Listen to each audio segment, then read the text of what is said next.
Chapter 1. When Wu Qiaoqiao awoke, a torrent of the original owner's memories flooded her mind. Drawing upon her own experience of surviving for over 50 years in a post-apocalyptic world, she swiftly absorbed these recollections. Afterward, she examined her body, eager to ascertain whether her abilities from her past life had accompanied her. However, upon inspection, a sense of panic began to rise within her. Although both of her previous powers were present, the cores of those abilities were no larger than a mung being.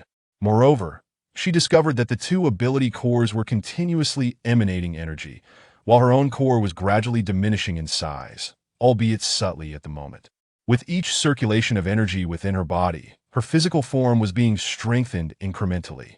At this juncture, Wu Qiaoqiao endeavored to sever the connection between her two powers, preventing them from circulating within her body and inadvertently fortifying her.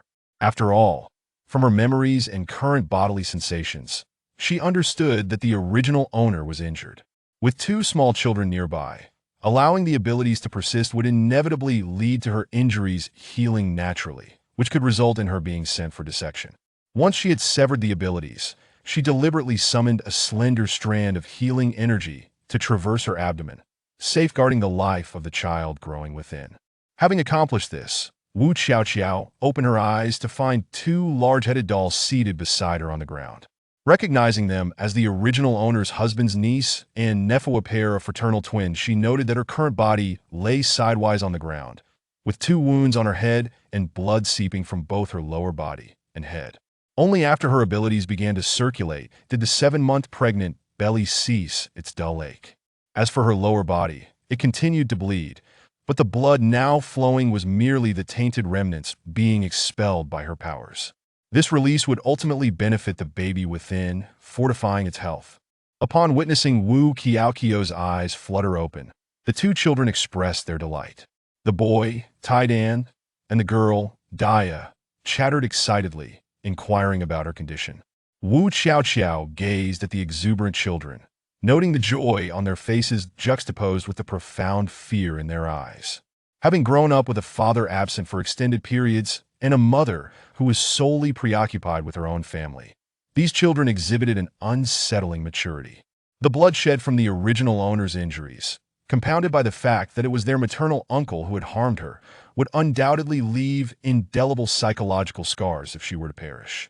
A glint of determination flashed in Wu Qiaoqiao's eyes. She would not allow those three ruffians to escape unpunished, whether for the sake of the original owner or for these two innocent children. Reaching out, Wu Qiaoqiao gently patted the heads of the two children and instructed them to summon help from the next room. Taidan, go next door and fetch your second aunt. Taidan nodded, wiping his tears as he stumbled toward the adjacent room. Wu Qiaoqiao observed the boy, who appeared to be 5 but seemed closer to 3, and felt a pang of disdain toward his nominal elder sister-in-law. In their base, every newborn was under the collective care of the community, yet this mother neglected her own children, focusing solely on her family of origin. She resembled the villainous figures depicted in the books she had perused during her time in the wasteland. Wu Qiaoqiao listened intently as the little boy spoke with someone next door.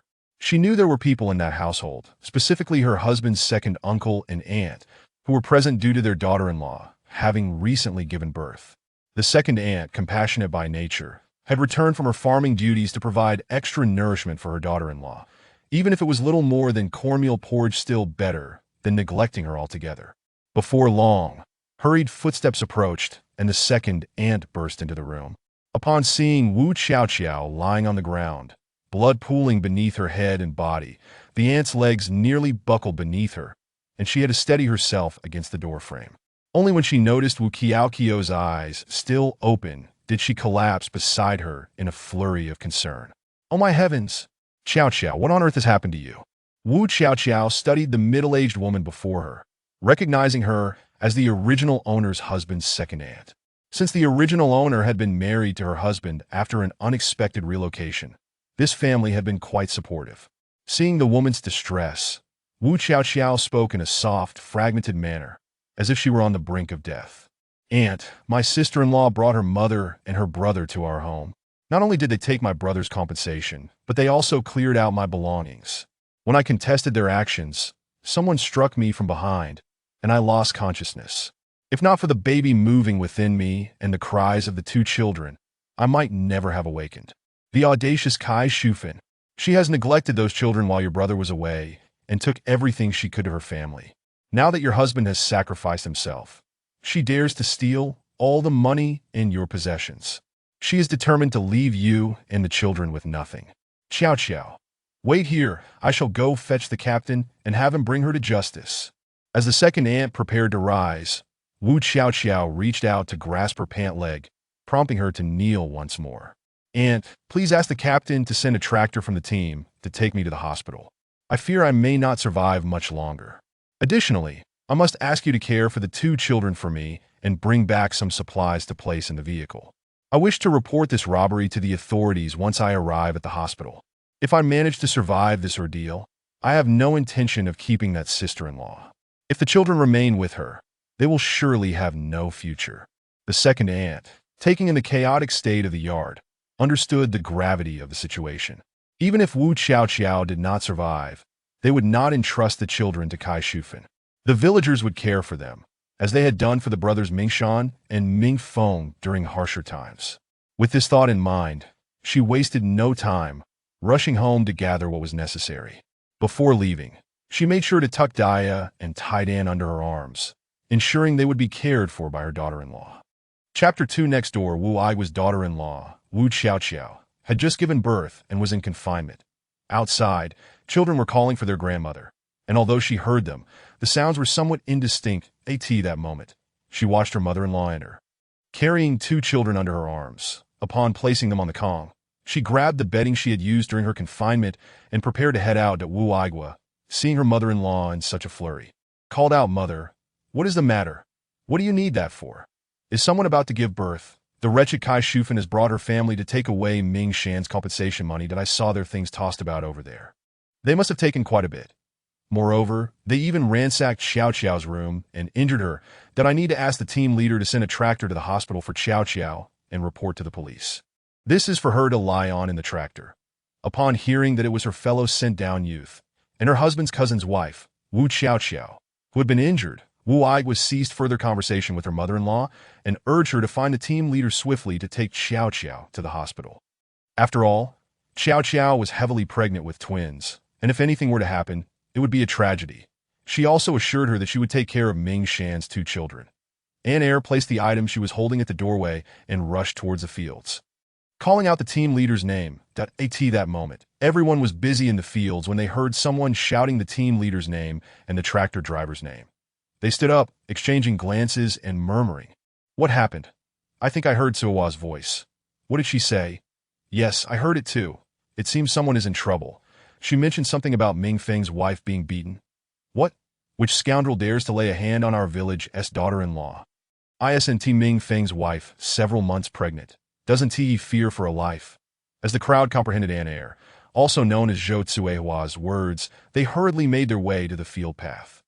Team leader Lu Yuliang and the tractor driver, Lu Monsong, who was the accountant's son, raced ahead and soon encountered Zhou Tsuehua rushing towards them, one calling out to the other, inquiring about the situation.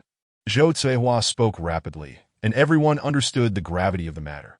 The team leader instructed Lu Monsong to start the tractor while he, accompanied by his wife, elder daughter-in-law, and 7 other men, prepared to see if they could spot the 3 ruffians on the way to the hospital. If they did, they would take them directly to the police station. Swiftly, they arrived at Wu Qiao Qiao's home.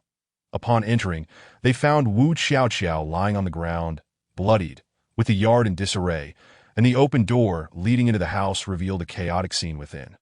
As the tractor had yet to arrive, they waited while continuously cursing those 3 miscreants. During this time, Wu Qiao Qiao informed the team leader that if the police came to gather evidence, he should inform them that there was a small wooden box with letters from Lu Mifeng hidden in the back compartment of the con cabinet, which the police might need. Lu Yuliang nodded in understanding, telling Wu Qiao Qiao to conserve her strength while she obediently closed her eyes. Soon, the sound of the tractor echoed from outside. They carefully lifted her mother-in-law. Ma Dia and Zhou Kuwa, however, felt no regret about cutting off her hair, believing that it could grow back, but preserving life was of utmost importance. While everyone awaited outside the operating room, 2 police officers, Upon entering, approached the captain and saluted him before inquiring, "Hello, comrades. May I ask who is Liu Yujin?" Captain Liu Jin, upon hearing the inquiry, promptly stepped forward. "Hello, officer, I am Liu Yujin. What brings you here?" The officer replied. "Comrade Liu, we received a report indicating that there were individuals being assaulted on your tractor, that we just spoke with those on the vehicle below, and villagers from your community mentioned that 3 individuals were involved in the altercation. The victim is currently undergoing emergency treatment, so we have come to ascertain the situation. Officer, we also intend to report this at the station shortly. Since you are inquiring, allow me to provide a brief account." Through Liu Yogin's explanation and that of a few others present, the 2 officers gleaned the circumstances. The younger officer, Xiao Xia, learned that the one undergoing treatment was a military spouse and that the assailants were relatives of a martyr's wife, which complicated the matter considerably. After clarifying the situation, the senior officer, Lao Zhang, instructed Xiao Xia to remain behind to check on the patient's condition while he took the 3 individuals from the tractor along with Captain Liu to the police station. Before departing, the captain entrusted his wife, daughter-in-law, and Zhou Tihua to keep a watchful eye on things, leaving them with 2 men to assist. Shortly after their departure, the operating room door swung open, and Wu Xiaoqiao was wheeled out. Her hair had been cut short, and the back of her head was shaved clean to at that moment. The wounds on the back of her head and forehead had been bandaged, and due to her pregnancy, she could only lie on her side. Upon seeing Wu Xiaoqiao being wheeled out, Zhou Tsuehua and the others rushed forward to inquire about her condition from the doctor. The physician indicated that the blow to the back of Wu Xiaoqiao's head had been severe. The current prognosis was uncertain, and if she did not regain consciousness, she might become a vegetable. However, the 2 babies in her womb remained strong, still thriving within their mother. Upon hearing this, Zhou Tsuehua and the other women began to weep uncontrollably, cursing Kai Shufan and her family for their wickedness. After hearing the doctor's words, Officer Xiao Xia returned to the police station to report the situation. Chapter for the police chief, Zhang Jingguo, observed the elderly woman rolling on the floor in a fit of rage and the weeping woman beside her, feeling a profound headache. Meanwhile, the officers and others in the station watched curiously as the old woman lamented, "Oh my heavens, those scoundrels from Lijiaten. I merely went to my daughter's home to retrieve a few belongings, and they attacked us? Oh, my precious Debeo, my poor Debeo." The onlookers exchanged bemused glances, noting that what she referred to as a few belongings amounted to a near-empty home. They were already aware that Liu Yujin had mentioned they had not only taken her possessions, but also assaulted his daughter-in-law, who was a military spouse and pregnant with twins, that if anything were to happen to her, that would mean the loss of 3 lives, that if they didn't apprehend her, who else would they? After all, the men were not home, and if they had caught her in the act, it would not have been surprising if they sought retribution. Zhang Jingguo, observing the scene, felt a flicker of disdain for the wailing Kai Shufan and her mother, recalling the first time he had encountered the 2 brothers. Years ago, during the 3-year natural disaster, those 2 brothers had lost their parents early on and were supported by the villagers to avoid burdening the elders in the village. They had utilized their father's connections as a martyr to enlist in the army, eventually becoming soldiers under his command. Both brothers, through their exceptional skills, later advanced to better units. They remained grateful to him, their former squad leader, and kept in touch. Upon learning of his transfer to this police station after retiring, the taciturn Lu Mingshan had called him, requesting that he look after his 2 children, neglecting to mention his wife. Zhang Jingguo assumed it was merely a matter of embarrassment until he learned the truth behind Mingshan's marriage, realizing that his current wife had orchestrated the circumstances leading to their union. He thought if it was a scheme, then so be it. She should have made the best of her life with Mingshan. Yet, this woman seemed solely focused on her family, her good-for-nothing brother, neglecting the well-being of her children after giving birth to twins. It was only after the village elders threatened her with the possibility of cutting off financial support from Lu Mingshan if she did not care for the children that she began to show any concern for their welfare, merely ensuring they survived. Lu Mingshan, aware of the situation, felt powerless to provide his children with nutritious food. He sent money to relatives of his brothers, asking them to occasionally supplement the children's meals. He also sent funds to his old squad leader to buy fine grains whenever the village chief traveled to the county. Later, when Lu Mingfeng returned and married, everyone hoped for an improvement, believing that Mingfeng's wife, Wu Xiaoqiao, was kind and generous. Indeed, she occasionally cooked nutritious meals for the children. However, Kai Shufan, after ensuring the children had food, ceased to prepare meals for them. Wu Xiaoqiao would occasionally hide to feed the children some of the milk powder and nutritious foods that Lu Mingfeng and Lu Mingshan had sent. After Lu Mingshan heroically sacrificed himself on a mission, the military came to assess the family situation, preparing to issue compensation. After some persuasion, they decided to release only half of the funds, fearing that the woman would send everything back to her family. Disregarding the children's welfare, they agreed that if Kai Shufan was willing to care for the children, they would provide her with the remaining half. However, shortly after handing over the compensation, the incident occurred. Kai Shufan, accompanied by her mother and brother, not only took the compensation, but also a plethora of items from the household, including a large iron pot from the stove. That it was evident that some of the items belonged to Wu Xiaoqiao, as they included gifts he had sent. Not only did they take the belongings, but they also injured Wu Xiaoqiao, who was now in the hospital, unconscious and fighting for her life. That moment, Xiao Xiao returned from the hospital and informed Zhang Jingguo of Wu Xiaoqiao's condition. Upon learning that she might not regain consciousness, Zhang Jingguo slammed his hand on the table, addressing the raucous Kai Shufan and her mother. Enough of your weeping. Let me clarify the situation. Wu Xiaoqiao has not awakened yet. If she does not recover, your son, Kai Debao, will be charged with murder and face severe consequences. Even if she wakes up, your son will still be charged with attempted murder and sent for re-education through labor.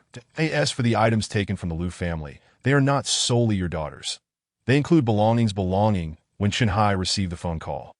He momentarily fell silent, his thoughts drifting to the formidable man lying in the military hospital bed. However, he did not remain silent for long. He inquired urgently about the matter at hand. Upon learning that something had happened at Lu Mingfeng's home, he immediately requested that the call be transferred. That he then called for the political commissar stationed at the entrance on Zhang Jianjun's end, after confirming that the call had indeed reached the military district, and was answered by Commander Chun of Lu Mingfeng's unit. He stood tall and relayed the situation. To his shock, the other side delivered devastating news. Lu Mingfeng had also sustained injuries, specifically a gunshot wound to the head. Although surgery had been performed, he had yet to regain consciousness and remained in the hospital. Hearing this news, Zhang Jingguo felt an overwhelming bitterness in his heart, unsure of what had transpired between the couple. Now both were lying in the hospital, unaware of their surroundings. Nevertheless, he steeled himself, hoping fervently that they would both awaken. As for Kai Posey and her family, particularly Kai Debao, both Qinhai and Zhang Jianjun resolved to impose the severest penalties upon him. If Wu Xiaoqiao remained unharmed, that would be fortunate. However, if she were to suffer, he would undoubtedly face dire consequences. Even if Wu Xiaoqiao were to awaken, she would still be sent to the Northwest Agricultural Farm for labor reform for many years. After completing the call, Zhang Jianjun summoned Lu Yuzhen, who had been waiting outside, to inform him about Lu Mingfeng's situation. Upon hearing this news, Lu Yuzhen was struck with shock, his legs weakening as he nearly collapsed. Sensing something amiss, Zhang Jianjun quickly supported him, guiding him to a chair in the office. Lu Yuzhen sat there for a considerable time, regaining his composure, and when he finally did, tears streamed down his face. Zhang Jingguo watched as this robust man held his hand, sobbing quietly as he recounted the bond between the Wu brothers. Despite having grown up eating from the homes of others, they had never caused trouble.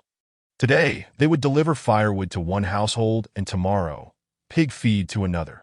During the 3 years of natural disaster, to spare their neighbors any additional burden, both brothers enlisted in the military.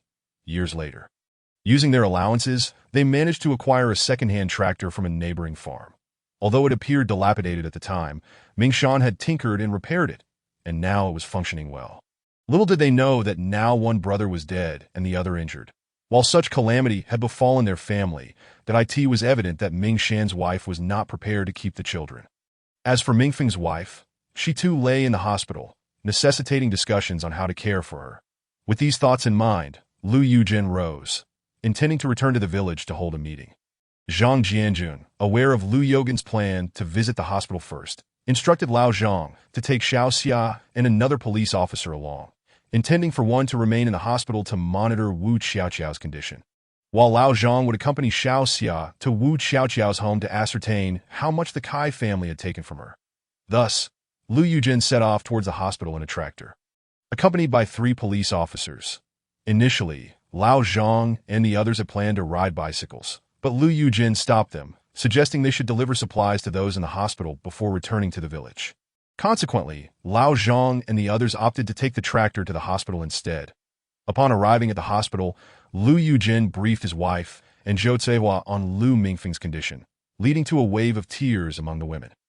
The men from the village also had red eyes.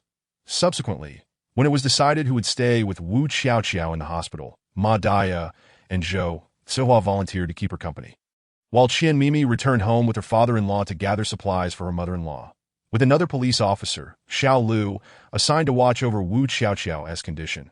Lu Yujin led his daughter-in-law, along with the village men and 2 police officers, back to Lujiaden. Upon their return, the tractor was surrounded by villagers, all eager to inquire about Wu Xiaoqiao's condition. Upon learning that she remained unconscious in the hospital, but that the baby was stable, a collective sigh of concern arose. Subsequently, 2 police officers were directed by Lu Yujin's younger son to accompany them to Wu Xiaoqiao's home to assess the situation. Before they departed, he informed Lao Zhang that there was a box in the cupboard, which Lao Zhang acknowledged with a nod before heading to Wu Xiaoqiao's residence with Lu Xiaozhu. Meanwhile, Lu Yujin called upon several relatives who were close to the Wu brothers to gather at his home for a meeting. Some of the onlookers, eager for gossip, sensed that there would be more drama to unfold, and arrived early at the entrance of the village head's home, chatting idly. Alas, who could say what fortune had befallen the Ming brothers this year? With Ming Shan gone and Ming Feng's wife injured and in the hospital, her fate uncertain, one of the onlooking women remarked, and others chimed in agreement, that that moment, a woman with slanted eyes and a sharp demeanor whispered conspiratorially to the group. Do you think the child in Ming Feng's wife's womb is a harbinger of misfortune? How could it be that before even being born, it has already caused the death of its uncle? And now Ming Feng's wife lies in the hospital, her survival in question. Although her words trailed off, the implication was clear to all present that no one dared speak up. They merely felt a chill run down their spines. And while they recognized the inappropriateness of such superstitions, the atmosphere grew tense. Suddenly, a sharp voice cut through the air. Yang Posey, what nonsense are you spouting? Do you believe I won to tear your mouth apart? The gathering of women jumped in surprise and turned to see an elderly woman with neatly arranged white hair, dressed in a blue blouse and black trousers, glaring at them with fury. The sight of her silenced the gossips. They recognized her as Zhao Xiuxiang, the rightful aunt of Ming Shan and Ming Feng. The embarrassment of being caught speaking ill behind someone's back left them speechless. Though one defiant woman persisted, "What's wrong with what I said? Originally, if it weren't for this, why would other families be unscathed while misfortune befell theirs? Was it not because of the child in Ming Feng's wife's womb that brought calamity upon them?" Upon hearing Yang Posey's words, the surrounding women quickly took a few steps back, feeling that this old woman truly had no fear of death. However, they were all aware of the long-standing grudge between them. Yang Posey's real name was Yang Dimi. Years ago, she had set her sights on Zhao Xiangxiu's husband, Lu Wuxing, and when she sought a matchmaker to propose, little did she know that Lu Wuxing had no interest in her at all. Instead, he, like his elder brother Lu Yishir, rolled up his bedding and enlisted in the army. After Lu Wuxing left, Yang Dimi eventually married into Lu Laoshir's family in their village. Yet from that moment on, she harbored resentment towards Lu Wuxing and his family, often making unfounded remarks. Especially after Lu Mingshan and his siblings were sent back, her slanderous comments intensified. Eventually, the clan leader at that time could no longer tolerate her behavior and gave Lu Laoshir a stern reprimand, which finally restrained his wife.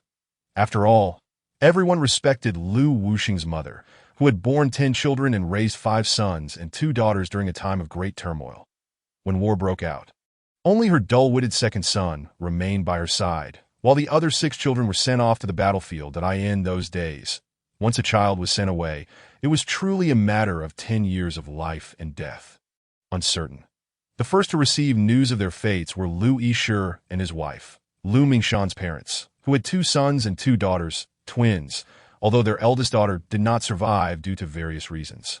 After the couple's sacrifice, the 3 children were sent back to Lu Laoshir's care, and at the same time, Lu Laoshir's youngest daughter, Lu Xiaoxiao, was also reported dead on the battlefield. 6 children were sent away.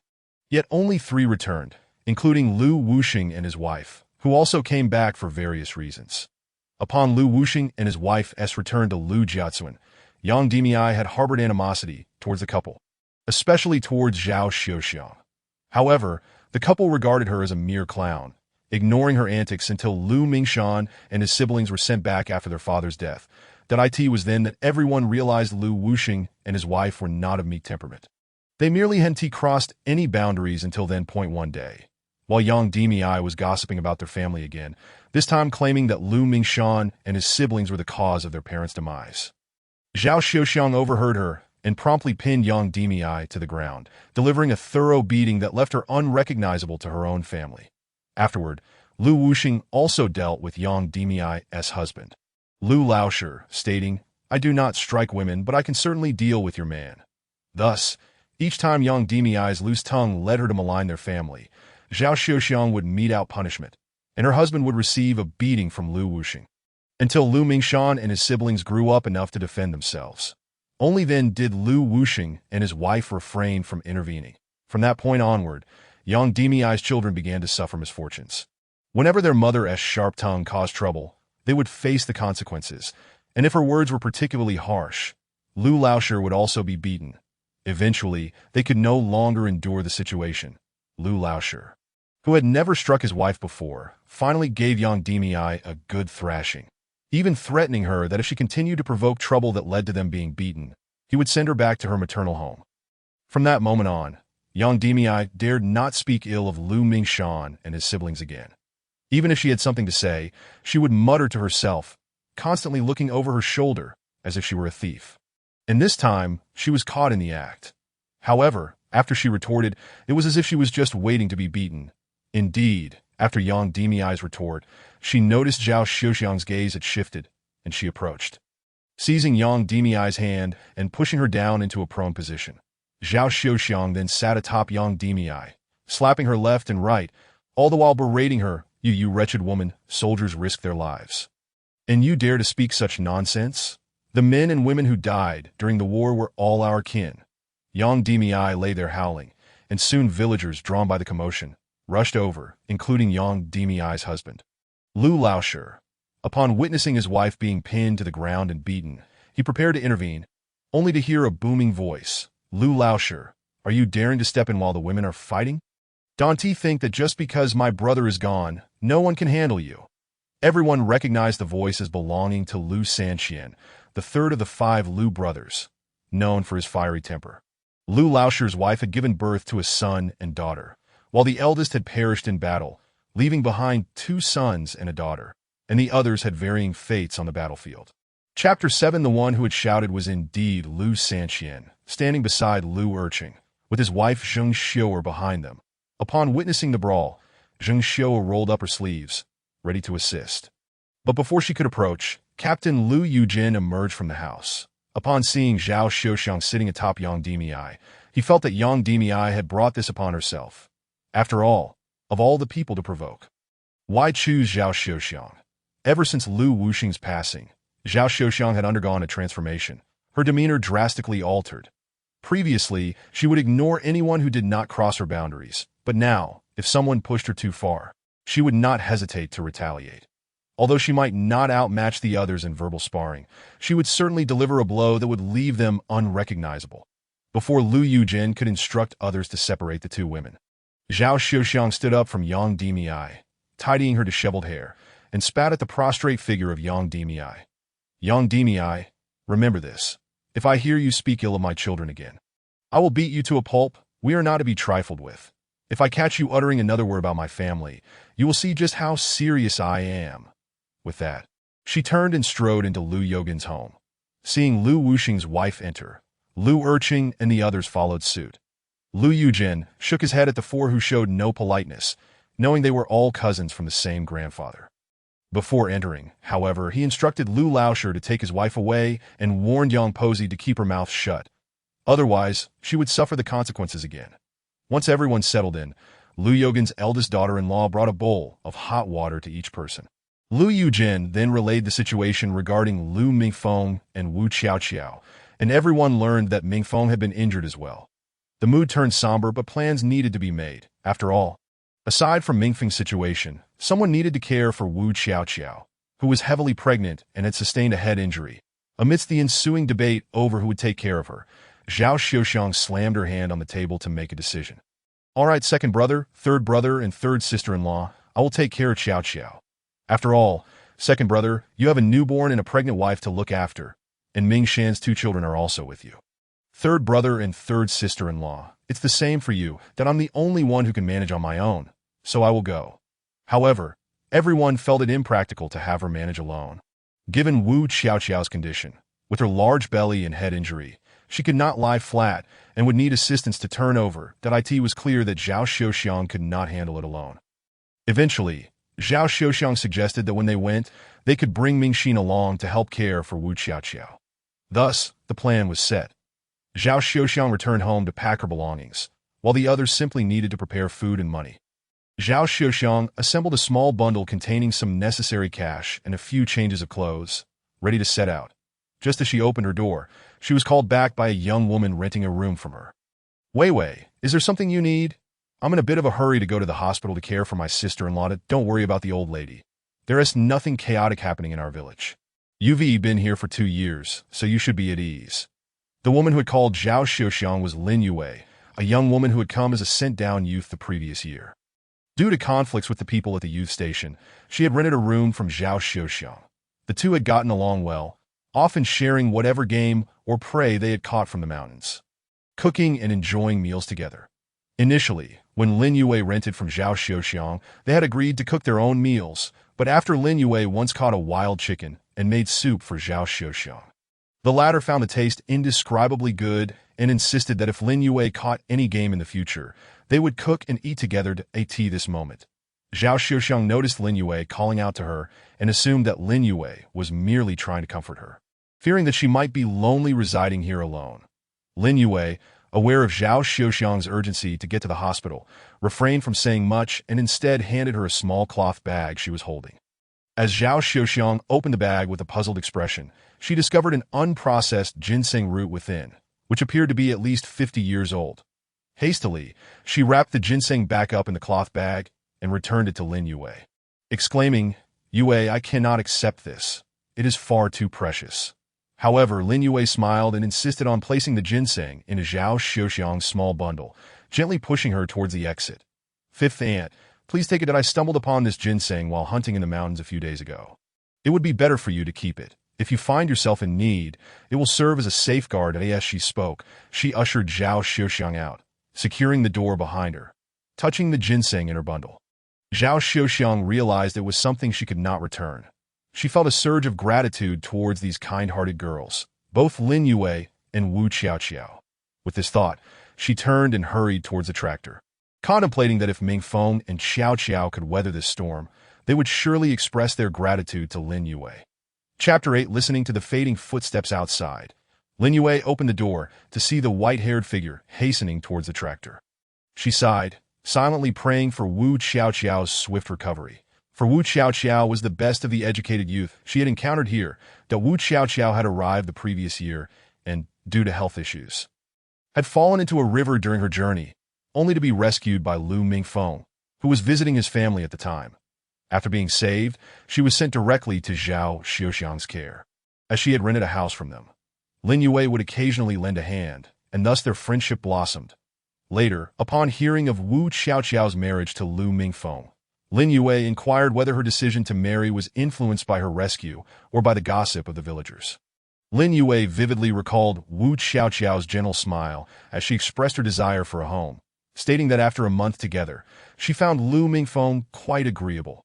Moreover, without parents to worry about, she would not have to contend with any difficult in-laws, especially since his only sister was already married, and Lu Mingfeng's uncle and aunt were rather amiable. It was at this juncture that Lin Yue learned of Wu Xiaoqiao's upbringing, having been raised by her maternal grandparents and grandmother, as her parents had passed away when she was merely 3 years old. With each passing year, her grandparents had also departed. The decision to come to the countryside had been arranged by her grandfather before his death. So for Xiaoqiao, marrying into the rural life posed no significant concern.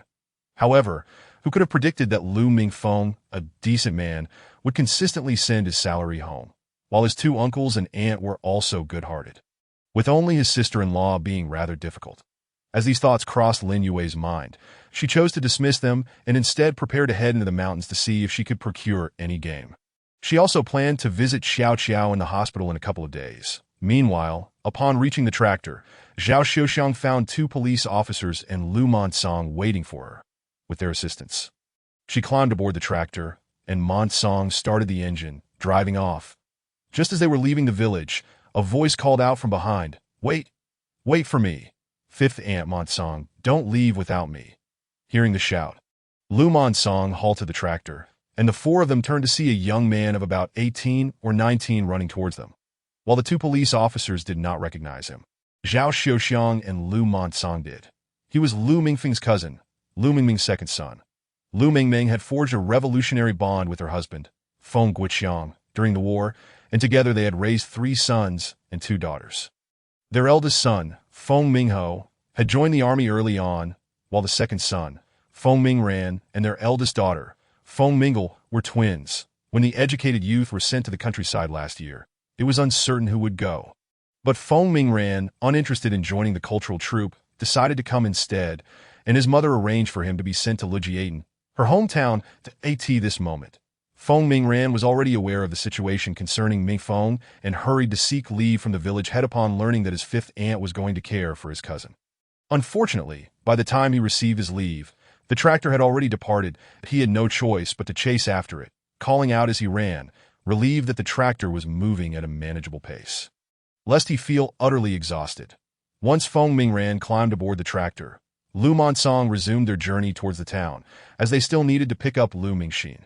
Zhao Xiuxiang looked at her nephew and inquired whether he had indeed received permission from the village head. Upon confirming that he had, she refrained from further questioning. Soon, the tractor rattled into town and parked in front of a courtyard. The children playing at the entrance, noticing the arrival of the tractor, scampered over joyfully as Lu Mingxin's sons spotted their visitors. "Fifth Aunt, Uncle Ran, you're here." Zhao Xiuxiang affectionately patted the heads of the 2 children circling around her and inquired if Lu Mingxin was home. Upon learning that Lu Mingxin was taking a break and currently washing clothes in the yard, Zhao Xiuxiang walked inside. Seeing her 5th aunt enter, Lu Mingxin quickly stood up, wiping her hands on her clothes as she approached with concern. "Fifth Aunt, what brings you here? Is something the matter?" Before Zhao Xiuxiang could respond, an elderly woman emerged from inside the house. It was Lu Mingxin's mother-in-law. Upon seeing Zhao Xiuxiang, she hurried over to greet her. "Hello, dear-in-law. What brings you here? Is there something urgent?" "Greetings, mother-in-law. I have come to find Mingxin regarding a matter." After exchanging pleasantries, Zhao Xiuxiang recounted the events at home, omitting the details of Lu Mingfeng's injury, but mentioning that Kai Shufen, accompanied by her maternal family and brothers, had come to Mingshan to take things and money, even going so far as to assault Wu Xiaoqiao. Upon hearing this, Lu Mingxin erupted in anger, exclaiming that her second sister-in-law was pregnant, and such an incident could be perilous. That as she raged, her mother-in-law, Wang Jinhua, gave Lu Mingxin a sharp pat on the back. "What are you still shouting about? Hurry and gather your things. Take money and tickets. Go with your 5th aunt to the hospital to care for your sister Dash and Dash Law. Do not worry about matters at home. I will handle that. All right, mother. I'll leave the children in your care. And please have Guoyang wash these clothes later." Only upon hearing her mother-in-law's words did Lu Mingxin realize that this was not the time for anger. She turned and dashed to their room, all the while discussing matters with her mother-in-law. Soon, a cacophony of noise emanated from inside, prompting Zhao Xiuxiang and Wang Jinhua to exchange glances, both wearing awkward yet polite smiles, feeling a sense of embarrassment over their family's antics. Chapter 9. Lu Mingxin swiftly emerged with her belongings, sporting a military green shoulder bag likely filled with money and tickets, and carrying a small bundle that presumably contained clothing. Upon exiting the room, she handed her mother-in-law a large sum of money before pulling Zhao Xiuxiang towards the waiting tractor, explaining that this 10 yuan was intended to care for her 2 children and her husband. While it was not strictly necessary to provide the money, Lu Mingxin wished to avoid any sour remarks from her sister-in-law, so she opted to bring some cash along for peace of mind. Wang Jinhua felt a sudden slap on her hand and looked down to find a large bill resting in her palm. That as she raised her head to return the money to her daughter-in-law, she saw Lu Mingxin already pulling her 5th aunt toward the tractor, while Feng Mingran assisted from below. Just as Wang Jinhua stepped out of the yard to speak, she noticed that Lu Mingxin's two sons, Dabao and Xiaobao, were also preparing to climb aboard the tractor, prompting her to rush over and gather them close. With Feng Mingren's help, Lu Mingxin and Zhao Xiuxiang climbed aboard the tractor and settled in. Seeing her mother-in-law embrace the two children, Lu Mingxin urged Lu Monsong to start the engine. However, as the tractor began to move, Lu Mingxin suddenly recalled an important matter she had yet to mention. She quickly leaned out of the tractor and called to her standing mother-in-law, "Mother, could you please cover for me at the state-run restaurant for a few days? I will call the manager once I reach the county. By then, the restaurant should still be open." Before Wang Jinhua could even nod in agreement, the tractor roared away, leaving a trail of dust in its wake. Upon noticing that his wife had already departed into the distance, Wang Jinhua ushered the two children into the house, the 5-year-old Daba and the 3-year-old Xiaobao. Upon realizing that their mother had left without taking them along, reacted differently. Daba, though teary-eyed, held back his cries, while Xiaobao let out a wail of despair. Wang Jinhua hurriedly consoled her two grandsons to, "Oh, my dear ones, please do not cry. Your second aunt is in the hospital, and your mother has gone to take care of her. She will return in a few days." Upon hearing that their beloved second aunt was hospitalized, the two children ceased their tears, albeit with occasional sniffles. Wang Jinhua led them to the room she shared with her husband, seated them on the Kong, and retrieved 2 pieces of hard candy from the Kong cabinet using her key, successfully soothing them. She then encouraged them to play quietly for a while as she stepped out to wash the unfinished laundry left by Lu Mingxin. In the courtyard, Wang Jinhua scrubbed Daba and Xiaobao's clothes that in fact, the garments worn by Lu Mingxin's family of 4 had already been washed that morning. The 2 articles in question were soiled by Xiaobao during playtime and had been discarded before the midday nap, lacking the opportunity for a wash. While she was occupied with the laundry, her eldest daughter-in-law, Chen Zhaodi, emerged from the room. Observing her mother-in-law helping Lu Mingxin with the laundry, Chen Zhaodi felt a pang of injustice and called out, "Mother!" This sudden exclamation startled Wang Jinhua, nearly causing her to topple into the wash basin. Turning around, she was met with the sight of her troublesome eldest daughter-in-law, who was on the verge of tears, igniting a sense of discomfort within Wang Jinhua. Each time she witnessed Chen Zhaodi in such a state, she felt compelled to summon her eldest son, Zhang Guorong, for a stern talking to, convinced that he had been bewitched to choose such a partner. Since Chen Zhaodi entered their family, Wang Jinhua had endured considerable grievances. Each time, Chen Zhaodi took items from their household back to her family, and they were discovered. Wang Jinhua would be left to defend herself against the accusations, while Chen Zhaodi would adopt a victimized demeanor, leading neighbors to believe Wang Jinhua was a wicked mother-in-law. Eventually, unable to tolerate the situation any longer, Wang Jinhua separated her 2 sons the moment her younger daughter-in-law stepped into their home. Now, seeing Chen Zhaodi gazing at her with a woeful expression, Wang Jinhua merely rolled her eyes and returned to her laundry, muttering, "What is the matter? Summoning spirits. I'm still alive, you know. Speak up. Who dares to wrong you?" Yet, Chen Zhaodi remained silent, her countenance still wrought with grievance as she gazed at Wang Jinhua. Wang Jinhua chose to ignore her, finding her presence vexatious. She quickly finished washing the small garments, took Dabo and Xiaobao from her room, locked the door behind her, and then proceeded to her second daughter-in-law's room to lock that door as well. As she locked the door, a sardonic smile graced Wang Jinhua's lips. Chen Zhaodi often accused her of favoritism towards Lu Mingxin, yet failed to consider how tightly their door was secured each time they exited, as if fearing Wang Jinhua would pilfer their belongings. She also neglected to acknowledge that whenever there were edible treats from the state-run restaurant, Lu Mingxin would always bring a portion back for her and her husband, while Chen Zhaodi had taken everything of value from their home back to her own family. Whenever Chen Zhaodi lamented about Lu Mingxin's employment while she remained jobless, Wang Jinhua found it utterly absurd that it was her own folly that led her to relinquish her job to her younger brother after marriage. And now, in her impoverished state, she still blamed them. Wang Jinhua, however, could no longer concern herself with such matters. Ever since her eldest son, influenced by Chen Zhaodi's incessant tears, began to view them as biased, she realized that he had become unreliable. It was evident that in the future, the 2 of them would rely on the younger couple for support. With the door secured, Wang Jinhua took one child by each hand and made her way outside. The 2 children, no longer crying, held onto Wang Jinhua's hands, bouncing joyfully as they walked. "Grandma, where are we going?" They inquired that we're going to ask your mother for a leave of absence, and we'll also visit the state-run restaurant for a treat. Since your mother has given me money, she replied that, oh, we're going to eat delicious food at the state-run restaurant. But Grandma, do you have tickets? It seems my mom only gave you money, not tickets. I have, Wang Jinhua assured them as they headed to the restaurant. After enjoying their meal at the state-run restaurant, Wang Jinhua spoke with manager Niu regarding Lu Mingxin's request for leave and her intention to fill in for her. Meanwhile, Lu Mingxin and Zhao Xiuxiang sped towards the county hospital on the tractor.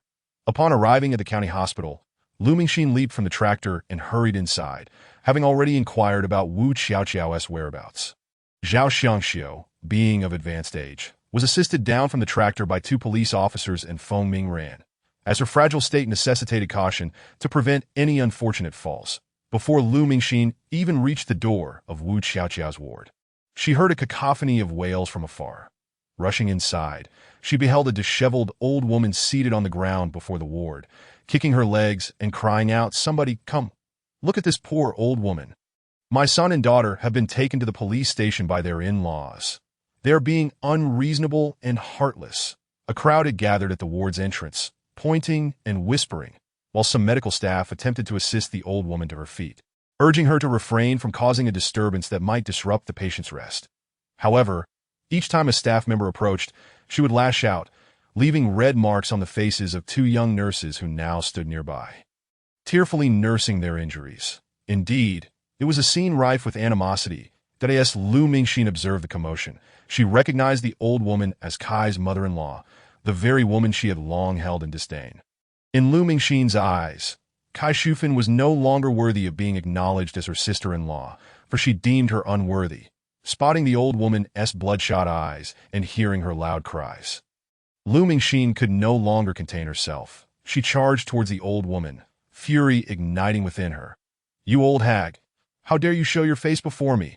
I've got a score to settle with you." The onlookers first heard her furious shout, followed by a rush of wind as Lu Mingxin lunged forward, that a shriek of agony escaped the old woman's lips as she found herself pinned to the ground by the younger woman, who seized the old woman's collar and unleashed a barrage of slaps, all the while hurling insults. "You Kai old woman, how dare you come to cause a scene at my sister-in-law's ward? You brought her nothing but misfortune, and now she lies unconscious with twins in her womb. If anything happens to her, it's 3 lives lost. And you dare to complain about your son and daughter being taken to the police station? Was that not your doing?" The crowd finally grasped the situation, casting disdainful looks at the old woman. "Your children are on the brink of becoming murderers, yet you expect the one lying there, who remains unconscious, to grant you forgiveness. Dream on." Before any further comments could be made, Kai's daughter-in-law, witnessing her mother-in-law being assaulted, attempted to intervene. However, Lu Mingxin's prowess was unmatched, with one hand restraining the old woman. She swiftly dealt with the daughter-in-law, sending her sprawling to the ground with a resounding slap. The daughter-in-law's fall was fortuitously close to Lu Mingxin, who seized the opportunity to grab her hair and pull her down beside her mother-in-law. Lu Mingxin then executed a split, pinning both women down as she rained slaps upon their faces. The spectators stood in stunned silence, momentarily at a loss for words, including the police officer stationed nearby. It wasn't until Zhao Xiuxiang and Feng Mingran, accompanied by 2 police officers, arrived to separate the 3 that the chaos subsided. By that point, both the old woman and her daughter-in-law sported swollen faces resembling that of a pig. While Lu Mingxin emerged with merely a tousled hairstyle, that as she was pulled away, Lu Mingxin kicked both women twice and barked, "You better pray nothing happens to my sister-in-law, or I will hold you accountable for your lives. Get lost and do not dare to appear before me again, or I shall strike you anew each time I see you." Following a brief intervention by the police officers, the situation was brought under control. However, it was decided that Lu Mingxin would be responsible for the medical expenses of the 2 women. She produced 2 yuan from her bag and slammed it onto the table, that "I will cover this expense. But I must reiterate, should I see you again, I shall strike you again, and every time I do, I will pay for your medical bills." That Kai's mother-in-law and daughter-in-law initially found great joy in discovering 10 yuan. However, upon hearing Lu Mingxin's ominous remark about their repeated encounters resulting in monetary compensation for treatment, their hearts trembled. Despite the financial incentive, the pain inflicted by Lu Mingxin was excruciating, and neither of the 2 wished to endure further beatings. Thus, they refrained from escalating the situation and, with mutual support, exited the hospital. Meanwhile, Officer Zhang, accompanied by another young officer, returned, leaving Xiao Xia behind to attend to Wu Xiaoqiao and monitor her awakening. Lu Mingxin and the others inquired about the commotion caused by Kai's mother-in-law at the hospital. They soon learned that after her release from the police station, Kai's mother-in-law had sought someone who informed her that if the involved parties signed a letter of understanding, her son would be spared from being sent to a reformatory. Consequently, she brought her daughter-in-law to the hospital, hoping to persuade Wu Xiaoqiao to sign the letter, only to be berated by Zhou Suihua, which prompted her to create a scene at the ward's entrance. Within Wu Xiaoqiao's hospital room, Lu Mingxin, Zhao Xiuxiang, and Feng Mingran were discussing matters while gazing at Wu Xiaoqiao, who lay unconscious on the bed. Feng Mingran, being a boy, managed to hold back his tears. Whereas Lu Mingxin and Zhao Xiuxiang were openly weeping, it was at this moment that Feng Mingran and Lu Mingxin learned that Lu Mingfeng was also injured and unconscious, igniting their deep concern for Wu Xiaoqiao. From that point onward, Lu Mingxin treated Wu Xiaoqiao with even greater kindness. Eventually, they agreed that Lu Mingxin, Zhao Xiuxiang, and Feng Mingran would remain in the hospital, with others occasionally coming to take turns. Accordingly, Lu Monsong drove a tractor, accompanied by Ma Daya and Zhou Suihua, back to the village. As time passed in the hospital, Feng Mingran noted that it was getting late and suggested going to the state-run restaurant to buy some food for the three of them. Since Wu Xiaoqiao remained unconscious and was receiving nutritional injections, Lu Mingxin suddenly remembered that she had yet to request leave from Manager Niu. Consequently, she grabbed her bag and hurried outside, informing everyone of her intention to buy food and make a phone call. Thus, the group took turns caring for Wu Xiaoqiao in the hospital until, after 3 days, she finally awoke. Chapter 11. In the military unit where Lu Mingfeng was stationed, after hanging up the phone, Chun Hai sat back, exhaling smoke in thick clouds. When his partner, Zhuge Yun, and political commissar Zhuge entered, they were immediately choked by the heavy smoke, prompting them to open the doors and windows to air out the room. Old Chun, I'm not trying to lecture you, but you ought to pay more attention to your health and cut back on smoking. Didn't I hear from your wife that you've been coughing at night? Chun Hai, however, ignored Zhuge Yun's admonition, taking a final drag of his cigarette before extinguishing it in the ashtray on the table. Leaning back in his chair, he slowly exhaled the smoke, remaining slouched instead of sitting upright. Noticing his partner's demeanor, Zhuge Yun felt puzzled and inquired, Old Chun, what's wrong? Is something troubling you? Only upon hearing Zhuge Yun's question did Chun Hai sit up straight and respond, I just received a call from the 2nd Battalion commander. Lu Mingfeng's family that they've had an incident this. Zhuge Yun immediately straightened, anxious to know the details. As Chun Hai recounted the events, they learned of the grave situation surrounding Lu Mingfeng's family. Now, the room was filled with smoke from both men as they shared their concerns, drawing curious glances from the guards stationed outside, who wondered what calamity could have prompted the commander and political commissar to smoke so heavily.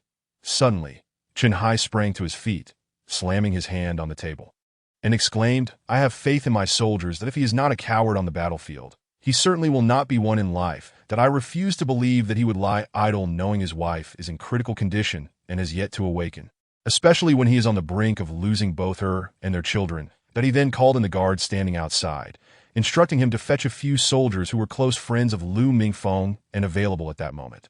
After a short while, several of Lu Mingfeng's comrades arrived, among them Feng Dezhuang, the commander of the 4th Battalion, along with his deputy Wang Taizhu, and Lu Xiaobao, who was often humorously referred to as his brother due to their close relationship.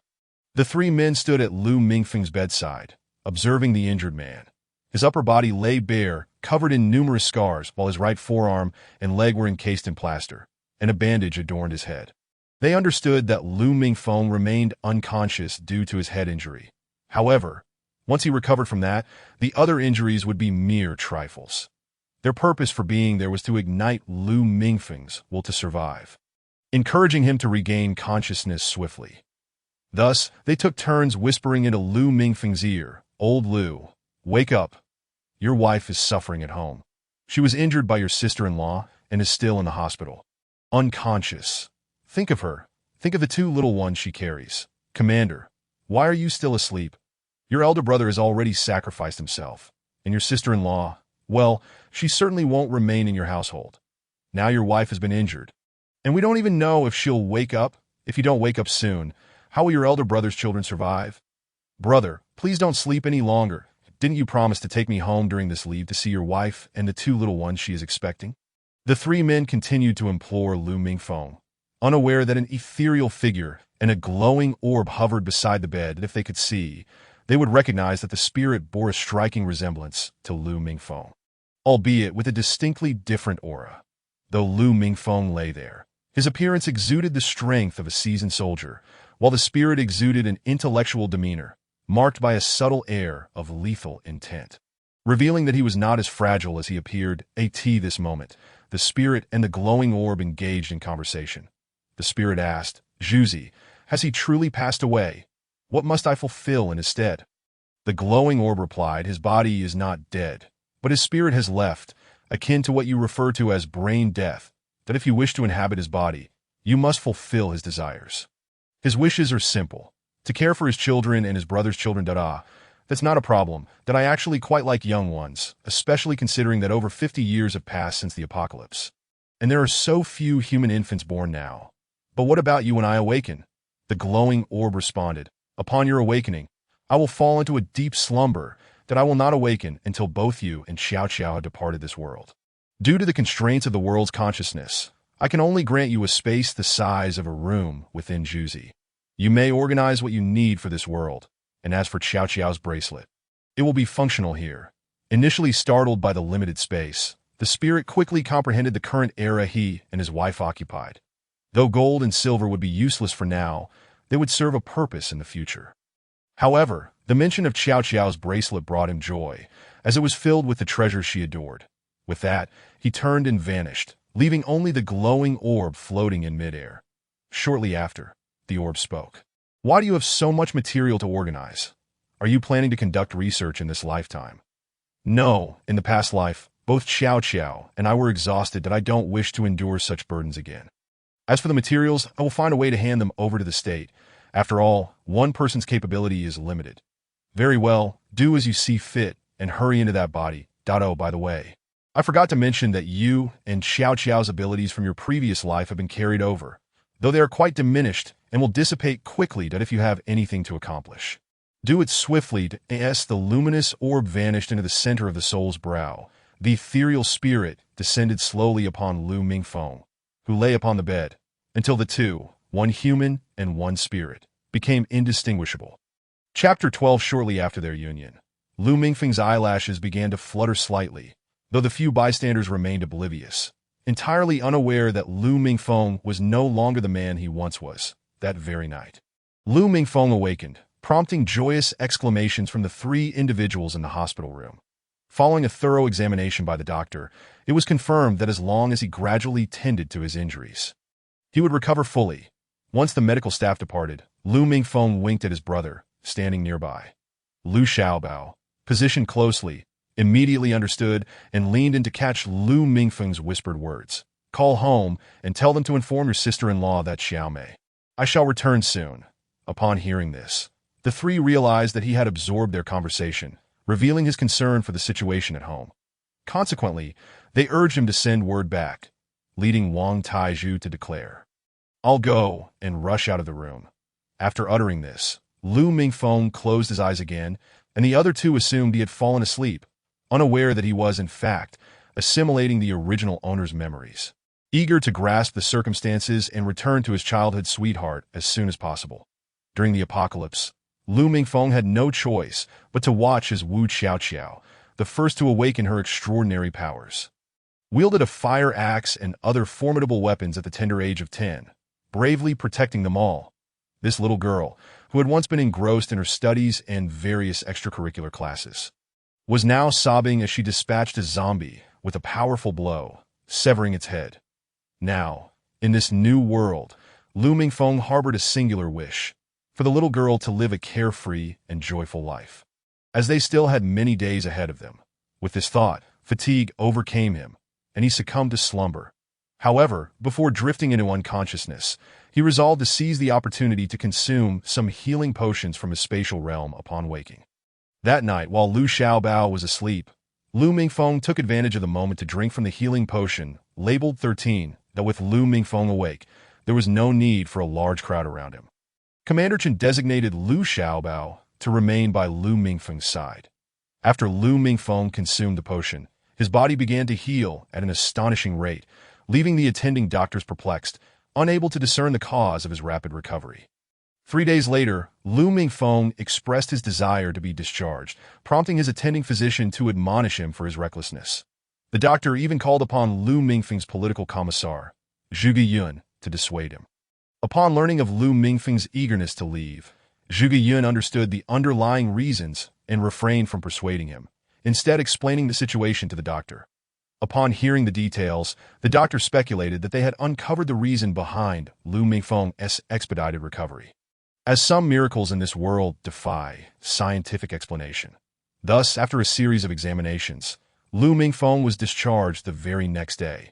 Instead of returning to the military, he was directly transported to the train station by Chen Hai in a military vehicle. With the assistance of his comrades and the commander, Lu Mingfeng boarded a sleeper compartment, fearing that the entrance of others might exacerbate his injuries.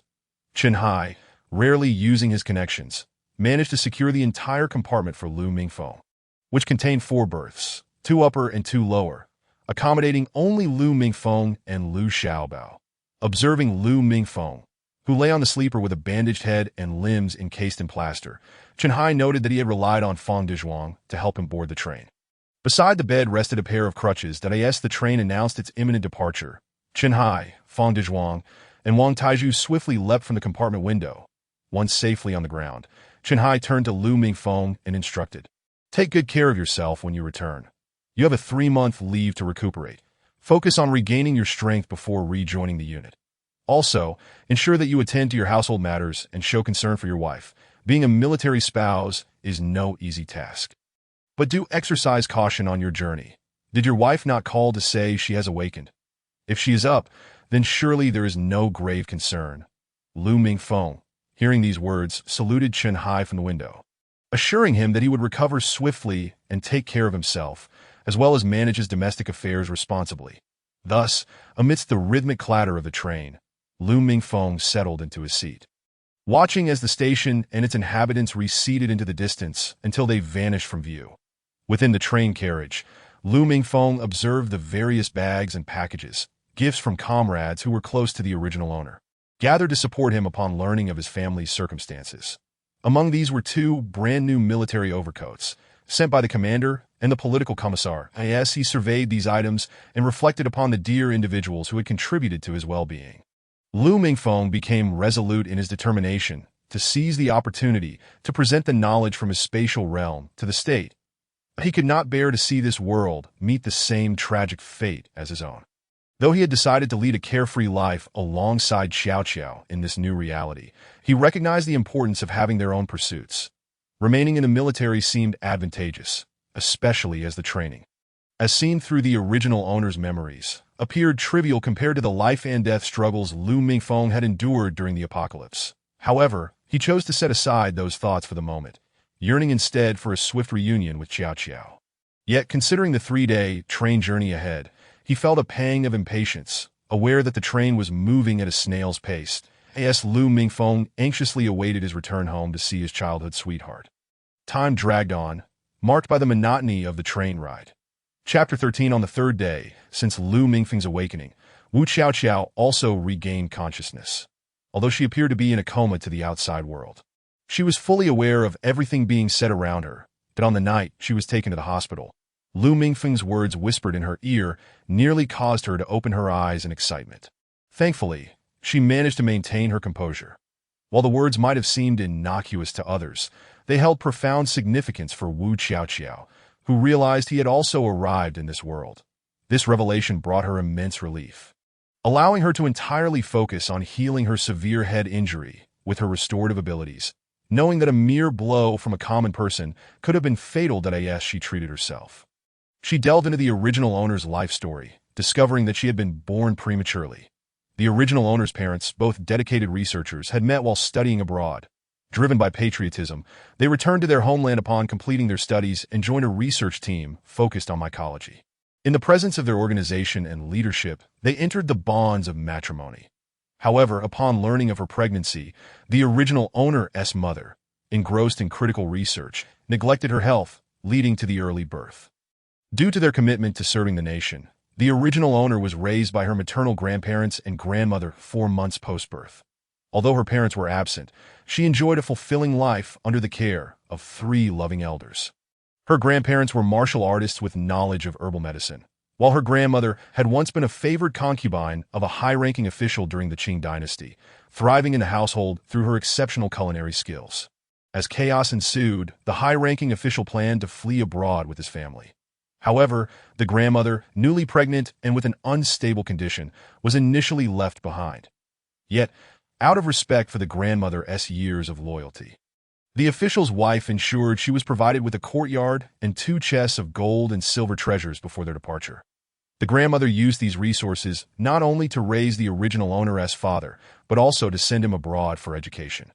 These 3 elders devoted themselves to nurturing the original owner's frail, premature body until it resembled that of an ordinary child. Tragically, after the original owner's parents died in an accident when she was merely 3 years old, they showered her with all the love they could offer. Though their own experiences had left them somewhat scarred, as the original protagonist gradually matured, 3 elderly figures departed from her life in succession, beginning with her grandmother and grandmother, until finally her grandfather also left her. Prior to his departure, however, the grandfather had arranged a contingency plan for her, by the time the protagonist had completed her college entrance examinations. Her grandfather, despite his grave illness, managed to secure a rental agreement for her grandmother's courtyard and 2 shops under his name, leasing them to the government for a nominal fee of merely 1 yuan. After discussions, the 2 shops were handed over promptly, while a similar arrangement was made for the courtyard, ensuring that upon his passing, the protagonist would relocate to the countryside. He entrusted a confidant to facilitate this transition for her.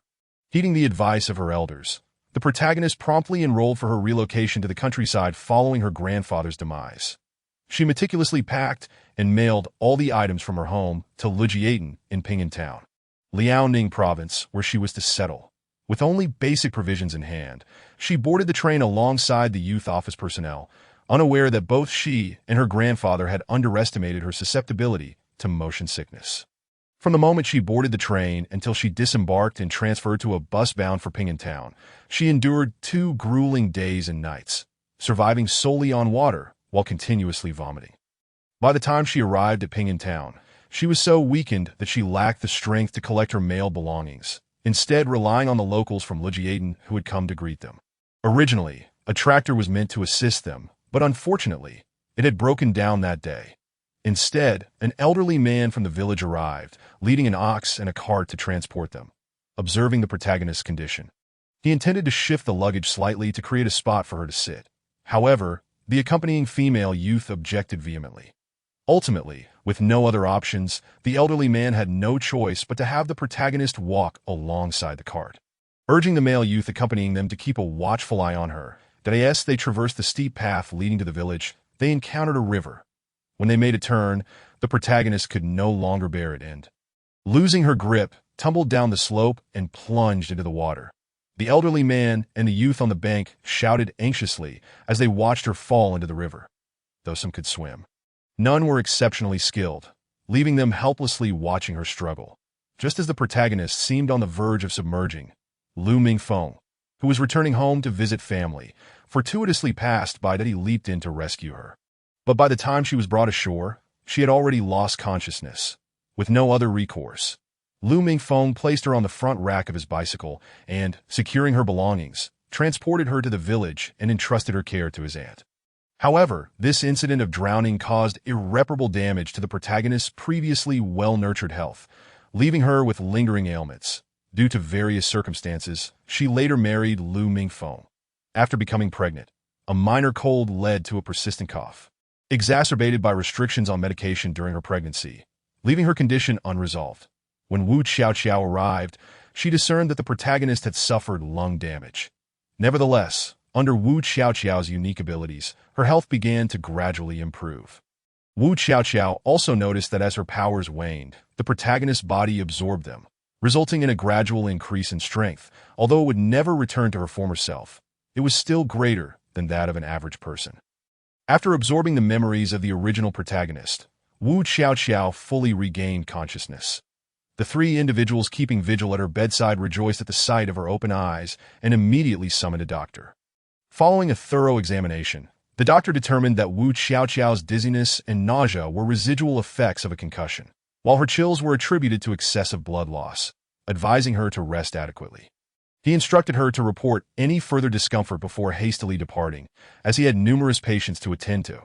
Before leaving, he reminded the three caretakers to summon him should any issues arise with the patient. And after receiving their assurances, he departed in a hurry. Chapter 14. After the doctor left, Wu Xiaoqiao requested Lu Mingxin and Zhao Xiuxiang to assist her in sitting up. Initially, they hesitated, but upon her insistence that lying down was uncomfortable, they complied, carefully helping her into an upright position.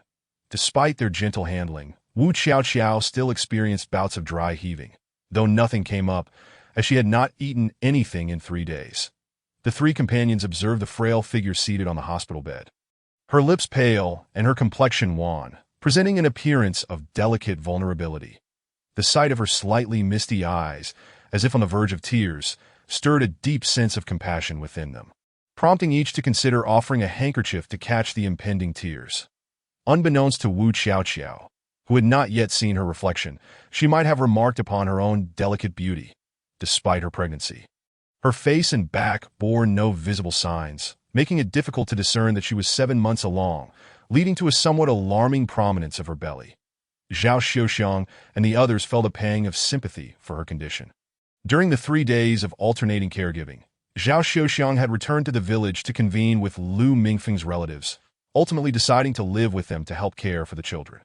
She resolved that when she grew old, Lu Mingfeng and the protagonist would provide for her.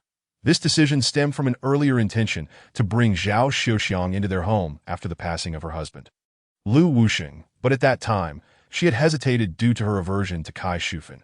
Now that they were aware of Lu Mingfeng's recovery, and having received his telegram confirming his return, their concerns for him had dissipated. While they had worried about Wu Qiaoqiao's awakening, fearing for the survival of her unborn children, those fears were alleviated with her revival. They planned to address these matters with Lu Mingfeng upon his return, ensuring that Wu Xiaoqiao would not be overburdened and that Lu Mingshan's children would also receive care. However, given Lu Mingfeng and Wu Xiaoqiao's characters, they would undoubtedly not neglect Lu Mingshan's children.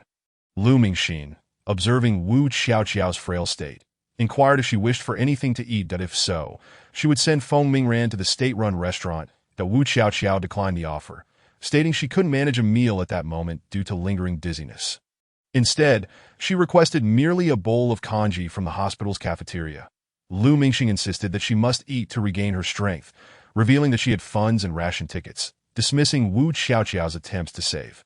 She produced money and tickets for Feng Mingran, instructing him to procure something light rather than greasy from the restaurant, and handed him a lunchbox to check for white noodles if available, to bring back for Wu Xiaoqiao. Although Wu Xiaoqiao initially intended to refuse, the mere mention of white noodles caused her to involuntarily swallow. She recalled that since the onset of the apocalypse, she had only tasted white flour during the first year, when supplies were still available. After exhausting those pre-apocalypse rations, the mutated plants cultivated by the wood-based abilities in the later stages of the apocalypse were edible but lacked flavor, leading to a reliance on nutritional supplements instead of natural food. Now, the thought of white noodles made her salivate, and fortunately, the others assumed her hunger was merely due to her 3 days without food. Unaware that her cravings were purely indulgent, that Wu Xiaoqiao reflected on the sweet potatoes and corn she had seen in her memories. While they paled in comparison to the pre-apocalyptic delicacies, they were still far superior to the unpalatable produce of the later apocalypse. Wu Xiaoqiao felt content with what she had seen. Even if it meant returning to labor in the fields, she was willing to endure it for the sake of better sustenance. Moreover, her husband was also present, and she trusted that with him by her side, she would not endure hardship in this world. She recalled how, during the initial days of the apocalypse, she had fought off zombies while crying, only to return home to find her childhood friend weeping for her. Now that she had entered this new world where food and drink were available, she felt assured that she would not suffer. When Feng Mingran returned with the meals, Lu Mingxin asked Wu Xiaoqiao how she intended to handle Kai Shufen and her associates, that Wu Xiaoqiao caressed her round belly, feeling the movements of her 2 unborn children. And a gentle smile graced her face that I do not intend to pursue matters with Kai Shufan. Let her be that as for Kai Xiaobao. Since he has been taken to the police station, he shall remain there. Everything they took from our home must be returned, and my elder brother's compensation shall be left for Kai Shufan, considered as payment for the upbringing of the 2 children of the Liu family. Lu Mingxin, upon hearing these words, immediately leaped up in protest against Wu Xiaoqiao's suggestion, asserting that the compensation should also take into account the 2 children, questioning how it could all be given to Kai Shufan. Zhao Xiuxiang intervened, urging Lu Mingxin to remain calm and listen to the entirety of Wu Xiaoqiao's explanation. Rest assured, the compensation has not been entirely handed over to Kai Shufan, and moreover, this money is not merely a gift. She is required to sign an agreement, witnessed by the police, relinquishing her parental rights over the 2 children, thereby severing all ties with them henceforth. Upon hearing this, Lu Mingxin gradually regained her composure. Reflecting on the logic presented, though she remained oblivious to the cold glint that flickered in Xiao Qiao's eyes as she caressed her abdomen, a detail that did not escape Zhao Xiufang's notice. Chapter 15. Initially, Zhao Xiuxiang found it peculiar that Wu Xiaoqiao did not intend to hold Kai Shufan accountable, even going so far as to consider sharing Lu Mingxin's compensation with her. It was only upon observing the cold light in Wu Xiaoqiao's gaze that she comprehended Xiaoqiao's true intentions. After all, she and Lin Yue had spent considerable time with Wu Xiaoqiao in Lijiaden, during which Zhao Xiuxiang discerned that Xiaoqiao's demeanor belied a far more formidable character than her outward gentleness suggested that as their acquaintance deepened, Zhao Xiuxiang learned of Wu Xiaoqiao's upbringing, illuminating the roots of her personality. Despite being a premature child, her grandparents had endeavored to nurture her health by instilling in her the practice of ancestral martial arts. However, due to her fragile constitution, they could only bring her frail body to a semblance of normalcy, thus forging a disposition shaped by the rigors of martial training, which was not immediately evident in her outward behavior. Zhao Xiuxiang directly inquired of Wu Xiaoqiao, "Xiaoqiao, how do you plan to deal with Kai Shufan?" Lu Mingxin, taken aback by her aunt's question, was astonished. Despite being raised without parents, her 2 brothers had always shielded her, leaving her with a straightforward disposition. She could not fathom why her aunt would presume that her sister-in-law intended to confront Kai Shufan, especially since she had just provided Lu Mingxin's compensation to her. However, Wu Xiaoqiao's response was tinged with a smile that did not reach her eyes. She gently touched the injuries on her head and gazed at her rounded belly before replying to Zhao Xiuxiang. "I merely wish to understand whether Kai Shufan would remain so willing when her mother cast her beloved brother into the abyss." Lu Mingxin shuddered at her sister-in-law's words, realizing for the first time the depth of Xiaoqiao's animosity towards Kai Shufan. Yet upon witnessing her sister-in-law's injuries and her burgeoning pregnancy, it seemed entirely justifiable. After all, Xiaoqiao had narrowly escaped death, and the children had nearly lost their chance at life, that Wu Xiaoqiao observed the shifting expressions on Lu Mingxin's face and felt a flicker of amusement. Her desire for retribution against Kai Shufan stemmed from a need to avenge the original soul's grievances, for a life had been lost. Furthermore, had she not intervened, the 2 children would never have been born. As for the funds left to Kai Shufan, Wu Xiaoqiao absent-mindedly stroked the circular object on her wrist, a spatial bracelet gifted to her by Lu Mingfeng in her previous life, now revealing its connection to her soul. Explaining why it had followed her into this new existence, within the bracelet, there was little in the way of sustenance, yet it contained a wealth of gold and silver, alongside an assortment of weapons, potions, and electronic devices collected during the apocalypse, though she was uncertain if other items remained inside. Clearly, it was time for her to organize her possessions, as she was aware from the original soul's memories that while the gold and silver were currently unusable, they would eventually regain their value. You might wonder how she knew this would come to pass. Although Wu Xiaoqiao had only been 10 years old when the apocalypse began, she had learned to read and write alongside Lu Mingfeng. In those times, with little to occupy their time, they had consumed various forms of entertainment, absorbing knowledge from films and novels, which indicated that while certain resources might be inaccessible now, they would undoubtedly become available in the future. Thus, Wu Xiaoqiao held little regard for the money in Kai Shufan's possession. Besides, the original soul had already inherited a considerable fortune, not only from her grandparents, but also from the contributions of Lu Mingfeng and Lu Mingshan, who felt obliged to provide for his younger sister in exchange for her care of his children. Lest he feel remiss, as the three remained silent in the hospital room, Feng Mingran returned from the state-run hotel with takeout. Wu Qiaoqiao could only manage a small portion of soup, not due to a lack of appetite. She salivated at the sight of food, but because of her condition, fearing that overeating might lead to discomfort and trouble for others. After she set down her bowl, 2 police officers entered, introduced by Lu Mingxin as Officer Zhang and Officer Xia, who were tasked with her case. Officer Xia had initially been stationed at the hospital but returned to the precinct upon learning of Wu Qiaoqiao's awakening.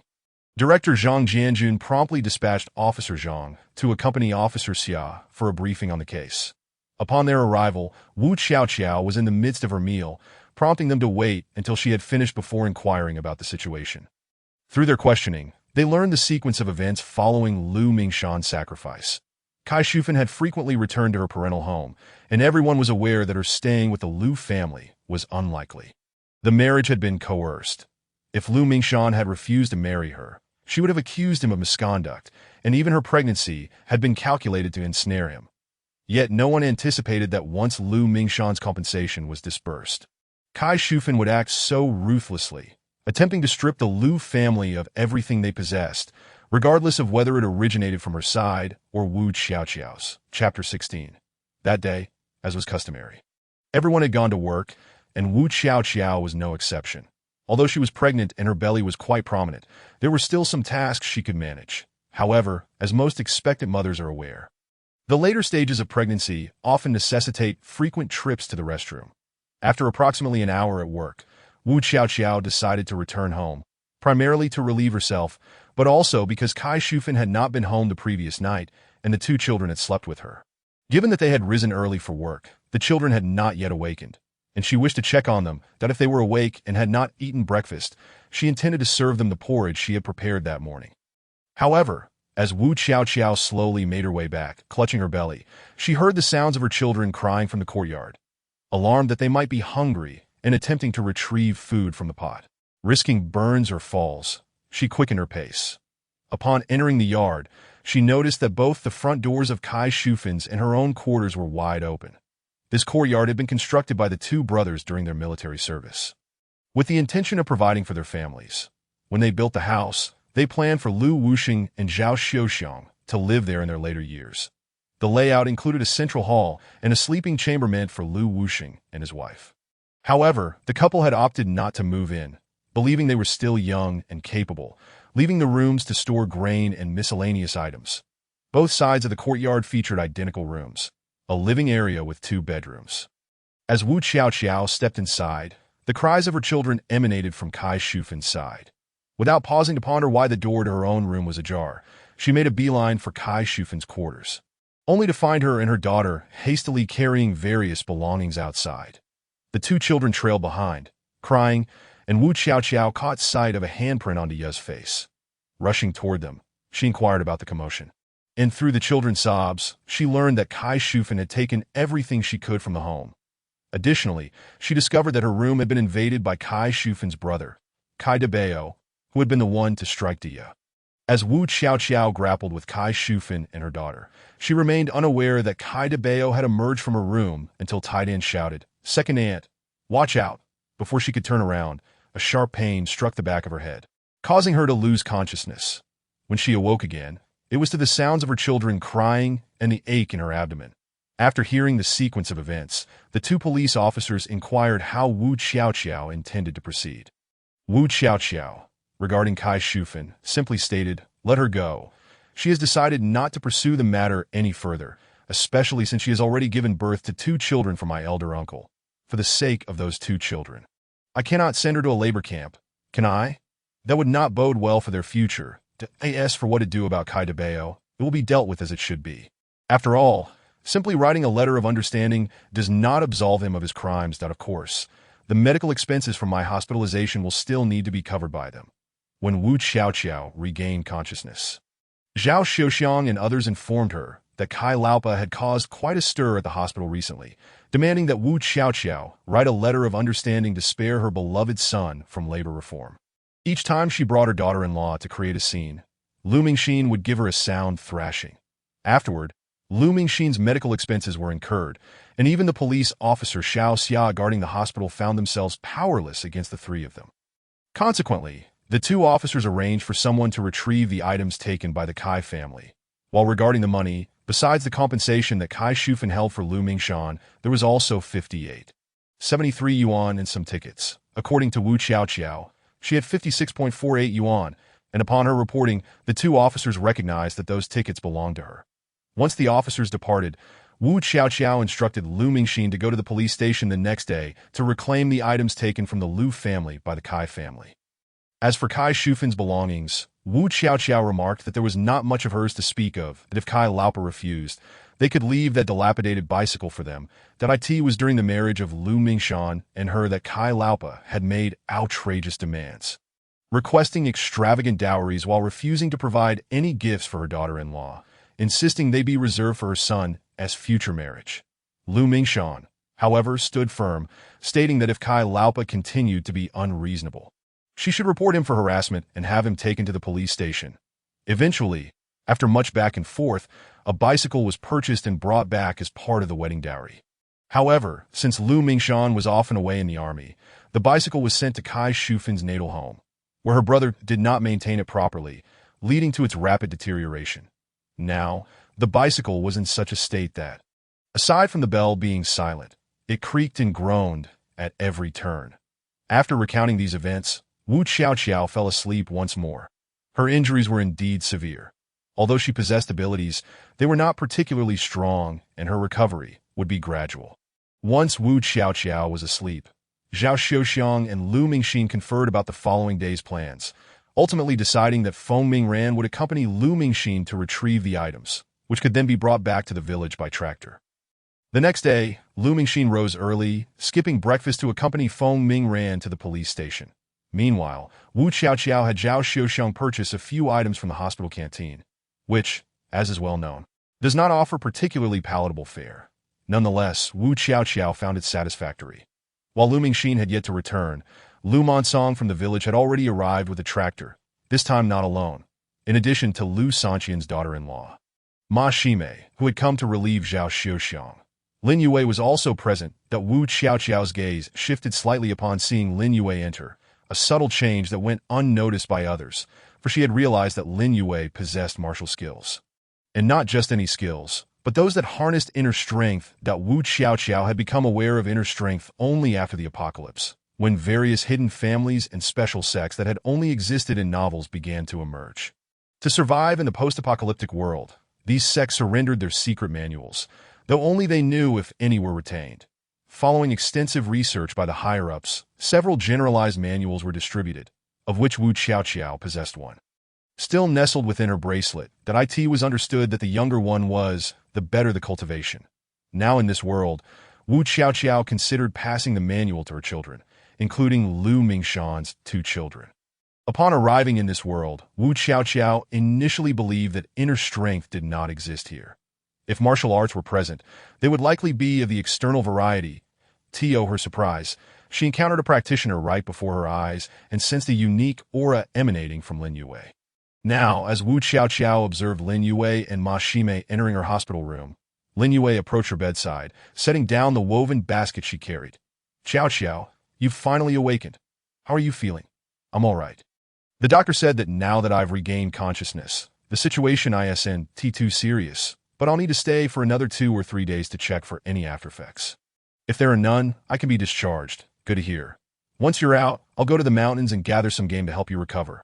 "What about your sister-in-law?" "What sister-in-law? There will be no sister-in-law from now on." "What about Tai Dan and Dia?"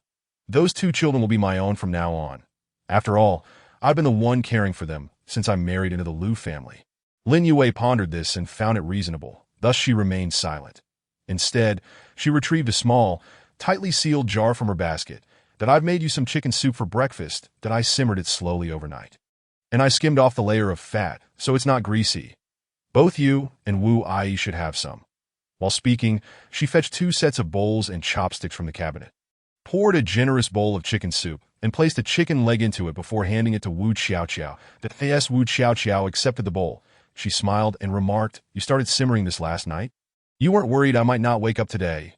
Lin Yue shrugged with a smile. I learned this from the male youth in the educated youth commune. What is there to worry about? If you hadn't woken up, Wu Ai would have had it instead. The two chuckled as Wu Xiaoqiao began to sip the soup, savoring the taste, and gave Lin Yue a thumbs up in approval. Delicious. What a splendid soup. Delicious. You know my cooking skills. This soup is just okay. Did I learn it from Wan Ai? Otherwise, I was afraid you wouldn't be able to stomach it. Wu Xiaoqiao nearly spat out her soup upon hearing Lin Yue's words. While Zhao Xiuxiang, waiting to drink soup beside her, and Ma Shime, who was unpacking from the basket, burst into laughter. It was well known that Zhao Xiuxiang had once claimed that Lin Yue's chicken soup was worse than dishwater, and even suggested that drinking it was akin to consuming the water used to wash pots. As the four of them enjoyed their soup in joyous spirits, at the police station, Lu Mingxin, Feng Mingran, and the Kai mother-daughter duo were seated in a room together. Initially, upon realizing that no matter what she did, even if she sought Wu Xiaoqiao to write a letter of understanding, Kai Dabeo was still destined to be sent to the Northwest Farm for labor reform.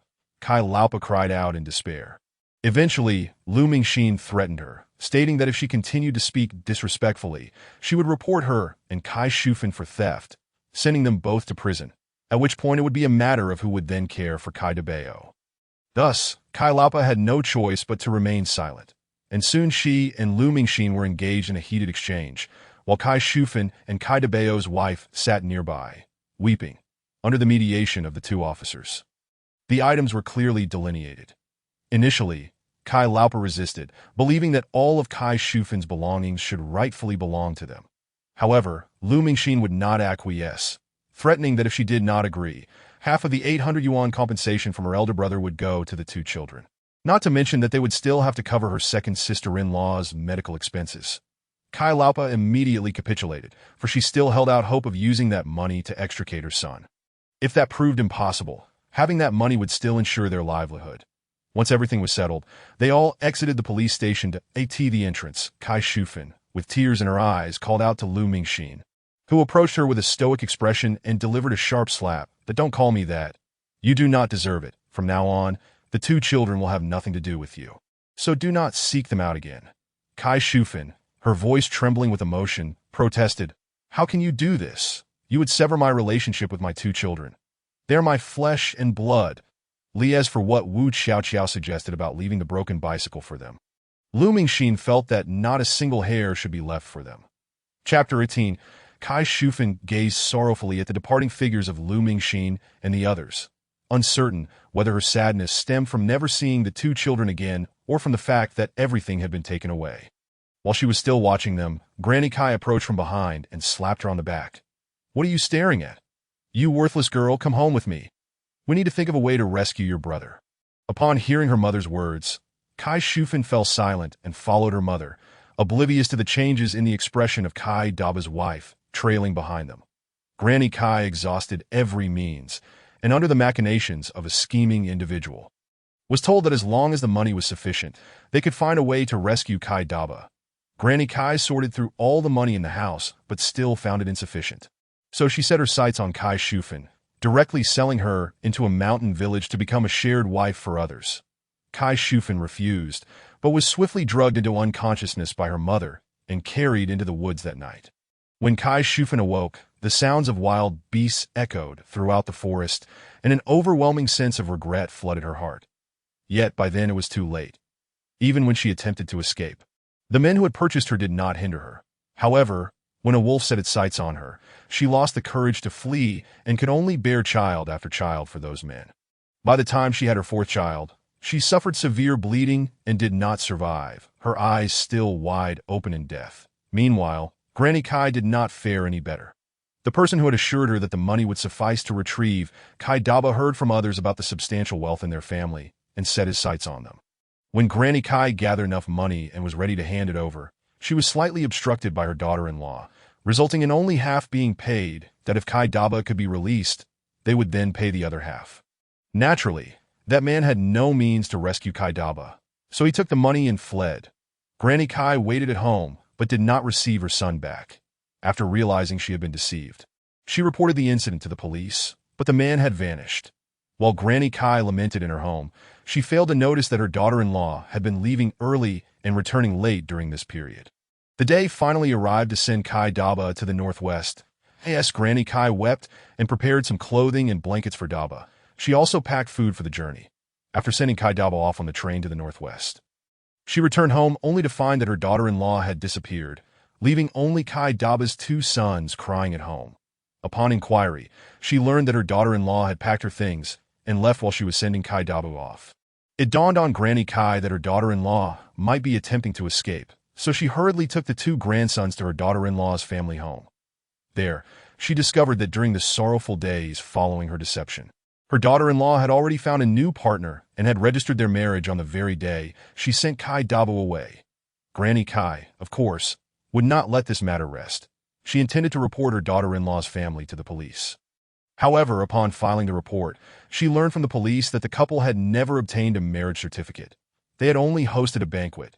They had intended to get the certificate, but Granny Kai had insisted that the banquet was sufficient, arguing against the expense.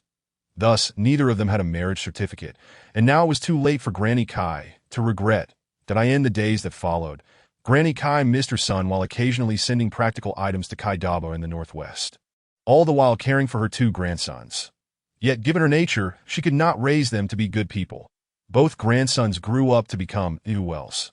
Years later, when Kai Daba returned from the northwest, he discovered that his mother had passed away, his sister had been sold by their mother and had long since died, and his wife had run off with someone else shortly after he was sent to the northwest. The two children had also become Wells and were nowhere to be found. These events belonged to the future and had no bearing on the present. After exiting the police station, Lu Mingxin and Feng Mingran pushed their bicycles, laden with items, toward the hospital. Upon reaching the hospital entrance, they spotted a tractor parked there, with Lu Monsong sitting atop it. The two hurriedly pushed their bicycles over. Upon seeing them approach, Lu Monsong jumped down from the tractor, ready to assist them. After loading all the items onto the tractor, only the two bicycles remained. Lu Mingxin did not intend to place them on the tractor, as it would be inconvenient for their group to rely solely on the village tractor. Even though they had contributed financially, Lu Monsong observed the two bicycles. The one purchased by Wu Qiaoqiao for their wedding was in somewhat better condition, while the bicycle bought by Kai Shufan for her wedding had become utterly dilapidated, causing Lu Monsong great distress as he circled it and cursed Kai Daba. That scoundrel. He can take the bicycle, but he should at least maintain it properly. Now it makes sounds other than the bell. Hearing Lu Monsong's words, Lu Mingxin glanced at the battered bicycle, a flicker of pain crossing her face. However, she still consoled Lu Monsong that it's all right. Brother Menking, that my second brother will be back in a few days. I'll ask him to check the scrap yard for anything that can be used to repair this bicycle, so we can continue using it. Well, that makes sense, that aren't we rural folks just like that? Everything can be mended and reused. By the way, Mingxin, I heard your second sister-in-law has woken up. Yes, my second sister-in-law has woken up. That's wonderful. When can you return home? The doctor said they will monitor my second sister-in-law's condition for a few days. If there are no complications, she can go home soon. However, I want to wait a few days for my second brother to arrive. Perhaps Brother Monsong will need to come pick us up. That's fine. It's good that Mingfeng is coming back. Your second sister-in-law has endured a lot. When your second brother returns, they should take good care of her. Lu Mingxin nodded, thinking along the same lines. She was already contemplating what ration tickets they had left, such as meat and grain tickets, to see if she could gather more to help replenish her second brother and sister-in-law, who had both suffered greatly. After ensuring everything was in order, Lu Mingxin and Feng Mingran headed into the hospital, while Lu Monsong remained outside, guarding his precious tractor, as he would later need to bring Aunt Wu back to the village. Chapter 19. Upon entering Wu Qiaoqiao's hospital room, Lu Mingxin and Feng Mingran found San Sa Ma Shimei and Lin Yue chatting and laughing with Wu Qiaoqiao and Zhao Xiuxiao. The two greeted them. San Sa, Comrade Lin, to which the others in the room responded with inquiries about their experience at the police station. Upon learning that Lu Mingxin not only retrieved all their belongings, but also secured the hospitalization fees for Wu Qiaoqiao. They were informed that since the expenses were still uncertain, they had simply taken 50 yuan from the money given to Kai Shufan to leave at the police station, that if there was any surplus after Wu Qiaoqiao's discharge, they would return it to Kai Shufan. If not, they did not intend to pursue it further, wishing to avoid prolonged entanglements. That moment, Wu Qiaoqiao turned to Lu Mingxin and Feng Mingran, saying, "You two should return with Aunt Wu and Wei Wei. You've worked hard these past few days. Now that I'm awake, just one person is enough to take care of me. Lu Mingxin and Feng Mingran were somewhat uneasy, with Feng Mingran suggesting he could stay behind to assist San Sa in caring for Biao Sa, allowing Lu Mingxin to rest as everyone had indeed been worn out. However, Wu Xiaoqiao did not agree. Thus, they all boarded the tractor driven by Lu Monsong and returned home, first dropping Lu Mingxin off in town before heading back to Lijiaden. However, upon returning, Zhao Xiuxiang did not rest, but instead joined her two sisters-in-law to help tidy up for Wu Xiaoqiao. They were aware that Lu Mingfeng would likely return in a couple of days, and it wouldn't do for the house to remain in disarray due to the chaos caused by the Kai family. The sisters-in-law of the Lu family, along with their daughter-in-law, set about cleaning the house. Fortunately, when Lu Mingfeng's family had built their home, they had installed a well in the courtyard, allowing them to wash most items with water from the well, easing their workload significantly. After everyone had left, Wu Xiaoqiao noticed San Sa taking out shoe soles from her backpack and sitting beside her hospital bed to sew that Wu Xiaoqiao observed that the wives taken by the Lu family were quite commendable, barring Kai Shufan, who was never truly desired by the Lu family.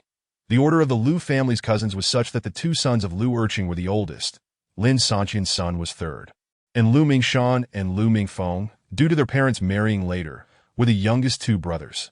After a while of sewing the shoe soles, Ma Shimei began to feel that something was amiss.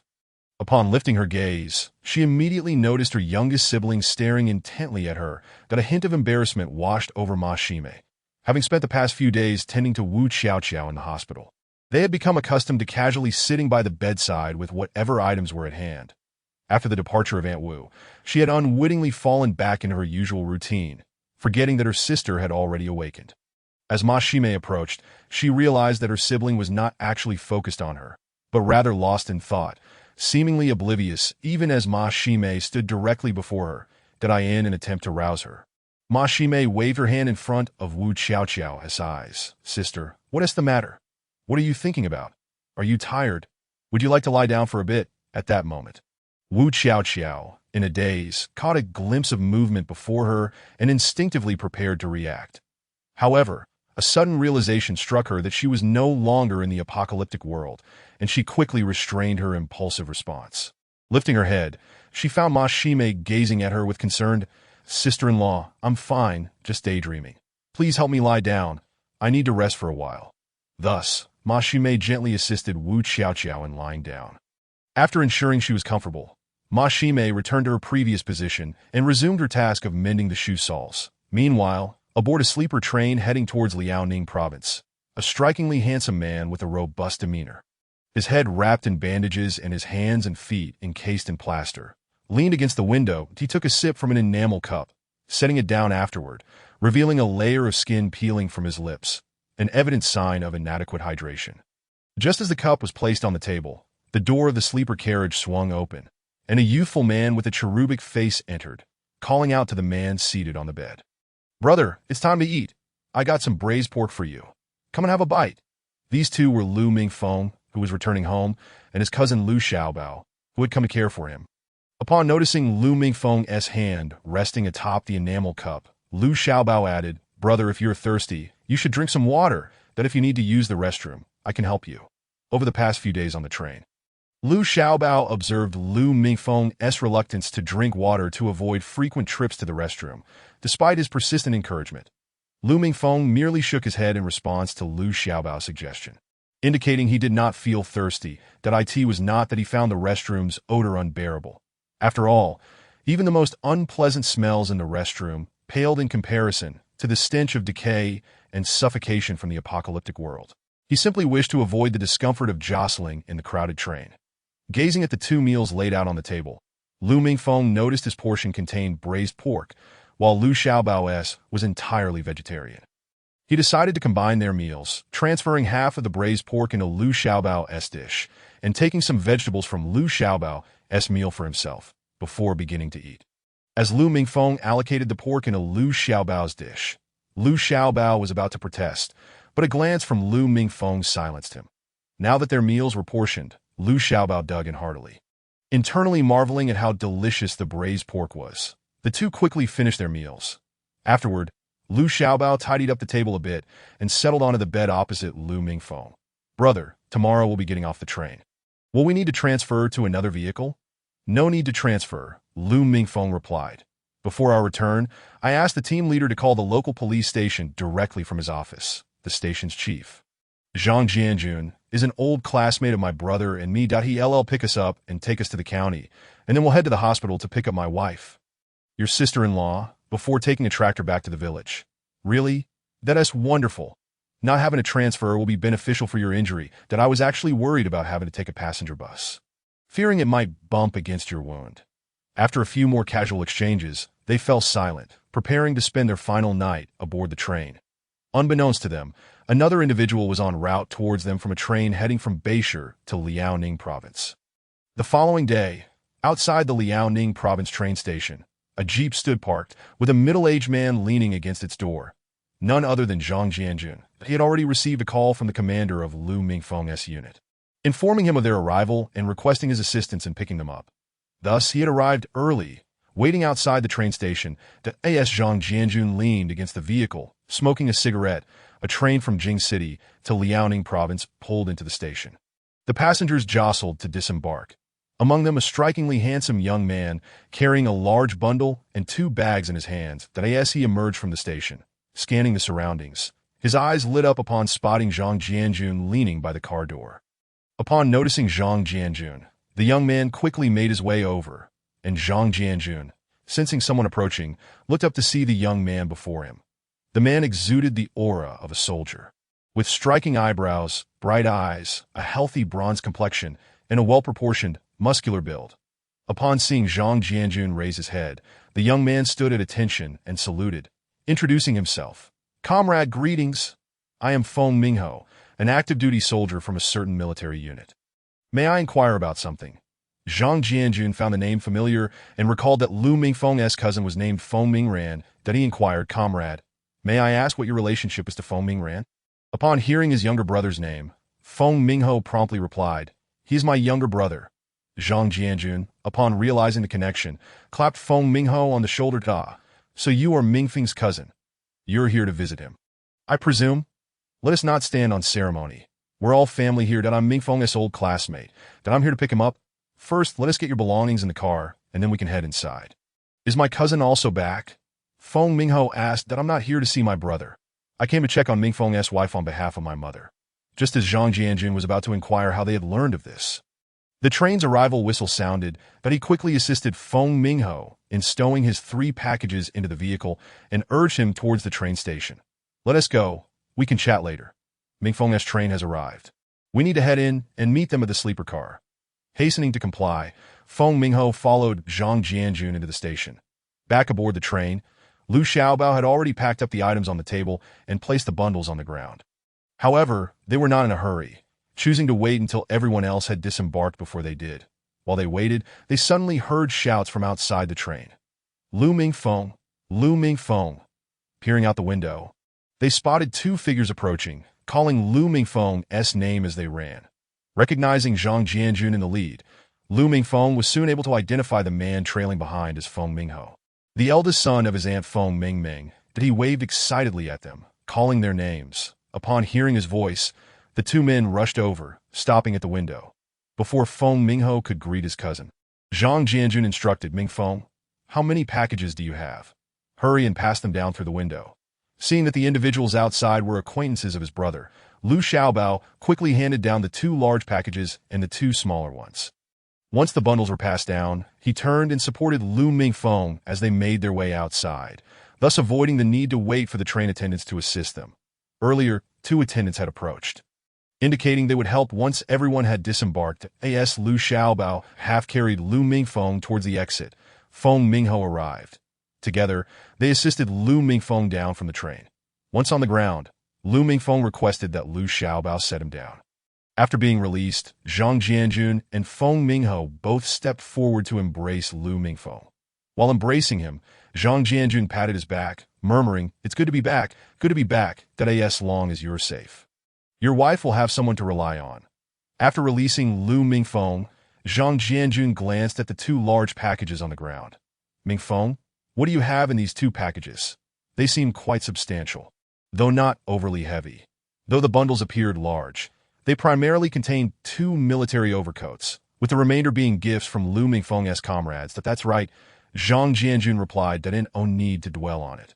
Let us get these items outside and head home. After speaking, Lu Xiaobao took the lead in carrying 2 large packages and made his way outside. Lu Mingfeng intended to help Lu Xiaobao, but was preempted by Feng Mingho. Observing this, Lu Xiaobao could only pick up the 2 smaller packages on the ground and follow Feng Mingho. Once everyone had boarded the vehicle, Zhang Jianjun started the engine and drove towards the county town. During the ride, Lu Mingfeng introduced Lu Xiaobao to the others and vice versa. Xiaobao, this is my old squad leader Zhang Jianjun. You can call him Junge. This is my cousin from my aunt's side. You can refer to him as Hao Ge. Squad leader Mingho, this is my younger brother whom I met in the army. His name is Lu Xiaobao. Upon learning that Lu Mingfeng had a younger brother, both Zhang Jianjun and Mingho inquired about Lu Xiaobao's circumstances. When they discovered he was an orphan who had grown up relying on the kindness of others, they urged him not to be polite and to treat their home as his own. Zhang Jianjun also handed a package to Lu Mingfeng. Upon opening it, they found it filled with a large quantity of white rabbit milk candies, 2 packets of malted milk, and even a bag of powdered milk, which was currently hard to come by. Lu Mingfeng immediately asked for clarification on why such items were being given to him. Zhang Jianjun explained, your sister-in-law is hospitalized due to an injury. Initially, your wife was supposed to visit her, but she took the children back to their hometown to see their grandparents. Man, I felt it inappropriate to visit the hospital, so now that you are back, I prepared these items for you to take home. Squad leader, there's no need for such courtesy. You didn't have to buy so many things. It's too extravagant. Lu Mingfeng protested that there's no need to be so formal. These aren't for you, but for your sister-in-law and the children. That a grown man shouldn't be so overly sentimental, Zhang Jianjun retorted. Lu Mingfeng, seeing no way out, accepted the gifts, but he resolved to hunt for game in the mountains while recuperating at home and send some to Zhang Jianjun's family. Considering their economic situation was not prosperous, they not only had to eat and drink, but also needed to send money back home to support their parents. As the vehicle approached the county hospital, Zhang Jianjun spotted the tractor from Lu Jiaden parked outside and chuckled to Lu Mingfeng. Timing is everything. It seems today is also the day your sister-in-law is being discharged. That if one were to ask how Zhang Jianjun knew, it was because ever since Wu Xiaoqiao's injury, he had been keeping a close eye on the situation. That he was aware that after retrieving the 2 bicycles, they had been riding them to the hospital for their shifts. Today, upon seeing the tractor, he deduced that it was indeed the day Wu Xiaoqiao would be discharged. With that, he parked beside the tractor. Lu Monsong, sitting atop the tractor, turned to see a car pull up. And upon noticing 4 individuals disembark, one of whom was injured, he quickly jumped down. Mingfeng, you've arrived. I was just wondering when you would get here, so I could come pick you up with the tractor. Who are these people? Yes, Monsong, I just got here today. This is my old squad leader, who is also the station chief in our county. This is Feng Mingho, my cousin, and this young man is my brother from the army. Lu Monsong felt slightly flustered upon learning Zhang Jianjun's identity as the station chief. He had only encountered the brigade leader before, unaware of the ranks of Lu Mingfeng and his brother. After nervously greeting Zhang Jianjun and the others, he informed Lu Mingfeng about Wu Xiaoqiao's discharge. Mingfeng, your return is perfectly timed. You can head back with your wife. Aunt Wu and Mingxin are already inside helping your wife pack. Lu Mingfeng, upon hearing this, instructed Feng Mingho and Lu Xiaobao to transport the items from the car to the tractor while he went to fetch his wife and conduct a checkup to ensure everything was all right. As per the captain's special instructions to Lu Xiaobao before they had disembarked from the train. After all the items were moved to the tractor, Lu Mingfeng turned to Zhang Jianjun, asking him to drive back to the station.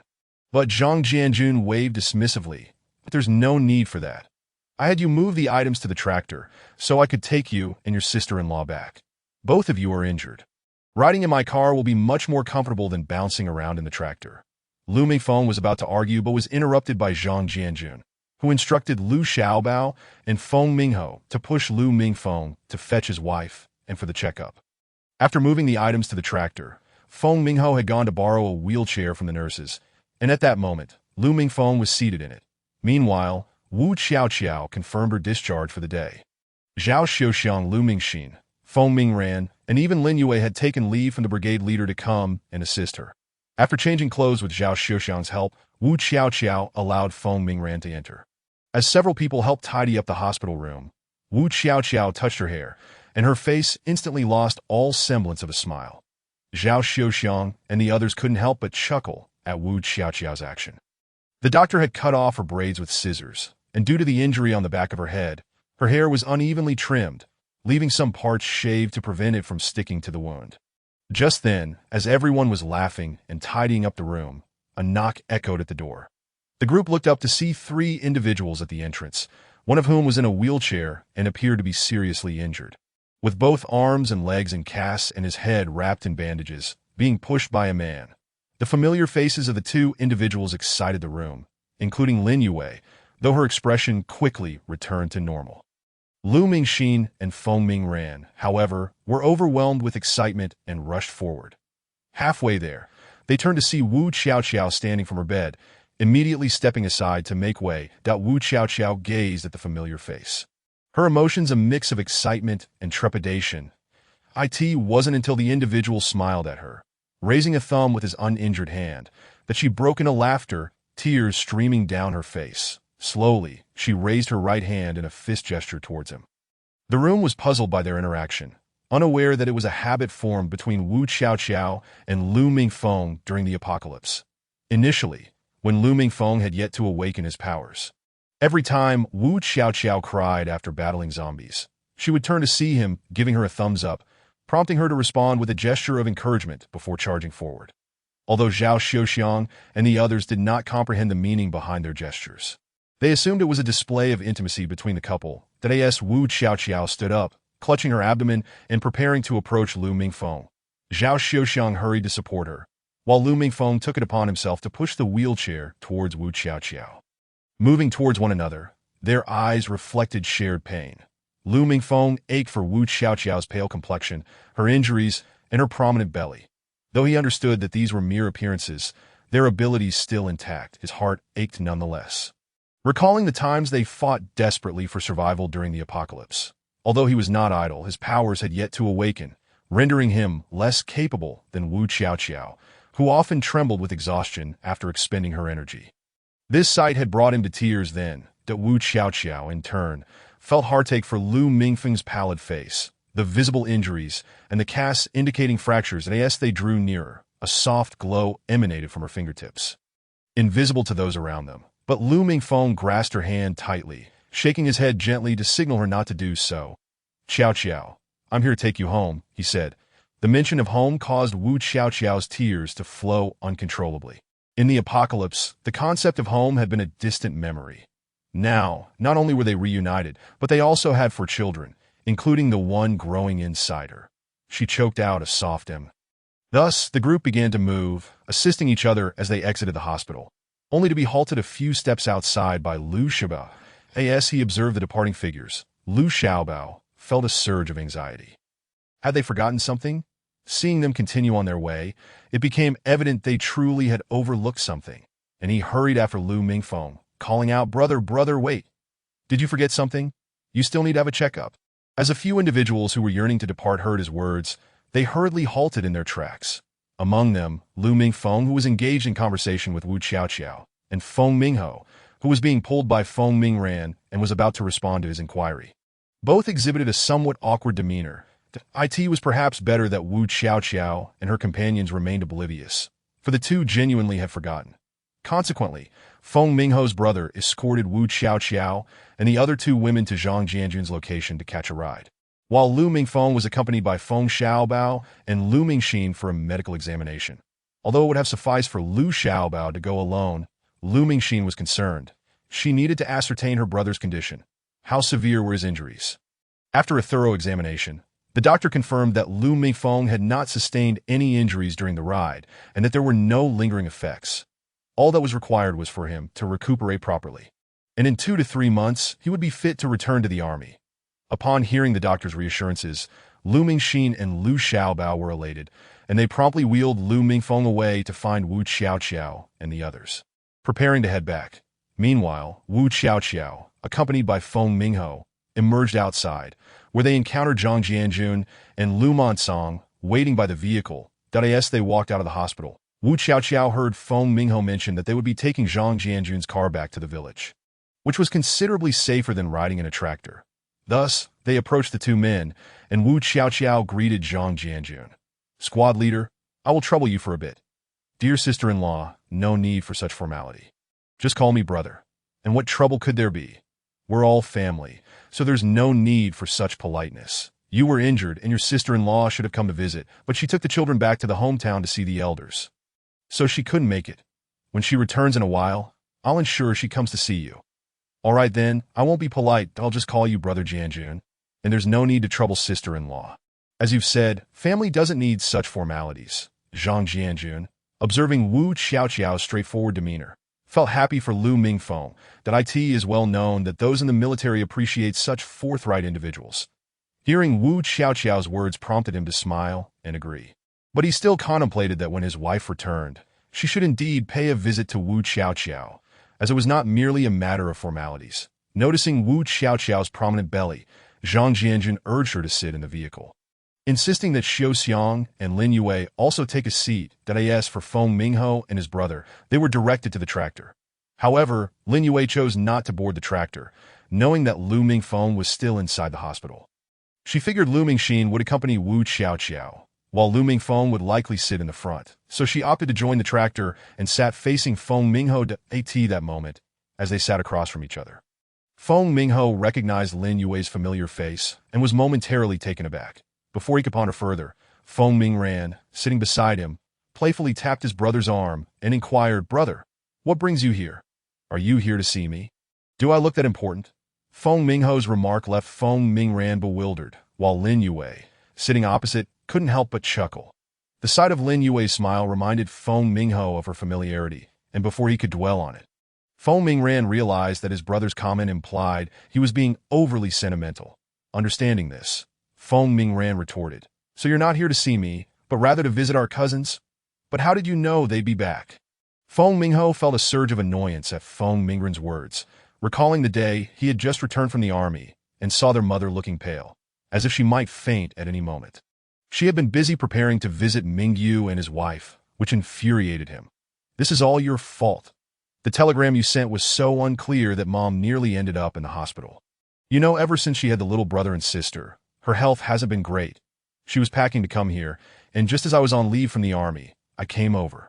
Upon hearing that their mother had almost been hospitalized, Feng Mingran was momentarily taken aback, but he quickly inquired about their mother's well-being, and once he learned she was fine, he felt relieved that he then asked Feng Mingho how long his leave would last. Upon discovering that Feng Mingho had 2 months off, Feng Mingran asked whether their cousin would also return home, to which Feng Mingho replied that it was uncertain. However, at that point, Feng Mingho suddenly realized he had yet to inform their mother of his arrival. Without hesitation, he jumped off the tractor and dashed toward the post office, calling back to Feng Mingran to wait for him. Feng Mingran watched as his elder brother ran off, and before he could voice his intention to follow, he had already vanished from sight. Considering he wouldn't catch up, he thought it might suffice for his brother to inform their mother alone.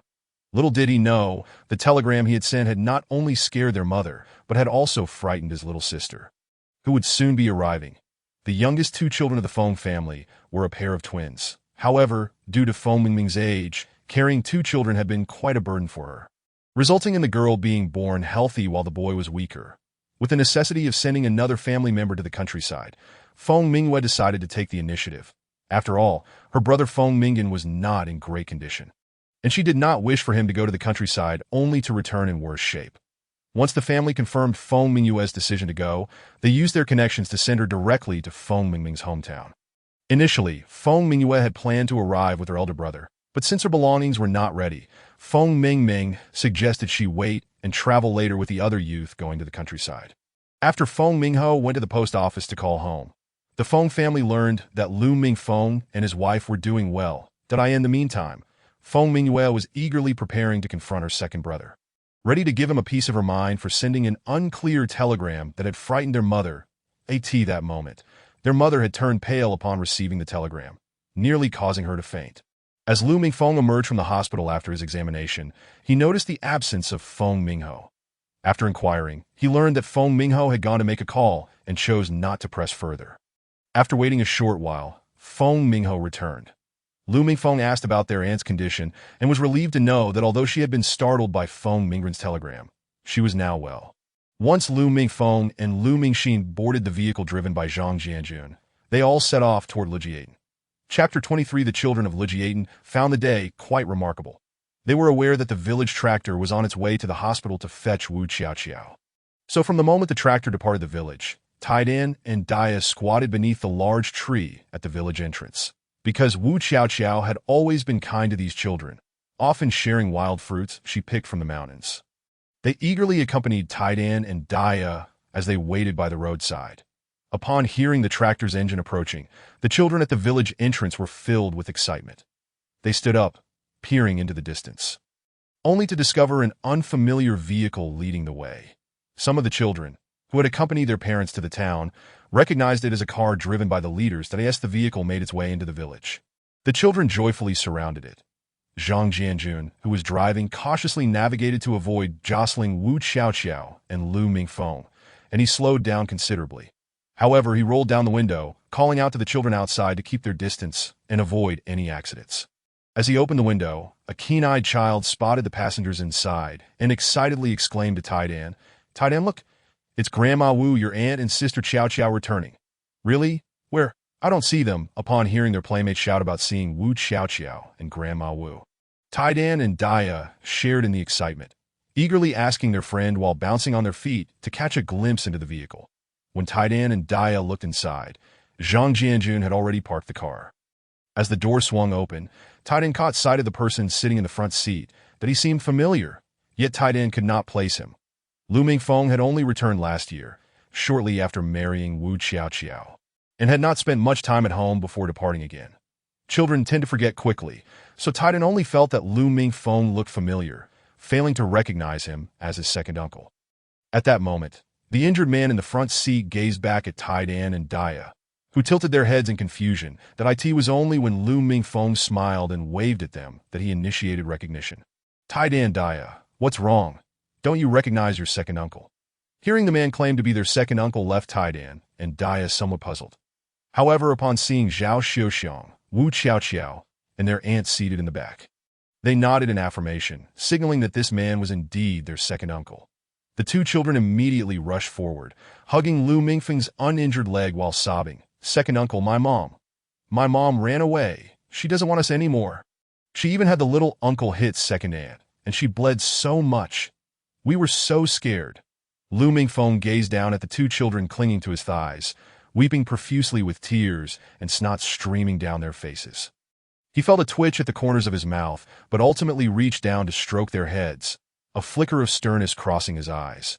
He would not easily let the Kai family off the hook. As he gently comforted the children, preparing to lift them to sit beside him, he was intercepted by Zhao Xiuxiong, who had gotten out of the car to place the two children inside. She herself did not join them, stating that she would return home to fetch some supplies.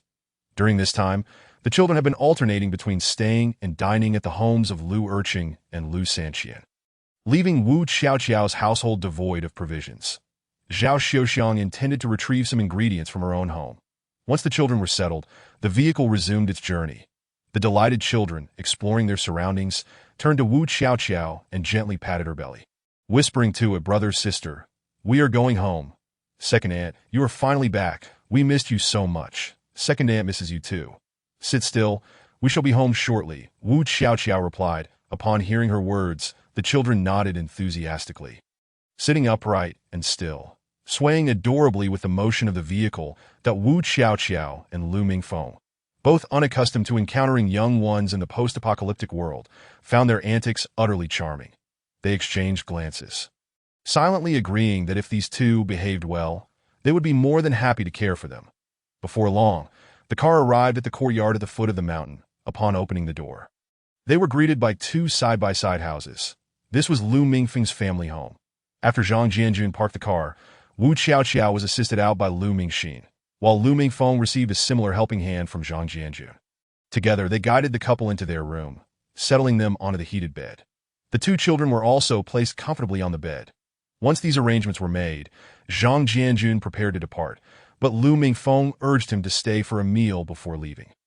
Zhang Jianjun explained that he needed to hurry back to work, so Lu Mingfeng did not insist. Not long after Zhang Jianjun's departure, the brothers Feng Mingho and Feng Mingran, along with Lin Yue, entered with various bags of provisions, placing them on the bed. Fortunately, the bed in Wu Xiaoqiao's room was quite spacious. Otherwise, they would have struggled to accommodate everything. After unloading the items, Feng Mingho inquired if there was any place for Feng Mingran to stay. Feng Mingran replied that there was none, as their youth commune was fully occupied. Just as Wu Xiaoqiao was about to suggest that Feng Mingho stay in the adjacent room belonging to Lu Mingshan, Zhao Xiuxiang, who had returned from fetching supplies, spoke up. Addressing Lu Mingfeng and his wife, she said, "Initially, when you and Mingshan discussed providing for my husband and me in our old age, we did not agree. However, now that Xiaoqiao has encountered difficulties, and with our disconnection from Kai Shufan, it seems that Mingshan's 2 children ought to be under your care, given that you are often away with the army. And Xiaoqiao will have to manage for lives. I intend to move here to assist her in caring for the children. What do you think?" Upon hearing her proposal, Lu Mingfeng and Wu Xiaoqiao exchanged glances, both wholeheartedly in agreement. The Wu Xiaoqiao felt immense relief at the prospect of having someone to help care for the children, as she recognized her own limitations in this regard. After all, it was quite a challenge for a woman accustomed to battling zombies with an axe or chainsaw to care for soft, helpless infants. Lu Mingfeng, too, was genuinely concerned about Wu Xiaoqiao managing the newborns alone. Furthermore, he recalled the original owner's desire to provide for Zhao Xiuxiang in her old age, as this was a responsibility he felt he ought to honor. Sensing their eagerness to accept her offer, Zhao Xiuxiang felt a wave of relief wash over her, knowing that the promise made by Lu Mingfeng and Lu Mingshan to care for them was sincere. After finalizing these arrangements, Zhao Xiuxiang decided to finish lunch before gathering her belongings to move over.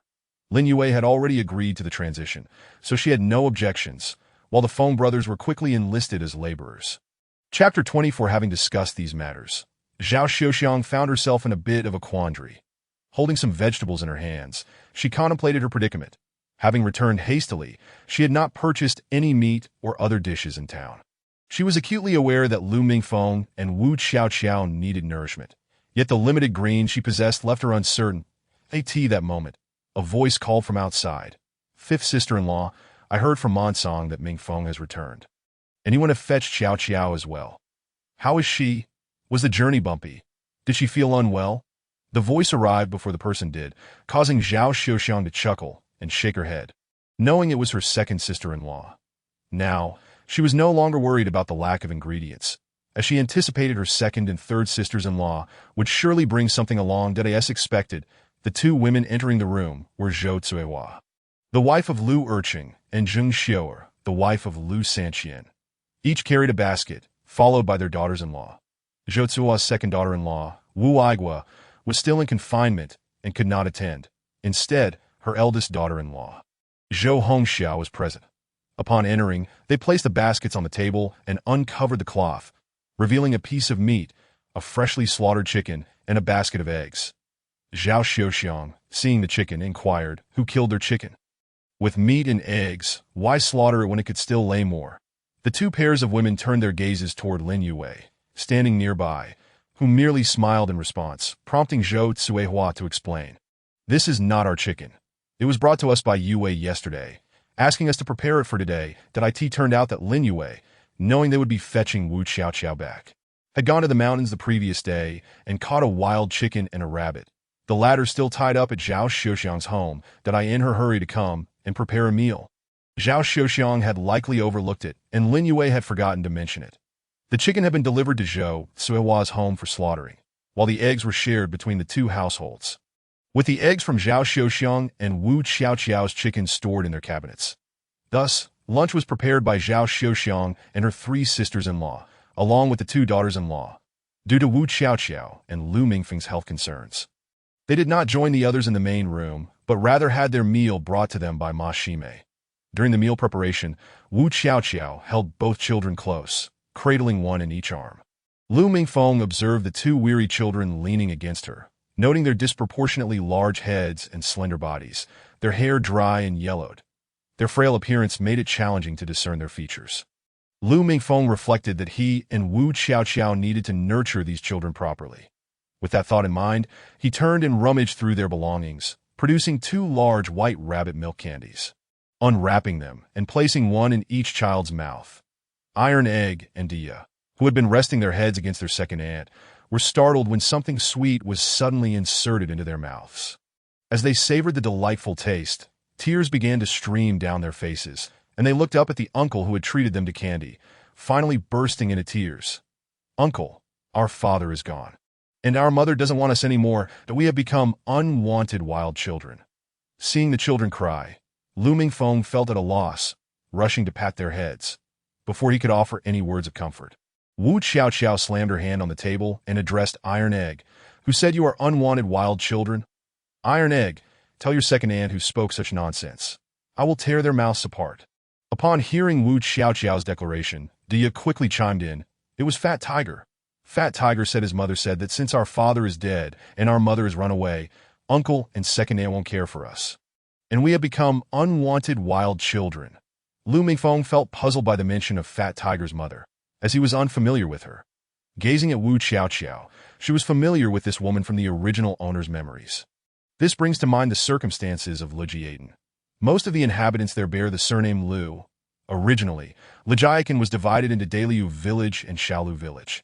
However, following the founding of the nation, it was consolidated into a single settlement, predominantly populated by those with the surname Lu, with only a minority of other surnames. The mother of Fat Tiger belongs to one such family with the surname Niu. Her name is Li Hohat. Known for her loquaciousness that in the past, Li Hohat had accused Kai Shufan of taking items to her parental home, which resulted in Kai Shufan confronting and beating her. Now, she often speaks ill of Taidan and Dia at home. Wu Xiaoqiao finds her behavior entirely unsurprising, yet she holds such individuals in disdain, considering it a mere display of power to bully 2 children when one cannot stand up to adults. Lu Meifeng and Wu Xiaoqiao comfort the children, assuring them that they will not be neglected, even inviting them to call them mom and dad if they wish. Upon hearing this, Taidan and Dia fell silent. Yet Wu Xiaoqiao and Lu Mingfeng paid it no mind. Chapter 25. Taidan and Dia sat on the Kong, enjoying their food while Lu Mingfeng and Wu Xiaoqiao organized the items on the Kong. They first took out the white rabbit milk candies, malt extract, and a bag of milk sent by Zhang Jianjun, placing them in the cupboard before proceeding to sort through the items Lu Mingfeng had brought back. Wu Xiaoqiao opened the 2 large parcels, discovering a military coat in each, both brand new. Lu Mingfeng explained that these were gifts from the regiment leader and the political commissar, suggesting that if Wu Xiaoqiao wished to wear one, she could keep one for herself, while the other would be given to Aunt Wu. Hearing this, Wu Xiaoqiao neatly folded the 2 military coats and set them aside, continuing to rummage through the remaining items. She found some food and supplies, and even discovered a bag hidden inside one of the garments. Upon opening it, she was astonished to find it contained some money. Lu Mingfeng recognized the bills. They were contributions from his comrades who, aware of his family's troubles, feared he would face hardship. They knew he would refuse any direct offer, hence they discreetly placed the money in the parcel. As the couple organized their belongings, Lu Erqing and his brothers arrived. After entering Lu Mingfeng's home and confirming the couple was well, they proceeded to the hall to await dinner. Initially, Lu Erqing had come over after work. But upon discovering that Lu Mingho was also present, he sent his wife home to fetch some food to prepare a meal for everyone in Lu Mingfeng's household. Lin Yue, witnessing the gathering, contemplated leaving, feeling somewhat out of place among the family. However, before she could depart, Zhao Xiuxiang stopped her. "Yue, where are you going?" "Aunt Wu, what place do I have at your family dinner?" "What do you mean? What place? You brought the chicken, and even gifted us a ginseng, that if we follow your logic, I should charge you for the ginseng." Zhao Xiuxiang insisted that Lin Yue stay, and others joined in urging her to remain for the meal. Meanwhile, Feng Mingho hoped Lin Yue would stay as well. Ever since meeting her, he felt a strange longing, unable to tear his thoughts away from her, even as it pained him. Thus, Lin Yue was compelled to stay. However, she returned to Zhao Xiuxiang's home to retrieve the rabbit she had brought back the day before. She intended to help in the kitchen, but was shooed away by Zhao Xiuxiang, who insisted that with the 3 sisters-in-law present, there was no need for anyone else, as the kitchen was too small to accommodate more. Soon, the meal was prepared, and the door to Lu Mingfeng's home swung open as Ma Shimei entered with 2 bowls of dishes. Followed by Zhou Hongxia, who carried a basket containing corn pancakes and utensils. After placing the food on the table, Zhou Hongxia cheerfully announced, "Fifth brother and fifth sister-in-law, dinner is ready. We have pork with dried vegetables and vermicelli, along with chicken soup, which includes the ginseng that Lin Jiqing previously brought, that be sure to drink plenty to nourish yourselves." After saying this, Zhou Hongxia prepared to take the two children down from the Kong to join the meal. But Taidan and Dia were reluctant to leave Wu Xiaoqiao's side. Understanding their need for security after the recent upheaval, Wu Xiaoqiao and Lu Mingfeng advised Zhou Hongxia to let them stay and dine with them. Realizing the children truly wished to remain, Zhou Hongxia complied and exited, returning shortly with 2 sets of bowls and chopsticks for the children, ready to leave again. However, Wu Xiaoqiao called out to her, handing over a bowl that contained a chicken missing its legs and wings to sister-in-law. "Take this out. How could we eat an entire chicken just among ourselves? Aren't you all joining us?" "Fifth sister-in-law, that simply won't do. This is meant for you and fifth brother to regain your strength, that we have plenty of pork and stir-fried rabbit outside." That Wu Xiaoqiao stood firm in her refusal, even declaring that if they did not partake, she would also abstain. Seeing her resolve, Zhou Hongxia turned to Lu Mingfeng for support, who could only shrug in helplessness. Thus, Zhou Hongxia took the bowl with the incomplete chicken and left. Once Zhou Hongxia departed, Wu Xiaoqiao served each child half a bowl of chicken soup and placed a chicken leg in front of them. She and Lu Mingfeng each took a bowl of soup and a chicken wing, settling down at the table to eat. Thankfully, Zhou Hongxia had brought enough bowls. Otherwise, Wu Xiaoqiao might have had to eat directly from the basin. She lifted her bowl, took a sip of the chicken soup, and sighed in contentment, unable to recall the last time she had enjoyed such a dish. Reflecting on the past, when she had been unable to eat anything, she felt a surge of happiness as she savored the fragrant chicken soup. Watching Wu Xiaoqiao's eyes narrow in pleasure as she drank, Lu Mingfeng couldn't help but smile as he prepared to place his chicken wing into her bowl, only for Wu Xiaoqiao to cover her bowl with her hand and roll her eyes at him. "Eat your own. It's not as if there won't be food later. Hurry up and finish, so we can rest well and attend to the important matters tonight." Understanding that she referred to the treatment he was to receive that evening, Lu Mingfeng nodded and began to eat earnestly. Observing the two children slurping their soup and gnawing on the chicken legs beside her, Wu Xiaoqiao decided to give each of them a pancake to tear and soak in the soup. She herself took a pancake and began to munch on it. This pancake is delightful." Meanwhile, in the main room, Zhao Xiuxiang finished preparing the meal, instructing Zhou Hongxia and Ma Shimei to take the food inside and bring the children out to eat. However, shortly thereafter, Zhou Hongxia exited without the children. Upon learning that Taidan and Dia wished to remain with Xiaoqiao, no one objected. After Zhou Hongxia brought the bowls and utensils for the children inside, everyone settled down, awaiting her return to begin the meal. To everyone's surprise, when Zhou Hongxia emerged, she was holding a bowl containing a chicken that was missing its legs and wings. Zhou Tsuhua, Zhou Hongxia's mother-in-law, immediately inquired, "Didn't you say this was for Mingfeng and Xiaoqiao? We can just have rabbit." Originally, the rabbit that Lin Yue brought was stir-fried with chili by them, and since Lu Mingfeng and another person were unable to consume spicy food due to their injuries, everyone unanimously decided to send in some chicken for them to eat, while they themselves would feast on rabbit and stewed dishes. However, it was unexpectedly brought out by Zhou Hongxia, who expressed a reluctance to serve it.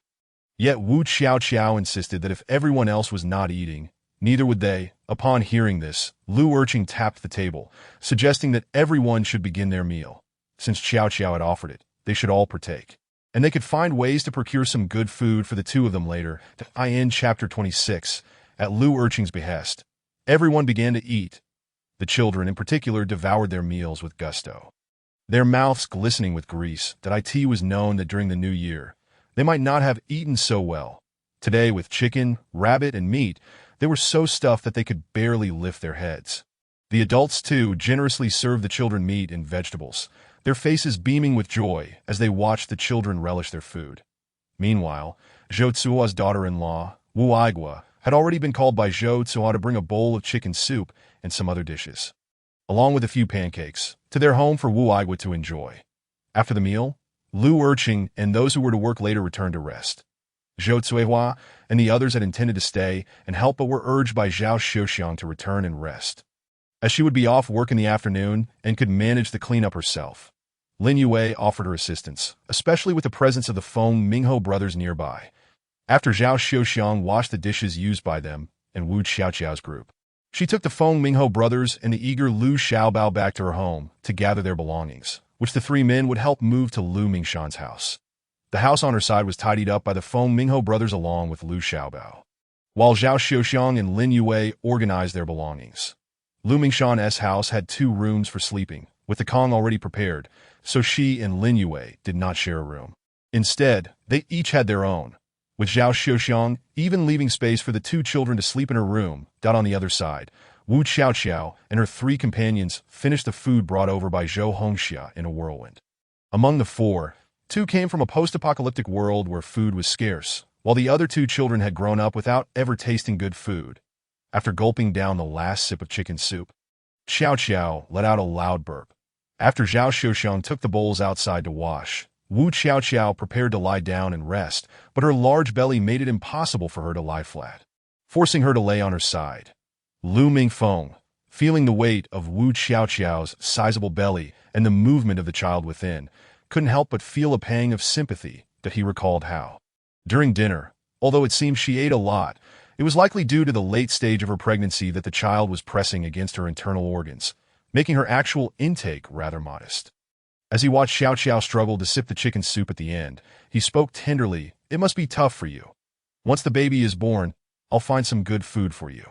I remember there are plenty of provisions in the back mountain."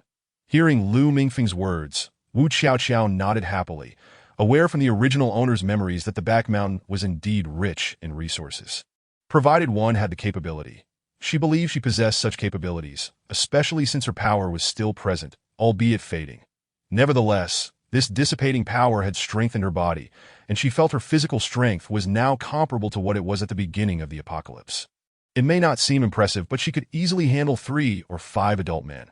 Upon hearing Lu Urchin's promise to find good food for Wu Xiaoqiao after she gave birth, Tai Dan and Dia, standing nearby, eagerly raised their hands, expressing their willingness to help find tasty treats for their aunt. That Wu Xiaoqiao and Lu Mingfeng affectionately ruffled the children's hair. Just then, Zhao Xiuxiang entered. "Mingfeng, should we let Tai Dan and Dia sleep with me tonight?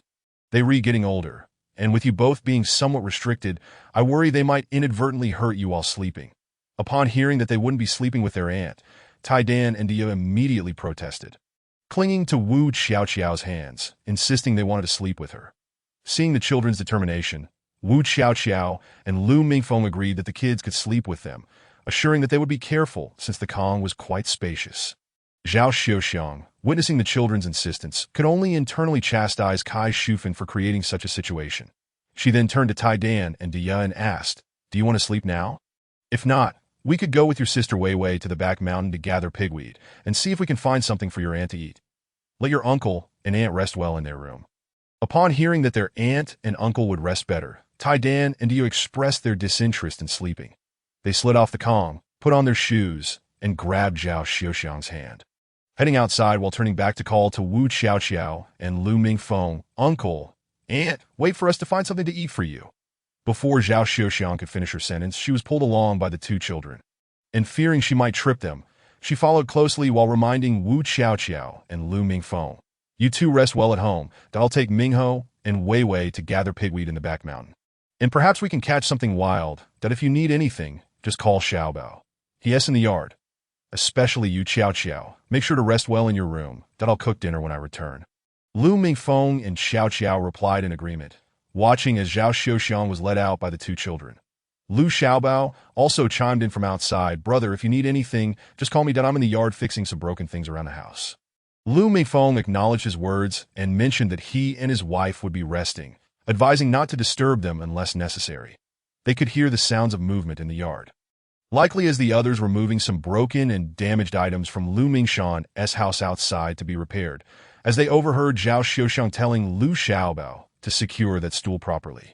As the commotion outside gradually faded, only the sound of Lu Xiaobao fixing things remained. Wu Xiaoqiao got up, cradling her belly, and walked to the door to lock it securely. Once the door was locked, she hurried to the bedside, softly calling out to Lu Mingfeng, who seemed ready to assist her if he could move. Take it slow, Annie. Don't forget you're carrying a big belly." Watch your step. Lu Mingfeng cautioned that Wu Qiaoqiao paid him no heed and sat down on the edge of the bed. Lu Mingfeng sighed in relief, knowing that once this child was born, she would not have to endure the terrifying experience of childbirth alone. In Chapter 27, Wu Qiaoqiao, upon sitting at the edge of the Kong, immediately placed her hand over Lu Mingfeng's leg that a soft, pale light began to emanate from her hand, visible only to them. The light gently floated and merged into Lu Mingfeng's leg, causing a warm, tingling sensation in the injured area. Lu Mingfeng realized that Wu Qiaoqiao's powers were at work.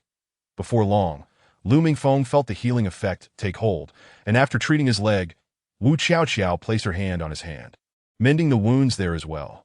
Feeling somewhat fatigued, Lu Mingfeng helped her lie on her side. Once settled, Wu Qiaoqiao looked up at Lu Mingfeng, whose limbs were encased in plaster, and said, "Your injury has been treated. Remember to cover it with your powers when you go for a checkup next time, so they don't discover that you've healed, that if possible, have them remove the plaster, that be by the way. Do you still have your powers?" Lu Mingfeng, noticing the fatigue on Wu Qiaoqiao's face, draped a blanket over her. After covering her, he leaned down and gently kissed her lips that "Don't worry, my powers are still intact. You rest for a while. I'll organize the items in my beads first, and when you wake, I'll sort through yours," Lu Mingfeng assured. Hearing Lu Mingfeng mention organizing, Wu Qiaoqiao recalled the chaotic assortment of items in her bracelet, which made her head ache. However, fatigue had overtaken her, and before she could respond, she fell into a deep sleep in fact, both individuals possess healing potions within their shared space. However, due to their abilities constantly dissipating, they adhere to the principle of not wasting resources, utilizing their powers first while reserving the potions for future use. Once Lu Mingfeng ensured that Wu Qiaoqiao was asleep, he began to organize the items left in the space created by his bead. It is worth noting that the reason he and Qiaoqiao traversed into this world was due to this bead, known as the Merit Transformation Pearl, crafted by a great being from the Buddhist realm who amalgamated numerous rare materials into it. Even prior to his passing, he infused the pearl with his own Buddhist domain, rendering it a microcosm unto itself. Historically, treasures that emerge into the world are often the subject of fierce contention, and this was no exception. After the great being merged his domain into the reincarnation pearl, it radiated an astonishing brilliance. Although other powerful beings from the Buddhist realm guarded it, an inherent sense drew many to compete for it. In the ensuing chaos, this newly forged pearl was not only damaged but also cast into a spatial rift. Lost in the rift, the reincarnation pearl remained unaware of the passage of time until it finally emerged once again during a spatial upheaval.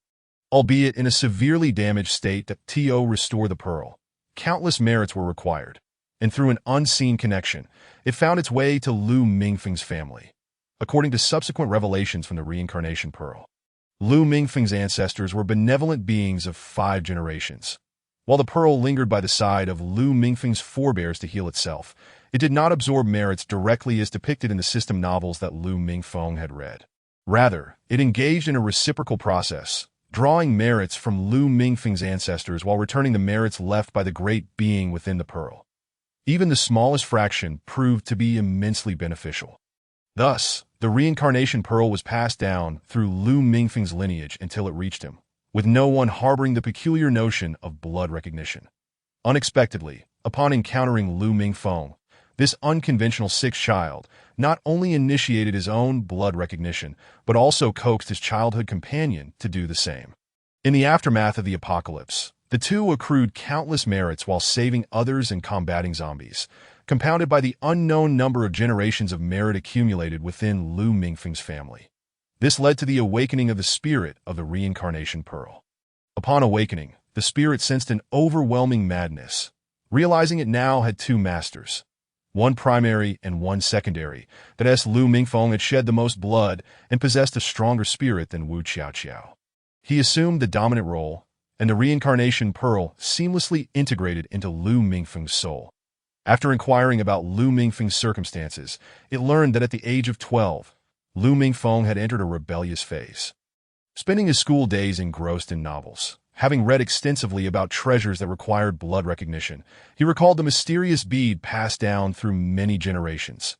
Given that Lu Mingfeng's family had a long-standing friendship with Wu Qiaoqiao's family, he would always pick her up after school. That day was no different. With Wu Xiaoqiao's parents occupied, Lu Mingfeng brought her to his home. Once there, Lu Mingfeng retrieved the bead and, recalling a method from his readings, he made a small incision on the middle finger of his closest hand, allowing his blood to drip onto the bead. However, to his dismay, the bead showed no reaction to his offering. Observing this, Lu Mingfeng turned his attention to Wu Xiaoqiao, and with gentle coaxing, despite her uncertainty, she extended her hand. Reluctant to harm Wu Xiaoqiao, Lu Mingfeng employed a pristine sewing needle, sterilized it with alcohol, and carefully pricked her middle finger, allowing a single drop of her blood to fall onto the bead. Overwhelmed by the moment, Wu Xiaoqiao, who had long regarded Lu Mingfeng as her future husband, burst into tears. Just then, Lu Mingfeng's mother returned home, and upon seeing Wu Xiaoqiao in tears, she unleashed her fury upon Lu Mingfeng. Ultimately, they ended their day watching animated shows together, while the forgotten bead quietly absorbed their blood. Later that evening, Lu Mingfeng's mother discovered the ancestral bead in a bowl, and, along with her husband, scolded Lu Mingfeng. Amidst the chaos of that day, Lu Mingfeng, believing his mother had merely cleaned the bead, paid little mind to the shed blood. Little did he know that the apocalypse would soon arrive, granting him a space of his own. The dual ownership of the space resulted in the creation of an additional subordinate space, represented by Xiaoqiao's bracelet. Together, they navigated the struggles of survival in the apocalypse, amassing countless merits, culminating in a final battle that earned them the merit of salvation. This surge of merit awakened the spirit of the reincarnation pearl, which, upon realization of its dual masters, found itself compelled to exhaust its merits to transport their souls into this new realm. After their arrival, the spirit, captivated by the original couple, placed Wu Xiaoqiao into the body of the original while guiding Lu Mingfeng to a military hospital. Following these events, the reincarnation pearl fell into a deep slumber, having exhausted its energy. Chapter 28. As Lu Mingfeng contemplated, he busied himself organizing the items within his space. Yet he could not help but shake his head at the mountain of paper documents, books, and various potions before him. When the reincarnation pearl had compelled him, he believed the documents would prove useful, and with time pressing, he hastily gathered all the paper materials into the designated space. Now, among the assortment, he found a novel titled The Overbearing CEO Falls in Love with Me along with several others, realizing in hindsight that he had inadvertently brought over the novels meant for Wu Xiaoqiao. As he scrutinized the documents he had organized, a flicker of deep reflection passed through his eyes, noting the information on the formation of the apocalypse, the details of healing potions, and enhancement potions. As for the ability potions, they had not yet been developed before their demise, thus absent from his collection. Additionally, there were documents on purifying water sources and transforming deserts into oases. Holding these materials, Lu Mingfeng pondered how he could discreetly extract this knowledge. Just as he finished sorting the documents into 2 locked cases, Wu Xiaoqiao awakened. Upon noticing her, Lu Mingfeng inquired whether she wished to continue sleeping. Once assured that she did not, he assisted Wu Xiaoqiao in rising, fetching a towel from the rack beside the basin and wetting it in the water to refresh her face. After Wu Xiaoqiao washed her face, she excused herself to the restroom, as pregnant women, especially in the later stages, have more frequent needs that on her way. She spotted Lu Xiaobao still hard at work, and she urged him to take a break. Lu Xiaobao, however, replied that he felt fine and that his tasks were far easier than the training he endured in the military. That he then inquired if Wu Xiaoqiao required any assistance. She declined, prompting him to return to his work. After using the restroom, Wu Xiaoqiao returned to their room and locked the door. Sitting on the Kong, she requested Lu Mingfeng to bring the 2 boxes he had organized onto the Kong. As they opened the boxes, Wu Xiaoqiao examined the documents and inquired, "So, do you intend to research these in this lifetime? Is this all there is? I remember your space being quite vast. There should be more than just this." At this moment, Lu Mingfeng realized he had not informed Wu Xiaoqiao of the reasons behind their arrival in this world. Thus, he explained the circumstances of their rebirth and how his space was currently limited to the size of a room, as well as the connection between Wu Xiaoqiao's bracelet and his space. That he also expressed his desire to hand over these documents to the state, for in their previous lives, they had toiled excessively. And in this life, he sought a more leisurely existence. That Wu Xiaoqiao then understood that her earlier misgivings were unfounded. Not only had she gained a vast bracelet, but she also had a soulmate connected to her spirit. Moreover, Lu Mingfeng's words implied that this would not be their final existence, that as the reincarnation pearl continued to mend itself, they would traverse through various worlds and subsequent cycles. That Wu Qiaoqiao then asked. So, your space is diminished? Lu Mingfeng replied, please, don't take such delight in my misfortune. That my space isn't gone, merely reduced in size for now. And don't forget, all your treasures are still with me. Help me devise a way to submit these documents discreetly, without implicating ourselves. Upon hearing this, Wu Qiaoqiao's expression shifted as memories of the recipe and novels she had entrusted to him resurfaced, causing her to lose her earlier bravado. Initially, she had thought Lu Mingfeng's diminished space would require her to rely on her own resources for a comfortable life, only to realize he had a firm grip on her destiny. Confronted with this newfound reality, Wu Qiaoqiao resigned herself to assist Lu Mingfeng in finding a solution. Suddenly, a legend from the village surfaced in her mind. Have you come across a village legend from the original's memories? Wu Qiaoqiao inquired. Lu Mingfeng pondered for a moment and uncertainly replied, are you referring to the time towards the end of the anti-Japanese war, when a group of Japanese soldiers pushed a cart westward into the back of our village at Mount Wahoo? Moreover, I am quite certain that this is not merely a legend, for I have glimpsed through the original owner's memories that she inadvertently encountered a helmet in the mountains. This incident likely occurred during her pregnancy, a time when she was unaware of her condition, driven by a craving for something sour, prompting her to venture into the hills in search of fruit. That it was beneath a hawthorn tree, situated deeper in the mountains, that the original owner stumbled upon it. Although she dismissed the significance of the find, Wu Qiaoqiao, drawing from the village legends, firmly believed that a group of Japanese individuals had indeed entered Woham Mountain and had not emerged since. Wasn't it true that Lu Mingfeng had never been discovered by anyone? Are you certain I can manage this? Wu Qiaoqiao, however, was resolute. Well, your limbs have healed, and it's unwise to venture out during the day. You can rest at home during daylight hours and search at night. That don't forget, your psychic abilities are still intact. While others may struggle to locate you, you will certainly succeed. Upon hearing Wu Qiaoqiao's reasoning, Lu Mingfeng stroked his chin, acknowledging the soundness of her logic. After discussing this matter, Wu Qiaoqiao requested Lu Mingfeng to retrieve all the novels from his space pertaining to this era, as she wished to peruse them thoroughly. Lu Mingfeng, unable to resist Wu Qiaoqiao's insistence, complied while inquiring whether she needed assistance in organizing her space. That it was well known that Wu Qiaoqiao had little affinity for tidiness, often misplacing items within her own space. Thus, her novels and recipes had ended up in Lu Mingfeng's area. Wu Qiaoqiao pondered the disarray of her own space and conceded that it indeed required organization, though she was reluctant to undertake the task herself. Did you not say that our spirits are connected? Come and see if you can enter my space. That if you can, you may organize it. If not, I shall have to do it slowly myself. Observing Wu Qiaoqiao's considerable belly, Lu Mingfeng felt a twinge of reluctance for her to exert herself and closed his eyes, using his psychic energy to sense her space, curious if he could gain entry. To his surprise, he successfully traversed into Wu Qiaoqiao's realm, only to be astounded by the chaotic assortment of items strewn about. Lu Mingfeng gazed at Wu Qiaoqiao, who sat across from him, engrossed in a novel, and helplessly inquired, what on earth do you possess in this space? Why is it so cluttered, overflowing with belongings? Upon hearing Lu Mingfeng's remarks, Wu Qiaoqiao felt a sense of unease. Her space was considerable, and there was no reason for it to be so packed.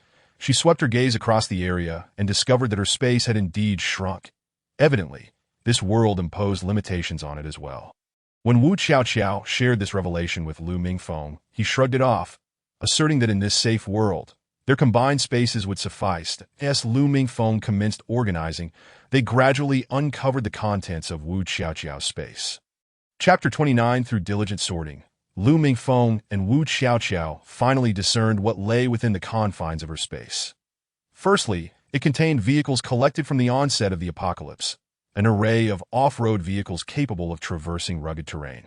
Compact cars, bicycles, and even small electric scooters. There were also vehicles produced by later bases utilizing 3 types of energy sources. The cars resembled those we once used, equipped to harness zombie crystal cores and solar energy.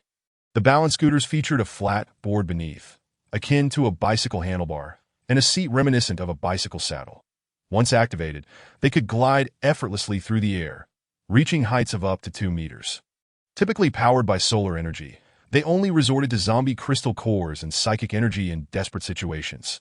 Aside from these, Wu Xiaoqiao's space lacked clothing and food, yet during the tidying process, Lu Mingfeng unearthed pots, pans, and an assortment of spices that it seemed these had been collected during a prior expedition to clear zombies from a central city, salvaged from a large supermarket that had stocked essentials for daily living. Over the decades of the apocalypse, they had consumed most of what was usable, leaving only a few cooking utensils and a stash of spices, which, had they not been buried at the bottom, would likely have been utilized long ago. Lu Mingfeng also discovered an abundance of gold, silver, and jade artifacts, along with 2 large boxes of gold bars. Additionally, there was a plethora of books, presumably gathered during zombie clearing missions from various large bookstores. The precious metals had been sourced from jewelry shops, while the gold bars had likely been pillaged from a bank. Naturally, Wu Xiaoqiao's space also contained an ample supply of zombie crystal cores, acquired from their battles with zombies. Lu Mingfeng even found a vast array of weapons, including various types collected from a weapon enthusiast's home. This assortment featured ancient bows and arrows, modern compound bows, as well as large, formidable weapons like tang swords, cleavers, and axes. However, many of these powerful weapons had been depleted by Wu Xiaoqiao during the latter stages of the apocalypse. Although Wu Xiaoqiao had used many items, she had still commissioned a practitioner of metal-based psychic abilities to forge various swords and knives for her during the later stages of the apocalypse. After all, once her abilities were exhausted, those crafted weapons proved exceedingly convenient to wield. In the past, Wu Xiaoqiao had not perceived her space as cramped, but now, observing its sudden constriction, Lu Mingfeng noted that vehicles were tightly packed, with gold and silver ornaments crammed into the car trunks, while her weapons lay haphazardly piled together. As Lu Mingfeng organized the space, he gently nudged Wu Xiaoqiao, who was engrossed in her novel, urging her to take a look at the situation. Upon inspecting her space, Wu Xiaoqiao was dismayed to see her cherished possessions in such disarray, prompting her to reclaim the task of tidying up. After meticulously arranging her treasures, Wu Xiaoqiao retrieved a bow and arrow, for she recalled from the original owner's memories that wolves might descend from the mountains during winter, and thus she sought an opportune moment to utilize them. Once Wu Xiaoqiao's space was thoroughly organized, Lu Mingfeng looked up to find her, who had previously been reading a novel, now salivating over a cookbook depicting tantalizing dishes. Seeing this, Lu Mingfeng approached her and observed the cookbook in her hands. Unable to resist, he too swallowed hard, but he realized that continuing to look was futile. It would only heighten their cravings. Stop gazing at it. Isn't it just making you more hungry?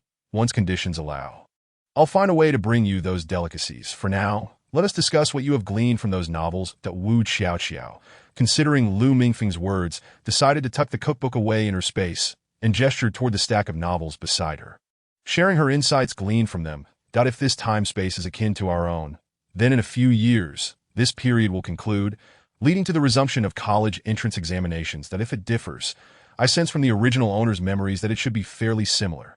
These two realms likely belong to parallel dimensions. Events that transpire there should also unfold here.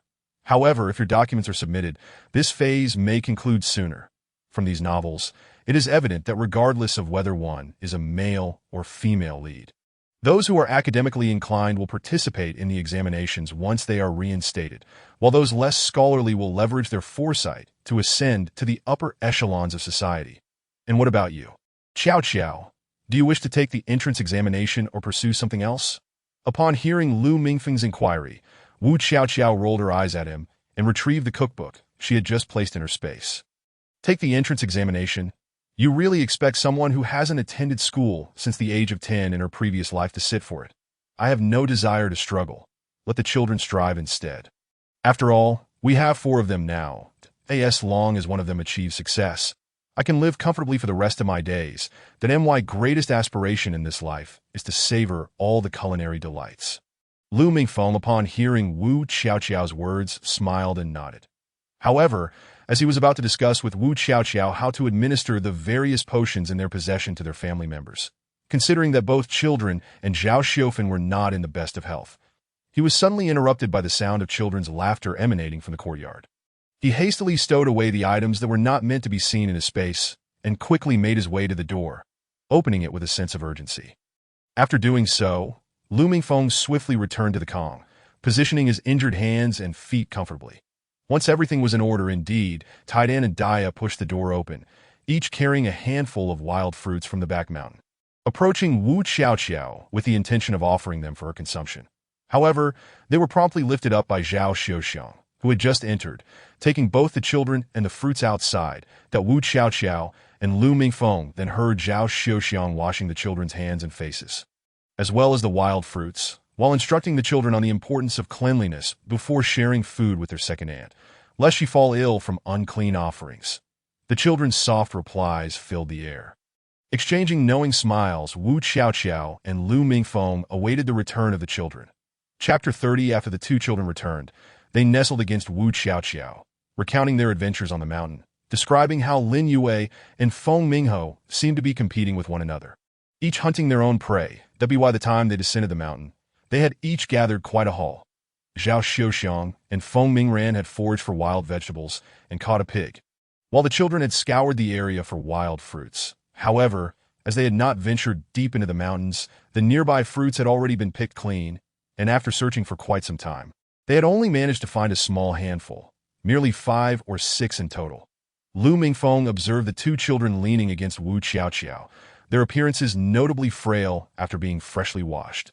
He reached for 2 large white rabbit candies from the cabinet beside him, unwrapped them, and placed them in the children's mouths. That it was worth noting that during that era, a single piece of white rabbit candy could yield a cup of milk. The children smiled at Lu Mingfeng, their mouths full of candy, yet they remained nestled against Wu Xiaoxiao, for they were still unacquainted with Lu Mingfeng, and had grown fond of their gentle second aunt, who spoke to them tenderly and shared treats, even more so than their own mother, who often sent them to their grandmother's house. The atmosphere in the room was warm and inviting for the 4 of them, 3 of them enjoying the ambience, while one felt somewhat out of place. Outside, Zhao Xiuxiang was preparing dinner with Lin Yue. Noticing that the water tank was low, Lu Mingho decided to fetch some water from the well, while Zhao Xiuxiang advised him to draw only as much as needed to maintain cleanliness. Lin Yue had initially intended to cook for herself, having prepared a small stove during her stay with Zhao Xiuxiang, as it sufficed for her solitary meals. However, Zhao Xiuxiang firmly opposed this, aware that Lin Yue had brought along a ginseng root, which, though it had not been effective previously, she planned to brew into a soup for Lu Mingfeng and Wu Xiaoxiao. Zhao Xiuxiang insisted that sharing a meal together was not a burden, but rather a privilege. Think about it, she remarked. Every time you return from the mountain, you inevitably bring back some food. Sharing these meals only fills our bellies. Zhao Xiuxiang was determined to ensure Lin Yue joined them, having observed her eldest nephew's frequent glances towards Lin Yue since his arrival. Recognizing that her nephew was already 23, and considering Lin Yue's admirable looks and character, she hoped to bring the two together. With this in mind, she was resolute in not allowing Lin Yue to dine alone, fully aware that her nephew's 2-month holiday included travel time, during which they had already spent 6 or 7 days just getting from home to here. Thus, she sought to create as many opportunities as possible for the two to interact. Before long, with Lin Yue's assistance, Zhao Xiuxiang had dinner prepared, given that they had managed to hunt fresh game that day. Wu Xiaoxiao was particularly pleased with the meal. After dinner, they began to boil water for bathing.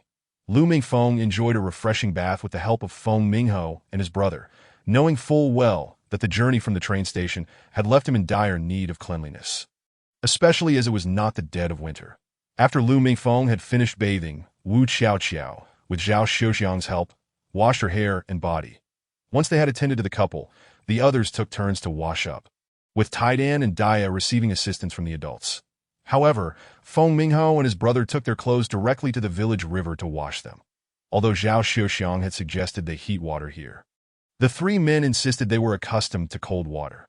Zhao Xiuxiang reflected that this was typical for village men, noting that sometimes even women would go in groups to the river to wash, though their bathing spots tended to be more discreet. After Lu Mingfeng and Wu Xiaoxiao enjoyed a comfortable hot bath, they lay back on the Kong, exhaling contented sighs. Lu Mingfeng had no intention of venturing to the back mountain that night, as he was not in a hurry to leave home. That Wu Xiaoxiao, gazing at the tiles on the ceiling, found herself lost in thought, realizing it was still too early to sleep. seizing the moment while the children had not yet arrived. She took out a novel that Lu Mingfeng had wrapped in newspaper for her, intending to read before bed. She planned to stow the book in her space when the children came back. But the absence of electricity in the village and the dim light of the oil lamp made reading painful for her eyes, prompting her to return the novel to her space. Seeing Wu Xiaoqiao in such a state, Lu Mingfeng recognized her boredom. Despite the electronic devices in their space, including a television and novels, they could not be retrieved. Lu Mingfeng pondered whether to find some form of entertainment to alleviate Wu Xiaoqiao's ennui. Before he could contemplate for long, he noticed Wu Xiaoqiao, who had been staring blankly, gradually closing her eyes, prompting a soft chuckle from him. Understanding that her pregnancy was drawing her into slumber, Lu Mingfeng prepared to rise and cover her with a blanket when he heard footsteps and the voices of Zhao Xiuxiang and Lin Yue approaching the door, indicating that they were bringing Tai Dan and Dia back inside. Although Lu Mingfeng heard their entry, he still intended to cover Wu Xiaoqiao with a blanket. Zhao Xiuxiang entered and observed the scene, a pregnant woman asleep on the bed while a man with injuries prepared to cover her. She hurried over, placing the sleeping Tai Dan on the Kong and gently urging Lu Mingfeng to sit down. Mingfeng, if you're going to cover Xiaoqiao, call out to me. You shouldn't be risking a fall while trying to do this alone. It would only hinder your recovery further. As Zhao Xiuxiang spoke to Lu Mingfeng. Lin Yue placed Dia on the Kong as well, ensuring blankets were arranged for both children and Wu Xiaoqiao before turning to leave. Recognizing that it was inappropriate to converse with a man while Wu Xiaoqiao was asleep. While Zhao Xiuxiang continued to advise Lu Mingfeng, they both heard a knock at the door, followed by the sound of Lin Yue preparing to answer. Once the door opened, there was no immediate conversation, only the sound of it closing again. After the door shut, Lu Mingfeng heard the footsteps of 3 individuals entering, one of whom was undoubtedly Lin Yue. While he was unsure about the identities of the other 2, at Chapter 31, Lu Mingfeng quickly realized that 3 individuals had entered, one being Lin Yue, while the identities of the other 2 remained unknown. As the door swung open, he saw Lin Yue leading in 2 men, one elderly and one middle-aged. Upon their arrival, Zhao Xiuxiang eagerly greeted them. "Old Hua, Brother Wei, what brings you here at this hour?" Responding to Zhao Xiuxiang's inquiry, both men waved their hands dismissively. The middle-aged man, referred to as Brother Wei by Zhao Xiuxiang, spoke first. He appeared refined and handsome, exuding an air of gentility. However, the leg of his glasses was noticeably wrapped in something, suggesting it might be broken. "Sister Xiuxiang, we were quite worried when we heard about Xiaoqiao's incident that day. Today, upon learning she had returned, the old man and I decided to come and check on her. There are others who wish to visit, but given your family's location at the foot of the mountain, we thought it best to limit the number of visitors to avoid drawing unwanted attention." As the 2 individuals engaged in conversation, the elderly gentleman, known as Hua Leoi, made his way directly to the bedside that he first observed Lu Mingfeng, who sat at the edge of the bed, his limbs encased in plaster. Then he approached Wu Xiaoqiao, who lay on the bed with her hand extended, and proceeded to take her pulse. Lu Mingfeng, witnessing the elder's examination of Wu Xiaoqiao, felt a surge of anxiety. Fearing that something might be amiss, that he recognized this man. He was a comrade of the original owner's parents, well acquainted with their family. This esteemed elder was named Hua Sheng, a name that phonetically resembles peanut.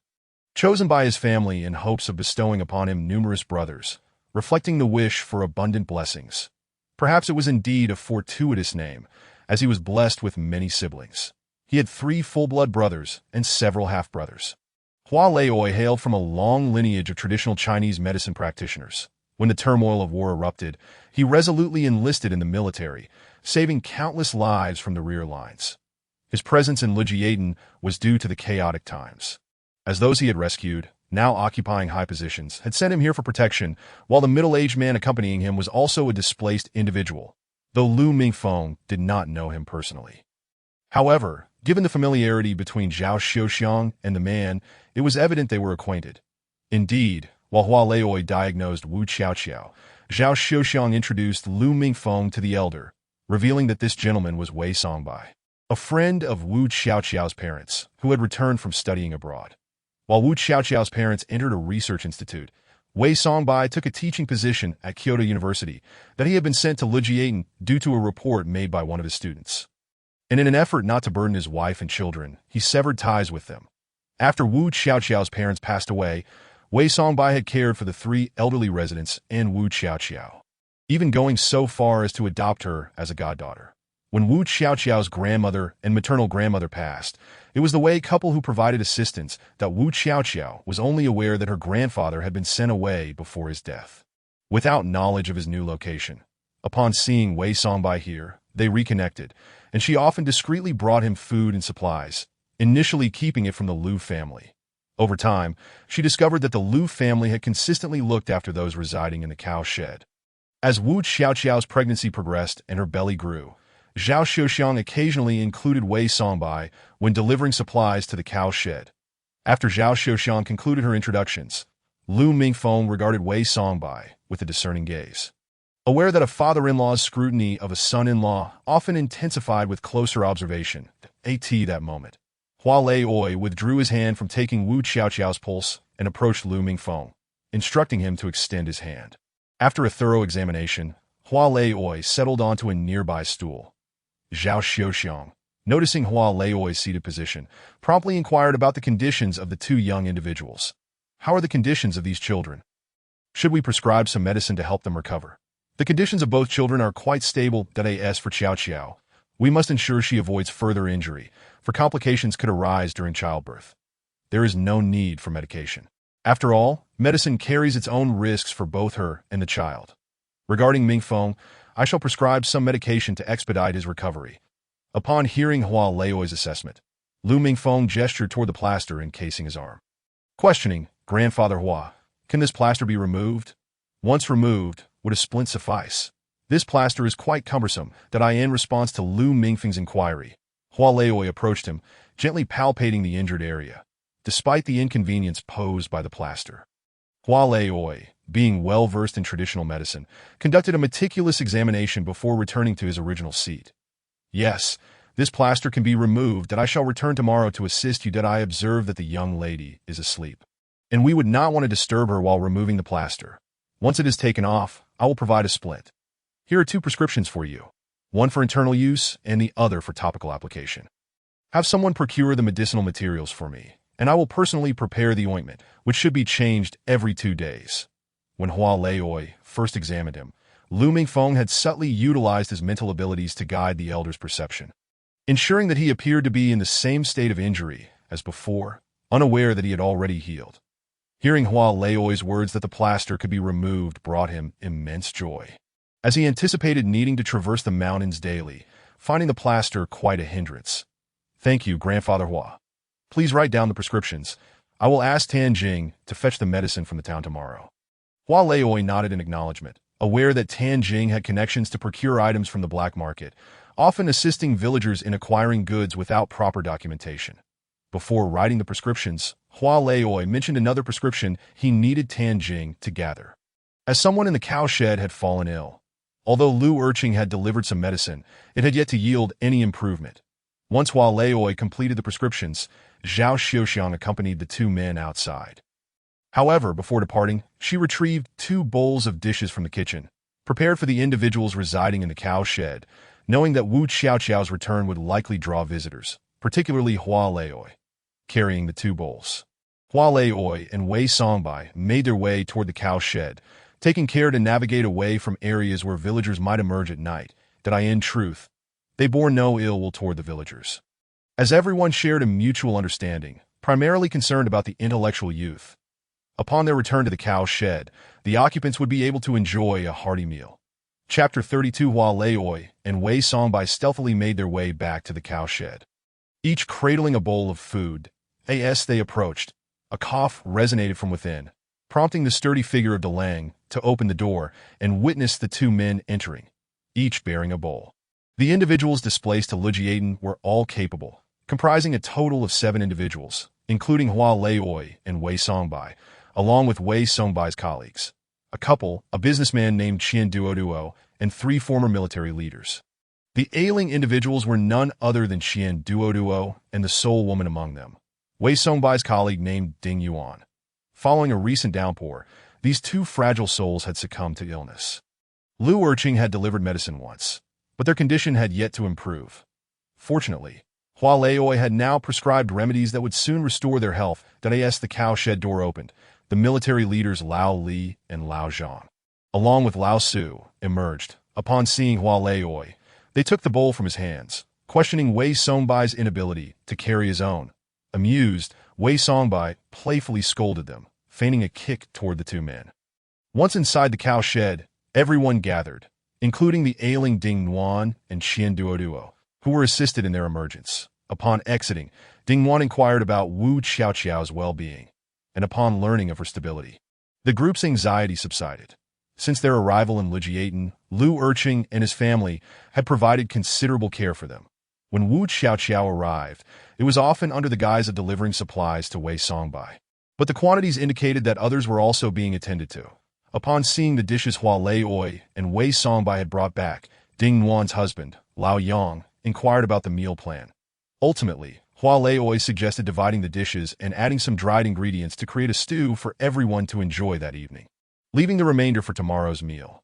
Thus, while the intellectual youth and villagers slumbered, those in the cow shed indulged in a warm and delightful repast, with Ding Nuan and Qian Duoduo feeling considerably rejuvenated afterward. As the tranquility of Lijiaten enveloped the night, broken only by the occasional bark of a village dog, three men found themselves sprawled across the Kong in Zhao Xiuxiang's home: Feng Mingran, Feng Mingho, and Lu Xiaobao. Though there was an additional room in the house, fatigue had claimed them all, with Feng Mingran faring slightly better than the others, who had endured a long train journey to AT that moment. The three men lay on the Kong, snoring heartily, with Lu Xiaobao occasionally murmuring in his sleep, cautioning Lu Mingfeng to be cautious. The tension from their recent travels had clearly taken its toll. As even now, relaxed, he continued to speak in his dreams. Feng Mingran was in a deep slumber, while Feng Mingho, lying beside him, wore a furrowed brow, his pallid complexion contrasted by the tears that slipped from the corners of his eyes. As he muttered incoherently, "Father, elder brother, second brother, Taizi Gij, please no. Weir, I am sorry. I cannot return to fulfill my promise. Kill, soldiers. Follow me in a battle. Slay these barbarians." Lying in bed, Lu Mingho incessantly murmured, as though ensnared in a profound nightmare from which he could not awaken. It was not until the first crow of a rooster pierced the dawn that Feng Mingho jolted upright, brushing his face, which felt damp to the touch. He instinctively covered his face with his hands. Yet the moisture seeping through his fingers betrayed the turbulence within his heart. That moment, Feng Mingho realized why he felt such an uncanny familiarity with Lin Yue. She was the one he had long yearned for. The figure that haunted his dreams since childhood, that he had always experienced a recurring dream, one that vividly depicted real scenes and interactions, yet the faces of those within remained obscured. Among them, the most haunting was that of a woman, whose mere presence would cause a pang of sorrow in his heart. Each time he endeavored to discern her features, he would awaken abruptly, when he confided in his parents about these dreams in his youth. They, fearing for his well-being, sought counsel during those tumultuous times. Eventually, they encountered a person of purported wisdom, who informed them that Feng Mingho's plight stemmed from unfulfilled desires. He had not consumed the Mengpa soup upon reincarnation, thus retaining memories of his previous life. This, however, posed no threat to his physical health, but he risked a lifetime of solitude if the woman from his dreams remained elusive as the years passed. Feng Mingho's dreams dwindled, and his parents, perhaps believing that a child's soul was unstable, found solace in his newfound dormancy. It was not until Feng Mingho turned 13, having practiced martial arts alongside the figures from his dreams, that he appeared almost as mature as the 16 or 17-year-old boys around him. Residing in a military compound, he encountered girls who matured early, and they were drawn to Lu Mingho's good looks and reputable lineage. Seeking to forge connections with him, it was then that Feng Mingho's parents discovered his profound aversion to these girls. They realized the truth in the earlier claims. Without the woman from his dreams, their eldest son might indeed face a solitary existence. Feng Guoqiang, Feng Mingho's father, remained indifferent, for in his era, the number of unmarried individuals was countless. In contrast, his mother, Lu Mingming, tirelessly sought solutions, yet all her efforts proved futile. She could only watch as her son's disdain for the women vying for his attention deepened, to the extent that even their touch would induce a rash. Eventually, the couple, feeling helpless, decided to send their son to the military at the age of 17, believing that although there would be female soldiers present, it would be a more favorable environment than the outside world. Upon entering the military, Feng Mingho gradually ceased to dream, burying those memories deep within his heart. He spent a full 5 years away from home, apprehensive of the increasingly frequent marriage proposals from the residents of the compound as he matured. It was only when his mother wrote to urge him to return that he finally acquiesced.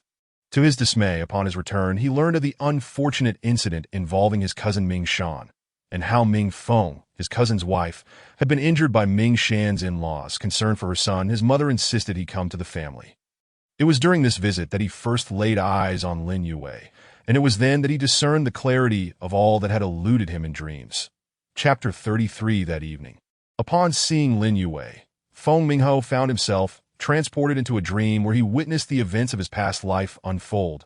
He perceived himself as a mere observer, watching the life of Feng Haoran, the youngest child in a family showered with affection from his grandparents, parents, and even his aunt, the Empress. His 2 elder brothers and the Crown Prince cousin also lavished love upon him. Fortuitously, the child's character remained kind-hearted, preventing him from becoming a spoiled brat despite his indulgent upbringing. Although he did revel in playful antics, his early martial training allowed him to wield the ancestral iron-silver spear with prowess. Matching the skills of his second brother, that he shared a close bond with the 5th prince, raised under the Empress's care, and together they were considered the tyrants of the capital, not against the common folk, but rather against the wayward scions who mistreated them. Each time they witnessed such unruliness, they would intervene, until those ruffians learned to steer clear of the two. That on the 15th day of the 7th month, amidst the glow of lanterns, he encountered the girl who made his heart flutter. Lin Yue, the only daughter of the esteemed Minister Lin. Born into a family of scholars, she eschewed feminine attire for martial garb, a choice that left her elders powerless to alter. They arranged for her to be tutored by a female martial instructor, and upon mastering her skills, she would often disguise herself as a boy to roam the capital, becoming a formidable opponent to the young ruffians. That on that day, Haoran observed Lin Yue stealthily following a group of individuals, accompanied by a young girl who appeared on the verge of tears. Driven by curiosity, he followed, soon realizing that Lin Yue had spotted human traffickers. Understanding the danger, Haoran rushed to intercept Lin Yue and the girl, urging the latter to seek help while he and Lin Yue engaged the traffickers in a battle of wits until the authorities arrived. Thus began their daily encounters, fostering a mutual affection that blossomed into love, which their families did not discourage, planning for their union upon reaching adulthood. During this period, Lin Yue was also introduced to the 5th prince, who, caught between his cousin and future cousin-in-law, bore the brunt of their rivalry. However, their relationship remained devoid of any melodrama as they navigated their lives together. Yet, when discussions of marriage arose, calamity struck. The northern barbarian forces invaded the realm, leading to the tragic demise of Haoran's father, brothers, and the crown prince due to negligence at the rear.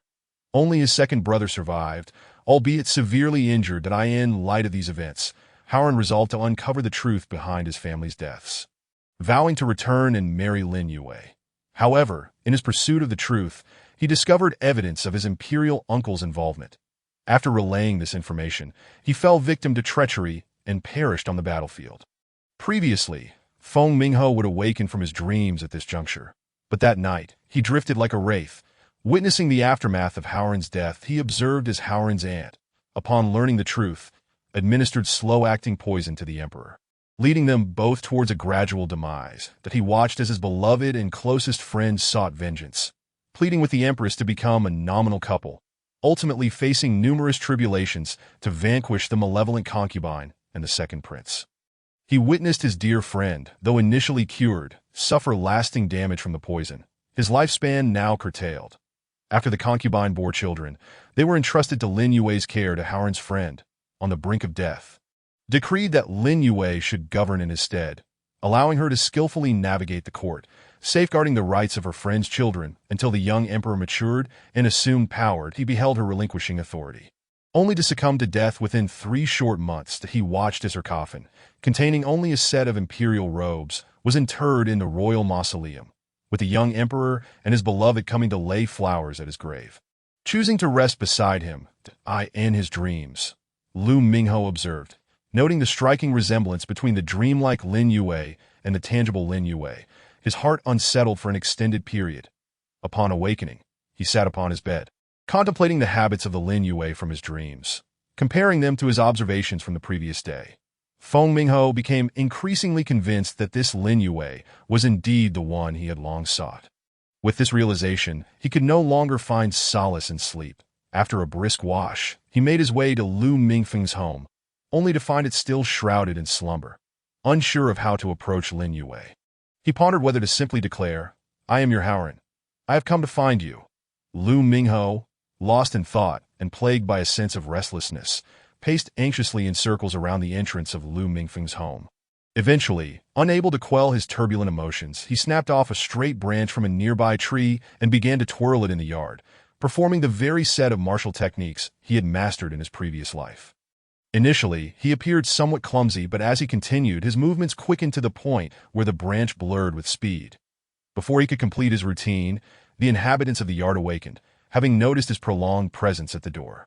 Lu Mingfeng and Wu Xiaoqiao had, in fact, already stirred from slumber by the time Feng Mingho arrived at their doorstep.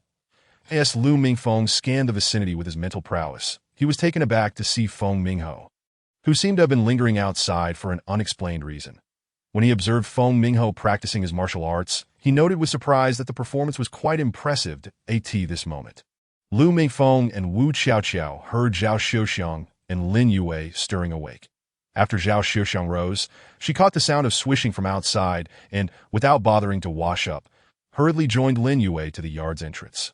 They refrained from opening the door immediately, mindful of their location at the foot of the mountain, where wild beasts occasionally wandered close. Peering through the crack of the door, they discerned it was Feng Mingho outside. Zhao Xiuxiang promptly opened the door, oblivious to Lin Yue, who stood frozen in astonishment, captivated by Feng Mingho's display.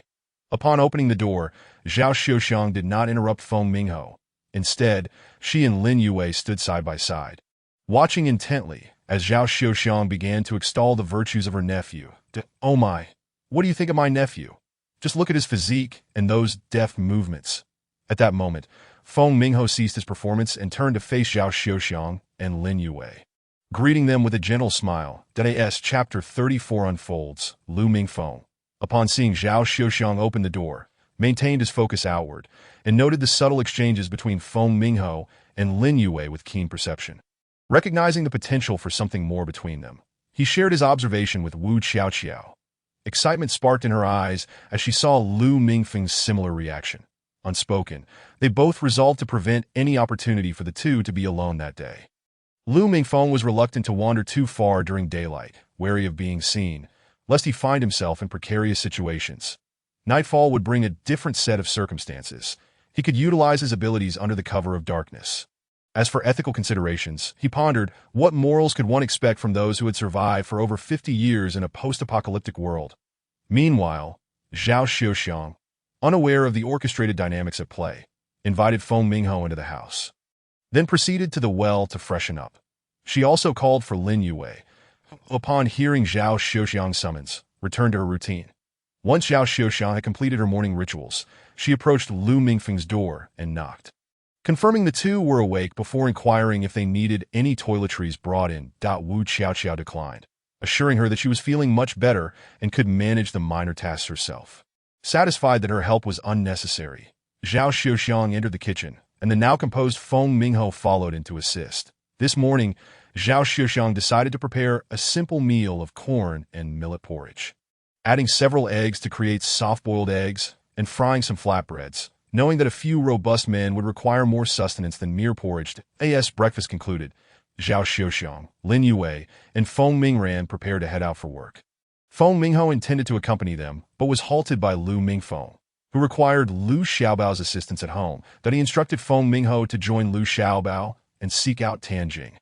Observing Feng Mingho's disappointment at being unable to join the others, Lu Mingfeng and Wu Xiaoqiao exchanged amused glances. As Feng Mingho was led out by Lu Xiaobao, the two shared a quiet, triumphant moment. Shortly after, Lu Mingfeng and Wu Xiaoqiao heard the infectious laughter of Lu Xiaobao echoing from outside. The three adults and the little girl, who was preoccupied with her own fingers, looked up to see a young man in his 20s playfully hoisting Lu Xiaobao on his shoulders, the latter's drool cascading onto the young man's head. Behind them, Feng Mingho extended a hand, concerned for the precarious balance of the child. The young man was Tan Jing, who upon entering, carefully set Lu Xiaobao down. After realizing his shirt was damp with saliva, he playfully scolded Lu Xiaobao while retrieving a few large white rabbit milk candies from his pocket to share with the little girl. It became clear that Lu Xiaobao's drooling was due to having a candy lodged in his mouth while clutching several more in his hands. Once Tan Jing had dispensed the treats to the little girl, he approached Lu Mingfeng and Wu Qiaoqiao, greeting them as brother and sister-in-law. Lu Mingfeng offered Tan Jing a small stool, and after he sat, Lu Mingfeng presented him with 3 prescriptions, gesturing towards Lu Mingho. Tan Jing, please assist me in procuring the necessary herbs from town. Additionally, take my cousin along to the scrap yard to scout for any useful items that if you find anything worthwhile, bring it back. Tan Jing's excitement was palpable. Despite the reputation Lu Mingxuan and Lu Mingfeng had earned in the village, it was Lu Mingfeng whom he admired most for both his fighting prowess and practical skills. The small inventions Lu Mingfeng crafted had often yielded a little extra income, benefiting not only himself, but also those who had followed in his wake. Thus, he understood that Lu Mingfeng's request to search the scrap yard hinted at yet another ambitious project. Brother, what are you planning to make this time? Is there a chance to earn some money? Tan Jing inquired eagerly. Lu Mingfeng, amused by his curiosity, playfully swatted the back of Tan Jing's head. What are you thinking? Earn money? Just look at that bicycle. It's in dire need of repairs that I need you both to help me find discarded bicycle parts of the scrapyard. Anything bicycle-related will do. Also, keep an eye out for any sturdy wooden furniture that could be salvaged. By the way, let my sister know when their family might be free to come over for dinner. Tan Jing rubbed the spot where he had been playfully struck and chuckled, beckoning Feng Mingho to join him as they set off together.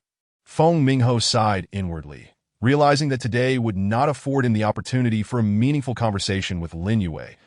He mounted Lu Mingfeng's bicycle, first carrying Tan Jing to his home, and upon arrival, Tan Jing switched to his own second-hand bicycle as they both pedaled towards town. Meanwhile, Lin Yue, responding to the work bell, followed Zhao Xiuxiang into the fields, where they engaged in weeding and fertilizing tasks. Assigned to weed the corn, Lin Yue found her mind wandering, and after nearly pulling the wrong plants yet again, she chided herself for her lack of focus. After all, she had been a seasoned ruler for several years. As she reflected, Lin Yue's emotions began to stabilize. She resolved to wait and see if the individual she hoped would seek her out would appear that evening, that if he did, it would affirm his significance to her. If not, there was little to say. After all, the reason she couldn't meet during the day was simply due to a lack of time. Chapter 35 unfolds as Feng Mingho and Tan Jing pedaled towards town, where Tan Jing recounted his history with Lu Mingfeng and Lu Mingxuan. After losing his parents, he had been raised by his grandfather and often bullied until Lu Mingfeng and Lu Mingxuan intervened, driving off his tormentors. Since then, he had followed closely in their footsteps. His connections with the black market had also been facilitated by the financial support provided by Lu Mingfeng and his brother. Upon reaching town, Tan Jing first guided Feng Mingho to gather the necessary herbs before parking their bicycles at the home of a friend. Together, they ventured into the black market, where Feng Mingho observed Tan Jing exchanging greetings with various acquaintances. They entered a small courtyard, where the 2 guards at the entrance greeted them warmly, and Tan Jing cheerfully handed out cigarettes. As they entered the courtyard, a man with a bushy beard emerged from a room. Spotting Tan Jing and Feng Mingho, he quizzically addressed Tan Jing. Jingzi, who is this? You know the rules here.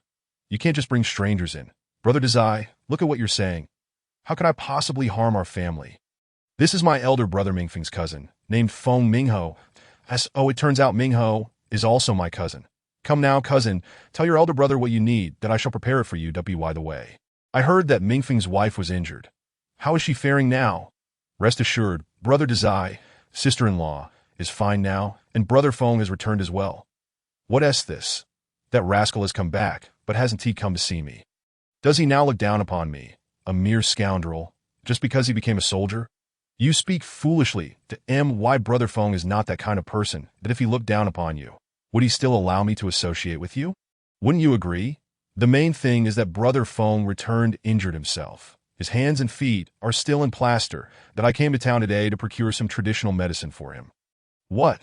He is injured, yet he managed to return. That must mean the injury isn't too severe. When you leave, could you help me bring him some things? As for what you need, just tell those 2 fellows outside. After saying this, the man named Zai walked directly into the room. Then, Feng Mingho and Tan Jing heard the sound of rummaging from within. That moment, Feng Mingho tugged at Tan Jing's sleeve, for he had not spoken a word since entering. Initially, when they referred to him as cousin, he had planned to greet the person, but he hadn't had the chance yet. Jinzi, who is this uncle? Does he know my cousin? Hearing Feng Mingho refer to him as uncle, Tan Jing couldn't help but stifle a laugh, but fearing the person inside might hear, he managed to suppress it. Though some sounds akin to flatulence escaped his lips. Once he finally composed himself, he explained to Feng Mingho the relationship between the bearded man and Lu Mingfeng. Brother Hao, don't be fooled by his bushy beard. He and Brother Feng were classmates in high school. His name is Hai. Although he may appear anxious, it's not that he's in a hurry. He actually looks quite good, it's just that he has let that bushy beard cover half his face while mixing in the black market. If he were to shave it off, I assure you, you wouldn't recognize him. That moment, Hai emerged from the room, carrying a sizable cloth bag. Upon coming out, he tossed the bag into Tan Jing's arms, playfully scolding him. You little rascal, don't think I didn't hear what you said. What do you mean by looking a bit anxious? After addressing Tan Jing, he turned to Feng Mingho and spoke with a smile, though his beard obscured most of his expression, leaving only his eyes visible. Mingho, my acquaintance with your cousin was forged through conflict. However, if it weren't for some family issues at the time, I would have joined the army with your cousin when he enlisted. Had I gone, we might have been comrades now. Before Feng Mingho could respond, Tan Jing suddenly exclaimed, Brother Dazai, what have you packed that's so heavy? Let me take a look. You truly have packed quite a few good things. Isn't that obvious? For my own brothers, what would I hold back? Enough with the idle chatter. Have you bought everything you need? Oh dear, I almost forgot. I still need to make a trip to Sister Mingxin's place. Upon hearing this, Tan Jing slapped his thigh and placed the bag he was holding into Feng Mingho's arms, turning to call for a brother on guard outside to help him prepare some items. Once everything was delivered, the contents included meat, sugar, and various nutritional supplements, all of which were prepared by Tan Jing for Lu Mingfeng and his wife. Feng Mingho even noticed that Tan Jing had requested some cotton as well. Observing the cotton, Feng Mingho expressed his confusion. Tan Jing explained the reason for acquiring the cotton. It turned out that while riding on the road, he learned that Feng Mingho's sister was coming to the countryside. While others might not know, those of us born and raised here are well aware that winters here can be incredibly harsh. The cotton Feng Mingho had was intended for making thick padded jackets and blankets for his sister when she arrived. After all, Tan Jing understood that city dwellers rely on supplies for their sustenance and could hardly bring much to this area. Feng Mingho, holding the 10+ pounds of cotton, voiced his bewilderment. But if you have only cotton and no fabric, how will you make the padded jackets and quilts? It seemed Tan Jing sensed Feng Mingho's confusion and turned to Hai. Brother Dazai, this may require your wife's assistance, as we can't let our sister freeze upon her arrival. You little rascal are always bringing me trouble. Fine, I'll ask your sister to keep an eye out. If there are any good remnants, I'll have her save them for you. Thank you, Brother Dazai and sister-in-law, but please don't forget to ask her if there's any cotton cloth suitable for children. You know that the things Brother Mingshan's kids used have all been taken by that wretched woman to her family. Now we have none left at home, and with the children about to be born, my Aunt Xiaoxiang is desperately searching for diapers. After Hai agreed, Tan Jing seemed to recall something and pulled Hai aside, whispering to one another. Feng Mingho, who disliked eavesdropping, remained at a distance, only catching a vague remark from Hai.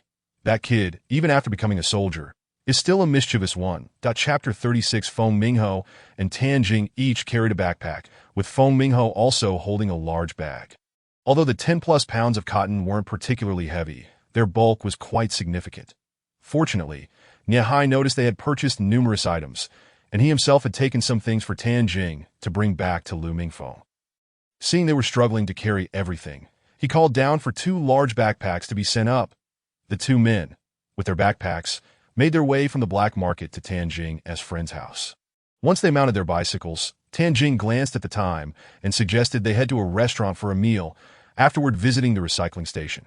Brother Hao, I'll take you to the state-run restaurant. ILL informed Sister Mingxin as well, since Brother Mingfeng mentioned wanting to take his family out to eat whenever they have time. Are you implying that my cousin Mingxin works at the town's state-run restaurant? Indeed. Our sister Mingxin is the cashier there, and her in-laws are quite decent. When I treat you to a meal, you'll see for yourself. Additionally, we should leave these items at Sister Mingxin's place. Then head to the recycling station, and afterward return for them. The two rode their bicycles toward the state-run restaurant. Upon arrival, it was lunchtime, yet not quite meal time, so there weren't many people around. After parking their bicycles, they dismounted and entered the restaurant. Tan Jing led Feng Mingho with their packages directly to the cash register, where they found Lu Mingxin knitting that he tapped on the counter. And before Lu Mingxin looked up, she called out a familiar slogan. For the people's service, what would you like? Please check the menu beside you. Let us be frugal and order 2 bowls of vegetarian noodles. Thank you. Upon hearing the familiar voice, Lu Mingxin looked up and saw Feng Mingho and Tan Jing standing there. Tan Jing flashed a big smile and called out, Sister Mingxin. Lu Mingxin, noticing Tan Jing's silly grin, playfully scolded him. You little rascal, you came here to amuse your sister, didn't you? What brings you to town today? Oh, I'm here to fetch medicine for Brother Feng, and after having a meal, I plan to search for some usable items at the recycling station. Brother Feng intends to repair that old bicycle. All right, I'll go inside and fetch you something to eat. Wait, sister, don't rush. Could you help us store these items inside? It'll save us the trouble later when we go to the recycling station. Lu Mingxin stood up upon hearing this and saw the 2 backpacks and a sizable bag they had placed on the ground. You've bought quite a bit. All right, bring them in. Saying this, she opened a side door beside the cash register, allowing them to place their items inside. After Feng Mingho deposited the belongings, he greeted Lu Mingxin, who didn't mind that he hadn't said much. Although their time together was brief, she understood that this older cousin was rather reserved. Once they finished stowing their items, they sat down. Lu Mingxin then rose to call for noodles from the kitchen and ordered steamed buns as well. She intended to cover the cost of the buns, knowing that 2 grown men could hardly suffice on a single bowl of noodles. Before long, the noodles were ready. Just as Tan Jing was about to get up, Feng Mingho held him back. Feng Mingho approached the cash register, paid for the noodles, and was about to return to their table when Lu Mingxin called out to him. She handed him 2 steamed buns and, as he reached for his money, she stopped him. When you come here to eat, if I were to serve you better food, you wouldn't accept it. So, I'll just give you each a bun that I'll cover the cost, just take it. Upon hearing those words, Feng Mingho had no choice but to return to his seat, holding his bowl, and the 2 began to eat. After finishing their meal, they greeted Lu Mingxin and left the state-run restaurant, riding their bicycles toward the recycling station. Once they arrived at the recycling station, Tan Jing led Feng Mingho inside with their bicycles. Upon entering the expansive yard of the station, they noticed the absence of people, save for a small building in the back from which smoke was rising, suggesting someone was cooking inside. Tan Jing stood in the yard and called out loudly to the person within. Uncle Go, are you there?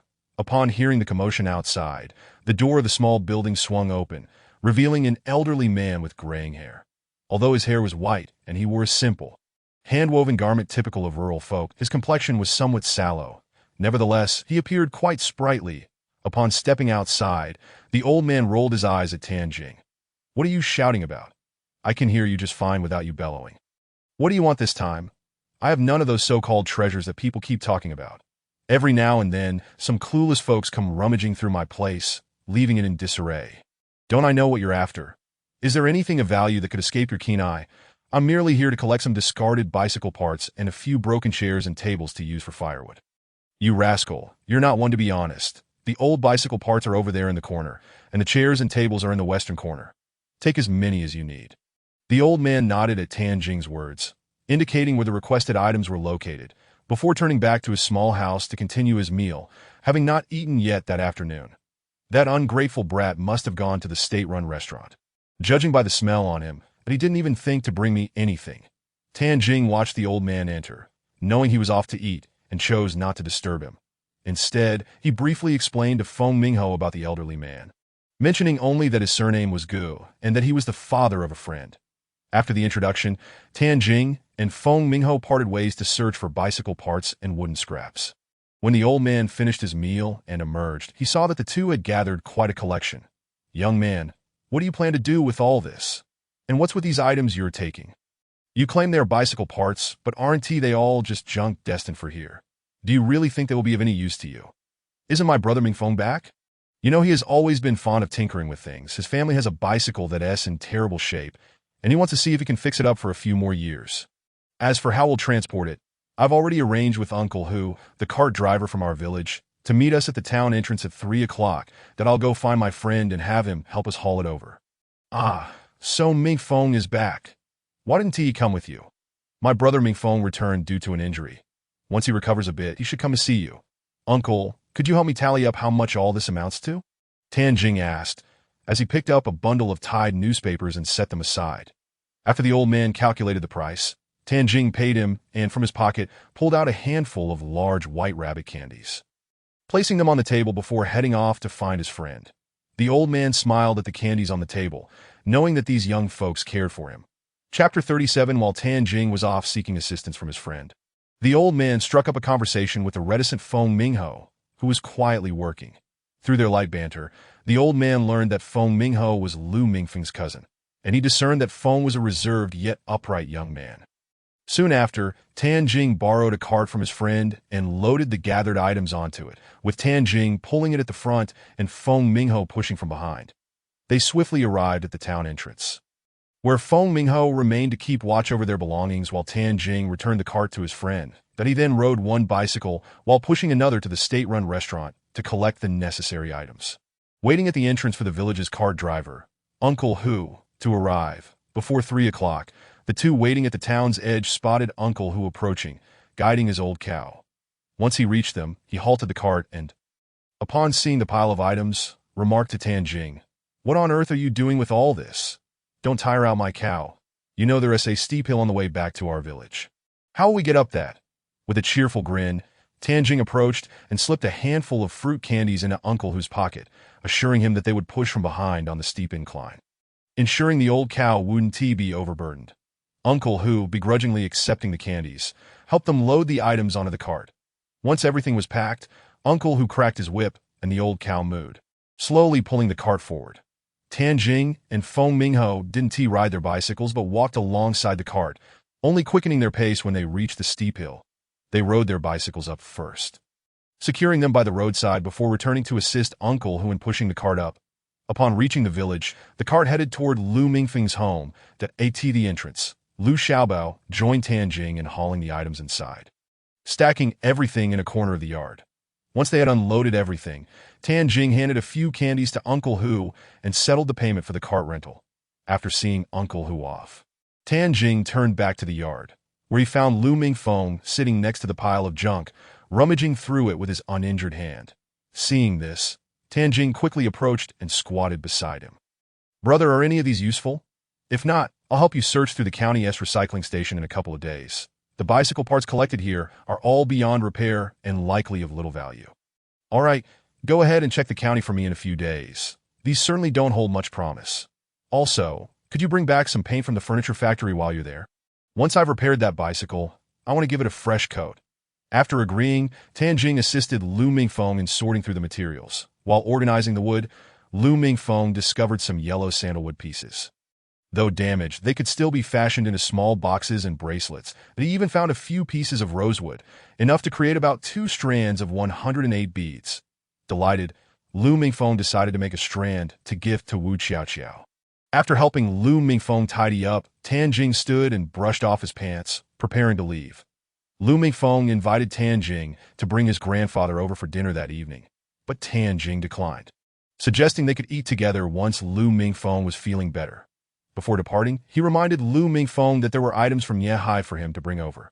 Upon returning, Feng Mingho organized the collected items and, from the pile of wood, picked up a piece of yellow sandalwood, slightly larger than his palm. He sat nearby, contemplating what to carve, yet lamenting the absence of tools.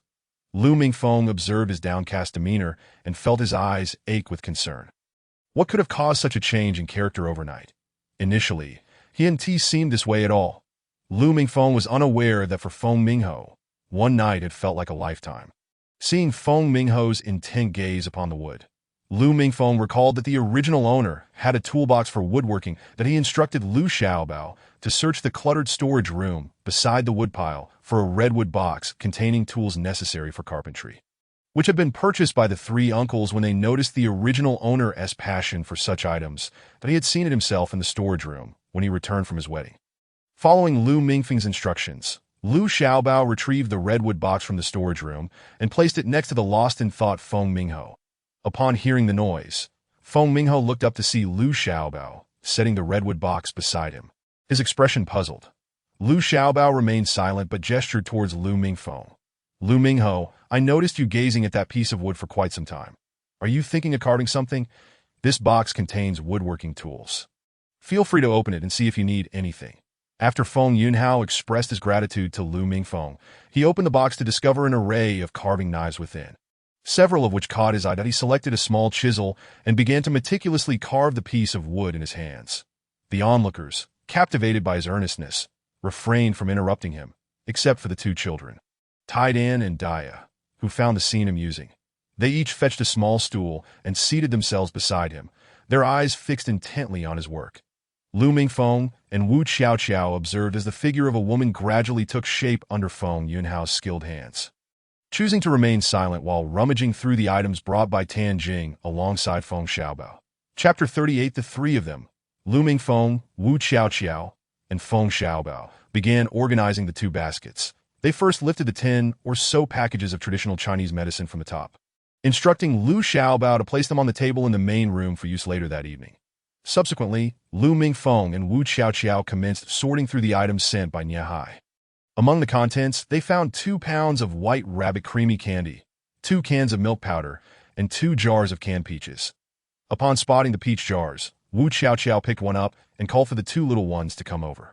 Hearing her call, Taidan and Daya turned around and, upon seeing the jar of peaches in Wu Qiaoqiao's hands, rushed over with glee, drooling at the sight. They knew it to be a delicious treat. Having had a small taste long ago when their father had purchased some, but their mother had put it away, claiming it was to be savored slowly, and they had not seen it since. Observing the children's eager expressions, Wu Qiaoqiao asked Lu Xiaobao to fetch 4 bowls from the kitchen, dividing the contents of the peach jar into 4 portions. 1 for herself, 1 for Lu Mingfeng, 1 for each child, and 1 for Lu Xiaobao and Feng Yunhao. Feng Xiaobao and Feng Yunhao waved their hands, indicating they did not require any, suggesting it be saved for the children. However, Wu Qiaoqiao insisted that the children were too young to indulge excessively, stating that a shared bowl would suffice, while Zhao Xiuxiang and the others could enjoy the remaining jar later. Upon hearing her reasoning, the 2 children began to eat from their bowls. After finishing, Lu Xiaobao returned to assist, and when Feng Yunhao inquired if he needed help, he was declined and returned to his seat, continuing his wood carving.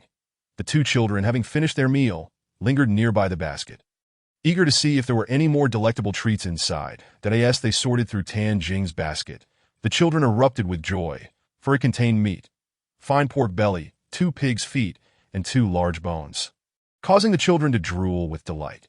Lu Mingfeng and Wu Qiaoqiao shook their heads at the sight of the meat, realizing that Tan Jing had sent all the meat their way, leaving none for his own household. After some discussion, they decided to invite Tan Jing and his grandfather over for dinner once the meal was prepared. Wu Qiaoqiao continued to sort through the items, discovering several packages of pastries at the bottom, including the delightful zogzi cake, rice noodles, and even peach crisps. The sight of these pastries reminded her of the latter stages of her pregnancy, when the size of her child pressed against her stomach, making it difficult to eat during meals. She would often feel hungry in the late morning, afternoon, or even at midnight, prompting her to request pastries from anyone who visited the town, with Tan Jing bringing some on a few occasions. It was likely that Tan Jing had included these pastries knowing they had just returned home to find little in their pantry. After sharing this context with Lu Mingfeng, they both came to a complete agreement regarding the young lad. They would ensure to take care of him in the future, regardless of the circumstances. Once they had organized the items to be stored in their respective places, they sent the pig's feet down the well, as the weather had warmed, and leaving them outside could lead to spoilage. Noticing the time was getting late, Wu Qiaoqiao supported her belly as she stood up, taking Feng Xiaobao to the kitchen to prepare dinner. Since they had been away for some time, there were no staple foods available, so she began making millet-steamed buns, planning only to prepare enough for that evening and the next day. As for the vegetables, with the presence of bones and meat, she intended to stew them with some pickled vegetables left over from last winter, hoping to prepare a hearty meal for her Uncle Air and Uncle San, as well as for Tan Jing and his grandfather. Upon hearing the bell signaling the end of work, Zhao Xiuxiang, Lin Yue, and Feng Mingran trudged towards Lu Mingfeng's home, with Zhao Xiuxiang and Lin Yue heading to their own room. Feng Mingran had delivered his belongings to Zhao Xiuxiang's home earlier that afternoon and had informed the people of the youth compound that he would no longer reside there, opting instead to live with his fifth aunt. The others at the youth compound cast glances at Feng Mingran, their expression sour, as they noted the absence of his supplies, yet they were too intimidated to voice their discontent, for Feng Mingran had family ties in the area. His third uncle served as the captain of the militia, which was essential for patrolling the nearby foothills during winter. Lu Sanqian, having returned from military service, had been elected as the militia captain by the villagers' votes.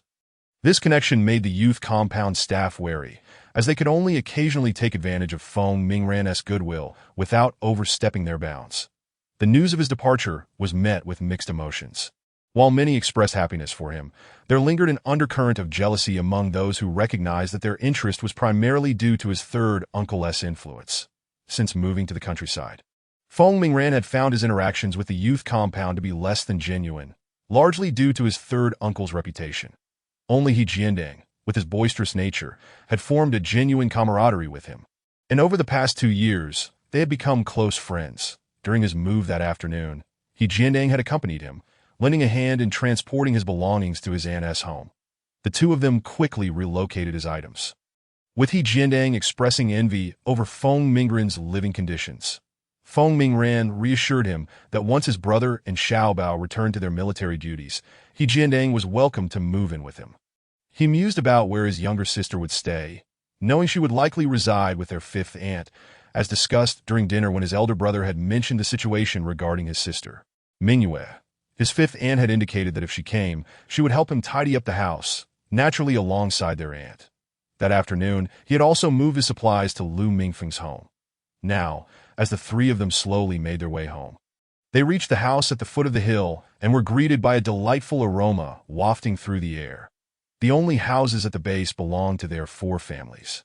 And Feng Mingran, detecting the enticing scent, eagerly urged Zhao Xiuxiang and Lin Yue to quicken their pace.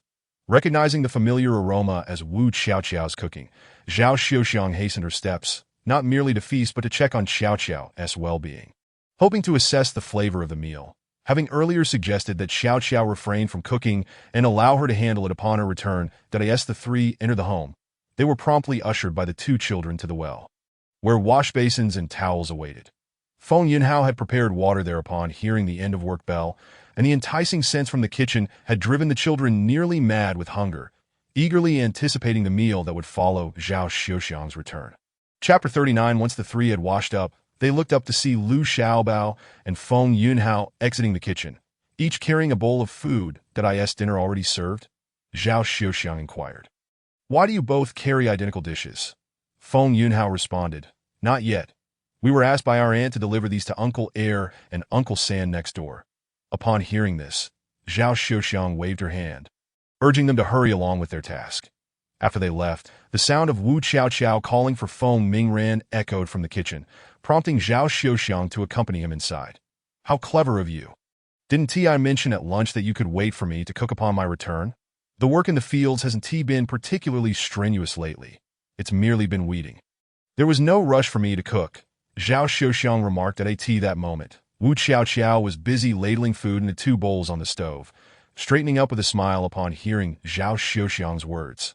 She replied, Aunt, I am feeling much better now and can manage these manageable tasks myself, that I wouldn't dream of having you work so hard all day and then return to serve me. Zhao Xiuxiang, already enticed by the delicious aroma, stepped closer and gasped in surprise at the sight of the dishes, which contained both meat and bones, appearing rich and savory. But how much did this cost? Qiaoqiao, you're living quite well, having prepared so much meat. You could enjoy this over many meals. Wu Qiaoqiao indicated that the meat was sent by Tan Jing. With the weather turning warm, she worried that if left for too long, it might spoil, especially considering there were still 2 pigs' feet hanging in the well. Upon hearing this, Zhao Xiuxiang refrained from further comments, as she knew that Tan Jing was a grateful lad. The Lu Mingshan brothers had looked after him during his childhood and had helped him establish himself in the black market. Thus, she believed that the items Tan Jing brought this time were certainly given without charge. At that moment, Feng Mingran entered alongside Zhao Xiuxiang that Wu Xiaoqiao instructed him to carry the 2 bowls of meat dishes from the stove, find an unoccupied path, and deliver them to the cattle shed. Then bring Grandpa Hua over for dinner. After the meal, they would need to start removing the plaster from Lu Mingfeng. Feng Mingran nodded, assuring her that he was familiar with the route and would ensure no one was disturbed while delivering the dishes and fetching Grandpa. After Feng Mingran prepared the 2 bowls and set out, Wu Qiaoqiao called Tai Dan to go to Tan Xiang's house and invite him and his grandfather for dinner. Tai Dan, go to great-grandfather's house and bring him and Uncle Jinzi over for a meal. If Uncle Jinzi declines, tell him to wait for your second uncle, as your second uncle wants to practice with him later. Tai Dan, understanding Wu Qiaoqiao's instructions, nodded and swiftly ran outside, but he knew that as long as he fetched great-grandfather and the others, dinner would soon follow, and he was quite hungry. Upon arriving at Tan Jing's home, he saw old man Tan sitting in the courtyard, leaning against the wall, basking in the evening sun, while Tan Jing was inside the open kitchen preparing dinner. Spotting Tai Dan, old man Tan waved him over, and as Tai Dan approached, the old man pulled a piece of candy from his pocket and offered it to him. Little Tai Dan, what brings you to great-grandfather's house? Is your second uncle looking for Uncle Jinzi again? Tai Dan accepted the candy but did not eat it, choosing instead to pocket it, but he was aware that it was best not to eat candy half an hour before a meal, lest it ruin his appetite for the delicious meat that awaited him. After storing the candy, he replied, Great-grandfather, my second uncle and second aunt want you and Uncle Jinzi to come over for dinner. Before old man Tan could respond, Tan Jing emerged from the kitchen that he chimed in, stating he was busy preparing dinner and wouldn't he be able to go. Uncle Jinzi, my second uncle said if you don't come over for dinner, he'll be looking for you to practice later. Upon hearing this, Tan Jing couldn't help but shudder. He recalled his high school days in town, when he foolishly wished to join the Red Guards, only to be thoroughly reprimanded by the Lu Mingshan brothers. The thought of Lu Mingfeng seeking him out for practice once he recovered filled him with dread, prompting him to quickly lock the kitchen door, assist his grandfather, and head towards Lu Mingfeng's home. Old man Tan, observing his grandson supporting him while Tai Dan acted as a makeshift cane, felt immense gratitude towards the Lu Mingfeng brothers after the passing of his son and daughter-in-law. He had raised his grandson alone, struggling to provide for both of them, and thus lacked the energy to care for him adequately. Fortunately, it was the Lu brothers who had taken it upon themselves to guide his grandson during those tumultuous high school years. When Tan Jing, disillusioned with his studies, sought to join the Red Guards, the brothers had successfully persuaded him otherwise, knowing well the consequences of such misguided ambitions. Upon their arrival at Lu Mingfeng's home, they found Grandpa Hua and Wei Songbai, already brought in by Feng Mingran. Wei Songbai approached Wu Qiaoqiao, who was seated at the table, to inquire about her condition. She had been sitting there after Zhao Xiuxiang had sent her out of the kitchen, where Zhao was busy with Lin Yue, while Lu Xiaobao scurried about, moving prepared dishes and steamed buns to the dining table. Qiao, how is your health now? Wei Songbai asked. Uncle, I am feeling much better, but I am concerned about whether there will be a scar on my forehead. And my hair. Upon hearing her mention her hair, Wei Songbai looked closely at her head that he had not noticed before, but now saw that her hair had been cut haphazardly, and her long braid was gone, that he knew how much the young girl cherished her hair, having been well cared for by her grandmother and maternal grandmother. Losing it must have saddened her greatly. Fear not. We shall not lament. Hair can grow back with time, and what matters is your well-being. Once your head heals, we can tidy it up, and you will still be a beautiful young lady. Uncle, could you refrain from using such a condescending tone? I am soon to be a mother. Indeed, our little Qiao is on the verge of motherhood. Your grandparents would be thrilled to see you like this. While Wei Songbai conversed with Wu Qiaoqiao, old man Tan took a seat beside Grandpa Hua, and the two elders engaged in casual chatter. My old brother, I must trouble you with both of these children this time. Old Tan, as you say, what troubles can there be with our own children? As they spoke, Zhao Xiuxiang finished preparing the meal and served it on the table, calling everyone to eat, for there was still work to do after the meal, preparing medicine for Lu Mingfeng and removing the plaster from his limbs. Just as they finished their meal, Lu Erqing and Lu Sanqian arrived, knowing that Grandpa Hua would be removing Lu Mingfeng's plaster and preparing his limbs, eager to see if they could offer any assistance. Grandpa Hua inspected the medicines on the table and deemed them satisfactory, proceeding to prepare the ointment for immediate use, while asking others to prepare several splints for when the plaster was removed. Upon hearing Grandpa Hua's instructions, Feng Mingho and his brother, along with Lu Xiaobao and Tan Jing, began preparing the splints. Fortunately, Lu Mingfeng had carpentry tools at hand, and the splints were quickly ready, with the ointment nearly finished. It was time to remove the plaster from Lu Mingfeng. With the help of the young men, Grandpa Hua expertly removed the plaster, applied the ointment, fitted the splints, and finally secured his arm around his neck. Leaving the elder drenched in perspiration, after being seated, he instructed them to prepare the medicine for Lu Mingfeng. Take the package of medicine from the table, boil it down to 1 bowl, and let it cool slightly before giving it to the boy. I will return every 3 days to change his dressings. That should suffice. Now, please take me back to Do, and don't worry about the scar on your head, my dear. I will prepare some ointment to ensure it leaves no mark. After issuing these instructions, Grandpa Hua felt utterly exhausted, muttering about aging as Feng Mingho and his brother assisted him back to the cattle shed, with Wei Songbai accompanying them. Before they left, he admonished Wu Xiaoqiao to be cautious and avoid further injuries, especially given her condition. Once Grandpa Hua and Wei Songbai departed, Tan Jing and Lu Erqing returned to their homes to rest, as they would be working the next day. After Zhao Xiuxiang brought the prepared medicine to Lu Mingfeng, he insisted she return to sleep, noting that the medicine bowls could be washed tomorrow. Lu Xiaobao also checked whether Lu Mingfeng needed to use the restroom before returning to Zhao Xiuxiang's home for the night. Once everyone had left, Lu Mingfeng and Wu Xiaoqiao placed the bowl of medicine into their storage space.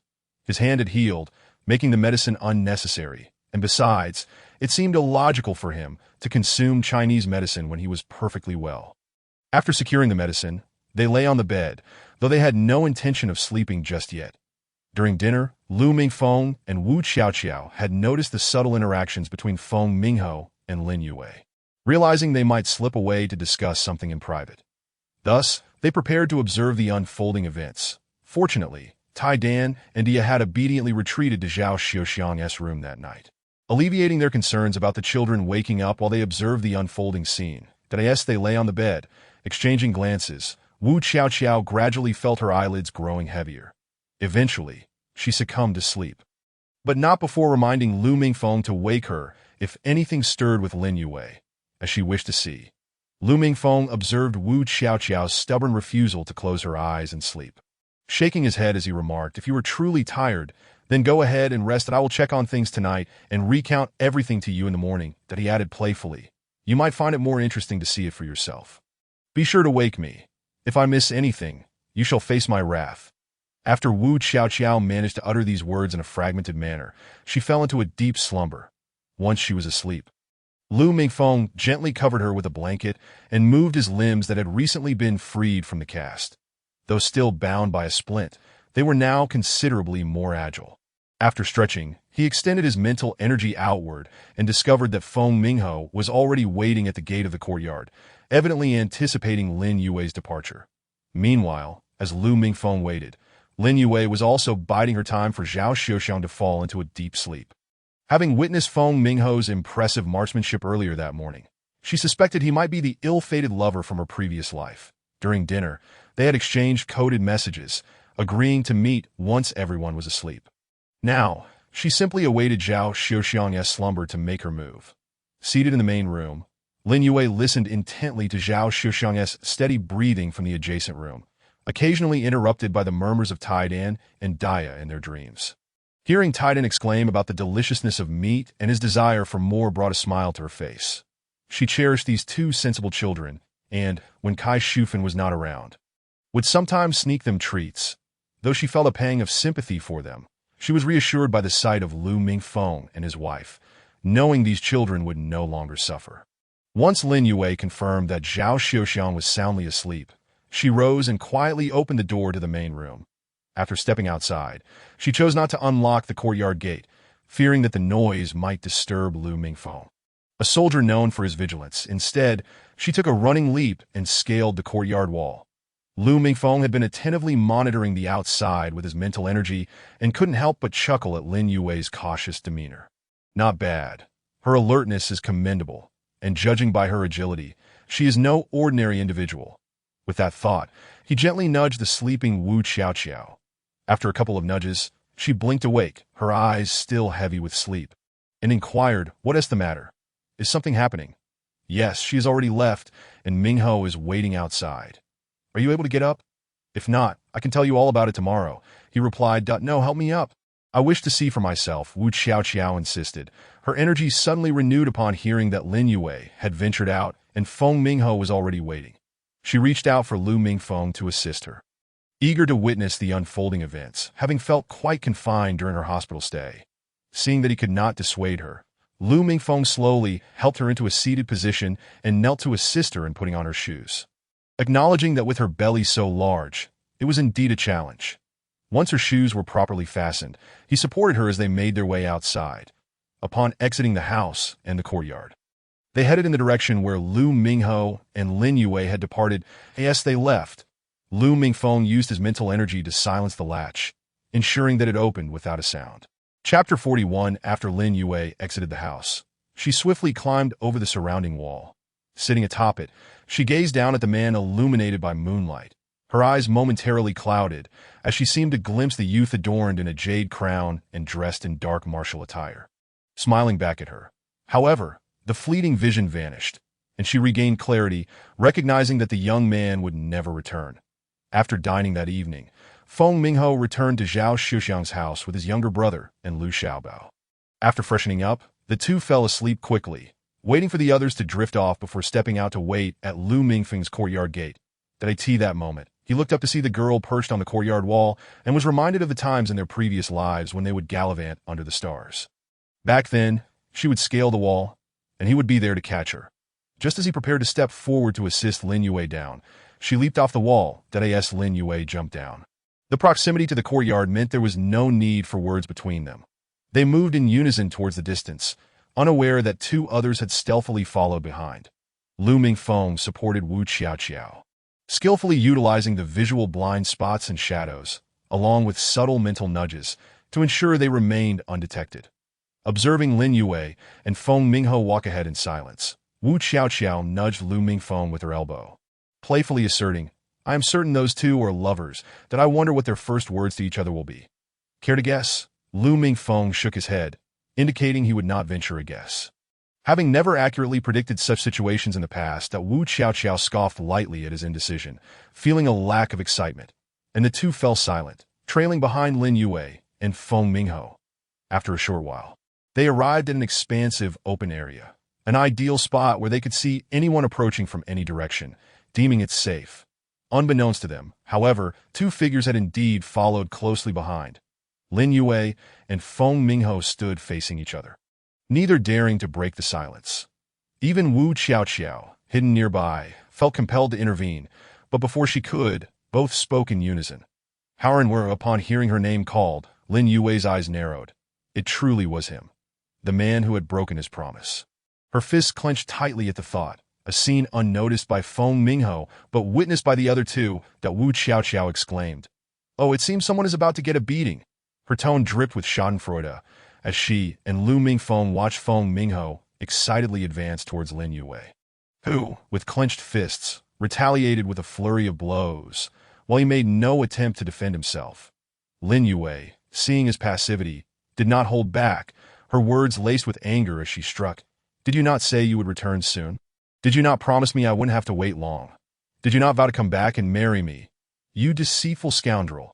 As Wu Xiaoqiao and Lu Mingfeng observed Lin Yue's one-sided assault on Feng Mingho, it was clear that she was skilled in martial arts. Despite her fury, she exhibited restraint, as Feng Mingho had already endured a fair amount, and his face remained unblemished, a testament to Lin Yue's control. When Lin Yue finally ceased her barrage, Feng Mingho embraced her, prompting Wu Xiaoqiao and Lu Mingfeng to hear her sobbing. Do you know I have married? I know that you know I'm married, your best friend. I know that I avenged you. Do you realize? I know everything. You have truly suffered. Once this wave of emotions had been released, Lin Yue gradually calmed down, and Feng Mingho tenderly wiped away her tears. They settled beneath a tree, where Lin Yue continued to share her tale.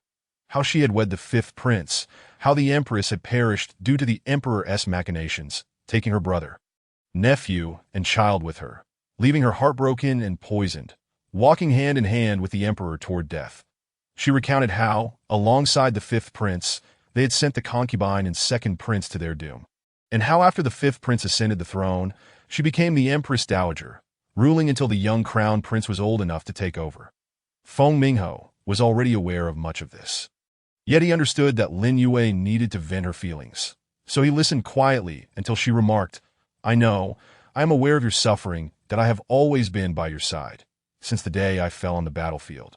Perhaps it was my unyielding attachment to you that brought me back to your side, watching over you silently. Each time I wished to embrace you, to comfort you, I could only pass through you.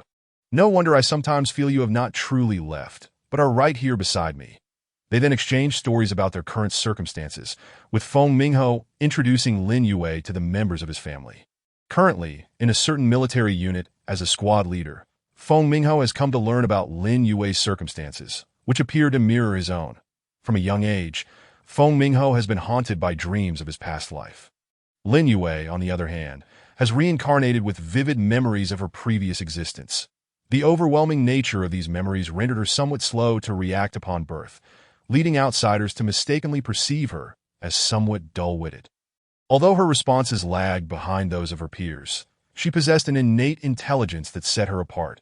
Her parents and brother were kind to her, yet tragedy struck when, at the tender age of 14, her steelworker parents were brutally killed while attempting to protect public property. Consequently, her elder brother, who was merely 2 years her senior, abandoned his studies to take up a job bestowed by the factory in recognition of their parents' valor. Dedicating himself to caring for Lin Yue, by that time, Lin Yue had gradually assimilated her past memories and regained her faculties, no longer appearing foolish. Initially, Lin Yue was not meant to be sent to the countryside, as the factory had offered 2 positions rather than 1, and she was set to inherit the role upon graduating high school.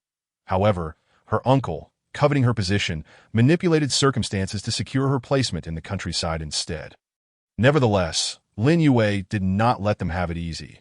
She not only sold her position, but also ensured her cousin, who was to take over her role, was registered for it as well. Upon hearing Lin Yue recount her childhood, Feng Mingho felt a pang of empathy. It is well known that children can be remarkably cruel, and Lin Yue had certainly endured her fair share of bullying.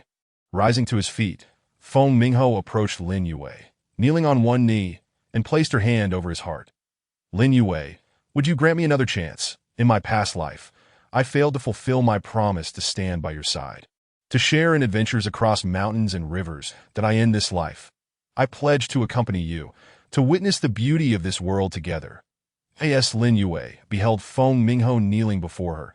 Tears streamed uncontrollably from her eyes, and she nodded in acquiescence to his request, though doubt still lingered in her heart that in a world where introductions were paramount, how could one hope to explore the splendor of this land so easily?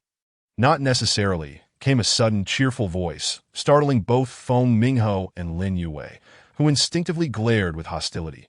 Such extraordinary matters must remain concealed, yet upon seeing the 2 figures emerging, their mouths fell open in astonishment. Chapter 42. Feng Mingho and Lin Yue were momentarily taken aback by the unexpected voice, both harboring thoughts of aggression. However, upon turning to face the 2 figures stepping out of the shadows, they were left agog. It was none other than Lu Mingfeng and Wu Xiaoqiao. One of them, heavily pregnant, moved with surprising agility, while the other, despite being bound in splints, maintained a steady gait. The sight left both astute individuals utterly dumbfounded, unsure of how to respond. Lu Mingfeng suddenly burst into laughter, drawing their reflexive attention. His eyes sparkled with a captivating allure, reminiscent of a vortex that ensnared their minds. It wasn't until they felt a sharp sting in their fingers that they snapped back to reality. Discovering their left middle fingers had been pricked, blood oozing forth, they raised their heads, preparing to question what had transpired. Wu Xiaoqiao raised her hand to halt them. Both she and Lu Mingfeng were also pricking their own fingers, allowing droplets of blood to fall into a small box. With the mingling of their blood, a vague sense washed over the 4 individuals. They could not harm one another, should any one of them inflict injury upon the others. Unimaginable consequences would ensue. Feng Mingho and Lin Yue exchanged puzzled glances. Wu Xiaoqiao and Lu Mingfeng stepped forward, extending their hands. Allow us to introduce ourselves. Greetings, we are Lu Mingfeng and Wu Xiaoqiao, travelers from a post-apocalyptic world. Post-apocalypse. Both Feng Mingho and Lin Yue echoed in unison, their unfamiliarity with the term evident. that IT was Wu Xiaoqiao and Lu Mingfeng who elucidated the situation that as it turned out. While Feng Mingho and Lin Yue were engrossed in their discussions of past lives, Lu Mingfeng and Wu Xiaoqiao exchanged glances, with Lu Mingfeng inquiring, "Once I return to the unit, can you keep this from her?" Wu Xiaoqiao shook her head, acknowledging her inability to conceal the truth, well aware of her own character. While she might deceive ordinary individuals, Lin Yue, who had outwitted cunning court officials in her past life, would undoubtedly see through any facade. Moreover, Wu Xiaoqiao had ulterior motives. Upon learning that Feng Mingho and Lin Yue hailed from ancient times, one having ascended to the role of Empress Dowager and the other, though deceased, still present as a spirit, she recognized the potential to acquire invaluable ancient knowledge that could prove advantageous in the future. That it was evident that their journey would not end here. Should they traverse to the ancient era, those who had been reincarnated from birth would have a clear advantage, while those arriving mid-journey would face significant challenges. One must not underestimate the intellect of those from ancient times. If they merely penned a few poems, they would not be hailed as geniuses. Should one produce illegible scrawls, yet compose exquisite poetry, they would be regarded as a monster, as ancient societies had a penchant for swiftly eliminating what they deemed unnatural. With such talent at hand, it was imperative to seize the opportunity. Lu Mingfeng, however, felt Wu Xiaoqiao was being overly optimistic and questioned the wisdom of revealing their identities so readily, fearing dire repercussions. Wu Xiaoqiao merely smiled at his doubts, producing a small box that left Lu Mingfeng's eyes wide with astonishment. "How did you acquire this? Where have you kept it?" "I didn't see it when I organized your space." "Well, during one of your experiments with genetic serums, the base commander summoned me to collaborate with other ability users against a 9th-tier mutated plant. Given it was a cooperation venture, why did this end up in your space? Where exactly did you store it?" "Oh, it was just a foolish individual from the base who made me uncomfortable with his gaze that I could endure that, but when he suggested I sleep with him, I simply smashed his head in. Since I had eliminated the ability user, our cooperation was naturally a lost cause that I stuffed it beneath the seat cushion of the car we took to leave." Lu Mingfeng, initially skeptical of Wu Xiaoqiao's lofty ambitions, found merit in her idea upon seeing the box. This artifact, crafted by ancient families and practitioners during the post-apocalyptic era, was designed to combat advanced zombies and mutated flora and fauna. It contained the power of rules. If the rules were clearly defined and blood was mingled, any betrayal would result in lethal consequences. Thus, Lu Mingfeng and Wu Xiaoqiao conspired to draw the two individuals out, with Lu Mingfeng using his mental prowess to disrupt their thoughts while Wu Xiaoqiao collected their blood. This led to the preceding events. Upon learning the truth, Lin Yue remained somewhat at ease, understanding that although Wu Xiaoqiao was her close friend, she had arrived only after the original Wu Xiaoqiao had perished. Moreover, it was this very occurrence that afforded her unborn children a chance at life. Feng Mingho, however, struggled with acceptance, alternating glances between Lu Mingfeng and Wu Xiaoqiao. "Are you saying both my cousins are gone? Even my two sisters-in-law?" Seeing the disbelief etched on his face, Lu Mingfeng stepped forward, wrapping an arm around Feng Mingho's shoulders, offering a rationale that eventually led Feng Mingho to reconcile with the reality. What else could he do? They were not usurpers. They had come only after it was confirmed that his cousins had perished.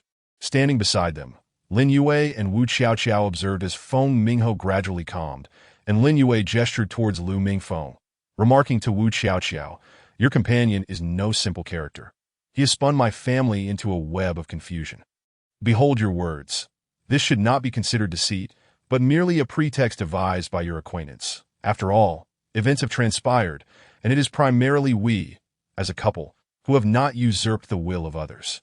It is simply that we have saved many lives, even bringing an end to the apocalypse. According to the teachings of those cultivators, the merits accumulated by us shine brightly, a reward from the heavenly path in this lifetime." Chapter 43. Lin Yue and Wu Xiaoqiao paid no heed to the two men and engaged in conversation. "The ancient origins you speak of, I presume, refer to individuals like Mingho and myself. What does the term apocalypse signify?" The apocalypse refers to the destruction of the world caused by humanity's exploitation of Earth. It is a complex matter that cannot be easily articulated. I possess materials that I will show you in due time." "Very well, but I still have questions. What transpired just now?" How is it that you merely lost focus for a moment and appeared before us, injuring your finger in the process? That is a manifestation of supernatural ability. A survival instinct evolved by humanity to endure in the apocalypse. That, if I understand correctly, there was cultivation in the past as well, and now we have these supernatural abilities. Can we learn them? I fear not. As for cultivation, I remain uncertain. However, it requires spiritual energy, and from what I perceive in the air, this world seems devoid of it. Without it, cultivation cannot occur.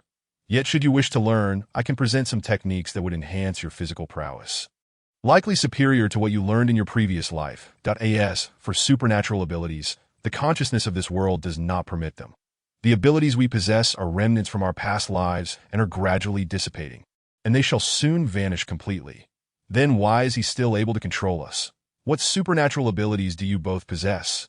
Indeed, they are dissipating. My abilities are strength and healing. My strength is already faded, and my healing ability is also waning and will not last much longer. Mingfeng's ability is psychic, which operates within the realm of the mind.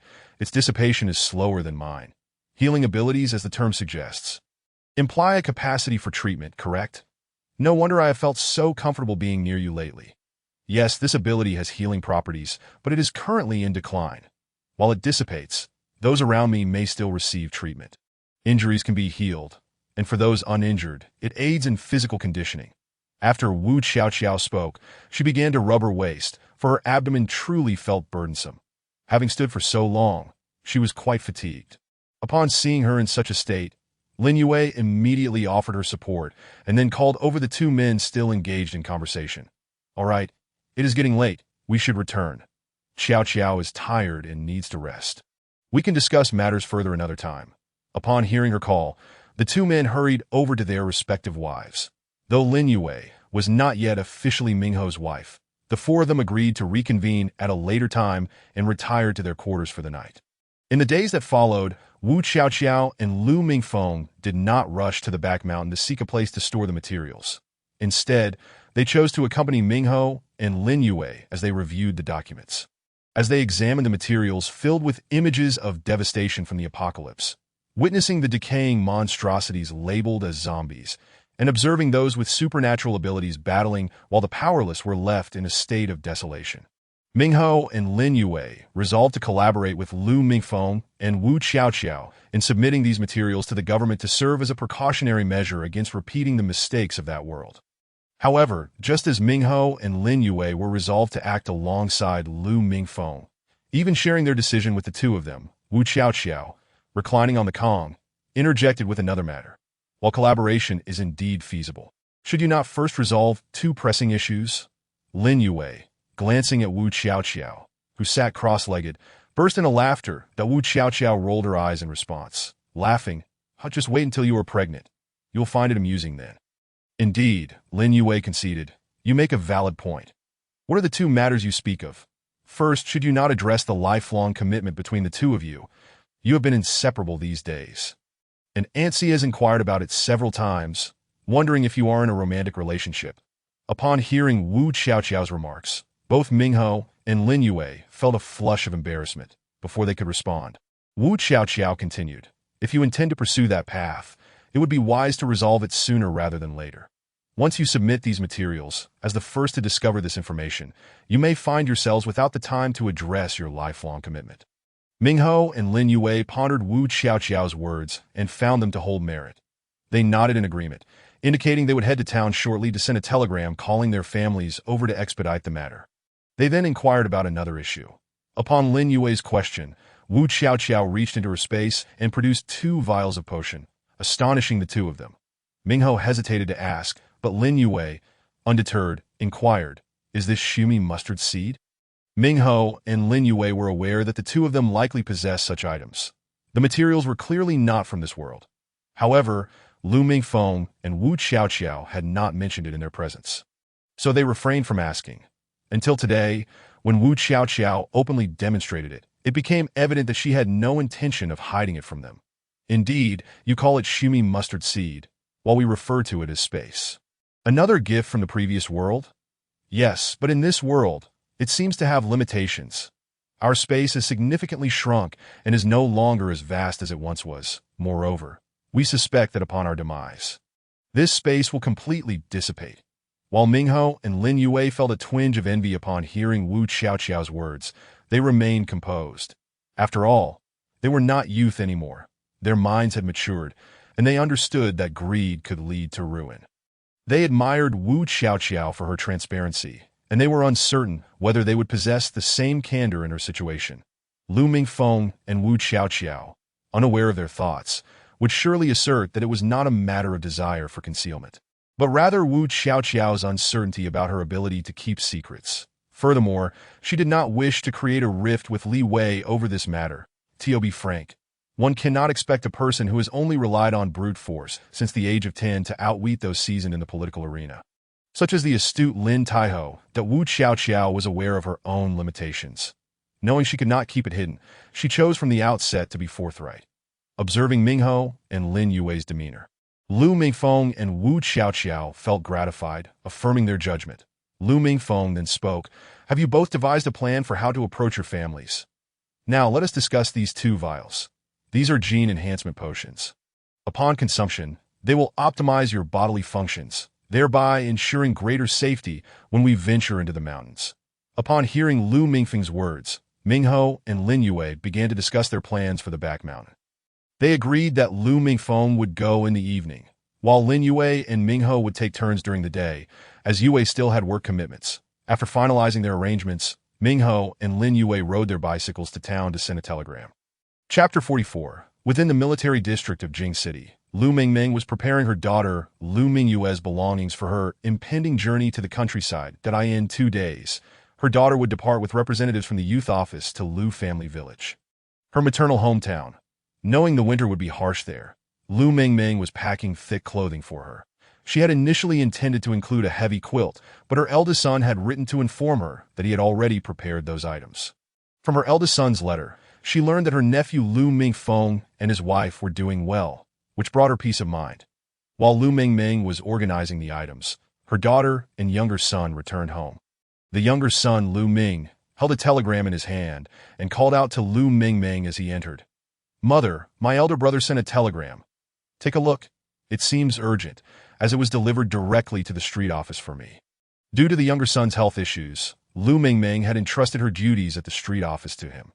Initially, she had planned to find a job for her daughter as well, but her daughter insisted that Lu family village was her mother's hometown, and it would not pose any issues. Besides, her second brother was still there. After all, with the presence of my uncle and aunt, there was no cause for concern, as their care provided ample reassurance.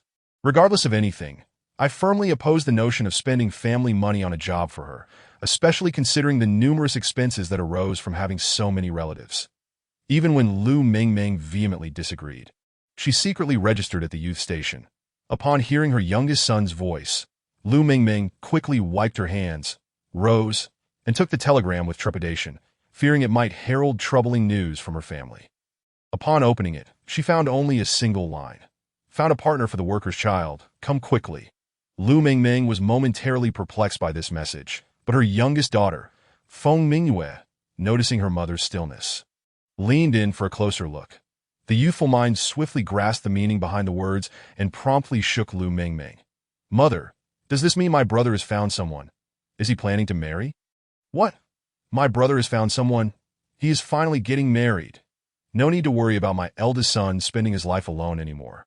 Yes, it must be so. I must hurry and prepare things for the wedding, to bring my daughter-in-law into our family as soon as possible." With that, she hurriedly began to gather her belongings to go upstairs, but was halted by Lu Mingyan. "Mother, please don't rush. You see, in just a couple of days, second sister will be going to the countryside. That it would be wise for you to accompany her for support. Moreover, considering what brother intends, you ought to prepare some essentials for the wedding. Right? Even if you can't buy everything now due to the difficulty of carrying it all, you can still prepare some money and tickets." Feng Mingyue's younger brother had a point. "Mother, please don't be hasty. I will go to the street office to see if they can help us secure a ticket. You should come with me. Right now, sleeper tickets are hard to come by. Once we board the train, we can figure out how to get you a sleeper ticket. After all, I worry about your health if you have to sit in hard seats with me." Upon hearing her daughter's words, Lu Mingming initially intended to decline, but after considering her own health, she nodded in agreement. After all, she was going to prepare for her eldest son's wedding. She couldn't afford to fall ill and have her daughter-in-law think poorly of her. While Lu Mingming was bustling about to assist her son with wedding preparations, a similar bombshell was dropped at the steel mill in Lusher that a man resembling Lin Yue, by about 60%, was working at the control panel. Suddenly, a woman's voice echoed through the workshop. Daong Daong, Wei Wei sent a telegram, saying she is getting married and asking us to hurry over. Hearing the familiar voice, Lin Ningyang, Lin Yue's brother, looked up, recognizing it as his wife. Yue Hong's voice. Although he couldn't quite make out the words, his co-workers, overhearing, began to tease him. Lin Gong, it's our sister sending a telegram, saying she is getting married. Initially, Lin Yuyang thought they were joking and retorted. My sister is still young. She shouldn't be getting married yet. That I want to keep her around for a couple more years. That IT must be tough for her in the countryside. That Lin Ningyang jested with his co-workers. Xiong Yuehong approached him, extending the telegram. Lin Ningyang glanced at it, and in his surprise, the wrench he held clattered to the ground. Nearly landing on his big toe, he disregarded the tool and grabbed Xiong Yuehong, pulling her toward another machine where a 50-year-old man was stationed.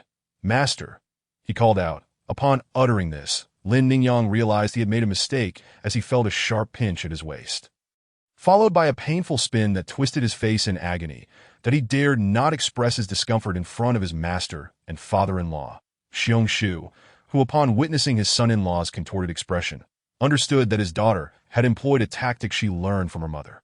What's the matter? Why the hurry? Lin Yuyang, seeing his master's knowing glance, could only scratch his head sheepishly while discreetly grasping his wife's hand that was twisting his waist. That my sister sent a telegram saying she is getting married. I'm worried and want to take Yuehong to see her. Upon hearing his son-in-law mention his daughter's classmate, Xiong Shu recalled the day the girl had come to their home, claiming she wanted to sell her job to their family under the condition that she would take the foolish Lin Yuyang as her apprentice. Without any personal gain, that he remembered her composed and astute gaze, and then looked at his son-in-law, who appeared shrewd yet rather foolish. He couldn't help but think that if Lin Yuyang was worried about her, she was likely worried about him too, wanting to ensure he was settled before heading to the countryside. Xiong Shu glanced at their intertwined hands, his expression darkening as he began to suspect that the clever girl might have intended all along for his daughter to marry this simpleton. Very well, if you wish to go, then go. I'll have your mother accompany you. What do you need from home? You don't have any elders to help with the wedding preparations, do you? You haven't taken any leave during your years of work. So this time, both you and Yuehong should take your mother along. Lin Yuyang felt immense gratitude toward his father-in-law for allowing his mother-in-law to assist him and, along with his wife, promptly sought permission from their supervisor. After Lin Yuyang and his wife secured their leave, they first returned to his father-in-law's house to inform his mother-in-law about the trip to Lijiaden. Upon hearing that her daughter's classmate's younger sister was getting married, Hu Lanhua was delighted. She understood that her son-in-law sought her assistance due to the lack of elders in his family and readily agreed to help. Once Hu Lanhua consented, Lin Yuyang set off to seek help in acquiring sleeper tickets. Meanwhile, Hu Lanhua, accompanied by her daughter and daughter-in-law, also sought ways to exchange tickets among relatives and friends. Typically, assisting a daughter in managing her in-laws might evoke some discontent, but in the Xiong family, at least her daughter-in-law, Zhou Wanyue, was more than willing to help her sister-in-law. She felt grateful toward Lin Yue, who, at one time, was prepared to relinquish her job to ensure Yuehong did not have to go to the countryside, as she was unable to work due to her young child. If Yuehong had taken that job, it would have left her family in a tight spot. Though Yuehong would have contributed financially, it would not have sufficed to cover all expenses. Now that Lin Yue was getting married, both her mother-in-law and sister-in-law were eager to help find tickets, and even her relatives were approached for assistance. While both the Lin and Feng families busied themselves with arrangements for the wedding, the two protagonists, after sending the telegram, returned home that evening to utilize a genetic agent. After a brief period of rest to acclimatize to their newfound strength, the trio set forth toward Wohe Mountain. Due to the daytime constraints, Lu Mingfeng typically ventured out at night, while Mingho and Lin Yue primarily searched during the day, albeit Lin Yue still had to attend work. Relying heavily on Feng Mingho's efforts, little did they know that locating the site proved exceedingly challenging, that it was only the day before the families arrived that they finally discovered the location. Had they not found some clues indicating its existence, they might have given up and sought another site for their materials. This particular site was within a cave, home to 2 large wild boars and 4 smaller ones. Feng Mingho and Lin Yue had passed by the cave during the day, daring only to glance from a distance, oblivious to any hidden secrets inside. That it wasn't until nightfall that Lu Mingfeng, also passing by, noticed signs of human excavation within the cave using his mental prowess. Upon extending his mental energy deeper, he discovered a valley behind the cave. However, to conserve his energy, he refrained from probing further, opting instead to explore it later. With the families arriving the following day, they decided to complete the matters concerning Huang Mingho and Li Yue before venturing into the valley, excluding Wu Xiaoqiao from this plan. The next day, Captain Liu Yujin, observing the pair before him, smiled and inquired, "What brings you two here? Are you seeking leave again?" "Uncle Feng, we are set to pick up our families today. They will be arriving soon. We were hoping to borrow a tractor from you." Liu Yujin looked somewhat troubled as he gazed at Feng Mingho and the two of them. Originally, lending the tractor to them was no issue. But yesterday, someone from the town had informed him that he needed to go pick up the educated youth today. Consequently, Liu Yujin had no choice but to explain the situation to Feng Mingho. Upon hearing that they were to pick up the educated youth, Feng Mingho immediately responded that it was no problem, as his mother and sister were traveling with the educated youth by train. They only needed to wait in town, but Lin Yue's family was concerned that they might not arrive together with the educated youth from the city, so the two decided to head to the train station early to greet them. Seeing that the problem was resolved, Liu Yujin took the opportunity to tease them, causing both to turn crimson with embarrassment. Eventually, even the village aunts and mothers overheard and came over, prompting the two to hastily pedal away on their bicycles. After Feng Mingho and Lin Yue arrived in town, they parked their bicycles at Lu Mingxin's home and reminded her family to remember to dine at Lu Mingfeng's place later at that moment. Lu Mingxin had already gone to work at the state-run restaurant. Her mother-in-law, Wang Jinhua, upon hearing the young couple speak, inquired about the reason, discovering that both families had come to discuss the two's marriage. Wang Jinhua, looking at the striking young man and woman before her, clapped her hands in delight, praising them as a perfect match. When Feng Mingho and Lin Yue invited her to join them later, she happily accepted. After completing these errands, the two set off towards the train station. Upon arriving at the county train station, they found that the train had not yet arrived, so they waited outside for their families to show up. Meanwhile, the Feng and Lin families were situated in adjacent sleeper carriages, though Lu Mingming had only managed to secure one sleeper ticket, having purchased it after boarding. Thus, she had to help her mother with the luggage and care for her, only returning to the previously occupied carriage when ticket checks were not being conducted. However, due to Lu Mingming's frequent glances towards the sleeper carriage, some individuals among the educated youth began to gossip. But she paid them no mind as the train neared its destination.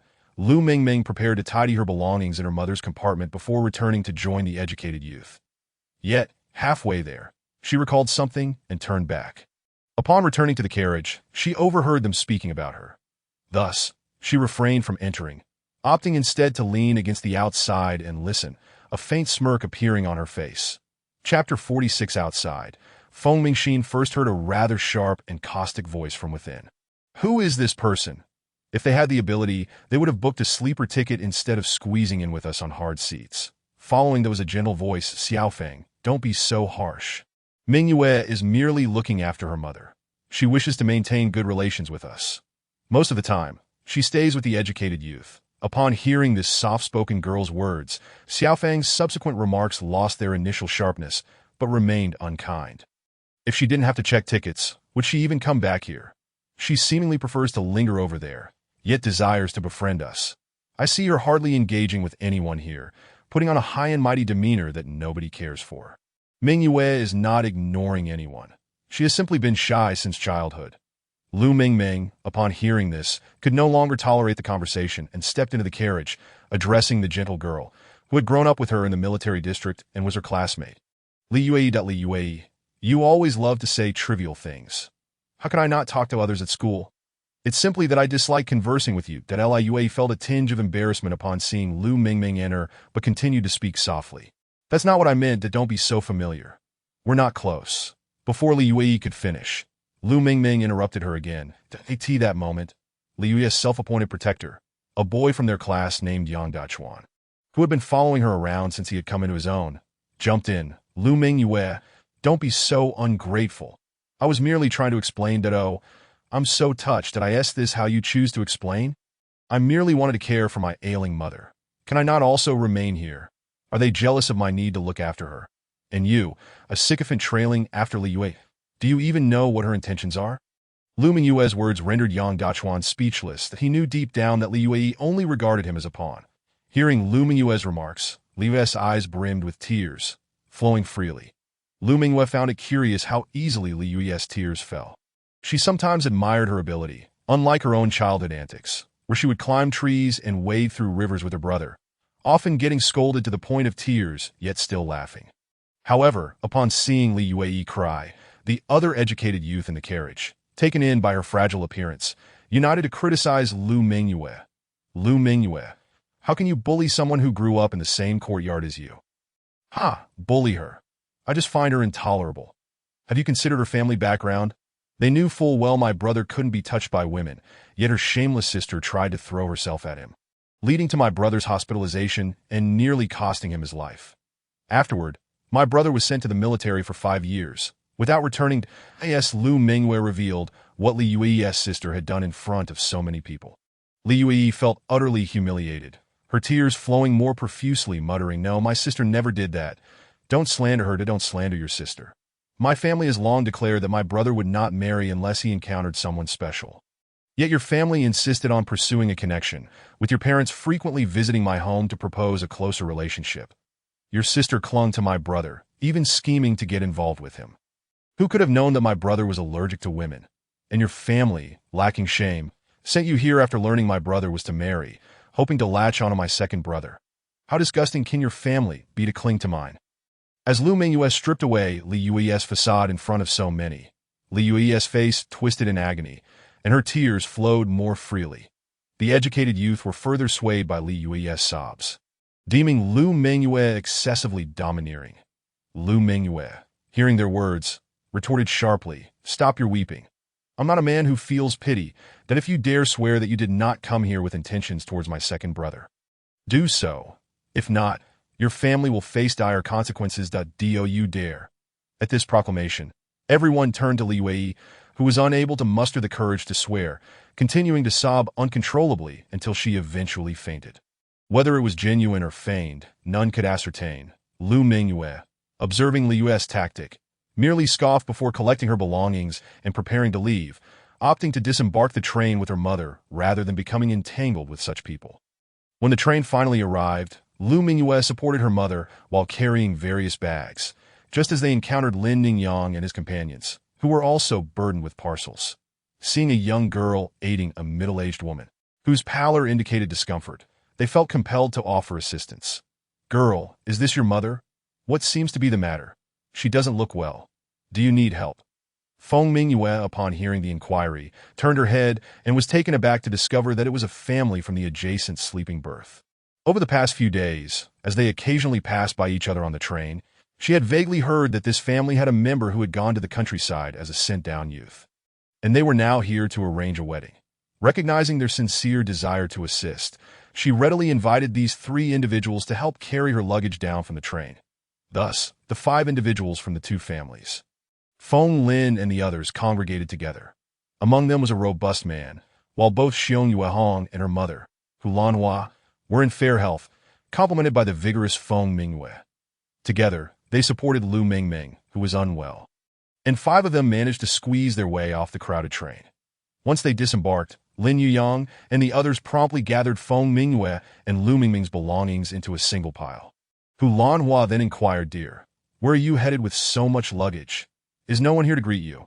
I am a sent-down youth, originally meant to travel with my peers. However, my elder brother is getting married here, and my mother came to help him with the wedding. Given her poor health, I couldn't bear to leave her side, so I stayed back instead of traveling with the others. Oh, I see. But why didn't you inform your brother to come and fetch you?" Before Feng Mingyue could respond, a voice called out from the crowd, "Mother, Mingyue, Mingyue, brother Yuehong." The 2 families, hearing the call, simultaneously raised their heads and saw a striking couple making their way through the throng. Due to the overwhelming number of people, they had to navigate through the crowd, with the man protectively encircling the woman in his arms to shield her from the jostling masses. As they approached the 5 individuals, it became evident that while the woman appeared relatively composed, the man's attire was somewhat disheveled and wrinkled from the crowd's pressure. Feng Mingyue and the others looked at the couple before them, and their companions in unison inquired, "Who are you?" Feng Mingho and Lin Yue exchanged glances, surprised to see their families cross paths. With the need to catch the bus back to the town pressing upon them, they refrained from lengthy explanations, merely providing a brief overview. That it was then that both families realized they were in fact in loss. The two middle-aged women gazed at the striking couple with increasing satisfaction, while Feng Mingyue felt a surge of joy upon seeing Lin Yue. Only Lin Yuyang and his wife scrutinized Feng Mingho with discerning eyes. However, with the urgency to catch the bus to town, no one voiced their thoughts aloud. Feng Mingho and Lin Yue stepped forward to collect their belongings. Feng Mingho's mother and sister were quite assertive, directly draping items over him, while Lin Yue, attempting to do the same, was intercepted by her brother and sister-in-law, Xiong Yuehong, along with her mother, Hu Lanhua, who took the items upon themselves. The two young women assisted Hu Lanhua and Lu Mingming as they navigated through the bustling crowd. During this time, Lu Mingming and Feng Mingyue frequently exchanged glances with Lin Yue, who, far from being shy, greeted them with poise. "Annie Mingyue, greetings. I am Lin Yue. You may call me Wei Wei. Allow me to introduce you to these two. This is my sister-in-law and classmate, Xiong Yuehong, and this is my sister-in-law's mother, Aunt Hu Lanhua." Lu Mingming, noticing Lin Yue's grace, felt an even greater fondness for her. As Lin Yue introduced Hu Lanhua, she reciprocated by introducing herself and her daughter. "Ah, my dear Wei Wei and Yuehong, greetings. I am Lu Mingming, Feng Mingho's mother, and this is my daughter, Feng Mingyue, whom you may also call Mingyue. That we shall reserve further conversation for later, as the train station is quite crowded and not very safe. We can chat more leisurely once we arrive home." Everyone agreed, and with a shared sense of urgency, surged towards the station's exit. However, on their way out, Hu Lanhua and Xiong Yuehong quietly inquired about Lin Yue, having overheard Lu Mingming's mention of discussing matters at home, which sparked their curiosity, especially as they had just arrived by train as well. Lin Yue, sensing their intrigue, offered a brief explanation. "Auntie, sister-in-law, the village where I am sent down is actually Aunt Lu's family home." Upon hearing this, the two women ceased their inquiries and joined in the collective effort of pushing outward. After working up a sweat from the exertion, they finally emerged from the train station. Upon exiting, the first thing they saw was the sign held by the sent-down youth office. After a careful glance, they located the placard for Ping'an Town. Feng Mingho and Lin Yuyang took the lead, clearing a path for the women behind them. Thus, they energetically approached the representative from the sent-down youth office in Ping'an Town. The person sent to greet them was Officer Ding, who was standing beneath the sign, smoking a cigarette. Suddenly, a crowd of individuals surged towards him, and Officer Ding, upon closer inspection, found it peculiar that the arriving group comprised both young and old. Uncertain of the situation, he inquired, "Comrades, we are headed to the sent-down youth location in Ping'an Town. May I ask who you are?" Feng Mingyue stepped forward to address the welcoming officer, stating that she was the one reporting for duty as a sent-down youth, and that the others were her family. Officer Ding regarded this large family with confusion. It was unusual for a young woman to be accompanied by such a crowd when going to the countryside. Lu Mingming and the others noticed the officer's perplexity, prompting Lu Mingming to clarify. "Hello, comrade, that we are not exclusively here to send off my daughter. My hometown is actually in Ping'an Town. Since my daughter is coming to the countryside, I took the opportunity to return home for a visit." Upon hearing that her hometown was nearby, Officer Ding found it reasonable, as many families with the means to do so would arrange for their children to be sent to the nearest location to facilitate care from relatives. Presumably, this was a similar case. Just as Officer Ding was about to offer some welcoming remarks, a group of about 10 men and women approached. They appeared to be another batch of sent-down youth headed for Ping'an Town. However, as they neared, before Officer Ding could say anything, one individual launched a tirade at the first arriving girl. "Feng Mingyue, what is the meaning of this? How could you be the first to leave without waiting for us? Indeed, you clearly had someone to greet you. Why didn't you lend us a hand?" Upon observing the crowd surrounding Lu Mingyue, many felt a twinge of unfairness, questioning why she didn't have to carry her own luggage like the rest of them. And their frustrations spilled out. Feng Mingyue, listening to their self-righteous claims, rolled her eyes and retorted, "What is the matter? Am I your parent? Why should I wait for you, when we are not even acquainted?"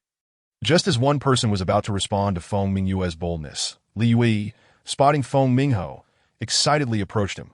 Mingho, are you here to pick up Annie and Mingyue? As she spoke to Feng Mingho, she adopted a coy demeanor, but Feng Mingho recoiled at the sight of her, darting away as if encountering a ghost. Even hiding behind Lin Yue and the others, Yue's face flickered between shades of green and white at this reaction. While Lin Yue couldn't help but chuckle at Feng Mingho's response as for Li Yue, she paid her little mind, for in her eyes, she was but a mere child compared to the women who truly held power, especially those who survived to the end with their cunning strategies. Li Yue was but a minor character in this unfolding drama. Officer Ding observed the scene with growing exasperation, realizing that the sent-down youth from Ping'an Town were not particularly well-behaved. Fortunately, they were not all assigned to the same village.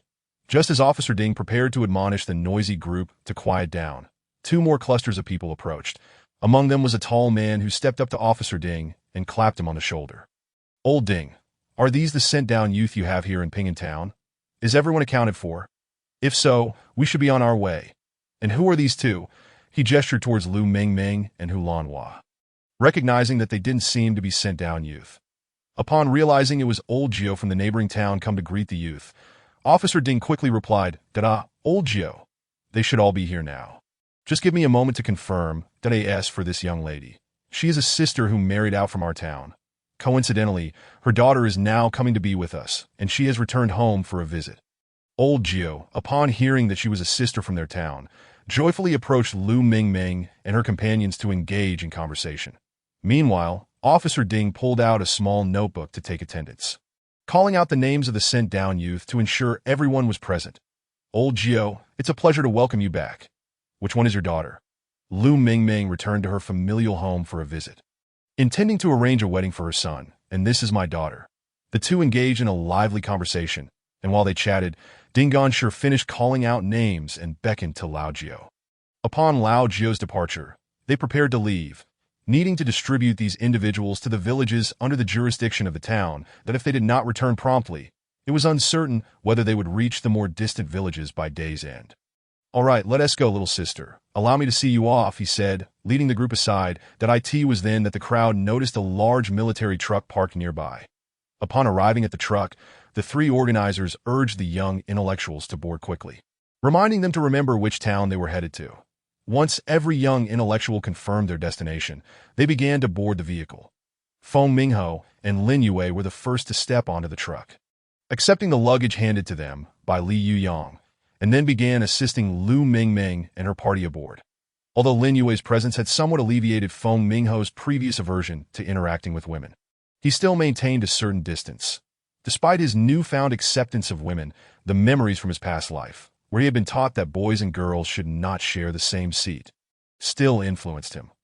Thus, after helping his own family members onto the truck, he made an effort to assist only the men who struggled to climb aboard. The Liue observed the handsome man assisting others onto the truck, a flicker of infatuation crossing her gaze.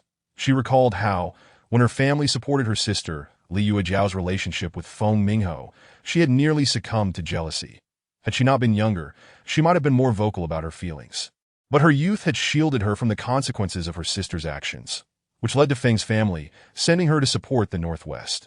Now, with the news of Feng Mingho's impending marriage, her family sought to secure the second son of the Feng family, Feng Mingran, for her.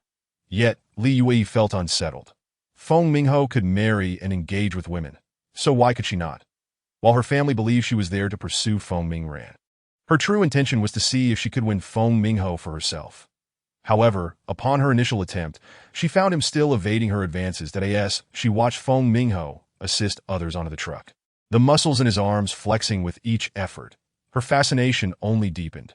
Yet, upon noticing Lin Yue standing beside him, also helping the smaller girls, a pang of malice flickered in her eyes from the moment she laid eyes on Feng Mingho. She had been keenly aware of the striking woman beside him, whose beauty was matched only by the air of elegance she exuded.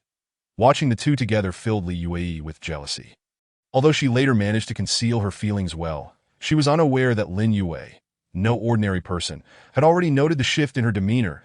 At that moment, Li Yue approached Feng Mingho's position, lifting her head and calling out sweetly, "Mingho Gu, this truck is too high for me to climb.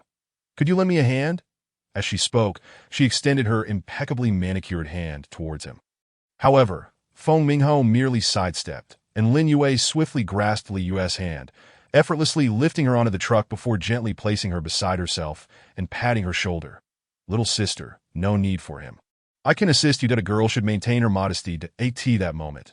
Li Yue seemed to regain her composure, letting out a startled gasp as she stumbled, intending to fall into Feng Mingho's embrace. To her surprise, he dodged backward, and in her desperate attempt to avoid falling, she redirected her trajectory, landing instead in Lin Yue's arms. However, harboring resentment, she whispered into Lin Yue's ear, "Don't get too smug. I will not let go. Mingho Ge may not necessarily be yours. Then you must hurry. We are to be wed soon. If you do not act swiftly, you may miss your chance entirely. Best of luck." "And do keep your eyes peeled," Lin Yue replied, unfazed by Li Yue's words, encouraging her softly before turning her attention back to assisting others boarding the truck. Chapter 49. Once all the passengers were seated, the truck rumbled to life. Before reaching Ping'an Town, it made a stop at the first town, where the local Young Intellectuals coordinator and the Young Intellectuals stationed there disembarked, before continuing its journey to Ping'an Town. Upon arriving, they let Ding Ganshi and the Young Intellectuals, along with Lu Mingming's party, alight before heading towards the final town. Their destination, that as they disembarked, they spotted several vehicles parked where they had landed, including ox carts, donkey carts, and even tractors. Ding Ganshi clapped his hands to gather their attention. "All right, Young Intellectuals, follow me to the office for registration. After you complete the paperwork, you may find the coordinator for your assigned village to escort you to your destination. As for those not classified as Young Intellectuals, feel free to wander as Feng Mingyue accompanied the group inside to register." Feng Mingho and Lin Yue led Lu Mingming to the area where the tractor for Lujiaden village was parked. Approaching, they saw Lu Monsong seated atop the tractor. Feng Mingho greeted him.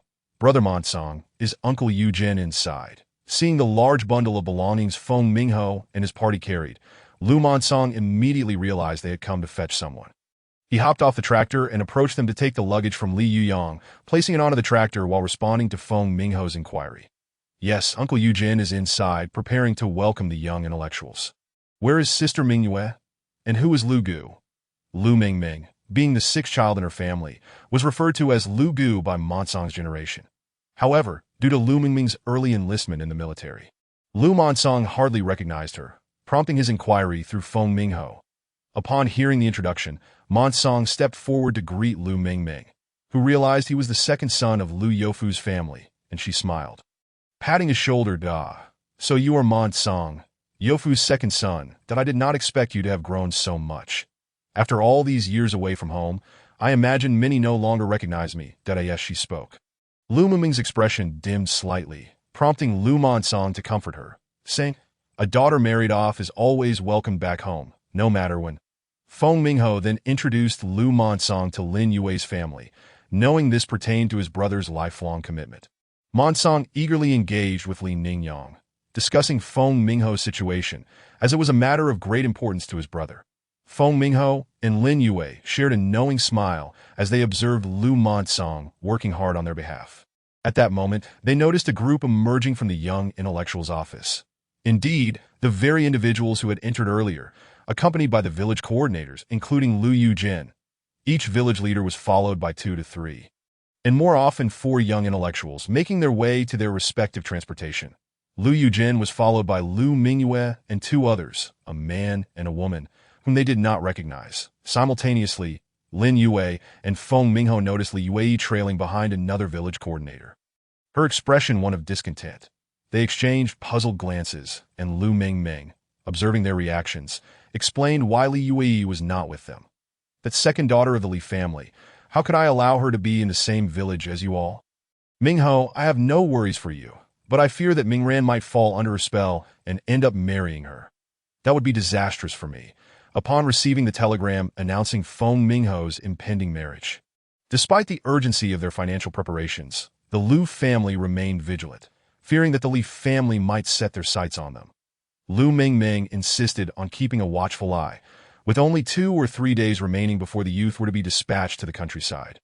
The Li family's second daughter announced her own departure, with her destination being a village located just behind Lu's homestead. An effort was made to alter her assignment to a location further away, resulting in her being placed in the village farthest from Lu's residence. Lin Yue, upon hearing Lu Mingming mention the relocation of Li Yue to the most distant village, was taken aback by their foresight. However, she couldn't help but chuckle at Lu Mingming's disdainful expression when she spoke of Feng Mingran, especially when Lu Yujin approached, and Lin overheard her mother acknowledge her second brother, Feng Mingyue, as not particularly bright. Unable to suppress her amusement, she defended Feng Mingran, noting that although he might be a bit clumsy, he was genuinely warm-hearted. Mingran is quite all right. He possesses a kind disposition and is not as dim-witted as you suggest. Lin Yue felt hesitant to utter the word fool, while Lu Mingming, upon hearing her daughter's words, instinctively placed a hand over her heart, recalling the telegram from her second son that he is not foolish. He merely appears somewhat dim-witted that he can hardly articulate a message over the phone. When Mingyi and Xiao Xiao encountered their mishap, his attempt to call nearly sent me into disarray. Feng Mingyue nodded in agreement with her mother's remarks. Recalling her prior determination to give her brother a sound thrashing upon their arrival. Clenching her fists, she made them crack ominously, a gesture that signified the inevitable confrontation awaiting Feng Mingran. Lu Yujin, overhearing the exchange, cleared his throat, interjecting to remind them that family matters should not be paraded before outsiders. After all, they were members of Lu's village, and it was unbecoming to allow outsiders to witness their internal disputes. Upon turning, Lu Mingming and the others noticed Lu Yujin standing alongside a young man and woman. The couple appeared to be stifling laughter, having overheard the conversation. Lu Yujin, sensing the atmosphere, instructed, "Enough of this. Let us discuss matters later, that we have more pressing concerns." That he then turned to the two young intellectuals accompanying him, Zhang Aihong from Sichuan and Yi Tianlang from Jiangxi, and inquired if they had preemptively sent their belongings ahead. Upon confirmation, he informed them that they could collect their parcels, as they were to reconvene at 3 o'clock outside the town. The two young individuals were elated at the prospect of retrieving their packages. Having felt somewhat awkward about how to approach the brigade leader regarding their need to visit the post office. After all, their larger items, such as quilts, were still awaiting them there as they prepared to leave. They sought clarification from Feng Mingyue, and upon learning she did not require anything, they exchanged envious glances. Once Lu Yujin observed that the two young intellectuals had departed, he intended to lead Lu Monsong to the outskirts of the town to wait for them, having brought provisions for a light meal. However, Feng Mingho had other plans, insisting that Lu Yujin accompany him to the state-run restaurant for a proper meal. Lu Monsong, upon hearing this, glanced at Lu Yujin, who was initially resistant. Yet, Lu Mingming waved dismissively, asserting that since she had returned to her family home, it was only fitting to treat the brigade leader to a meal, especially considering her second son and daughter would need his guidance in the future. Acknowledging her jest, Lu Yujin resigned to the inevitable, and Lu Monsong drove them directly to the restaurant to the state-run restaurant. The lunchtime crowd was sparse as they entered. Lu Mingxin, behind the counter, noticed Feng Mingho and his companions and promptly stood to greet them. However, upon spotting Lu Mingming, she momentarily froze in surprise. Recognizing the familiar face behind the counter, Lu Mingming smiled warmly at Lu Mingxin. "Mingxin, it has been too long." Lu Mingxin recognized her aunt's voice. She hurriedly emerged from the counter and embraced Lu Mingming, though their reunion was brief, as she had duties to attend to. After taking a moment to compose herself, Lu Mingxin resumed her responsibilities, attending to new patrons before inquiring about the meal preferences of Lu Mingming and her party. Once their orders were placed, the group engaged in light conversation with Lu Mingxin as they awaited their meal. Soon, dishes were prepared and served, and once they had finished dining, they bid farewell to Lu Mingxin before exiting the restaurant. The group split into two parties. Lu Yujin and Lu Monsong climbed aboard the tractor, ready to wait for the other two young intellectuals, while Lu Mingming and Hu Lanhua decided to explore the local supply and marketing cooperative for potential purchases. The two groups prepared to part ways.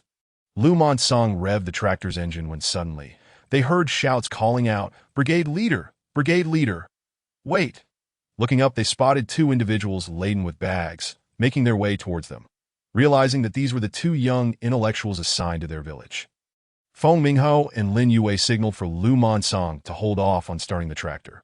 Seeing that the two were struggling to keep pace, Feng Mingho and Lin Yue hurried forward to assist with their luggage. Zhang Aihong and Yi Tianlang expressed their gratitude for the help. Initially, after collecting their belongings, they intended to head to the town entrance before visiting the cooperative. However, upon hearing the tractor's engine, they rushed over, fearing they would be overlooked. With everyone's assistance, their belongings were loaded onto the tractor. Lu Yujin waved goodbye, reiterating that they should meet at 3 o'clock at the town's entrance. Zhang Aihong and her companion nodded in acknowledgement, thanking everyone for their help. After exchanging farewells, Lu Monsong started the tractor, transporting Lu Yujin towards the town entrance while Lu Mingming and her companions headed towards the cooperative. Lu Mingming planned to purchase some food items to bring back for Taidan and Day. And she also hoped to find something for Wu Xiaoqiao, who had recently given birth to 2 children to Chulanhua, having heard Lin Yue's advice, intended to buy gifts for those in need, wishing to avoid any perception that her family was discourteous. After their shopping, Feng Mingho, carrying half a jean of white rabbit candy and a jean of pastries, turned towards Lu Mingxin's home, where their bicycles were parked.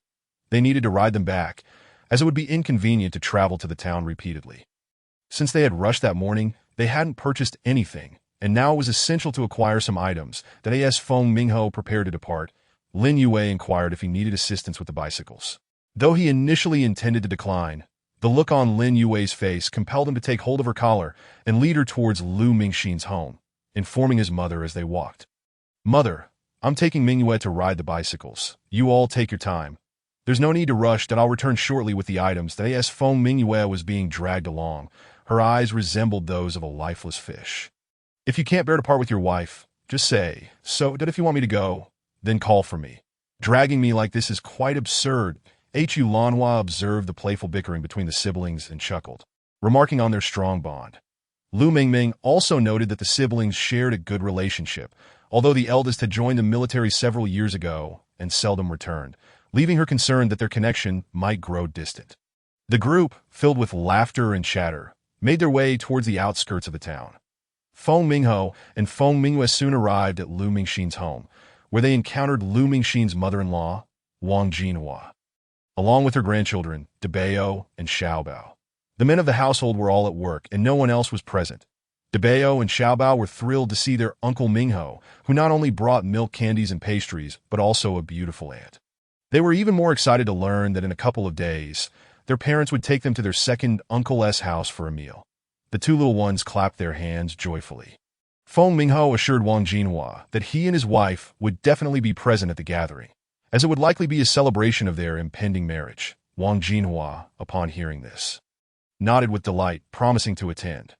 After discussing these matters, Feng Mingho bid farewell to Wang Jinhua and the children, although Debao and Xiaobao wished to accompany their uncle Mingho to their second uncle's house. Wang Jinhua stopped them, explaining that their family would be quite busy for a while. Feng Mingho promised the children that he would take them to dinner in a couple of days, and they agreed, ceasing their insistence to follow him. Feng Mingho and Feng Mingyue pedaled their bicycles swiftly, soon catching up to the others who were still heading out of town. After securing their belongings to the bicycles, they pushed them along. However, Lin Yang took over pushing Feng Mingyue's bike, as it was only fitting for a gentleman to assist a lady. Chapter 51. Upon reaching the outskirts of the town, Lu Mingming and her companion spotted the 2 educated youths already seated on the tractor. Seeing that they were waiting, the group hurriedly boarded, with their bicycles attached to either side of the vehicle. Lu Monsong, noticing everyone was settled, started the tractor, which rumbled towards Lijiaden. Once they arrived, the tractor first dropped off Lu Yujin and 3 educated youths, including Feng Mingyue. Despite Feng Mingyue not needing to stay at the educated youth dormitory, she still needed to greet the person in charge. The tractor then delivered Lu Mingming and her group to the entrance of Lu Mingfeng's yard, where they unloaded their belongings before the driver headed towards the storage yard. After disembarking from the tractor, the group did not rush into Lu Mingfeng's house, but rather split into 2 teams. Lin Yue led her 3 family members to the adjacent Zhao Xiuxiang's home, while Feng Mingho took his mother directly into Lu Mingfeng's residence. This arrangement had been discussed earlier, confirming that Lin Yue's family would stay with Zhao Xiuxiang, while Lu Mingming would reside with her 3 children at Lu Mingshan's place. Zhao Xiuxiang was also living in another room nearby with her 2 children. Once inside Zhao Xiuxiang's home, after setting down their belongings, Lin Yuyang and his companion surrounded Lin Yue, inquiring about her relationship with Feng Mingho. Upon learning that they were indeed preparing for marriage, they said no more, as Lin Yue had been the one to support her family since she was 14, that they were now simply waiting for Feng Mingho to discuss their wedding plans. After discussing their matters, Lin Yue began to inquire about her family's situation. Just then, Hulanhua stepped out with Xiong Yuehong, intending to give the siblings some private time to converse. Brother, how are you doing? Is everything all right? What is your current job level? Sister, I am now at level 6, and my salary is quite decent. That don't work too hard for me. I will send you more money each month. Brother, you won't need to send me any money once I'm married. Feng Mingho will take care of me, and the money I earn here is sufficient for my needs. Occasionally, I even gather some wild game from the back Mao. It was merely that Feng Mingran had heard about his brother and future sister-in-law's intention to venture into the mountains. Concerned and eager for a glimpse of the wild, he engaged in a conversation with his good friend Tan Jing, and together they persistently persuaded Feng Mingho to lead them into the forest. Meanwhile, Lu Xiaobao, upon noticing Feng Mingho and Lin Yue's plan to bring the two along, felt a twinge of unease, prompting him to insist that Lu Xiaobao accompany them as well. As Feng Mingran traversed the dense woods, he wielded a machete, clearing the branches that obstructed his path while inquiring of his older brother, who walked ahead, tapping the ground with a stick to ward off snakes and insects. Brother, are you certain there are indeed larger game here? We have been walking for quite some time without sighting any. Stop with the incessant chatter. Your endless prattling has likely scared off any potential prey. Just follow my lead. Feng Mingho retorted that he was confident that the mountains harbored substantial game. Having ventured to these woods with Lin Yue and Lu Mingfeng numerous times, where they had even encountered a family of wild boars. However, they were not currently heading in that direction. Once they settled matters at home, the three would return together to explore further. The five of them meandered through the lush forest, occasionally hunting small game like wild chickens and hares, and Feng Mingho even managed to strike a foolish leopard with a stone. After a considerable period of wandering, Feng Mingho and Lin Yue signaled for everyone to halt. Once they had all come to a stop, they quietly advanced, and as they drew closer, Feng Mingran and his companions heard a series of grunting noises. Following the sounds, they soon beheld a sizable wild boar, at least 500 pounds, rubbing against a pine tree. Feng Mingran and Tan Jing exchanged glances, feeling somewhat at a loss as to whether the five of them could handle such a formidable creature. Just as Feng Mingran was about to voice his concern, Feng Mingho hushed him and gestured for the group to retreat slowly until they were at a safe distance where conversation Wu-Ti startled the animal. Brother, can we truly manage such a large boar? Feng Mingran asked. Wang Mingho nodded affirmatively, and the five began to scout the terrain around them. After determining an appropriate location for hunting the boar, Feng Mingho instructed Feng Mingran and Tan Jing to climb a tree. Seeing this, Lin Yue, without waiting for Feng Mingho's command, swiftly found a suitable tree and deftly ascended. Once atop, she retrieved her bow from her back and positioned herself strategically, ready to shoot the boar once Feng Mingho and Lu Xiaobao lured it closer.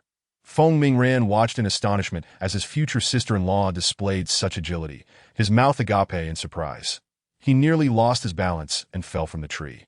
He had thought the bow was meant for his brother, unaware that it was indeed Lin Yue's weapon.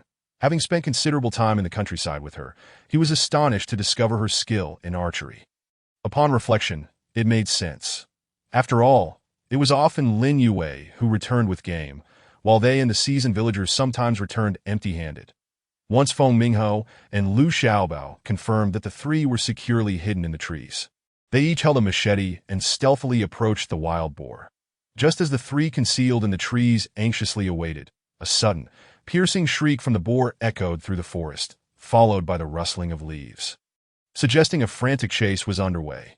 Soon enough, the trio spotted Feng Mingho and Lu Xiaobao sprinting toward them, with Feng Mingho's machete stained with blood, evidence of an encounter with the boar that had now been roused to fury. As they neared, the wild boar could be seen, a wound on its neck inflicted by Feng Mingho's machete, though it was not severe enough to deter the enraged creature from pursuing. The boar chased after them. Lin Yue readied her bow, aiming for the space behind the two men. When the boar came into range, she released the arrow, which, while initially intended for its eye, merely grazed the boar's cheek, leaving a narrow cut that incited further rage. The wild boar, now infuriated, charged after them, while Feng Mingho and Lu Xiaobao occasionally turned back to strike at it with their machetes, only serving to intensify its fury as its eyes glowed with a menacing red. In that moment, Feng Mingho heard Lin Yue call his name, understanding instantly that he should run toward her tree. The boar followed furiously behind him. They could hear the twang of the bowstring, and an arrow swiftly struck the boar in its left eye. The creature let out a final cry before collapsing to the ground under its own momentum that as the sound of the boar hitting the ground echoed. It was accompanied by the stunned silence of Feng Mingran and the others, their jaws agape in disbelief. However, Lin Yue and Feng Mingho paid little attention to their astonished expressions, knowing that had it not been for their teamwork, Feng Mingho alone could have dealt with the beast without such complications. Once they confirmed the boar was indeed lifeless, Lin Yue swiftly descended from the tree, approached Feng Mingho, and kicked the now motionless boar, beckoning Feng Mingran and Tan Jing to come down. After the two descended, they squatted beside the slain boar, alternating glances between it and Lin Yue, their expressions evolving from bewilderment to profound admiration. Observing their reactions, Feng Mingho chuckled and playfully punched Feng Mingran, nearly causing him to collide face-first with the boar. Lu Xiaobao, gazing down at the hefty wild boar, inquired how they would carry it back. Feng Mingho retrieved a length of rope from his backpack and fashioned it to secure the boar's legs using two long sticks. Thus, the four men hoisted the boar and began their trek back through the forest, mindful of the potent scent of blood that could attract larger predators. Upon reaching the area where villagers typically gathered firewood, Feng Mingho instructed the others to pause and set down the boar. After they did so, the three men collapsed in exhaustion, while Feng Mingho, though also fatigued, took a moment to rest on the ground. Feng Mingran, thoroughly spent, realized he could no longer lift the boar. The trek from the depths of the mountains had been arduous, and had it not been for the fear of attracting predators with the boar's scent, he might have collapsed long before reaching this point, now too weary to move or speak. Lu Xiaobao, noticing Feng Mingran and Tan Jing's inability to continue, turned to Feng Mingho and asked, "Mingho, we truly cannot carry this any further. What do you plan to do with the boar? Should we take it to Mingfeng's house, or what? We're not hauling it back. Let us take it to the village's old dining hall instead, that we can host a feast there tomorrow, without needing to bring it back," Feng Mingho replied. "Wei Wei, you're the only one who can still manage to walk. Go down to the village and summon someone to help carry this boar to the hall." Lin Yue agreed and started her descent. But just as she lifted her foot, Feng Mingho called her back, that he noticed she hadn't set down the large basket on her shoulder, so he asked her to put it down. After all, they were already burdened with the boar, and she had carried the wild chickens, hares, and a roe deer in that basket. Knowing she would need to lead others back up, Feng Mingho insisted she lighten her load. Lin Yue initially intended to protest that she could manage, but upon seeing Feng Mingho's earnest expression, she understood the need to refrain from appearing overly exceptional in front of everyone. Thus, she placed the basket on the ground and briskly made her way down the mountain. Feng Mingho followed behind, reminding her to be cautious and not to trip, while Lin Yue chuckled to herself, amused by his concern that it is not as though one is unaware of one's own capabilities. Ever since the use of that particular potion, both individuals have experienced a significant enhancement in their physical prowess. Had it not been for accompanying Feng Mingran and the other two, capturing such a formidable wild boar would have seemed a daunting task for a single person. However, with two individuals, they could effortlessly carry it down the mountain. Despite Lin Yue's thoughts in this regard, she felt a warm sweetness in her heart at the concern shown by Feng Mingho. The four of them retrieved military water bottle from their backpacks, sitting down to sip water while discussing the prospect of indulging in a feast of pig dishes the following day, their mouths watering at the thought. Before long, the four heard a cacophony of noise emanating from below the mountain. They soon spotted Lin Yue, accompanied by Lu Sanqian and several robust men, approaching them. Lu Sanqian surveyed the massive wild boar, weighing no less than 500 jin, walking around it a few times, with his expertise. He quickly discerned that the boar's fatal injury was to its left eye, a direct shot from an arrow that had penetrated its brain. Lu Sanqian gave a thumbs up to the four young men and asked, "Well done, you rascals. Who accomplished this? Quite the skill you have." Upon seeing Lu Sanqian's arrival, the four stood up, albeit Feng Mingran and Tan Jing's legs trembled slightly as they managed to straighten up with some support. They all called out to Lu Sanqian, addressing him as third uncle and Uncle Liu. In response to Lu Sanqian's inquiry, Feng Mingran was the first to step forward and answer, "Third uncle, this was not our doing. It was done by Sister Wei Wei."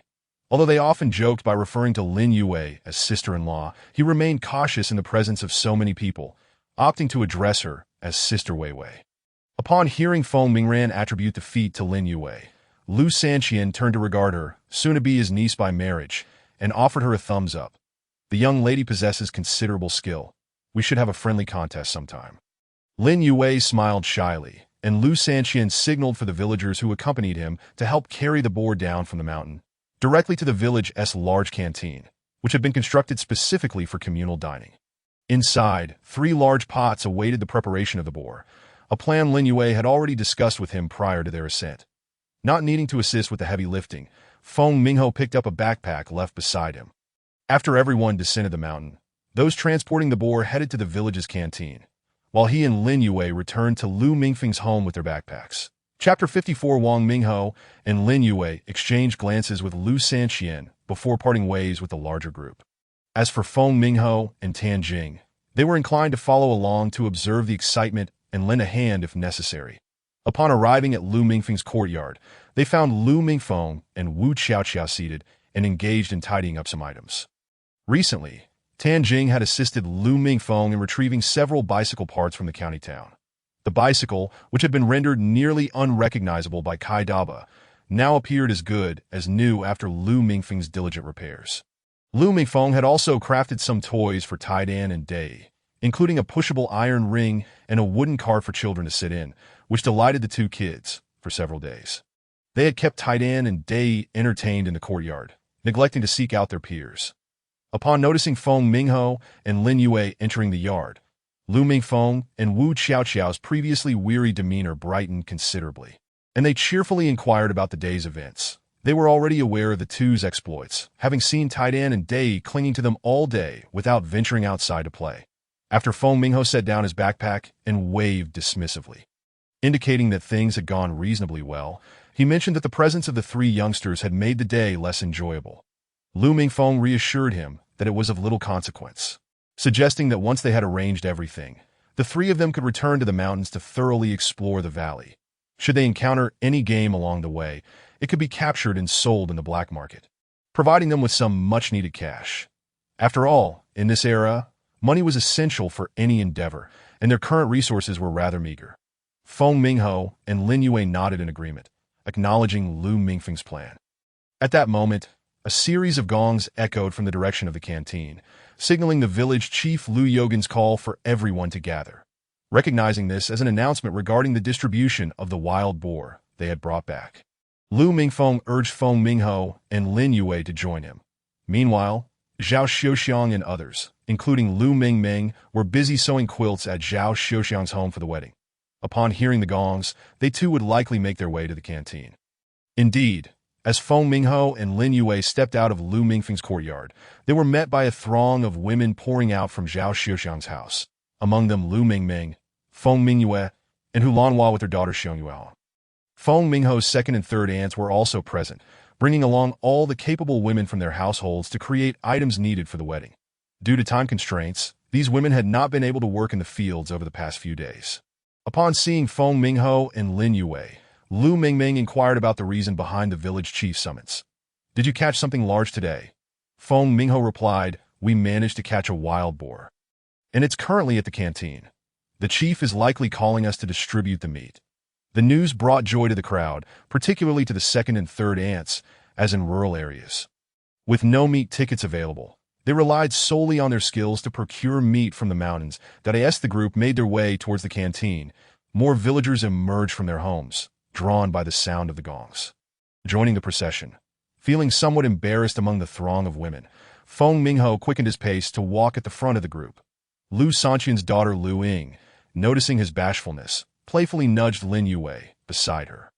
"Sister Wei, look at my cousin. Isn't he shy?" Lin Yue smiled knowingly. She understood the reason behind his demeanor. After all, Feng Mingho had mentioned that upon meeting her, he had dreamt of a past life where traditional gender roles had influenced his present self. However, Lin Yue still had a curiosity about naming conventions within the family, particularly why her uncle's sons had names like Dashin and Dazhu, while Lu Mingfeng and Feng Mingho had the character Ming in their names. She turned to Lu Ying and inquired, "Yingzi, why do your brothers have it in their names, while Mingho and his brothers have Ming?" "Oh, I know this. I asked my father about it," he said that at the time. Uncle and aunt were married in the army, And when fourth brother was born, they asked their political commissar to name him. The Ming means dawn, illumination, and brightness. That's why fourth brother, fifth brother, and my big cousin all have that in their names.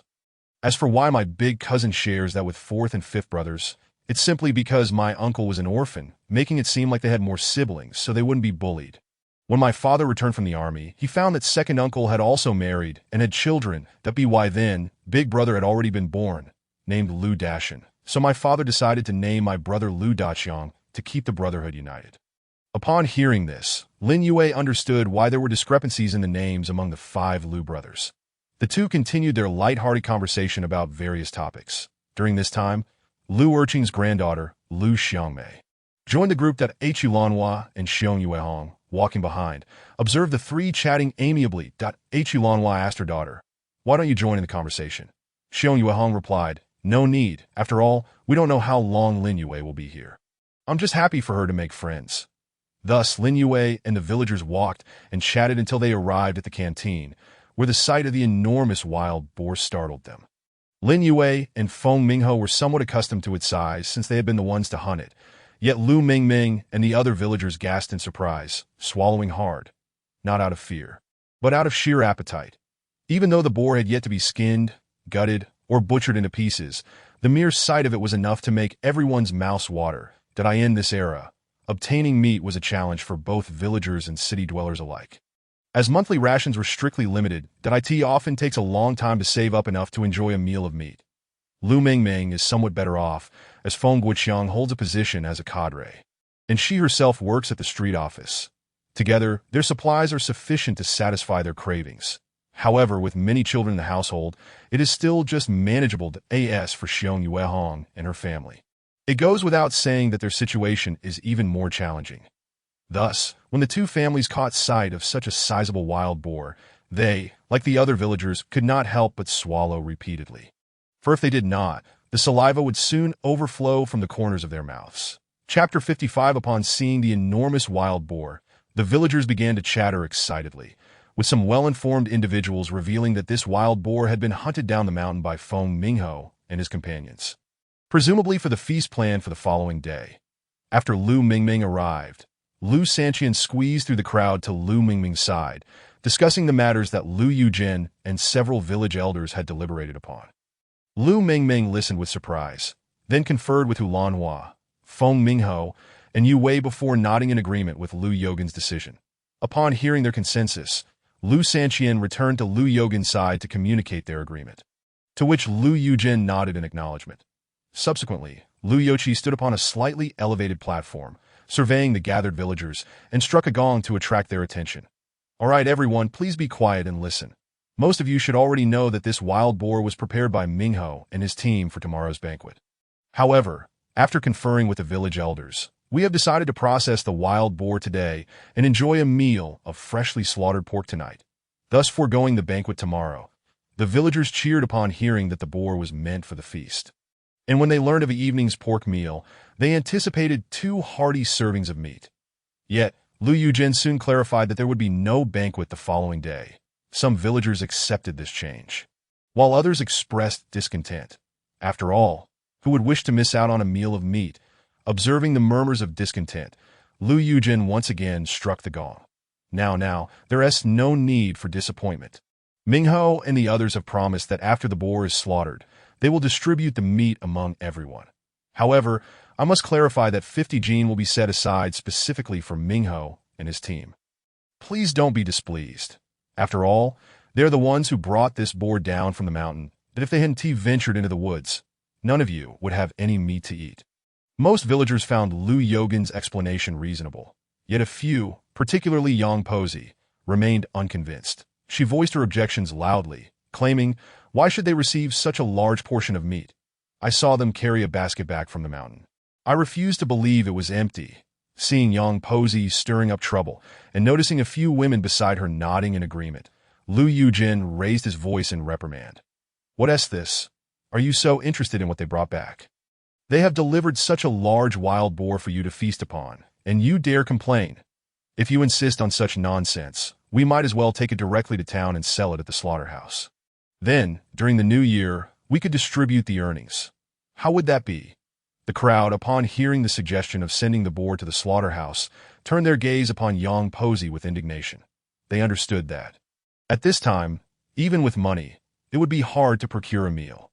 Once this hefty boar was slaughtered, it would yield at least 300 to 400 jin of meat, but if 50 jin were allocated to Feng Mingho and his companions, each household would still receive a minimum of 5 jin of meat.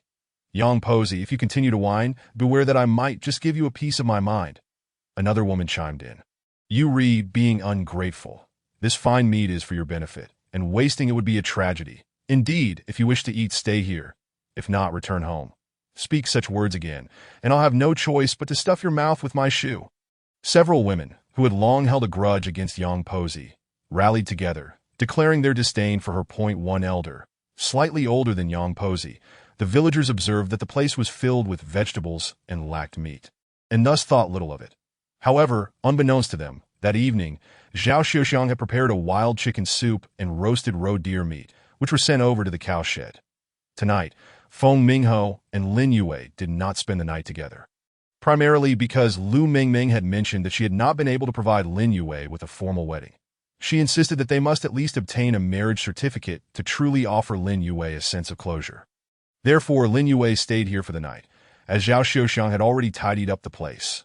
Under Wu Xiaoqiao's persuasion, the group decided that when the couple went to collect their marriage certificate the following day, they would prepare a surprise for them. After dinner, Lin Yue finished her washing up and entered her room. Not long after, she heard a knock at the door. Upon inviting the person in, she found it was Lu Mingming.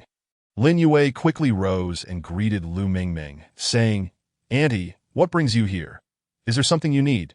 Dear Wei Wei, tomorrow you will be changing your title, that I feel quite remorseful that we cannot hold a formal banquet for you today because of this matter. Lu Mingming replied, What are you saying, Auntie? I do not mind these things. All I desire is to live a good life with Mingho. Lin Yue reassured her that, good child, since you were such a kind-hearted person, I cannot let you go without something, Lu Mingming said, handing her a package. This contains the money Mingho has sent back since he joined the military, along with what I prepared for their wedding. Due to your time constraints, I could not buy you anything particularly grand, so please accept this. It is something my mother left for me. Upon hearing Lin Yue's generous words, Lu Mingming felt a surge of happiness and believed it was only right to offer her those items. Lin Yue then noticed Lu Mingming retrieving a cloth bag, which she opened to reveal a square wooden box and a small booklet. She recognized it as a savings book. Indeed, Lu Mingming handed the savings book to Lin Yue, who opened it to discover an astonishing sum of 3,000 yuan, a considerable amount at that time.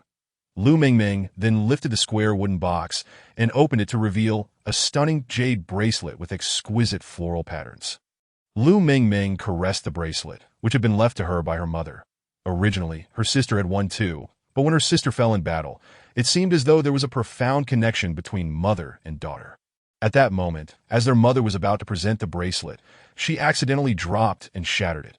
Only later, upon receiving news of her sister's sacrifice, did the mother understand the tragic significance of the incident. When their mother passed away, the broken bracelet was buried alongside her.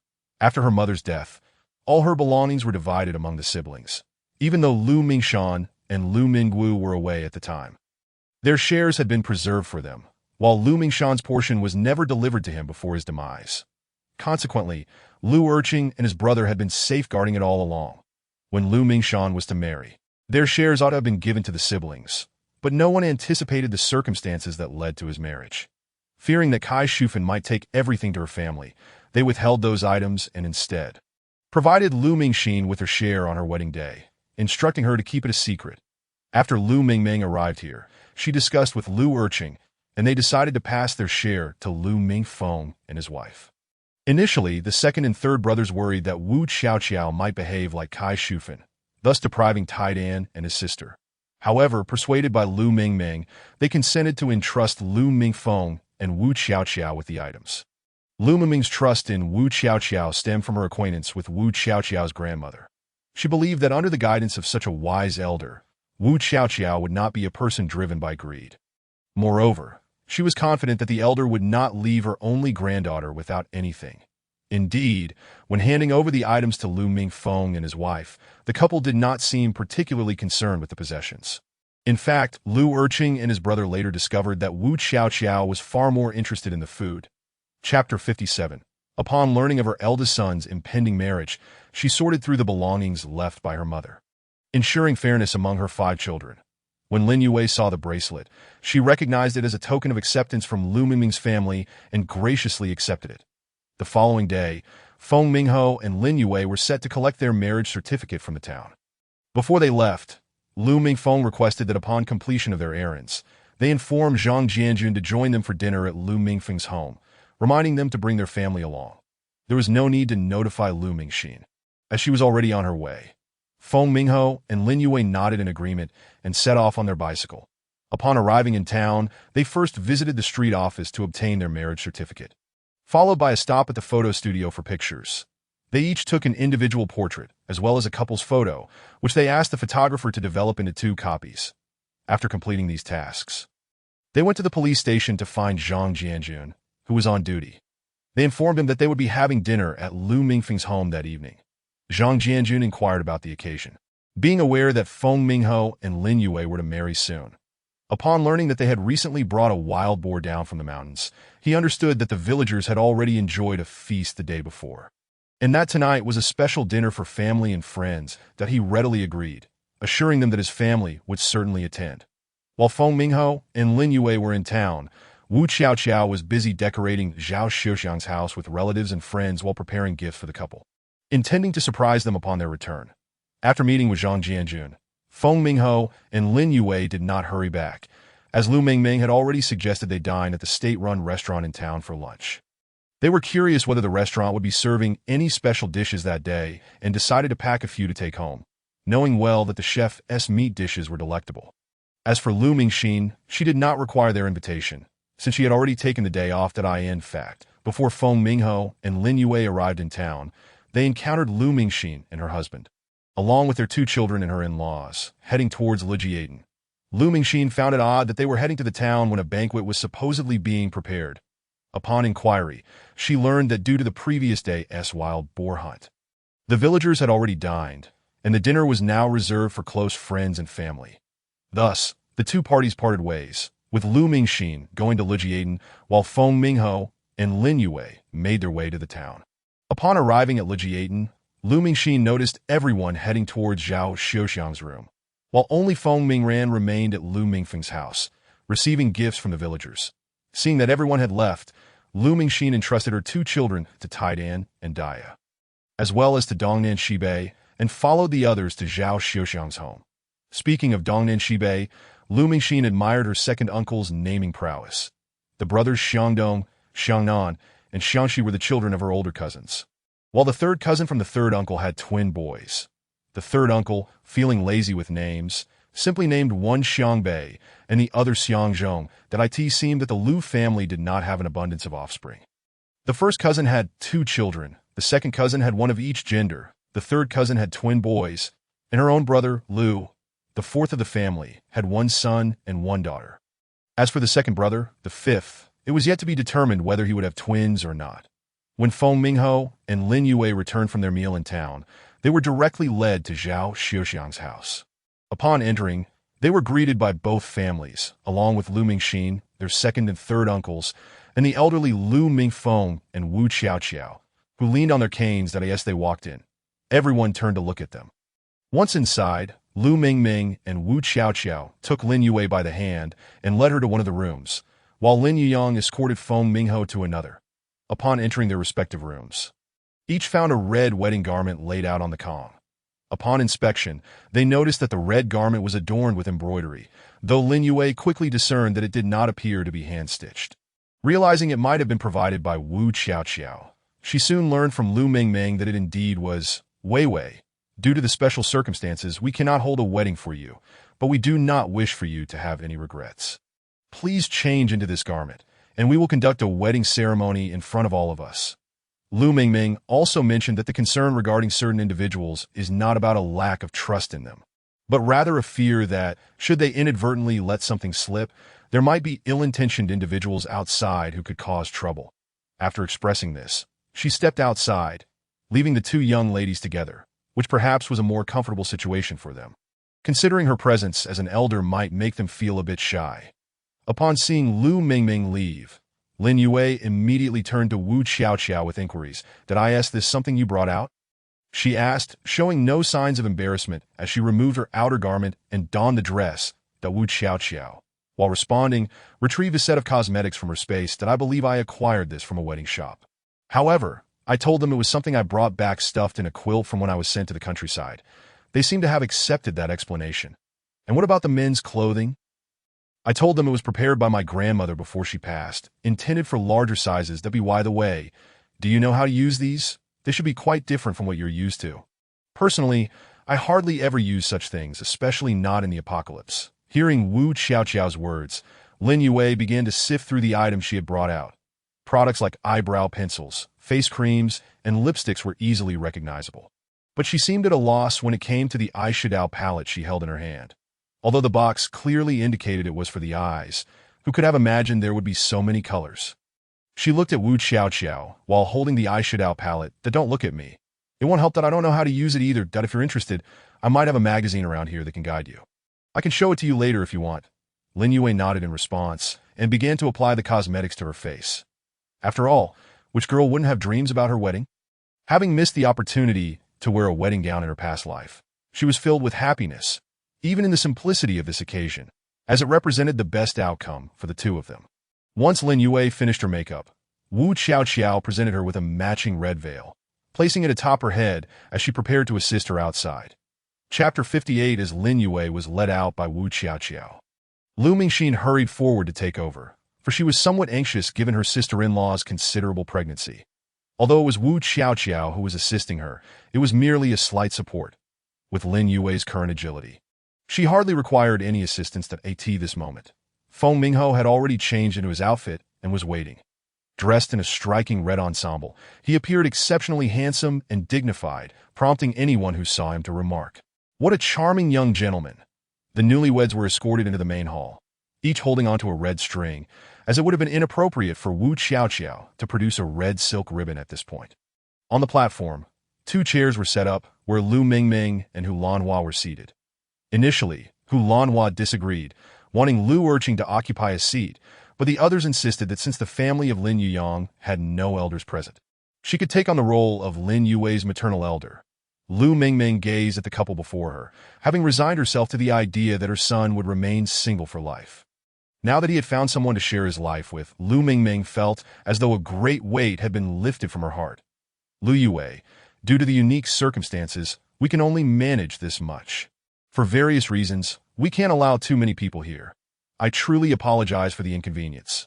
Lu Mingming, regarding Lin Yue as the daughter who would accompany her son for a lifetime, always felt she could have done more. "Mother, this is more than sufficient. Who else getting married at this time has such a celebration and happiness as I do?" Lu Mingming was overcome with joy, tears streaming down her face upon hearing this. The onlookers were equally delighted for the newlyweds, yet they urged them to swiftly complete the proceedings, as they still needed to head to Lu Mingfeng's home. With evening guests expected, a substantial amount of food had been prepared. It would not do for Lu Erseo and San Sa to be left with their daughters to manage everything alone. Thus, they needed to make haste. The couple stood in front of the altar. And with Lu Urching's bow to heaven and earth, the couples bowed to their parents, and the small shout announcing their entrance into the bridal chamber, the ceremony was completed.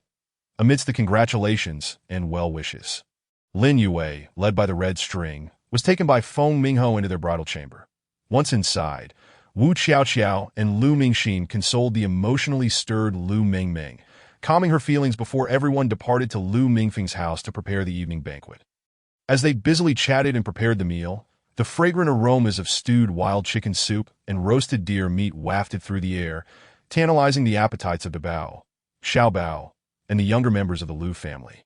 Observing this, the adults chuckled as they fed the children bits of food, delighting the little ones whose eyes sparkled with joy.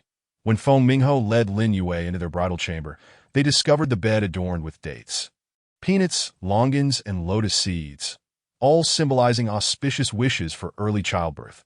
This was the family's utmost effort. As Feng Mingho gazed at the scale bound with a red string beside him, his expression softened and he gently lifted the veil from Lin Yue's head, revealing her exquisite face. Upon seeing Lin Yue, Feng Mingho became entranced, embracing the woman he had waited for in his past life to wear. I have finally fulfilled my promise that I have married you, and I vow to be by your side for this lifetime, ensuring you will never again face loneliness. Hearing his words, Lin Yue smiled and nestled in a Feng Mingho's embrace, knowing he would no longer leave her to wait in despair. They held each other tightly, losing track of time until the sound of the bell signaling the end of work rang from outside, jolting them back to reality as they realized how long they had been together in that room. Lin Yue and Feng Mingho quickly got to work, tidying up the dried fruits scattered about, changing into fresh clothes, and preparing to hand their outfits to Wu Xiaoqiao for safekeeping. It was not safe to leave them here, for if someone with ill intentions were to catch sight of them, it could lead to trouble. Although Lu Mingfeng had planned for the chaos to end once they submitted the necessary documents, that moment had yet to arrive, so caution was still warranted. Once they had organized their belongings and changed, they made their way to Lu Mingfeng's home. Upon approaching, they were greeted by a rich aroma, a delightful blend of various scents. As they entered, they were surrounded by the grandchildren of their second and third uncles, who eagerly gathered around them. A group of little ones mimicked the adults, cheerfully exclaiming congratulations and other auspicious phrases while clamoring for wedding candies. Lin Yue and Feng Mingho, amused by their antics, reached into the basket they were carrying and distributed the candies in red envelopes to each child, watching as their faces lit up with joy. However, before the children could revel in their treasures for long, their mothers swiftly collected the treats, offering various excuses, leaving each child with just 2 pieces of candy. Disappointed, the little ones sulked momentarily, but quickly perked up after receiving bites of meat from the adults, circling around them in delight, hoping for more. After a playful swat on the behind from the adults, the children scampered off to play. Once the meal was prepared, Feng Ming ran, along with Lu Xiaobao and others who had gone to exchange for rice wine and sweet potato wine, returned, now awaiting the guests to arrive for dinner. Chapter 59. As the evening was a family gathering, only close relatives were invited, namely the second and third uncles, Lu Mingxin's family, and then Tan Jing and his grandfather, Zhang Jingguo and his family. As for the items prepared at the cow shed, they would be sent over later, for there were still people moving about in the village. The first to arrive were Tan Jing and his grandfather, who came after finishing their work. Following them were Zhang Jingguo and his family, who arrived after their own workday. Upon entering, Zhang Jingguo and his wife immediately offered their congratulations to Feng Mingho and Lin Yue, presenting them with gifts they had prepared for the couple. After the customary pleasantries, Zhang Jingguo retrieved a burlap sack from his bicycle and handed it to Zhao Xiuxiang. This contains some defective goods and fabric scraps from my wife's textile factory. Please see if you can make a few clothes or diapers for the children. The last time I visited Mingfeng and the others, my wife had just returned from her hometown, having failed to secure any of the defective products from the factory. Zhao Xiuxiang, upon seeing Zhang Jianjun hand over such a large bag, initially thought he was presenting her with a gift and had expressed a reluctance to accept it. However, when Zhang Jianjun explained that it contained some defective items and scraps, she did not refuse. It is worth noting that Lu Mingshan and his brother were the youngest among the group, and when Lu Mingshan married and had children, the diapers and other necessities used by Taidan and Dawai were all remnants from their previous uses. Who could have anticipated that Kai Shufan would act so outrageously, taking everything away? Now, with Mingyi's child about to be born, the supplies were barely sufficient. The items Zhang Jianjun brought truly proved to be a tremendous help. Zhao Xiuxiang eagerly accepted the fabrics and expressed her gratitude, saying, "Jianjun, I have no reason to refuse. What you have brought is precisely what we need right now. You have truly come to my aid." She intended to offer Zhang Jianjun some money in return, knowing that although these were defective items, they must have cost his wife something. Yet, Zhang Jianjun adamantly refused to accept any payment. Thus, Zhao Xiuxiang resolved to prepare extra wild boar meat for them to take back when they left. The meat from their location in the mountains was inescapable. Before Feng Mingho and the others arrived, Lin Yue often brought back game from the mountains. Now that Feng Mingho and his companions were present, they could occasionally procure some, so the quantity of meat was not a concern. Zhao Xiuxiang was aware of Zhang Jianjun's circumstances in town, where he relied on limited supplies and could hardly obtain anything of quality. The 50 pounds of wild boar meat they had received would be prepared for meat sauce and jerky for Li Yuyang and the others to take with them on the train. Given the hot weather, The wild boar meat could not be transported to Hushi, so she planned to make extra jerky for Lin Yuyang to bring to his father-in-law. The remaining wild boar meat would be generously shared with Zhang Jianjun and Feng Mingxin, while the rest would be entrusted to Tan Jing to distribute among his friends in town. Once everyone had gathered, preparations for the meal commenced. The younger generation first toasted their elders, and after the toasts, they began to pass the cups around. Suddenly, a burst of laughter erupted from the children's table, prompting everyone to turn and see Lu Mingfeng and Wu Xiaoqiao seated among the children. Observing Lu Mingfeng, who was flustered as he assisted the children in reaching for various dishes, while Wu Xiaoqiao sat beside him, cradling her pregnant belly, laughing to the point where she could barely hold her chopsticks. The sight of Lu Mingfeng's predicament elicited laughter from the crowd. Non-drinkers were relegated to the children's table, and both Lu Mingfeng and Wu Xiaoqiao, due to their injuries and pregnancy, were unable to partake in alcohol and thus found themselves seated there. The children, unable to reach other dishes due to their short arms, relied on the two adults at the table to assist them. However, they were more accustomed to interacting with Wu Xiaoqiao, and thus predominantly called upon Lu Mingfeng for help. Meanwhile, Wu Xiaoqiao observed Lu Mingfeng's frantic efforts, occasionally glancing at the adults drinking, and found herself unable to contain her laughter. As she laughed, her mirth suddenly ceased, and she hurriedly left the room. Those present, witnessing the married men and women who had children, shared knowing smiles, fully aware of the implications of her departure. They then saw Lu Mingfeng, after Wu Xiaoqiao had left, placing some of her favorite foods into her bowl, which brought smiles to their faces to the elders. As long as the couple shared a good relationship, it mattered little how they went about it. Everything was deemed well. As the meal progressed, Lin Yuyang approached Feng Mingho with a bowl of wine. Upon noticing his brother-in-law's arrival, Feng Mingho quickly stood up with his own cup. "Feng Mingho, I entrust my sister to you. You must take good care of her. Should you ever wrong her, I will come for you, no matter how far you are. Elder brother, rest assured, I will take excellent care of Wei. I will not allow her to suffer. I will always be by her side," Feng Mingho vowed. Lin Yuyang, hearing these words, remained skeptical, aware of the inherent flaws in men, knowing that once they had what they desired, they often failed to cherish it. Nevertheless, he was determined that no harm would come to Lin Yue. They raised their bowls, clinked them together, and drank deeply. Lu Mingming also assured Lin Yuyang that she would treat Lin Yue as her own daughter, stating that if Feng Mingho ever mistreated her, she would break his legs without needing Lin Yuyang's intervention. Soon, the meal concluded. Given that most would be returning to work the next day, no one stayed overnight. As Zhang Jianjun and Lu Mingxin prepared to leave, Zhao Xiuxiang placed 7 or 8 pounds of wild boar meat and a wild chicken on their bicycles. Lu Mingxin accepted without issue, but Zhang Jianjun attempted to refuse. Zhao Xiuxiang insisted that if he declined, she would return the items he brought to Zhang Jianjun or pay him directly. Seeing her determination, Zhang Jianjun graciously accepted the meat. After the two families returned home, Zhang Jianjun's family, having been assigned to work in this distant location, had no relatives nearby, making the meat essential for their sustenance. Lu Mingxin, upon arriving home, handed the wild boar meat to her mother-in-law and took the wild chicken with her, leaving the distribution of the meat to her mother-in-law, as she wished to avoid any comments from her sister-in-law, whose incessant chatter often vexed her. Chapter 60. Once the guests had departed, everyone began to return to their rooms to freshen up. Feng Mingho and Lin Yue walked hand in hand towards Zhao Xiuxiang's home, while Feng Mingran and Lu Xiaobao headed to their second and third uncles' homes to stay with peers of their age. Upon reaching Zhao Xiuxiang's house, Lin Yue blushed and entered the room, while Feng Mingho went to the kitchen to fetch the pre-prepared hot water for Lin Yue to wash up, while he himself washed with well water in the yard. After Lin Yue had finished freshening up, Feng Mingho entered the room to dispose of the used water, then followed her inside. Upon entering, he found Lin Yue lying on the bed, facing inward, her beautiful, lustrous black hair cascading over the edge. The sight ignited a fire within him, and he unconsciously approached the bed, lifted the covers, and slipped in beside her. After a night of tender entanglements, when Lin Yue awoke the next day, the sun had already risen, and most had left for work.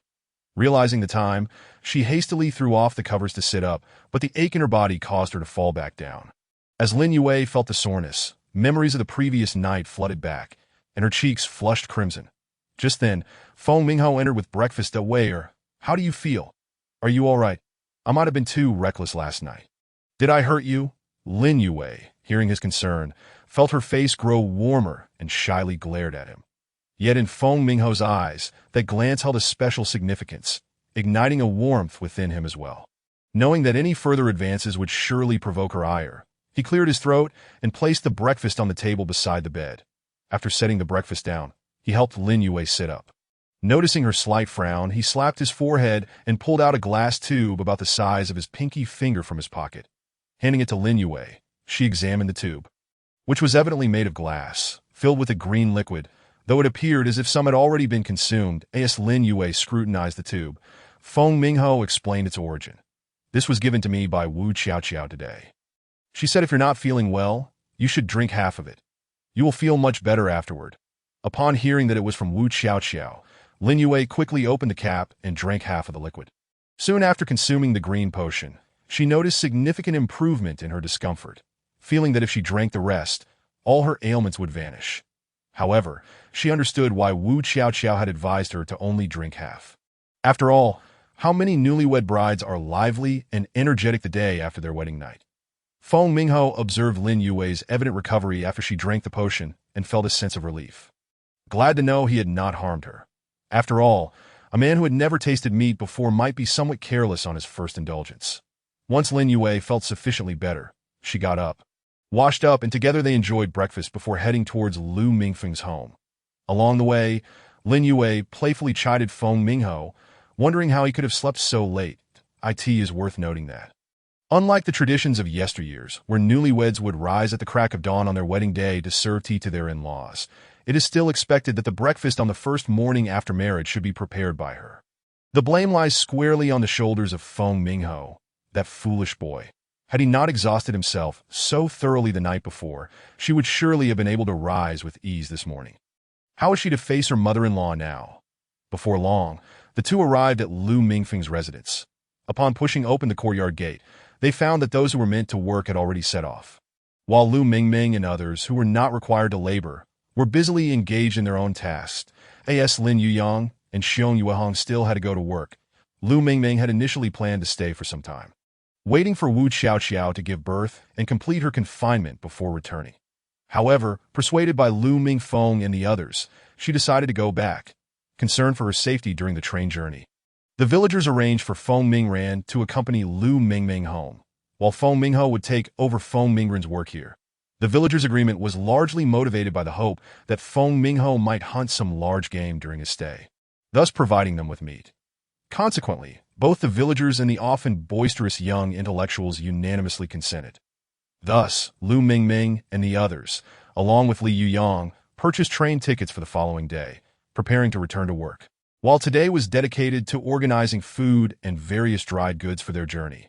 Early that morning, Zhao Xiuxiang had called upon Tan Xiang to assist in gathering some dried goods from the village, such as mushrooms, wood ear mushrooms, and various cured meats like dried rabbit and wild chicken, all of which could be preserved for an extended period without fear of spoiling on the train.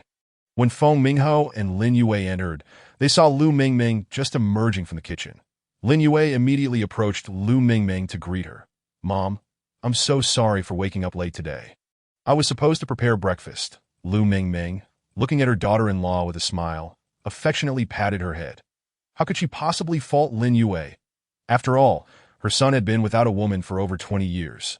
And now that he was married, it was akin to a long-abandoned house suddenly catching fire.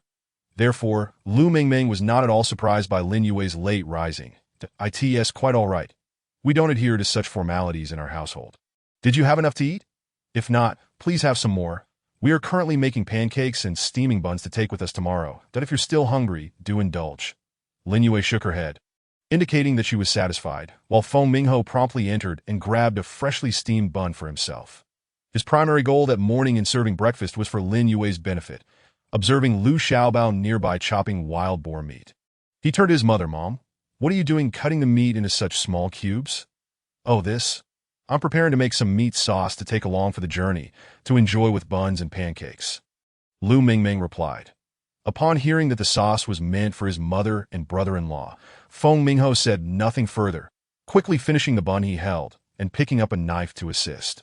Chapter 61 this time, They planned to chop all the remaining wild boar meat into small cubes and had soaked a considerable amount of mushrooms, also diced, to prepare ample meat and mushroom sauces. Once prepared and stored appropriately, these could last a significant time, making them suitable for use with buns or mixed with noodles. Since Lin Yuyang and the others did not have a very strong tolerance for spiciness, they made two varieties, one mildly spicy and the other generously seasoned with chili. Throughout the day, the kitchen of Lu Mingfeng's home was filled with the delectable aroma of meat. Occasionally, when the spicy sauce was being prepared, the pungent fumes would send Lin Yuyang and his companions rushing out of the kitchen, their noses and eyes reddened, much to Lu Mingming's amusement at their inability to handle such mild spice. The following day, Feng Mingho borrowed a tractor from the brigade office to take his mother and brother-in-law to the train station. As Lu Mingming boarded the train, she felt a twinge of concern for Wu Qiaoqiao. Ultimately, it was Feng Mingho's reassurance that eased her worries. "Mom, we have so many people here. Second aunt, third aunt, and fifth aunt, all looking after my sister-in-law. But what about my little brother at home alone? His health isn't great, relying on the cafeteria food." Lu Mingming pondered and agreed. Her youngest son was often teased by his sisters for being frail. His condition had always caused her great concern. Mingyan and Mingyue were twins, but due to health complications, they were born prematurely. While Mingyue was somewhat better, Mingyan had required extensive care to reach a state comparable to that of a healthy child.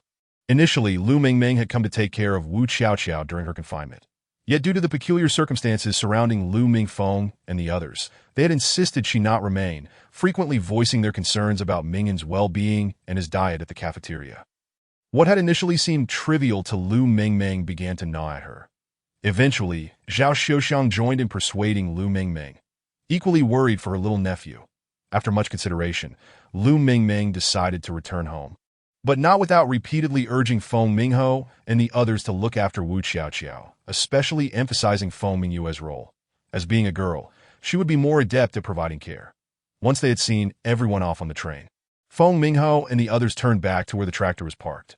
Feng Mingho took the keys and started the engine, driving them toward the town. Lin Yue inquired about the personalities of Feng Mingho's other siblings and father. He described his elder sister as gentle, having taken care of her younger brother whenever their parents were busy. Despite his frail health, his younger brother was quite resilient.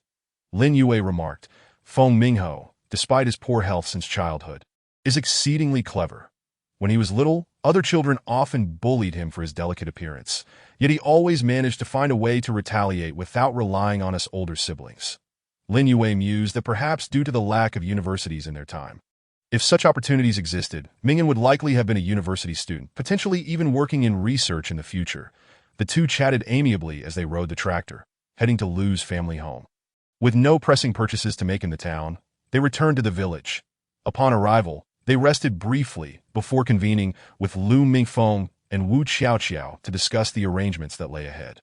Each proposed plan was met with scrutiny, as details were dissected for flaws. This collaborative effort continued for several days until Lu Xiaobao was also sent back to the army, at which point a concrete plan was finally established. However, they all agreed to wait until after Wu Qiaoqiao gave birth before putting the plan into action. That Wu Qiaoqiao raised concerns regarding the day of her delivery. She felt that on the day she would give birth, the healing core within her would dissipate completely, and at that moment, her healing abilities would significantly enhance the health of those nearby. To avoid raising suspicion, she resolved to give birth at home, away from the presence of Zhao Xiuxiang and others. Feng Mingho and Lin Yue were momentarily taken aback by Wu Qiaoqiao's declaration, as neither had any experience in childbirth, without Zhao Xiuxiang's assistance. What would they do? Eventually, Lu Mingfeng suggested that he had instructional videos to learn from. Moreover, while sorting through items to be submitted to the state, they discovered a medical robot within Wu Qiaoqiao's space. Wu Qiaoqiao believed that given her body, altered by her powers, and Lu Mingfeng's mental abilities, even in the event of an improper fetal position, Lu Mingfeng could rectify it with his powers, thus minimizing potential complications. Thus, in the following days, Wu Qiaoqiao, Lu Mingfeng, and the couple Feng Mingho and Lin Yue spent their evenings in their respective rooms, diligently watching instructional videos. Among them, Lin Yue paid the most attention, while Feng Mingho felt slightly embarrassed but remained committed to learning, knowing they would eventually have children of their own. Though they planned to deliver in a hospital, it was wise to be prepared for any eventuality. hence the desire to learn as much as possible. One day, Feng Mingho and Lin Yue requested leave from Brigade Leader Liu Yujin, claiming they needed to pick up items sent home for Wu Xiaoqiao's delivery.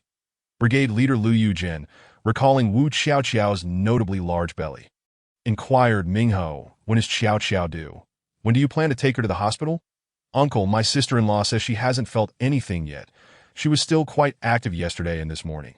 You know that if she were going into labor, my fifth aunt would certainly be at home and wouldn't come to work today. That we have also made preparations, considering that the cousin-in-law is expecting twins and will likely go into labor early. Therefore, we plan to take her to the hospital tomorrow to ensure she is well cared for. Indeed, your suggestion is quite sensible. Given she is carrying twins, it is far safer to give birth in a hospital. Unlike some families that do not treat their wives as human beings during childbirth at home. Sometimes, if not handled properly, it could lead to dire consequences."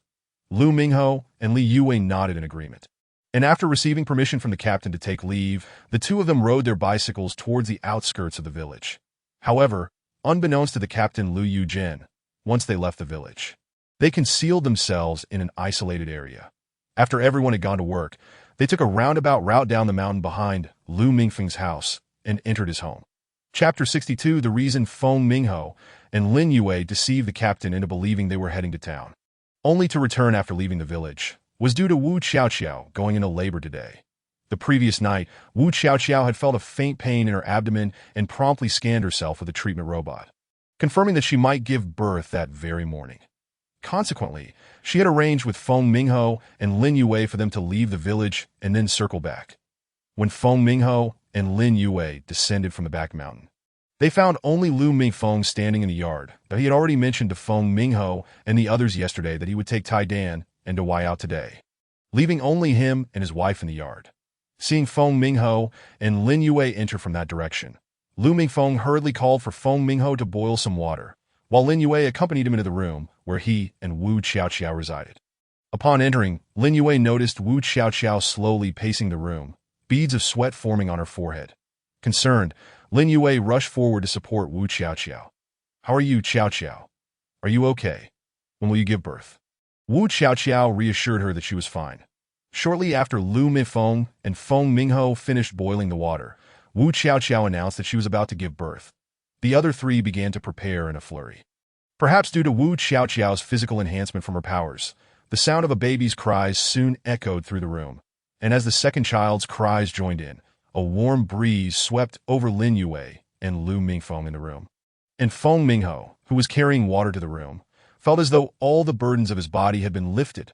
Feng Mingho and Lin Yue had heard Wu Xiaoqiao mention the dissipating effects of her powers before, but they were astonished by how pronounced it was. They watched as grayish substances began to surface on their bodies, emitting a faint, unpleasant odor, and they silently rejoiced that only the four of them were present. Otherwise, it would have caused unnecessary trouble. Lu Mingfeng, noticing the impurities on Feng Mingho and Lin Yue, urged them to clean themselves up and change their clothes, while he assisted Wu Xiaoqiao in tidying up the mess and cleaning the two children. It was then that Lu Mingfeng discovered that Wu Xiaoqiao had given birth to a pair of twin boys, that as he glanced at the two little ones lying side by side. Lu Mingfeng raised an eyebrow, playfully flicking their tiny parts, and casually wiped away the amniotic fluid before wrapping them up. As for why he didn't tidy up thoroughly, it was to avoid drawing suspicion when Zhao Xiuxiang and the others returned. After Feng Mingho and Lin Yue had cleaned themselves and changed into clothes similar to what they wore earlier that morning, they headed to Lu Mingfeng's house, first tossing their bicycles outside the courtyard, and then dropping a bundle on the ground. As they had claimed to be fetching a package from town, Lin Yue then entered Wu Xiaoqiao's room to assist her, while Feng Mingho dashed towards the work site. Upon reaching the work site, Feng Mingho called out loudly for Lu Erqing and the others. "Second uncle, Annie, the cousin-in-law, is in labor." Upon hearing Feng Mingho shout that Wu Xiaoqiao was giving birth, Lu Erqing and Zhao Xiuxiang rushed about in a flurry towards the fields. As they ran, Zhao Xiuxiang yelled, "Mingho, what did you say? Xiaoqiao is giving birth. Why are you still here shouting? Hurry and call Monsong to drive your cousin-in-law to the hospital." Feng Mingho, watching the crowd rush towards him, promptly responded to Zhao Xiuxiang. "Annie, it's not that cousin-in-law is going to give birth. She's already given birth, what?" Upon hearing that Wu Xiaoqiao had already given birth, the group halted in their tracks. Lu Sanqian stumbled and nearly fell, but fortunately Lu Erqing, who was behind him, caught him just in time.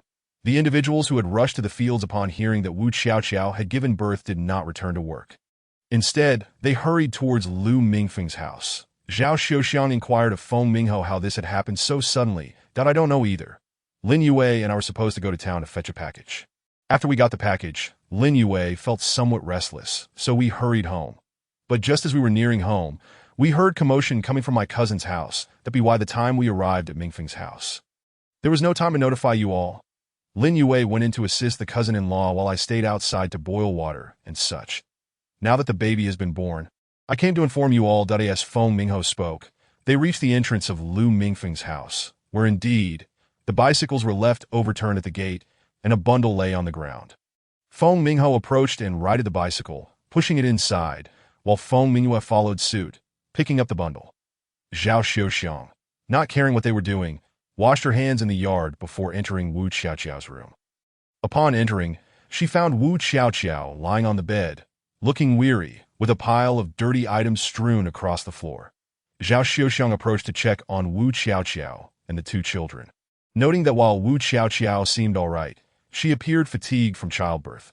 Observing the two children, Zhao Xiuxiang's lips twitched in dismay. The babies were not cleaned properly, lacking even diapers, simply bundled up in the wrapping. She first called for a basin of warm water from outside, then gently unwrapped the babies, using a towel to clean them while asking, "Who did this?" Lu Mingfeng pointed, indicating he was responsible, upon hearing that he had done it. Zhao Xiuxiang did not scold him for what men should or shouldn't do. Instead, she simply guided Lu Mingfeng to her side, teaching him how to clean the child, how to wrap a diaper, and how to swaddle the baby, all the while instructing him, "Don't say this is all women's work and men shouldn't do it. Think about it, while you're in the army.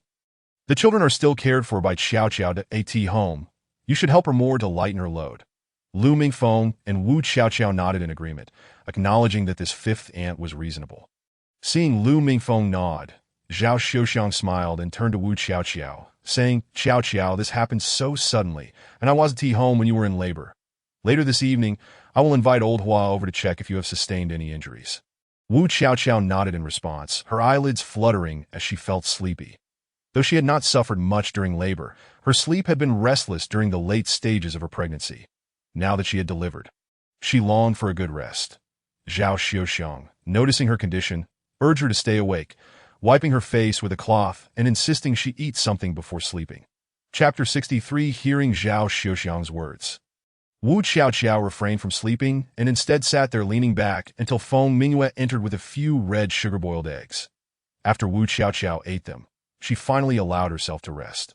Typically, at this time, they would not hold any ceremonies like a washing 3 or a full moon celebration.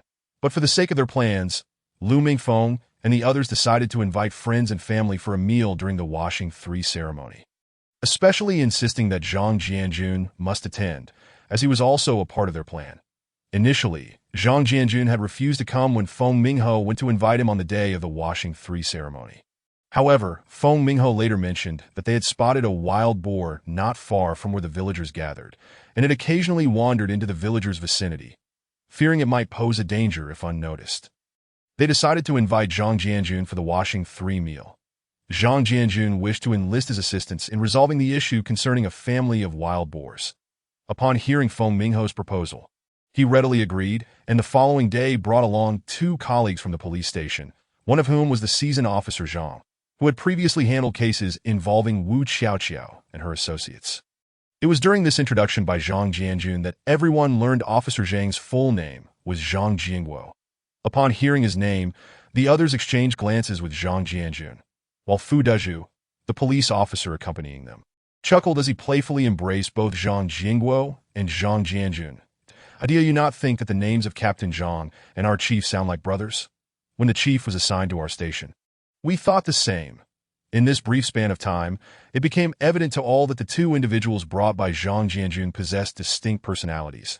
Officer Zhang was rather composed and not particularly fond of conversing, whereas Fu Dezhu exuded a cheerful demeanor and seemed to relish making new acquaintances. Zhang Jianjun's choice of these two men stemmed from their exceptional skills, as it was impractical for them to carry firearms into the mountains. Thus, he opted for the most capable individuals available. Since they arrived early, well before the lunch hour, they decided to head directly up the mountain to assess the situation regarding the wild boars. Should conditions permit, they planned to take action, with half of the catch to be returned to the police station for distribution among their comrades as a reward, and the other half allocated to the villagers. Lu Sanqian soon learned of their intention to hunt wild boars and pulled Feng Mingho aside to inquire, "Why did you not inform me of the wild boars you discovered in the mountains? Our militia team could have handled them." "Third uncle," Feng Mingho responded, "I called them here simply because cousin Mingfeng wished to express gratitude to brother Jianjun for his ongoing support of our family. They would have felt awkward not contributing to something." Upon hearing this reasoning, Lu Sanqian nodded in agreement, for Zhang Jianjun was aware that Lu Mingfeng and his associates intended to provide some benefits for themselves and their subordinates. After all, Lu Sanqian's militia was the strongest in the vicinity. They could easily manage the 7 wild boars, as described by Feng Mingho, without assistance. Once their plans were finalized, they prepared to ascend the mountain. This time, Zhang Jianjun was accompanied by his 2 subordinates, while Lu Sanqian brought along the best 2 hunters from the village. Feng Mingho guided them to locate the wild boars, and this time, Lin Yue was not invited to join, as the presence of 7 men rendered her inclusion unnecessary. Lin Yue, seeing she was not permitted to go, chose to remain at home, assisting Wu Xiaoqiao in caring for the 2 little ones. Though merely 3 days old, the children, nourished by extraordinary abilities, appeared far healthier than those without such advantages. As the rosy hue of their skin faded, the infants emerged with a fair and tender complexion. Lin Yue found immense joy in cradling the children, playfully engaging with them, as she had never had the opportunity to be a mother in her previous life. She had merely assisted the emperor, who was also Mingho's brother and her nominal husband, with his children. Now that she had reunited with Mingho, Lin Yue held Wu Xiaoqiao's child and gazed at them with a glimmer of longing in her eyes. As Wu Xiaoqiao moved about, occasionally stretching, she couldn't help but feel a twinge of sympathy for Lin Yue, who seemed lost in her dreams. Approaching her, Wu Xiaoqiao embraced Lin Yue and gently patted her shoulder. "Fear not. You too shall have your own children. Both of your bodies are in excellent condition, and given what you experienced during my delivery, perhaps you might already be nurturing a little one within you." Lin Yue found humor in Wu Xiaoqiao's words as she observed her friend bouncing about. Though she claimed to be caring for Wu Xiaoqiao and the baby, her true intention was merely to ensure Wu Xiaoqiao could get up and move around when no one else was present. It was well known that the moment Wu Xiaoqiao's extraordinary abilities faded, her body had already healed. The looseness of her abdomen and the myriad of stretch marks from pregnancy had been restored to a condition even better than before.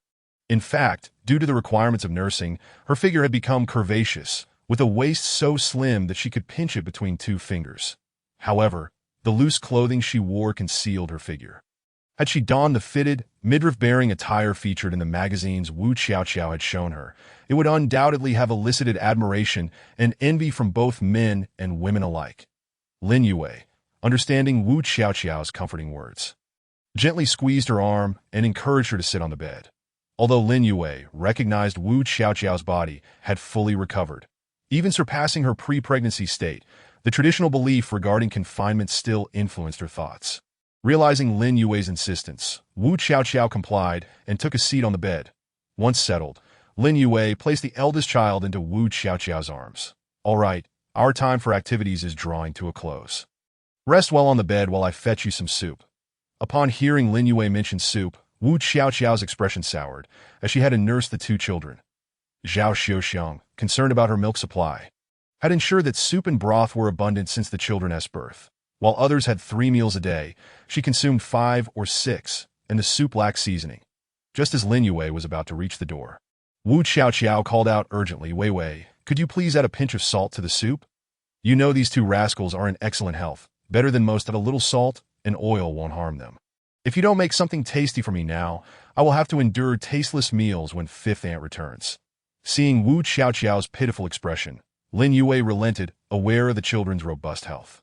While caring for Wu Xiaoqiao, she always made sure to prepare something flavorful for her. The moment Wu Xiaoqiao saw Lin Yue agree, she extended her hand, forming a heart shape. "Wei Wei, You are the best. Love you. Lin Yue, rolling her eyes at Wu Xiaoqiao's antics, stepped out to prepare her meal. That Wu Xiaoqiao was left shivering at the sight of Lin Yue's playful gaze, and she resolved that once Lu Mingfeng and his associates dealt with their matters, she would learn from Lin Yue about the rules of her era, both for the sake of her own grace and for the future. Chapter 64. Meanwhile, Feng Mingho and the others had reached the mountain. Discovering the wild boars that moment, the 7 men crouched in the grass, observing 2 large boars and 5 smaller ones foraging for food.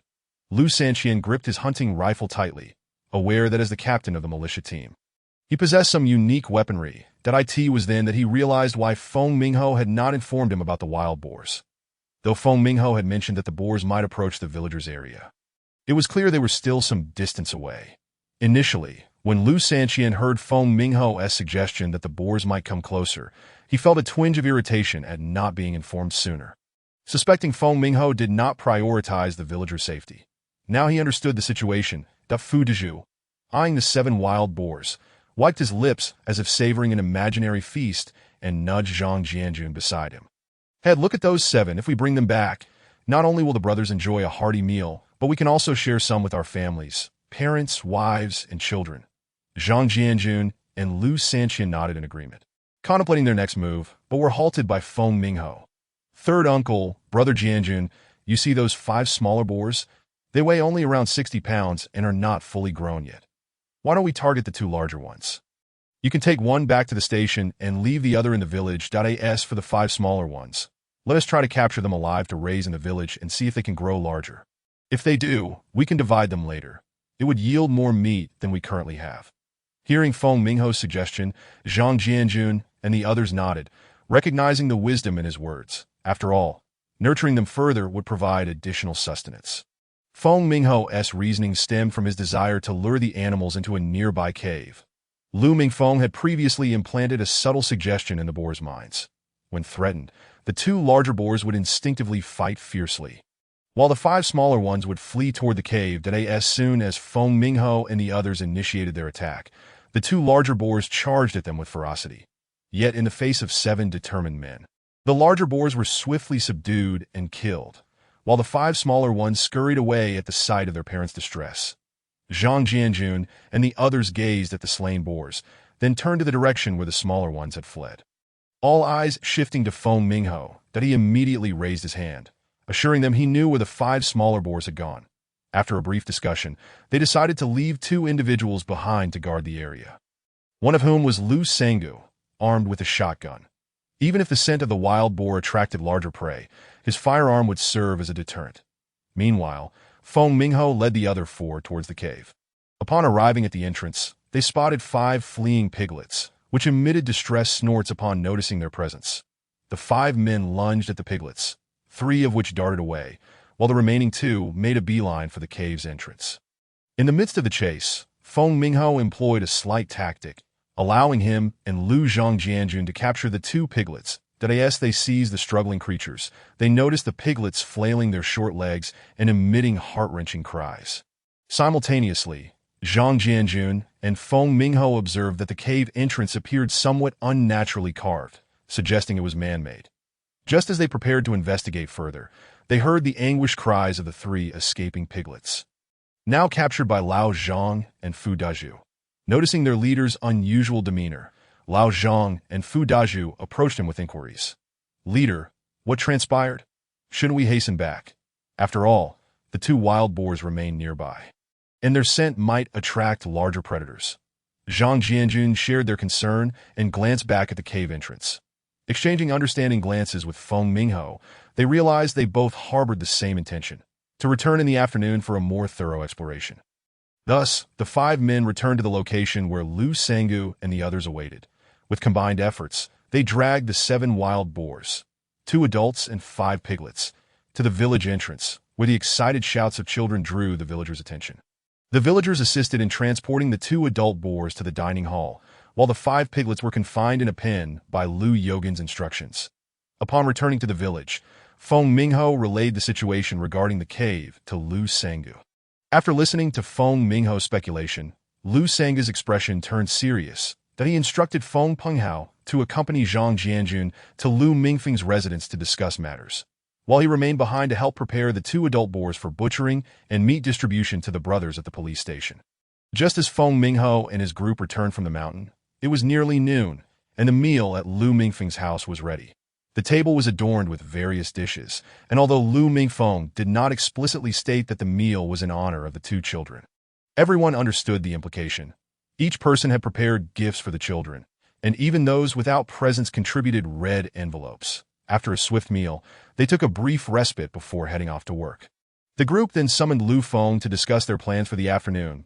In Chapter 65, Zhang Jianjun and Feng Mingho, along with a few others, sat silently in Lu Mingfeng's courtyard, smoking cigarettes. Eventually, Lu Mingfeng, using his uninjured hand, patted Zhang Jianjun on the shoulder. "Squad leader, if our suspicions are correct, you may need to return to the police station to bring additional personnel and weapons that we cannot ascertain whether the weapons brought in previously remain functional or if those individuals are still alive." Zhang Jianjun nodded in agreement and rode his bicycle back to the station. Although he could have called for assistance without being present, it was crucial that the station chief oversee such an operation. Meanwhile, Feng Mingho went directly to Lu Sangu to retrieve the only 2 hunting rifles from the militia. Though Lu Sangu refused to acknowledge his advancing age, he recognized that he could not keep pace with the younger individuals and chose to refrain from hindering their efforts. Eventually, when Zhang Jianjun returned with weapons and a few more personnel, a total of 10, including Feng Mingho and Lu Mingfeng, ventured back up the mountain. Initially, Zhang Jianjun opposed Lu Mingfeng's participation, but Feng Mingho argued that if their suspicions were indeed accurate, Lu Mingfeng's presence would be beneficial, given his background in executing special operations during military service. This particular mission had resulted in one brother's death and the other's injury, making Lu Mingfeng's insights invaluable. Consequently, Lu Mingfeng was carried up the mountain, where he was concealed behind a large tree upon reaching the cave entrance. Zhang Jianjun then led Feng Mingho and the 7 police officers into the cave. Upon entering, they were immediately overwhelmed by the foul odor of the wild boar and its waste. However, they pressed on, determined to confirm their suspicions, for if true, it could yield significant wealth for the nation. Legend spoke of a band of approximately 200 to 300 Japanese invaders who fled with spoils towards the end of the war, pursued by their enemies. It was believed that they had killed any captured women along the way, ultimately disappearing into the depths of Woha Mountain, never to be seen again. Previous searches yielded no results, but now, due to the capture of the wild boars, Zhang Jianjun and his team had stumbled upon a lead. As they advanced cautiously into the cave, Lu Mingfeng remained outside, seated beneath the tree, awaiting news. Soon, several individuals emerged, including Feng Mingho. Lu Mingfeng quickly rose to inquire about their findings. "Cousin, we discovered that the interior shows clear signs of artificial excavation, and the work appears to be of considerable age, unlike any done by the invaders. There are 2 entrances, and we found traces of cartwheel marks in one, but could not locate an exit where the marks ceased." Zhang Jianjun suggested I come out to bring you in for further investigation. Lu Mingfeng nodded, and with Feng Mingho's assistance, he was carried into the cave. Once inside, they meticulously searched, following the slightest clues. Guided by their efforts, they uncovered a switch at the location where the wheel marks vanished, along with ancient mechanisms that seemed to have long since ceased functioning. After considerable effort, a creaking sound resonated from the area where the wheel marks disappeared, revealing a narrow gap in the seemingly solid wall. The fissure gradually widened until it was just large enough for a person to slip through sideways, after which it fell silent. They speculated that the lack of maintenance or an obstruction on the other side might have caused the delay. To proceed, someone would need to squeeze through. Thus, Feng Mingho and Zhang Jianjun, weapons in hand, maneuvered through the narrow opening. Feng Mingho felt at ease, having previously surveyed the valley from above, while Zhang Jianjun was tense. Uncertain of what lay ahead, Tio maintained appearances. They both disengaged the safeties on their firearms. As they squeezed through, the others waited anxiously. Soon, Zhang Jianjun's voice called for them to reset the mechanism. Responding quickly, someone activated the switch, and the gap widened further, allowing several individuals to pass side by side. Observing the newly opened exit, the group made their way towards Zhang Jianjun and Feng Mingho, with Lu Mingfeng still being carried. This time by Fu Dezhu. The words of Fu Dezhu conveyed the sentiment that they were all brothers. Although Lu Mingfeng's legs were gradually recovering, taking a few steps was no longer an issue. However, speed was of the essence in this moment, and carrying him would be swifter. As they entered, the group beheld the full vista of the valley, which was not particularly vast. The center was somewhat flat, adorned with a few trees and sparse vegetation, while at its very heart lay a lake. From their vantage point, they could occasionally glimpse shimmering reflections, likely the movements of fish within. Simultaneously, they spotted Zhang Jianjun and Feng Mingho, who were making their way towards the valley's soul cave. Upon seeing them, Lao Zhang and Fu Dezhu hurriedly pursued. Fu Dezhu reached the front, gently setting down Lu Mingfeng, and inquired of Zhang Jianjun. "How is the situation? Any discoveries? Is this indeed the place where those ruffians once lingered?" Zhang Jianjun nodded in acknowledgement of Fu Dezhu's query, affirming their suspicions. After he and Feng Mingho entered, they sensed no presence of living beings and began to search the area, confirming that the Japanese soldiers had indeed sought refuge there, unearthing items they had plundered from their homeland. Zhang Jianjun and Feng Mingho also discerned something peculiar. This place appeared to be a hiding spot for treasures from a bygone dynasty. They had unearthed some traces, yet the concealed riches remained elusive. Zhang Jianjun instructed Lao Zhang and Fu Dezhu to account for the items left behind by the Japanese, while he and Feng Mingho assisted Lu Mingfeng in searching for further treasures. Chapter 66. Indeed, diligence reaps rewards. They stumbled upon a stone slab resembling a door with a narrow crevice. Under the guidance of Feng Mingho and Lu Mingfeng, Zhang Jianjun activated the mechanism, causing the three men to tumble into the chamber. It is worth noting that Lu Shifeng and his companions had spent considerable time locating this secret room, marveling at the ingenuity of ancient artisans.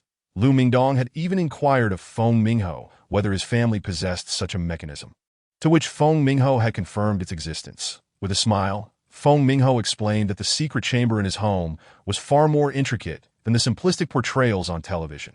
Unlike the straightforward hidden compartments behind paintings or the ease of triggering a mechanism by nudging a paperweight, his family's chamber lay concealed within his father's study, a room lined with books meticulously arranged. To access the secret chamber, one had to push a specific sequence of books. A single misstep would trigger hidden traps that could prove fatal. Outside, Lao Zhang and his companions only heard a sudden noise, and in an instant, their leader and the Lu brothers vanished. The 7 individuals outside rushed to the spot where they had disappeared, frantically pounding on the stone wall and calling out the names of Zhang Jianjun and the others. Meanwhile, upon their fall, the 3 men were momentarily dazed. Fortunately, all 3 were agile. As the wall rotated, they quickly regained their composure and rolled forward, narrowly avoiding injury. After all, they had been leaning against the wall, and when it flipped, they found themselves in an inverted position that a person lacking agility would have surely met a grim fate. During this commotion, only Zhang Jianjun was left bewildered, while Feng Mingho and Lu Mingfeng were acutely aware of the situation, having previously experienced similar circumstances when they opened this secret chamber with the use of tools. The first time the wall rotated, they had not yet entered. It was only on the second turn that they made their entrance point. One might wonder why Zhang Jianjun and his companions had not noticed any signs of intrusion. The truth was that Lu Mingfeng and his group had not touched the ground upon entering, instead using floating boards. Whether descending from the valley or entering the cave, they left no trace behind. However, it could be argued that some marks were left, as they had taken items from the chamber. Yet, the individuals who had placed those items were long gone. Who could possibly know? After landing, Lu Mingfeng groaned softly. Hearing this, Feng Mingho promptly rushed to his side, helping him up while anxiously inquiring about his condition. Their eyes exchanged unspoken understanding. "Brother, how are you? Has your injury worsened? Are your hands and legs all right?" "I'm fine, Mingho. Please help me to that side to sit down, and then you and Ban should carefully scout for any other dangers and look for an exit," Lu Mingfeng replied. Feng Mingho complied, assisting Lu Mingfeng to a corner where he brushed aside some dust to create a clean spot for him to sit to at that moment. Zhang Jianjun also approached Lu Mingfeng, inquiring about his injuries. His face etched with concern, for a further injury could jeopardize Lu Mingfeng's military career. When Lu Mingfeng assured him he was unhurt, Zhang Jianjun clearly remained skeptical. His urgency to find a way out reflected his desire to get Lu Mingfeng to a hospital. As Zhang Jianjun anxiously searched for an exit, Feng Mingho subtly obstructed his view, allowing Lu Mingfeng to make some minor movements. During their exploration, the trio discerned the origins of this place. Not far from their location lay a skeleton, preserved due to the lack of airflow. Next to the skeleton, some inscriptions were carved into the wall, written in traditional characters. The three deciphered the text through a mix of guesswork and deduction. The meaning conveyed was that the skeleton belonged to a master of mechanisms named Zhuge, in his youth. Zhuge's offspring were often nameless, identified solely by numbers, receiving their names only upon achieving renown. Zhuge Miaoshou earned his name after showcasing unparalleled craftsmanship. Following his rise to fame, he constructed secret chambers and tombs for others. However, as often happens with greatness, he attracted unwanted attention. When discovered by a prince desiring a mausoleum, Zhuge Miaoshou was reluctant to assist, fully aware of the grim fate that awaited him upon completion. The prince, unwilling to accept refusal, resorted to kidnapping Zhuge's wife and children, leveraging their lives to compel him into compliance. With no choice, Zhuge Miaoshou agreed to construct the tomb, insisting that the prince ensure the safety of his family. The prince feigned compliance, yet before the mausoleum's completion, he murdered Zhuge's loved ones, an act that reached Zhuge's ears through those he had aided. Harboring deep resentment, Zhuge clandestinely contacted a friend, a feng shui master, though publicly they appeared to have no connection. Together, they deceived the prince, funneling countless treasures into the unfinished tomb, though Zhuge's ultimate desire was to entrap the prince within. He recognized the prince's cautious nature and knew he would never be granted an opportunity to be alone with him. Thus, after the treasures were placed within the tomb, he and his friend led the prince to inspect it, deliberately laying down the tomb's Duanlong stone before him. Witnessing the placement of the stone, the prince was incensed as Zhuge Miaoshou and the feng shui master berated him. The sight of the treasures he had sent and provoked an immediate reaction. He spat blood in fury. Believing the master and the feng shui expert to be trapped within, he was unaware that any adept at mechanisms would have ensured an escape route for themselves. Zhuge Miaoshou and his ally transported the treasures to this cave. Subsequently, bounties appeared in the underworld for the heads of the prince's family. After avenging his kin, Zhuge Miaoshou intended to bestow the treasures upon his friend. But the feng shui master, having divulged too many secrets, felt that wealth would elude him. Thus, he declined the treasures, which were ultimately interred alongside Zhuge Miaoshou in this valley. Among these items were numerous books, the culmination of Zhuge Miaoshou and the feng shui master's lifelong learning. However, the paper of these tomes had significantly deteriorated over the years, and the trio dared not disturb them, fearful that a single misstep would reduce these invaluable texts to mere ash. Chapter 67. As Lu Mingfeng and his companions reflected upon the translated contents, they could not help but feel a sense of melancholy. Throughout history, the cycle of the strong preying upon the weak remained unchanged.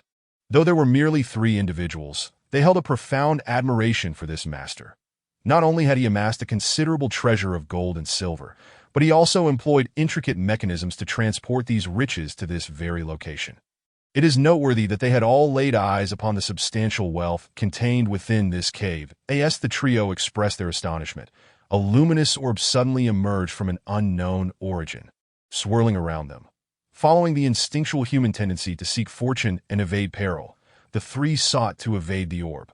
However, Lu Mingfeng, hindered by injuries to his limbs, was unable to move swiftly and was struck squarely in the forehead by the orb. Upon witnessing this, Feng Mingho let out a sigh, realizing that their plan was about to unfold.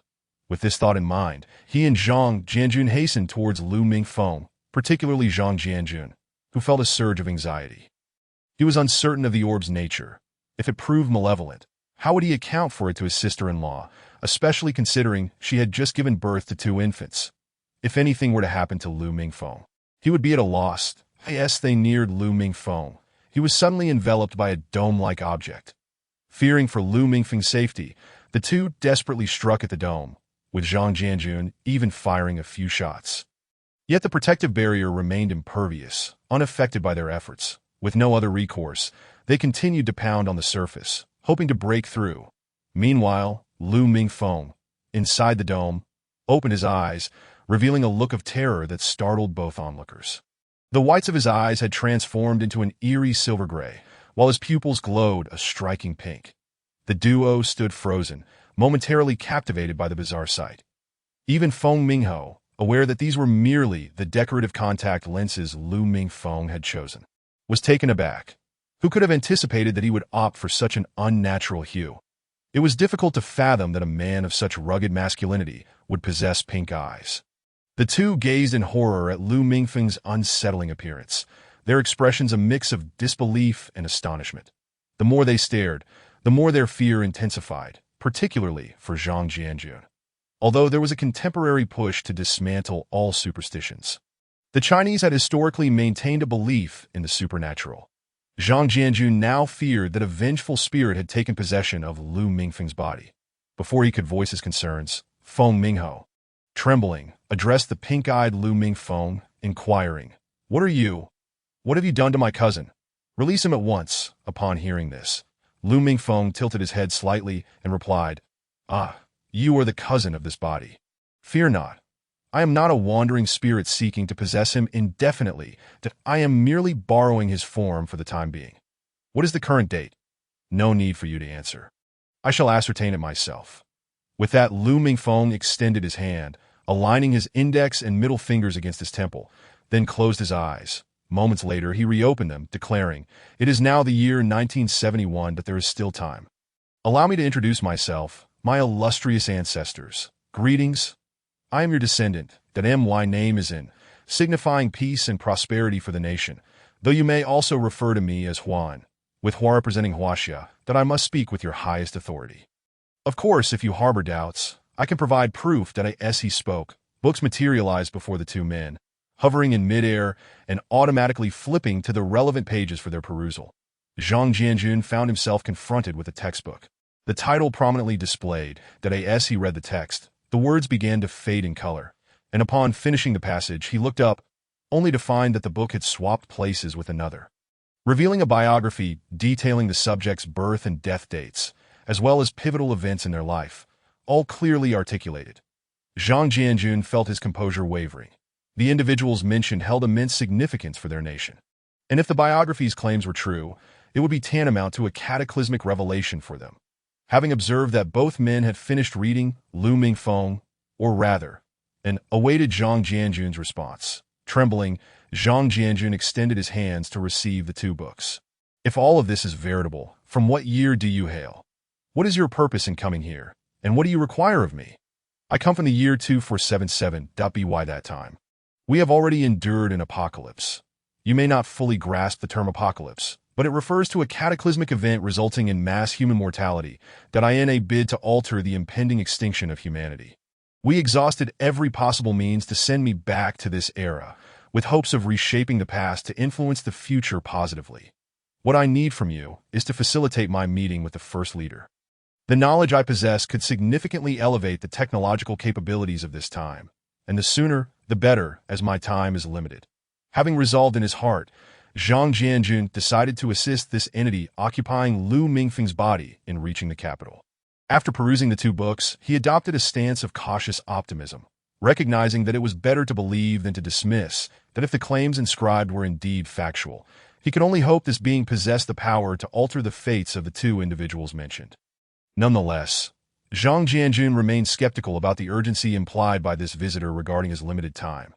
"Very well, I shall find a way to escort you, but might I request that you first unlock this door? Also, what do you mean by saying your time is limited?" Lu Mingfeng, did not rush to answer Zhang Jianjun's inquiries. Instead, he touched a ring adorning his finger, and a cylindrical device appeared before him. He pressed a button on the device, which sprouted 4 wheels and a round head-like structure adorned with 2 square protrusions resembling eyes, along with several small holes near the mouth. Upon its manifestation, the device emitted a blue light, scanning Lu Mingfeng's body before a voice emerged from the small openings. "Greetings, Master. Your current body is still healing from old wounds while sustaining new injuries that I recommend utilizing a healing agent." Following this proclamation, the device extended 2 clawed, cable-like arms, one of which grasped a vial of emerald green liquid that as Zhang Jianjun and Feng Mingho beheld the emergence of this cylindrical robot, their expressions were filled with astonishment. Although Feng Mingho was aware of Lu Mingfeng's healing robot, he had never before witnessed it in action, as it was typically kept at home. Now, confronted with this so-called healing robot, he could not help but feel a sense of disdain for its rather unappealing appearance. At that moment, Lu Mingfeng accepted the vial from the robot and consumed its contents. Shortly after, he regained his footing and moved about with newfound ease. Zhang Jianjun observed that someone who had previously limped and required a cane was now walking steadily, albeit with an odd gait. The white barrier surrounding Lu Mingfeng dissipated, and he inquired of Zhang Jianjun whether they needed assistance in safeguarding the documents, recognizing the potential for them to be compromised once the secret chamber was opened. Zhang Jianjun, confident in his ability to preserve the materials, readily agreed to the offer of help. After collecting the documents, the individual now identifying as Huan approached Feng Mingho, signaling him to turn around so that he might be carried on his back. Both Zhang Jianjun and Feng Mingho exchanged puzzled glances, unsure of his intentions. Though I am now well, I prefer to keep my presence discreet. While I am unfamiliar with this era, historical texts suggest that enemy agents are quite rampant. It is prudent to maintain confidentiality regarding my circumstances. Upon hearing this, Zhang Jianjun understood that he wished to remain concealed from the outside world, that as he prepared to unlock the door, Lu Mingfeng positioned himself on Feng Mingho's back, closing his eyes to obscure his unusual pupils. Once the door swung open, the 7 anxious individuals searching for the mechanism outside were elated to see their leader emerge unscathed. Yet their joy quickly turned to concern upon noticing Lu Mingfeng on Feng Mingho's back. Zhang Jianjun, however, did not immediately address their queries. Once all 3 men had exited, he swiftly closed the door again, concealing the secrets of the chamber from the others. After the door was closed, he finally began to respond to the inquiries of those present. The moment the door swung open was a turning point, and in our attempt to evade a downward spiral, our movements became somewhat exaggerated. While both I and Mingho were unscathed, Mingfeng's limbs were still in a state of disrepair. And now he had sustained a second injury that I needed to transport him to the hospital while you all meticulously accounted for the items here.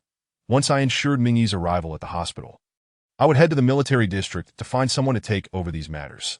The 7 individuals exchanged glances and nodded in agreement, prompting Zhang Jianjun to lead Feng Mingho in carrying Lu Mingfeng hastily outside.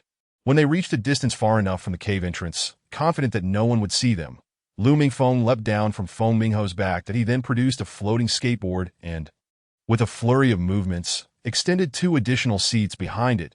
He took his place at the front and gestured to the 2 seated behind him, urging them to come aboard for a quicker escape. Zhang Jianjun and Feng Mingho were intrigued by this sudden contraption, circling it twice before tentatively sitting atop it. Suddenly, Lu Mingfeng activated a switch, and the device shot forward with a whoosh, leaving Zhang Jianjun behind, his startled essence gradually dissipating.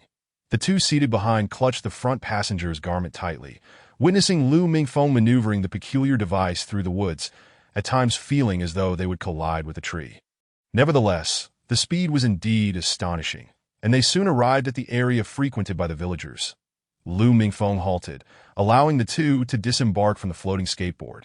Once Zhang Jianjun and the other had stepped off, they crouched in a nearby thicket, retching uncontrollably. Even Feng Mingho, who had previously operated the device, was not spared. When he had first piloted this contraption, he had no inkling of its astounding velocity. Yet, considering its purpose for escape in a post-apocalyptic scenario, it was hardly surprising. After expelling the contents of his stomach, Zhang Jianjun, feeling weak, steadied himself against a nearby tree and signaled for the 2 to wait there while he fetched the vehicle he had arrived in to head to the nearest military district. However, before Zhang Jianjun departed, Lu Mingfeng handed him 2 books, requesting that he present them to the military district's authorities, ensuring that he would not be dismissed as a mere storyteller. Zhang Jianjun accepted the books with a complex expression, nodded, and tucked them into his jacket before rushing down the mountain.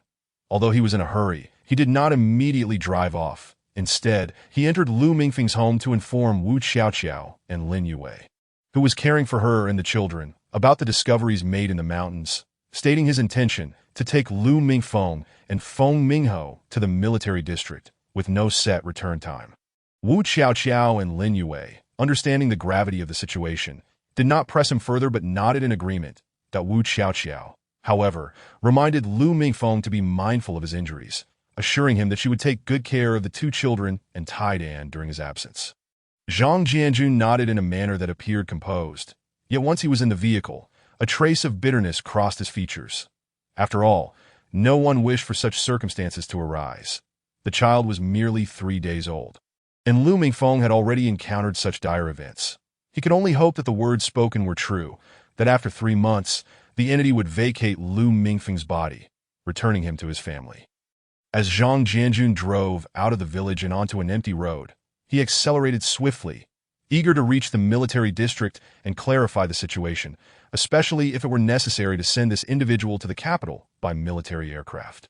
At a certain military district in Liaoning province, the guards on duty observed a stirring scene as a cloud of dust billowed at the end of the road, before they could comprehend what was unfolding.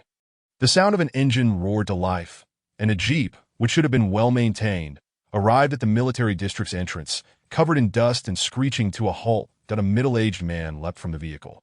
Nearly stumbling in his haste, upon reaching the gate, he urgently called out to the guards inside, "Kindly assist me in contacting Commander Wang, that I have urgent matters to report, that I am Zhang Jianjun, the chief of police from Pingan Town. And here is my identification." He produced a red booklet from his person and handed it to the guard. Upon inspecting it, the guard confirmed his identity and hurried inside to relay the message. In the guard's view, it was evident that this man was in a hurry. Otherwise, who would treat their vehicle with such disregard at this hour, when they were typically considered more valuable than life itself? Chapter 69. Inside the military district commander's office, Commander Wang Hai and his political commissar, Jiang Qingsong, each perused a book in their hands. However, as they turned the pages, their expressions grew increasingly grave. After finishing the elementary school text, Wang Hai closed the book and addressed Zhang Jianjun, who had just recounted the events. "Comrade Zhang, are you certain of your claims? Could there be another explanation?" "Commander, I assure you that what I have stated is true. I indeed witnessed an ancient skeleton within that cave, alongside its accompanying description. Moreover, I observed a light orb entering Lu Mingfeng's mind. The radiance that later manifested on him was something we had even struck and shot at.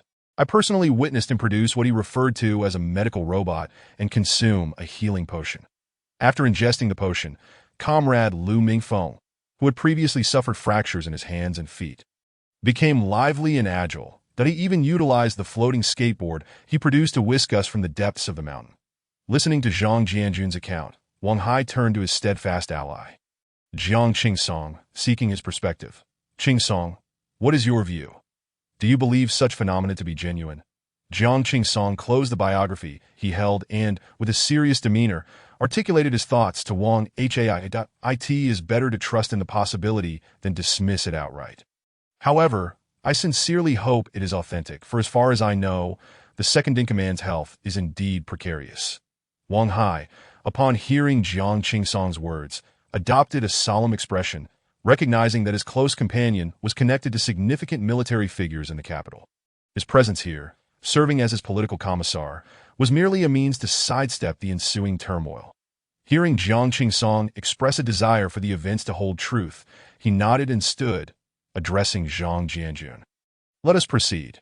Regardless of the veracity of this matter, even if it is not true, the treasures of that cave are worth the journey." With that declaration, Wang Hai, accompanied by Jiang Qingsong and Zhang Jianjun, exited the commander's office. Upon leaving, he instructed the guard stationed at the door to assemble a contingent of 60 soldiers for the mission, equipped with ropes and carrying poles. The absence of packing materials was due to the fact that the gold and silver left behind by Zhuge Liang were housed in sturdy Namu wooden boxes, which remained intact. The boxes that the Japanese had taken in were not far removed in time, thus still usable. Naturally, weaponry would not be overlooked. The guard hastened to gather the soldiers, and upon Wang Hai and the 2 men arriving at the assembly point, they found 2 military trucks awaiting them, each already occupied by 30 soldiers. Upon their approach, the company commander swiftly approached Wang Hai, saluting him. "Report. The 60 soldiers of the first company are fully assembled and awaiting your orders." "Commander." With Wang Hai's command to advance, everyone quickly boarded the military trucks, including Zhang Jianjun, who opted not to drive his vehicle, but instead took a seat in the front of the military truck to direct the driver. As they passed through Pingan Town and turned onto a narrow road, they soon came to a stop. Upon disembarking, they discovered the area was at the mountain's edge, with a path worn down by foot traffic. The very route Feng Mingho had previously informed Zhang Jianjun about. This path was forged by villagers from nearby settlements who had hunted in the mountains, seeking to exchange their game for currency. The transport drivers traversing this road would take note of their quarry and seize the opportunity. Thus, the path had been created. Feng Mingho was aware of it only because, while scouring the mountains in search of the valley, he had also managed to catch some game. Although Lu Mingfeng possessed space capabilities, direct transport to the town was implausible, so deliveries were made to this location instead. Smaller game would be traded with passing transport drivers for cash, while larger catches would prompt Tan Jing to seek out black market buyers in town. Once everyone had disembarked from the military trucks, Wang Hai instructed 4 individuals to guard the vehicles while Zhang Jianjun took the lead, guiding the group forward with urgency. They navigated through the forest and swiftly arrived at the location where Zhang Jianjun and Feng Mingho had previously parted ways. However, upon arrival, they found only Feng Mingho standing there. While the individual claiming to be Huan and Lu Mingfeng's body had vanished, as Zhang Jianjun took in the sight of only Feng Mingho, his expression abruptly shifted in a flurry. Zhang Jianjun rushed forward and called out to Feng Mingho, "Why are you alone? Where is that person? Why aren't you keeping an eye out?" However, Feng Mingho did not hurriedly respond to Zhang Jianjun's inquiries. Instead, he merely winked at him. After all, with so many people around, it was prudent to maintain a level of confidentiality. "Brother Jianjun, my cousin mentioned he would make a quick trip home. Why don't you lead the others to the cave and retrieve those items?" Upon hearing Feng Mingho refer to him as cousin, and seeing his subtle gesture, Zhang Jianjun understood that he wished to keep this matter discreet, but he quickly conveyed the direction of the cave to Wang Hai, who then instructed the company commander to take the 50-some soldiers to the location Zhang Jianjun indicated, assuring that they would arrive shortly. Once the soldiers had departed, Zhang Jianjun was about to question Feng Mingho when Feng Mingho pointed to the ground beneath his feet. To Zhang Jianjun's astonishment, there were several deep footprints imprinted on the ground. "What happened here?" he exclaimed. "Brother Jianjun, after you left, that person insisted on wandering around that I refused, but he injected me with something without my consent. At first, I feared it was harmful, but he claimed it was a power-enhancing serum. Shortly after the injection, I felt no discomfort, only a sudden surge of strength that I lost control while pursuing him as he attempted to leave. And I left these deep impressions on the ground. Since then, I've been too afraid to move, only able to shift slightly to adapt to this newfound strength." Wang Hai and Jiang Qingsong, upon seeing the footprints and hearing Feng Mingho's account, were somewhat skeptical. They suggested that Feng Mingho take a few steps. Upon hearing their conversation, Feng Mingho turned to face them, and Zhang Jianjun quickly introduced, "This is Commander Wang Hai from a certain military district and political commissar Jiang Qingsong." Feng Mingho promptly saluted both men and indeed took a few steps that seemed he had somewhat acclimated to the power coursing through him, though he still left impressions on the ground, which were noticeably shallower than before. The 3 men understood that Feng Mingho needed a moment to fully master his newfound strength. Chapter 70. As the trio examined the footprints left by Feng Mingho, they anxiously scanned their surroundings, hoping to catch a glimpse of Hua, and that individual, too, was likely keeping a close watch on them. Just as they were engrossed in their observations, a sound slicing through the air reached their ears. Wang Hai and Jiang Qingsong looked up to see a figure suspended in midair, rapidly approaching them. As it drew nearer, they recognized a strikingly handsome man with pink pupils and silver-white scara seated upon a floating device. Upon arrival, he halted directly before them. Zhang Jianjun rushed forward to inquire, "Where have you been? What did you inject into Feng Mingho? His strength has surged. How can he control it?" "Ah, I cannot help it," the man replied nonchalantly. "Since the end of the world, I have not beheld such beautiful scenery. Seeing this lovely Earth Mother, I simply wish to explore that if he hadn't stopped me, I wouldn't have injected him with the serum. Besides, it's a fine substance. I don't have much of it myself, and allowing him to use it was a favor," he continued. "As for the surge in strength, a bit more training will suffice." Wang Hai and Jiang Qingsong observed as this man, referred to as Huan by Zhang Jianjun, dismounted from the floating device and approached the quartet. However, Wang Hai found his gait rather awkward, while Jiang Qingsong perceived an alluring grace in his movements. Although the term alluring seemed inappropriate for a man, Jiang Qingsong could not shake the impression that a notion began to crystallize in his mind. As the man approached, Jiang Qingsong extended his hand before Wang Hai could react. "Greetings. You must be Huan. I am Jiang Qingsong. and this is my partner, Wang Han. May I be so bold as to inquire about your gender?" Lu Mingfeng glanced at him with a sidelong look which, to the four present, carried an inexplicable charm. Although Zhang Jianjun, Wang Hai, and Jiang Qingsong felt somewhat overwhelmed, it was Feng Mingho who was most affected. He understood that his cousin would assume another identity in this plan, but he could not fathom how a brief outing for the family had resulted in such a transformation. While Feng Mingho had encountered similar men in his past, they were typically actors or minor officials trained from a young age. Could one truly imagine an exceptionally handsome man returning from a simple stroll, transformed into such a beguiling figure? Feng Mingho found himself curious about the experiences they had faced in the post-apocalyptic world. As he grappled with his swirling emotions, Huan spoke up, "I, of course, am a woman." Upon hearing this, Jiang Qingsong's suspicions were confirmed. He murmured, as expected. The incongruities that seemed misplaced on a man suddenly made sense when viewed through the lens of femininity. Jiang Qingsong inquired how Feng Mingho could swiftly regain his strength, as leaving a trail of footprints was not a sustainable solution, especially since they needed to descend the mountain soon. Lu Mingfeng shrugged, indicating his inability to assist, that he suggested that if they needed to descend, he could arrange for them to be carried or transported. Upon learning that Zhang Jianjun and his companions were headed to the cave, he clapped the floating platform beneath him, stating it could take them part of the way. Wang Hai and Jiang Qingsong exchanged puzzled glances. Henti Zhang Jianjun mentioned that the device had only 3 seats. Including Feng Mingho, there were 5 of them.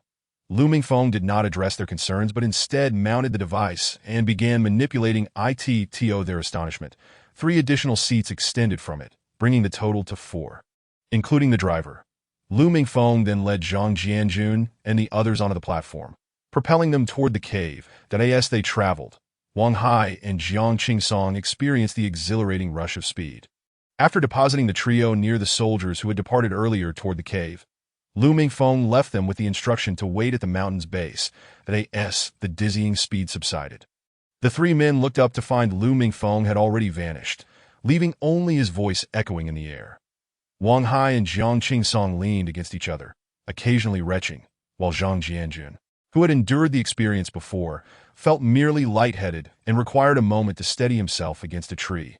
After regaining composure, Wang Hai turned to Zhang Jianjun, stating, "I now believe you. This thing is indeed remarkably swift, albeit somewhat disorienting." Zhang Jianjun merely smiled, choosing not to respond. Though he was not retching like Wang Hai and Jiang Qingsong, he too felt the effects of the dizzying ride. Once they had all steadied themselves, the 3 set off in pursuit of the soldiers ahead.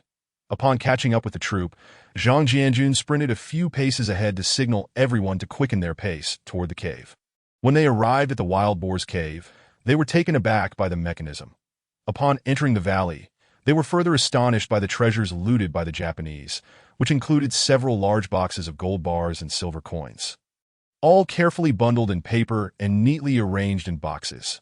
Numerous ancient artifacts and paintings lay scattered, and Jiang Qingsong winced at the sight of the broken antiques, lamenting their fragile state. As Zhang Jianjun led them into the secret chamber, they were met with a collection of boxes that, upon opening, revealed items of even greater value than those outside. The group stood in stunned silence, mouths agape. The first to regain their composure, aside from Zhang Jianjun, were Wang Hai and Jiang Qingsong. Once they did, they began shouting for the soldiers they had brought along and those accompanying Zhang Jianjun to assist in transporting the treasures to their military vehicles. Due to the considerable weight of the gold and silver, they often required 2 men to lift a box, and at times, even 4 were needed for particularly heavy ones. By the time they had made 2 trips down the mountain, they had invested a significant amount of time and effort. Chapter 71. After considerable exertion, they finally managed to transport the treasures down. The boxes varied in weight, and many contained delicate items that required careful handling to ensure their safe arrival. Fortunately, this path had been established for discreet transactions, so the villagers remained oblivious to the soldiers transporting vast fortunes out of the Tiger Mountain. Wang Hai and Zhang Jianjun followed the second wave of soldiers as they emerged, witnessing Jiang Qingsong directing everyone to load the treasures onto the 2 vehicles. Meanwhile, Feng Mingho and Lu Mingfeng had already settled themselves in the driver's cabin. Upon disembarking, Wang Hai noticed Lu Mingfeng sitting with his eyes closed, while Feng Mingho sat rigidly, not daring to move. Wang Hai turned to his political commissar, inquiring about the situation. Jiang Qingsong led him to the spot where Feng Minghe was seated, gesturing towards the car door on this side. As Wang Hai observed the distinct fingerprints and slightly deformed handle on the door, a profound silence enveloped him. Upon inquiring with Jiang Qingsong, he learned that while they were busy moving items, Feng Minghe was adapting to the sudden surge of strength within him. With a touch of care, he could lift and place objects without leaving a trace on the ground. While they were relocating items in the cave, Feng Minghe and Lu Mingfeng had descended the mountain on their own. Upon reaching the base, the two did not immediately approach the vehicle. Instead, they waited at a distance when Jiang Qingsong returned with the first group of items. The two reunited with him. Once they regrouped, Jiang Qingsong instructed them to board the vehicle. However, as Feng Minghe entered, he perhaps misjudged his strength, leaving those imprints on the car, astonishing the soldiers present. Upon witnessing their expressions, Feng Minghe could only chuckle sheepishly, claiming that he had always possessed considerable strength and had merely become a bit overly excited while assisting the nation in unearthing such wealth. Whether they believed him was up to them. For Feng Minghe, he felt he had found a plausible explanation. After absorbing Jiang Qingsong's explanation, Wang Hai fell silent, urging everyone to hasten their loading of the items onto the vehicle, quickly facilitating their departure back to the military district. Upon returning, Wang Hai directed Jiang Qingsong to store the items in the military warehouse, awaiting further instructions on their destination, but he then took Feng Minghe and Lu Mingfeng in another vehicle to the military hospital. Despite the fact that Lu Mingfeng had been treated and was now well, Wang Hai understood the necessity of verification. Though they lacked detailed reports on Lu Mingfeng's condition, a simple phone call could provide the necessary information regarding his injuries. However, a minor issue arose as they disembarked. Lu Mingfeng appeared fine as he exited, yet he still kept his eyes closed to anyone other than Zhang Jianjun and the other two. Lu Mingfeng seemed to have suffered an eye injury. As those who had encountered him earlier assumed, he had inadvertently harmed his eyes in the confined space. The primary concern arose with Feng Minghe. Wang Hai noticed that as Feng Minghe jumped out of the vehicle, he left yet another handprint on it and imprinted his feet upon the ground. Observing the marks on the vehicle and the footprints on the ground, Wang Hai's lips twitched. The AS's guard brought the jeep around to transport them to the military hospital. He kept a watchful eye on Feng Minghe, fearing he might leave more imprints on his cherished vehicle. Feng Minghe, feeling the scrutiny, walked gingerly, both while walking and boarding the vehicle. Ultimately, Zhang Jianjun could no longer bear to watch and assisted him into the car. The vehicle swiftly made its way to the military hospital to prevent Feng Minghe from painstakingly inching his way inside. Wang Hai's guard and Zhang Jianjun supported him as they entered the hospital, with Lu Mingfeng trailing behind Wang Hai. Initially, Wang Hai had intended to guide Lu Mingfeng, who was still keeping his eyes closed. However, seeing Lu Mingfeng follow closely without stumbling or colliding with anyone made him realize this was just another of Lu Mingfeng's remarkable abilities. After entering the hospital and undergoing a flurry of examinations, the doctors confirmed that both individuals were in excellent health. During this time, Feng Minghe was being assisted up and down by the two, who were visibly exhausted from their efforts. Wang Hai, holding the examination reports for both, returned to the military district. Upon arrival, he called the military district where Lu Mingfeng was stationed to obtain details concerning his injuries. After comparing the two reports, Wang Hai was thoroughly convinced of the efficacy of the treatment agent at this moment. Jiang Qingsong had also arranged matters and arrived at Wang Hai's office. Upon seeing Jiang Qingsong, Wang Hai handed him the examination reports for Lu Mingfeng and Feng Minghe and recounted the circumstances of Lu Mingfeng's injuries upon returning from the field. Jiang Qingsong examined the reports while listening to Wang Hai's account. He realized that Lu Mingfeng had indeed suffered serious injuries prior to returning home. Yet within a short span of less than 2 months, he had made a remarkable recovery and was now in exceptional health. As for Feng Minghe, his health was robust, though he likely bore some minor injuries from his time in the military, which had since healed. The peculiar strength he had gained, however, could not be detected through standard examinations. After reviewing the reports, Jiang Qingsong placed them on the desk and addressed Wang Hai, saying, "Old Wang, let us make a call to report to higher authorities, but refrain from mentioning Huan for now. Simply inform them that we have uncovered a substantial cache of gold and silver, as well as several unique books. They will likely send an aircraft to collect these items, and we can accompany these 2 individuals onto the plane. Once we arrive, we can explain the situation to the leadership. I trust they will not fault us for acting hastily. Understanding Jiang Qingsong's intent, Wang Hai recognized the critical need for such resources in the nation. Especially given the necessity to import certain goods from foreign powers, he surmised that upon learning of this discovery, they would likely dispatch an aircraft to retrieve it. With this thought in mind, Wang Hai probably picked up the office phone and dialed the office of the capital's top leader, aware that military districts could directly connect to the leader's secretary. Outside the secretary's office of the top leader in the capital, a call from the military district in Liaoning was received. After the connection was established and the details were conveyed, the operator immediately dialed another line connecting to the top leader's office.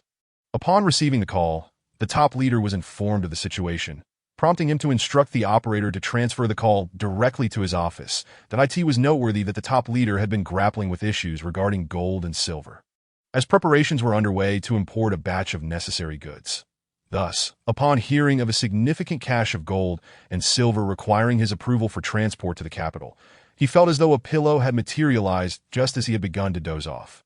After receiving Wang Hai's call and confirming the substantial nature of the discovery, the top leader decided to arrange for a civilian aircraft to be flown there to retrieve the materials.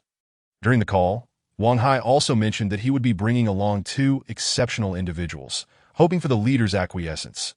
Initially puzzled as to why Wang Hai insisted on bringing 2 people, the top leader sensed a distinct nuance in Wang Hai's description of them as special, particularly noting the emphasis on the term. This piqued his curiosity, leading him to request that Wang Hai bring those 2 individuals along. Whether he would meet them would depend on his initial encounter with Wang Hai. After concluding his call with Wang Hai, the top leader summoned his aides, the second and third leaders, to convene a brief meeting in his office. They agreed to dispatch a civilian aircraft, piloted by military aviators, to retrieve the items and individuals, leaving any further arrangements for after their arrival. Meanwhile, upon hanging up the phone, Wang Hai was deep in discussion regarding the logistics. Ultimately, they resolved that Wang Hai would escort Feng Mingho and Lu Mingfeng to the capital, while Jiang Qingsong remained behind to assist with matters in Wang Hai's absence. Zhang Jianjun would not accompany them, but would return to inform the 2 military wives, Lin Yue and Wu Qiaoqiao, about Feng Mingho and Lu Mingfeng's circumstances. After deliberating with Jiang Qingsong, they agreed to have Zhang Jianjun share some details about their experiences at Wohe Mountain, explaining that the unique items they had discovered required special tasks that would keep Lu Mingfeng and Feng Mingho away for a while, assuring them not to worry. After Zhang Jianjun acknowledged the plan, he drove back to the police station to update his colleagues, who had accompanied him to Wohe Mountain, about the situation, suggesting that any potential rewards would likely depend on the directives from the capital's leadership. The officers expressed no objections to Zhang Jianjun's remarks, and the prospect of receiving praise from the top leadership filled them with immense joy. Moreover, today each person received a considerable amount of meat, and as they left work, they joyfully carried their bundles of meat home, anticipating a delightful feast for their families that evening. After arranging matters at the police station, Zhang Jianjun mounted his bicycle and set off towards Lijiaten. He intended to make a quick round trip, for the hour was late, and riding back after dark would pose certain dangers. Upon arriving at Lijiaten, he directly cycled to Lu Mingfeng's residence. Once there, he found Zhao Xiuxiang and Feng Mingyue assisting Lin Yue in preparing dinner for the evening, which was particularly special as it marked the 3rd-day celebration for Wu Qiaoqiao's child. Although they had dined at noon, tonight they were preparing to host Lu Erqing, Lu Sanqian, and their families for a meal together. Zhao Xiuxiang noticed Zhang Jianjun's arrival, but did not see Feng Mingho or Lu Mingfeng, prompting her to curiously glance behind him. Zhang Jianjun, however, chose not to address Zhao Xiuxiang first. Instead, he called out to Feng Mingyue, who was busy in the kitchen, instructing her to fetch Lu Erqing and Lu Sanqian, as he had matters to discuss. Recognizing the seriousness in Zhang Jianjun's demeanor, and noting the absence of her brother and cousin, Feng Mingyue understood that something significant must have occurred. She quickly wiped her hands on her apron and dashed outside. Just as the time for the end of work was approaching, upon reaching the fields, she heard the sound of the gong, signaling the end of the workday. Feng Mingyue soon spotted Lu Sanqian and Lu Erqing emerging from the fields. After Lu Sanqian had dealt with the 2 wild boars at noon and found himself with no further tasks for the afternoon, he had also come to the fields, upon seeing Feng Mingyue running towards them. They inquired about her apparent urgency. "Uncles, Brother Jianjun has come, but I haven't seen my brother or cousin." Brother Jianjun asked me to summon you to discuss something at cousin's house. Lu Urching felt a twinge of confusion regarding the nature of Zhang Jianjun's business. But Lu Sanqian suspected it had something to do with the matters concerning the back mountain. Thus, he urged his elder brother to hurry along to Lu Mingfeng's home, while their families decided to return home to freshen up before lending a hand at Lu Mingfeng's residence. Upon their arrival at Lu Mingfeng's home, they found Zhang Jianjun wearing an unusually solemn expression, prompting them to ask if something was amiss. Zhang Jianjun, however, did not rush to explain. Instead, he instructed Zhao Xiuxiang to go inside and assist Wu Xiaoqiao out. Although Zhao Xiuxiang hesitated, considering Wu Xiaoqiao had only given birth 3 days prior, she noticed Lu Sanqian's knowing glance and realized that the matter at hand was likely serious.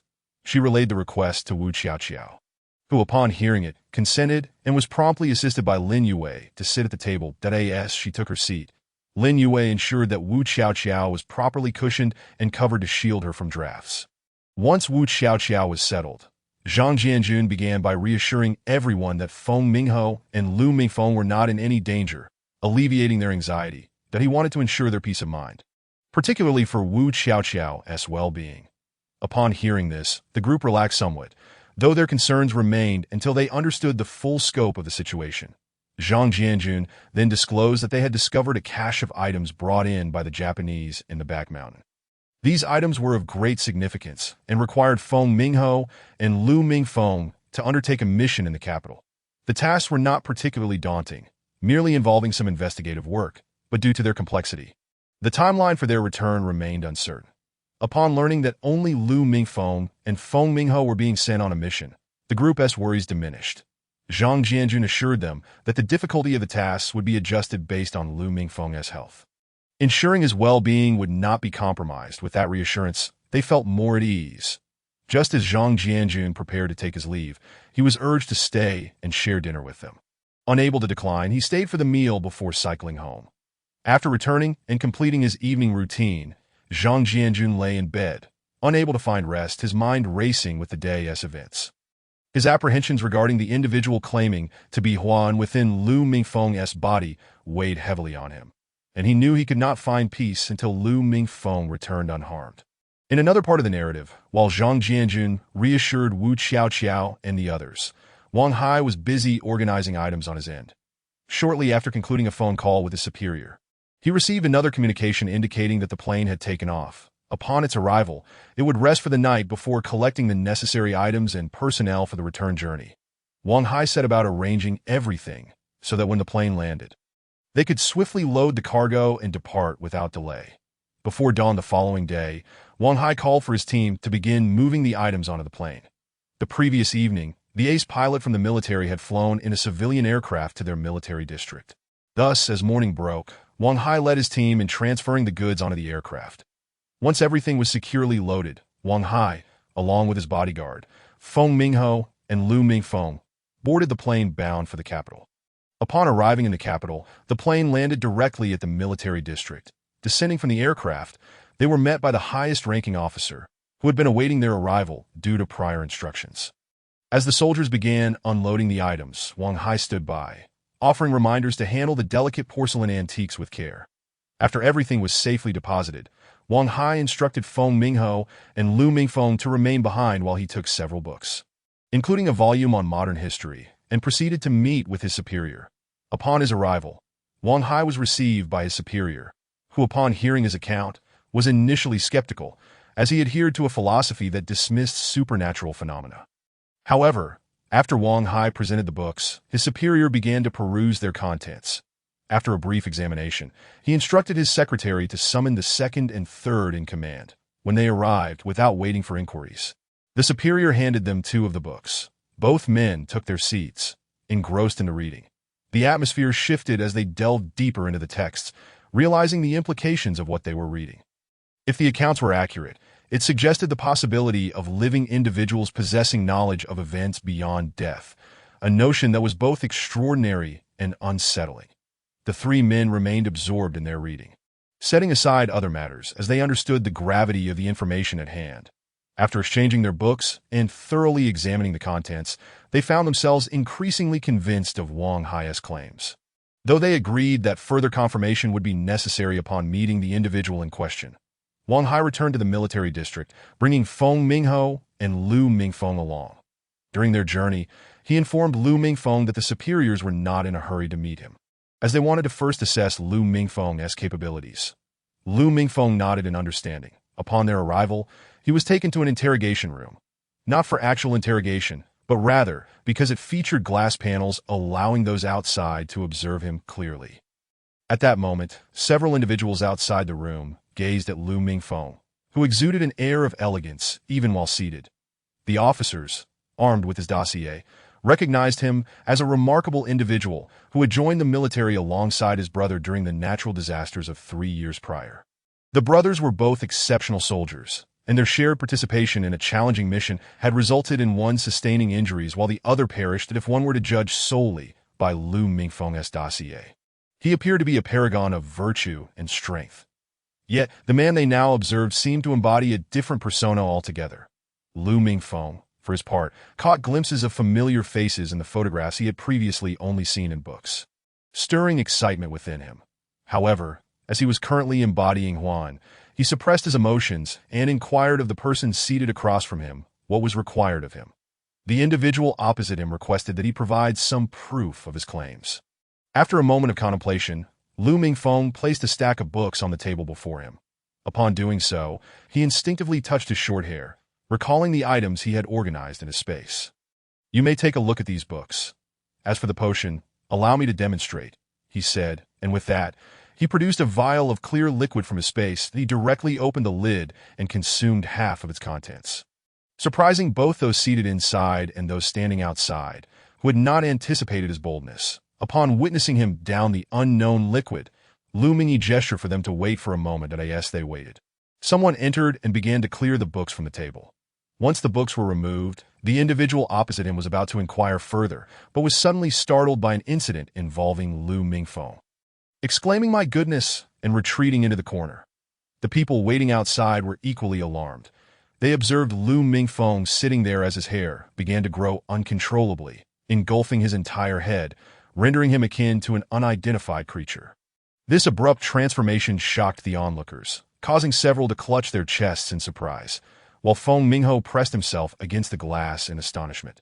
When the hair finally ceased to grow, it completely concealed Lu Mingfeng, who then raised both hands to part the hair before revealing his now somewhat delicate visage. Lu Mingjia glanced at those inside, who were still in shock, and then turned to see that several outside had also paled in fear. With an apologetic smile, he addressed the person inside. "I am sorry. I forgot that this body was experiencing growth serum for the first time, that I accidentally overindulged and startled you. Could you kindly fetch me a pair of scissors? I would like to tidy up a bit." Upon hearing Lu Mingfeng speak, the staff member began to regain composure. After confirming the need for scissors, he turned to those outside, who nodded in agreement, and then trembled as he went to find them.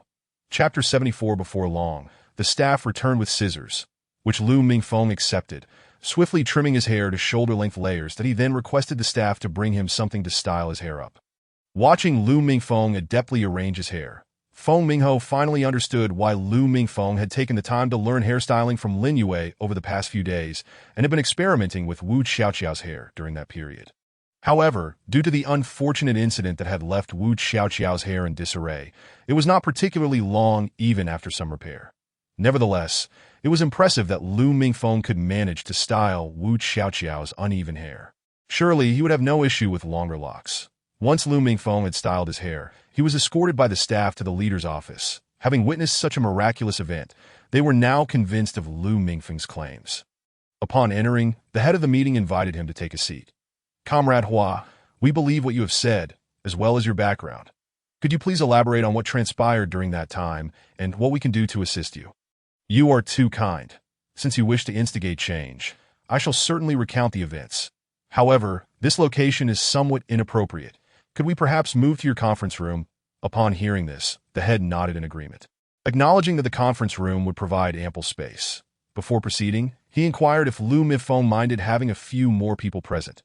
Lu Mingfeng expressed his willingness to accommodate as long as they were reliable individuals. Consequently, the head picked up the phone on the table and called for some old colleagues who had been there during that time, trustworthy and dependable. After the calls were made, the group made their way to the conference room. Once everyone had gathered, Lu Mingfeng produced a tablet and a speaker, connecting them to display images on the blackboard behind him. The attendees watched as photos and videos began to play in succession. As the presentation continued, Lu Mingfeng explained what they were viewing. In 2023, a group of individuals began discharging nuclear waste into the ocean, with marine life bearing the brunt of the consequences. They gradually mutated, transforming into forms unfit for human consumption. Despite numerous warnings, they persisted in their actions, leading to an ever-expanding area of oceanic pollution. The contaminated seawater, under the sun's relentless heat, evaporated into the atmosphere, damaging the Earth's protective layer. ASA result. The sun's temperature rose year by year. As the audience observed the images of the once azure waters now tainted black, and the bizarrely mutated sea creatures. An irate general slammed his hand on the table and stood up, cursing vehemently. Damn it, I knew those people were no good. They should have been eliminated on the spot. Let us see how they would continue to harm others. The rest of the attendees were equally incensed, their hands grasping their heads in frustration, fully aware of the plight that awaited coastal communities reliant on fishing for their livelihoods. Eventually, the head of the meeting pounded the table, urging everyone to quiet down and allow Lu Mingfeng to continue. In the midst of this turmoil, we finally faced the apocalypse. On February 7, 2044, the Earth's temperature skyrocketed, incapacitating many. Hospitals were overwhelmed.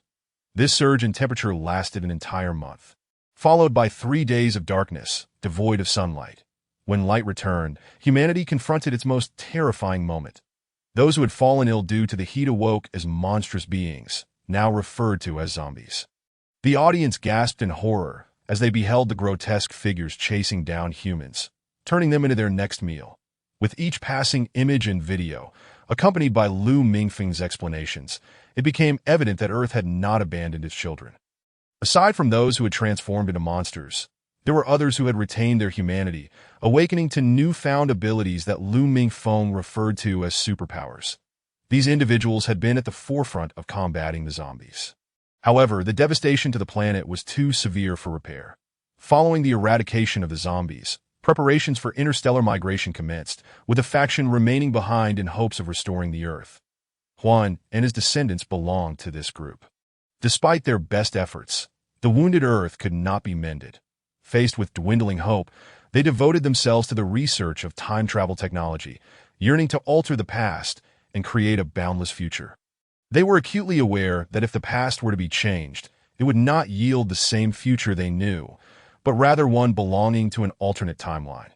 Yet, hope is an inherent part of humanity, is it not? In the final moments before Earth's demise, they entered a time-traveling vessel. It was during this journey that they discovered only the mind could traverse time, not the body. Only the soul could journey across dimensions. However, if the soul lacked sufficient strength, it would perish within the time tunnel. When it traversed to this era, it was during the time when a figure named Zhuge Miaosho was expanding a cave. Yet, and recognized that the ancient period offered little assistance in altering the future. Thus, instead of awakening in Zhuge Miaosho's body, he succumbed to a deep slumber, aware that upon his next awakening, he would be on the brink of extinction. The reason he awakened within Lu Mingfeng was merely due to Lu's incapacitated state. Had Lu Mingfeng been in good health, it would have been nearly impossible for him to inhabit his body, and an expressed gratitude towards those present for Lu Mingfeng's lack of resistance. Had Lu Mingfeng reacted violently at that moment, Anne's dissolution would have accelerated. Chapter 75. The attendees in the conference room were astonished to hear that Lu Mingfeng had not resisted. It was then that the head asked you mean to say that Comrade Lu did not oppose you? Indeed, aside from initially suppressing his mental faculties, I shared some of my memories with him. And he ceased to resist. That moment, you all were quite endearing. She remarked, It is amusing to note that during this time, people prioritize the nation over family. Both Lu Mingfeng and Feng Mingho were keenly aware of this sentiment, and thus, they were eager to assist these endearing individuals. With this in mind, Lu Mingfeng laid out the items he had prepared in advance for the current government on the conference table. The attendees looked on in wonder as he produced these items seemingly out of thin air, each examining the materials and documents before them. Some perused the documents, while others expressed curiosity about Lu Mingfeng's ability to conjure such objects. Lu Mingfeng nodded slightly as he donned a ring that he referred to as, "And this is something I brought with me from our time." He explained that IT suffered some damage during the journey through time and space. And now it exists solely because of my mental strength, that if one day my mental power falters, it will vanish entirely. Therefore, I must swiftly extract the contents within it. Otherwise, once the ring disappears, I cannot ascertain whether the information inside will vanish along with it or explode forth. The attendees in the conference room felt a wave of tension upon hearing Lu Mingfeng's words. Although they could not fully comprehend the items he had brought forth, they clearly recognized their significance in this critical moment. While some expressed skepticism regarding Lu Mingfeng's assertions, he paid them no mind, as long as he could prevent any doubt from taking root. However, there was no immediate urgency for them. After all, Lu Mingfeng had assured them that the contents of the ring were still safe. Once the meeting concluded, they would find a secure location to store everything he had brought. The primary focus now was to discuss the utility of the materials. Lu Mingfeng began by presenting documents related to household appliances for the attendees to review. Though these might pose challenges given the current level of technology, he encouraged them to seek assistance from specialists who could dismantle and analyze them as long as the resulting products were more advanced than those from foreign countries. They could generate foreign exchange without having to barter with gold, silver, or antiquities. Hearing this, the audience was filled with elation. They understood that acquiring goods from slightly more developed nations often required foreign exchange certificates, which could only be obtained through the exchange of precious metals. The prospect of trading these items for much-needed resources, perhaps even surpassing the technology of those nations, was exhilarating. Consequently, the leadership promptly ordered that the materials be sent to the Research Institute and entrusted to the esteemed Director Guan, urging him to find experts capable of deciphering the information. Once analyzed, the findings would be dispatched to various factories for production, enabling them to earn foreign exchange. After the documents were submitted, the attendees began to organize the items displayed on the table. Lu Mingfeng introduced the array of high-tech products, which included a hovering skateboard, smartphones, tablets, and even some weaponry. While he briefly outlined the functions of these items, he refrained from providing exhaustive details, recognizing that the intricacies of such specialized knowledge were best left to experts. At Lu Mingfeng's signal, the group set aside the items on the table, and he waved his hand to reveal additional materials. Alongside documents, there were small glass vials, some familiar to a few, while others sparked curiosity. Those who recognized them recalled witnessing Lu Mingfeng consume a vial, resulting in his hair growing rapidly. Meanwhile, those unfamiliar displayed expressions of intrigue. Despite the questions lingering in the air, no one spoke up, instead awaiting Lu Mingfeng's explanation. "The items I just handed over are for your own investigation, as they fall outside my expertise. The current materials, however, represent my capacity to assist." As he spoke, Lu Mingfeng arranged the vials in a row before him and began to elaborate on their effects. The green vial contains a healing agent designed to mend bodily injuries. There are 16 of these. Additionally, there are 3 strength-enhancing vials and 36 nutritional vials, one of which is a rare hair growth serum. Other agents exist as well, though I lack physical samples, only documentation. The strength-enhancing agent significantly boosts physical capabilities, while the nutritional agent can sustain an individual for an entire day. My field of expertise lies in the research of plant-derived pharmaceuticals. I possess the knowledge to develop these agents, but due to the differences in flora from the apocalypse, we must extract the necessary components from traditional Chinese medicine or other substances. This endeavor cannot be accomplished by me alone. Should you desire these agents, I will require your assistance in finding some aids. Frankly, my role will primarily be that of a guide, as I cannot remain here for long. Those who had seen the agents recognized their potential, while those who had not remained skeptical. Observing the doubt among the attendees, the second-in-command volunteered to conduct an experiment. Noting that with little time left to live, he wished to contribute to the nation he loved. Upon seeing the second-in-command step forward, Lu Mingfeng produced a medical robot and placed it on the table. The device, resembling a cylindrical metal casing, revealed 4 rolling wheels and 2 cable-like arms upon activation, along with a round head equipped with square eyes and several openings where a mouth would be. After its emergence, the robot addressed Lu Mingfeng. "Hello, I am the medical robot 009. How may I assist you today?" 009, please conduct a scan of the individuals present. I need to ascertain their specific health conditions. Of course. I am delighted to assist you. As the robot known as 009 scanned the attendees, Lu Mingfeng explained that it could identify most health issues present in the human body. Chapter 76. Following the medical robot scans, it became evident that all present had some degree of health issues. Those with more significant ailments were directed to seek further examination at a hospital. And upon their return, they utilized the healing agents, some requiring half a vial, while others used up to 3 days afterward. A noticeable sense of relief washed over everyone. Subsequently, the machinery of the state began to turn. Lu Mingfeng's team established a pharmaceutical research institute tasked with developing these agents within the constraints of the current era, even if they could not replicate the original formulas due to material limitations. They aimed to create alternatives that, while perhaps less effective, could still enhance health and address various ailments. Meanwhile, the leadership convened for several days of meetings, deciding to halt the rural education program and relocate talented individuals previously classified as bad elements to positions aligned with their expertise. During this period, the leadership discovered that some had been undermining their directives, using their positions to eliminate political rivals and suppress promising individuals. Thus, a thorough investigation was launched. Once the Research Institute successfully deciphered the provided materials, they quickly identified those that could be researched and produced within the current time frame, dispatching the findings to various factories for production, accompanied by skilled personnel in the relevant fields. At the same time, personnel were sent to retrieve Elder Hua, a revered figure from a family of traditional Chinese medicine practitioners. Before approaching Elder Hua, the envoy sought Lu Mingfeng and Feng Mingho to inquire if they wished to send anything back home, as the leadership felt they might be staying for an extended period and encouraged them to communicate with their families. After some deliberation, Feng Mingho and Lu Mingfeng requested the envoy to procure some snacks and food items from the capital for their families.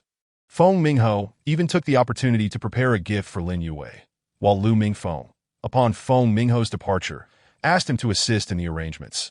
Some informed observers deemed Lu Mingfeng's actions towards Hua an excessively cold-hearted, considering he was occupying the body of the woman's husband. After all, the military spouse had just given birth 3 days prior, and her husband had been taken away, leaving her without support at home. Lu Mingfeng, witnessing the disapproving expressions of others, chose not to respond to them. He was not recognized as Wu Xiaoqiao's husband, but rather as a foreign soul inhabiting her husband's body. Even the leadership inquired, given that the wife had just given birth, why her husband had been dispatched on a mission without any communication. Such an absence could last at least 2 or 3 months, leading the family to worry about potential mishaps. They even suggested preparing items to send back to Lu's family. Upon hearing this, Lu Mingfeng nodded in agreement, requesting the leadership's assistance in preparing some useful items. However, he clarified that he had compensated for the use of Lu Mingfeng's body. Please prepare items that they can utilize. That I have indeed compensated for the use of his body, ensuring he cannot be there to support his wife. However, I have also provided his family with a body that is healthier than anyone else's. Through Lu Mingfeng's explanation, the leadership came to understand that shortly after emerging from the mountains, Lu Mingfeng had discreetly placed healing agents in the Lu family's well to improve their health. Thus, he felt no debt towards them. Of course, this reasoning was a carefully devised plan by Lu Mingfeng and his associates to justify the family's superior health compared to others. Upon hearing Lu Mingfeng's rationale, the leadership chose not to press the matter further. They prepared quite a number of gifts for the Lu family, such as infant formula for the 2 babies, clothing and jewelry for Lu Mingfeng's wife, and cigarettes, alcohol, and some fabric for Lu Mingfeng's uncle and aunt. However, despite having prepared these gifts, he instructed the personnel sent on this mission to linger a few extra days and observe the health conditions of the Lu family. After Feng Mingho and Lu Mingfeng departed, Wu Xiaoqiao and Lin Yue felt a sense of unease, fearing that their plan might not be flawless, raising suspicions that could lead to their imprisonment. It was only when they learned from Tan Yi's black market contacts that those who had been sent away were returned to their original workplaces and homes that they finally felt a sense of relief. It seemed their plan had succeeded. Once someone came to pick up Old Hua, bringing with them a substantial amount of goods, both women felt utterly free of worry after the arrival of these individuals. Lin Yue and Wu Xiaoqiao noticed that they inquired about the health of the Lu family members, realizing that Lu Mingfeng had concocted excuses, claiming that their well-being was due to good nutrition. The 2 women were unconcerned about his scrutiny and continued with their daily lives. Those who worked went to work, and those who cared for children did so. The newcomers, inquiring about the Lu family's health from the villagers, learned that since Wu Xiaoqiao's injury and Lu Mingfeng's return, their meals had been quite satisfactory. The villagers attributed the rosy complexions of the Lu family to their good diet. Moreover, after Feng Mingho and Lin Yue's marriage, the meals had improved even further. Previously, when the couple desired something better to eat, they had to purchase it, but since their marriage, Lin Yue had been able to bring back wild chickens or hares from her trips to the mountains. Even on days when she couldn't catch anything, she would still manage to bring back a few wild eggs to enhance the family's diet, much to the envy of the villagers regarding her fortune. The newcomers also inquired about Wu Xiaoqiao's health, learning that after the birth of her child, Lu Mifeng had assisted her during Old Hua's diagnosis by using his spiritual energy to create the illusion that she had been injured before giving birth, resulting in her bearing twins and suffering a physical toll. After the childbirth, Old Hua prescribed a regimen to restore her health without harming the babies, combined with the nutritional concoctions Lu Mingfeng had supposedly placed in the well, which rendered her condition slightly weaker than that of an average person, occasionally experiencing mild sweating. What they did not realize was that the sweating was simply due to heat. Wu Xiaoqiao was wearing thermal underwear in July, making life quite unbearable. Thus, after Old Hua was taken away, both women truly breathed a sigh of relief. As for whether they worried about the two men, they harbored no concern whatsoever. Originally, Feng Mingho had mentioned accompanying Lin Yue to see the beautiful landscapes in the future, which led her to believe she would have to follow him around with the military to witness such sights, given that traveling anywhere at that time required letters of introduction. However, upon learning from Wu Xiaoqiao and Lu Mingfeng that in the future, as long as one had the capability and did not break the law, one could do as one pleased, Lin Yue began to think that perhaps men were not so essential after all. Therefore, she did not mind that Feng Mingho had been away from home for less than a month after their wedding. Instead, she and Wu Xiaoqiao engaged in mutual learning, leading both women to live more carefree and fulfilling lives. Chapter 77. After Old Hua was taken away, Lin Yue and Wu Xiaoqiao finally exhaled in relief. Although they felt they had left no trace for discovery, the constant inquiries about their well-being made them somewhat uncomfortable. That night, after washing up and lying in bed, they sighed in contentment. Since Lu Mingfeng's departure, Lin Yue had been sharing a bed with Xiaoqiao.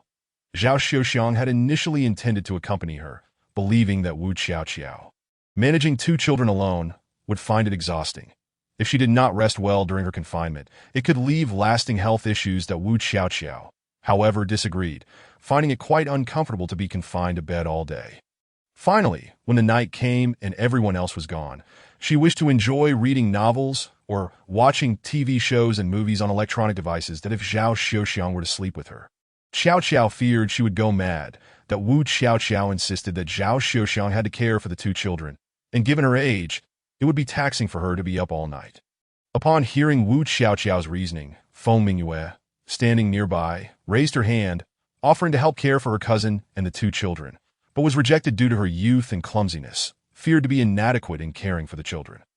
Ultimately, Lin Yue volunteered to take her place, and Wu Xiaoqiao agreed to let Lin Yue sleep in her room. Thus, they reached a consensus, but after Lin Yue was discovered to be pregnant, Zhao Xiuxiang expressed her desire to switch places with her, suggesting that the first 3 months required caution to ensure the two children did not disturb her, allowing her more rest. Lin Yue, however, reassured them that the two children were very well behaved and hardly made a sound, only whimpering when hungry or needing a change. Furthermore, once Wu Xiaoqiao's health improved, she would be able to care for the children herself. Since discovering her pregnancy, she had arranged with the team leader to swap for a lighter job, merely cutting pig grass for the pig raising unit, which only earned her 2 work points a day, not overly taxing. The team leader had stated that it was of no consequence, as long as they did not mind receiving less grain and money at the year's end. They could change jobs as they wished. The villagers had no objections, primarily because of Feng Mingho's recent venture with Zhang Jianjun, where they not only brought back 2 large wild boars but also 5 piglets.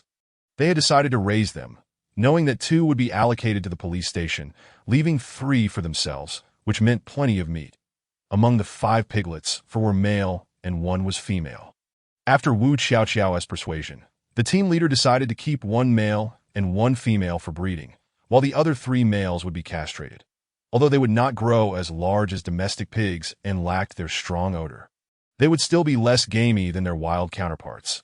The sudden addition of 5 piglets necessitated more hands to cut pig grass, so those willing to change jobs could relieve these individuals from a day's labor, allowing them to transport the grass from the foot of the mountain or the fields to the pig-raising area without earning work points. Thus, most villagers had no objections to Lin Yue switching to the pig grass-cutting job. Though a small number of daughters-in-law, worn down by their mothers-in-law, expressed envy, there were also those with malicious intent who stirred trouble in front of Lu Urching and others, suggesting that daughters-in-law should be more diligent and not indulge in laziness. Otherwise, they would be unable to care for their husbands and children in the future. These remarks eventually reached the ears of the Lu family, prompting them to confront the instigators publicly, clarifying the matter right in front of the entire village. The men of the Lu family felt such tasks should fall to the women, as they were merely gossips that if they intervened, it might appear as if they were bullying the women. Consequently, it was Zhao Xiuxiang who stepped forward, being the most educated among the sisters-in-law and capable of articulating her thoughts well.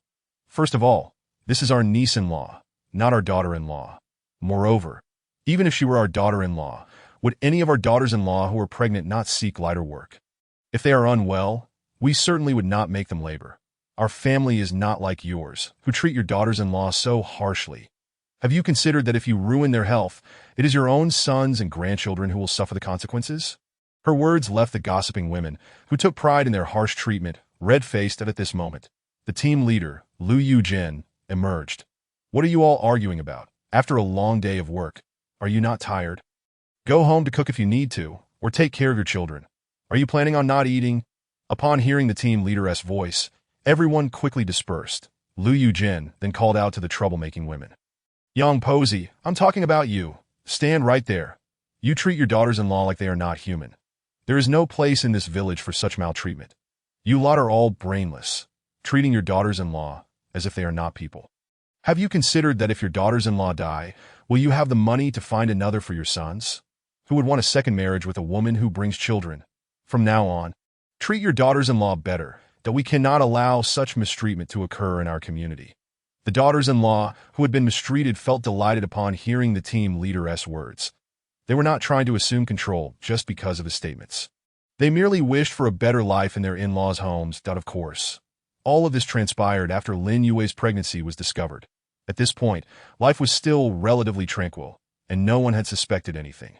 After ensuring the door was securely locked, Lin Yue glanced at Wu Xiaoqiao, who was lying in bed engrossed in a book, that I noticed that although you seem concerned about them, you do not appear overly worried. Wu Xiaoqiao, flipping through her novel, pulled out another book and handed it to Lin Yue, while also responding to her question. There is certainly some concern, but not much. After all, to make people believe, one must present 9 parts truth and 1 part falsehood. While we may not achieve that, we can at least manage 3 parts falsehood and 7 parts truth. Which parts are false? Which are true? For instance, the abilities exhibited by Ming are genuine, while the notion of the apocalypse leading to the destruction of Earth is but a fallacy. Furthermore, the items he presents are authentic, including the portrayal of female vitality, which is also true. How could this be possible? Could it be that he was a woman in his past life? Did you not claim that the two of you were also spouses in your previous existence? Indeed, in our prior lives, we were childhood sweethearts. However, it must be said that surviving in the apocalypse is an arduous endeavor. One must exhaust every means and skill to endure in such dire circumstances. Lin Yue observed Wu Xiaoqiao engrossed in her book, reclining there with a wistful expression as she gazed at the ceiling. That I have consistently heard you recount tales of the apocalypse, yet I have never heard about your lives before or during it.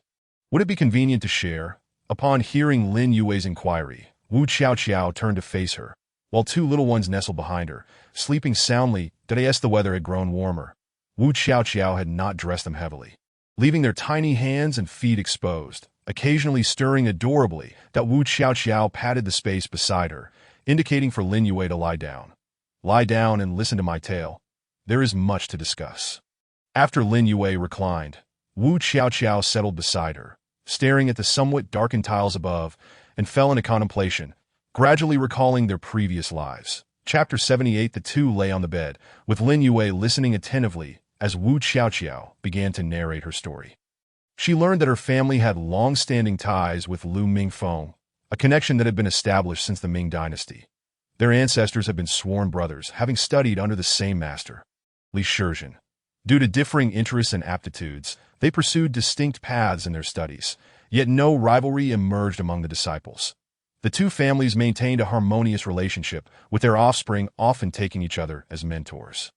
Both families adhered to the belief that good deeds would be rewarded, choosing to retreat during times of peace and to engage with the world during turmoil, dedicating themselves to alleviating the suffering of others. In those times, they undoubtedly saved countless lives, though various circumstances had led to the loss of family members. Overall, their legacy remained positive. When they ventured into the tumultuous world, not all family members would partake. They always ensured to leave behind roots. Although they claimed to retreat from the world in times of peace, each generation would see at least one member enter the court or the highest medical authorities, the Thai hospital, to acquire knowledge. Each time they encountered beneficial medical techniques or valuable resources, they documented them for the family's legacy.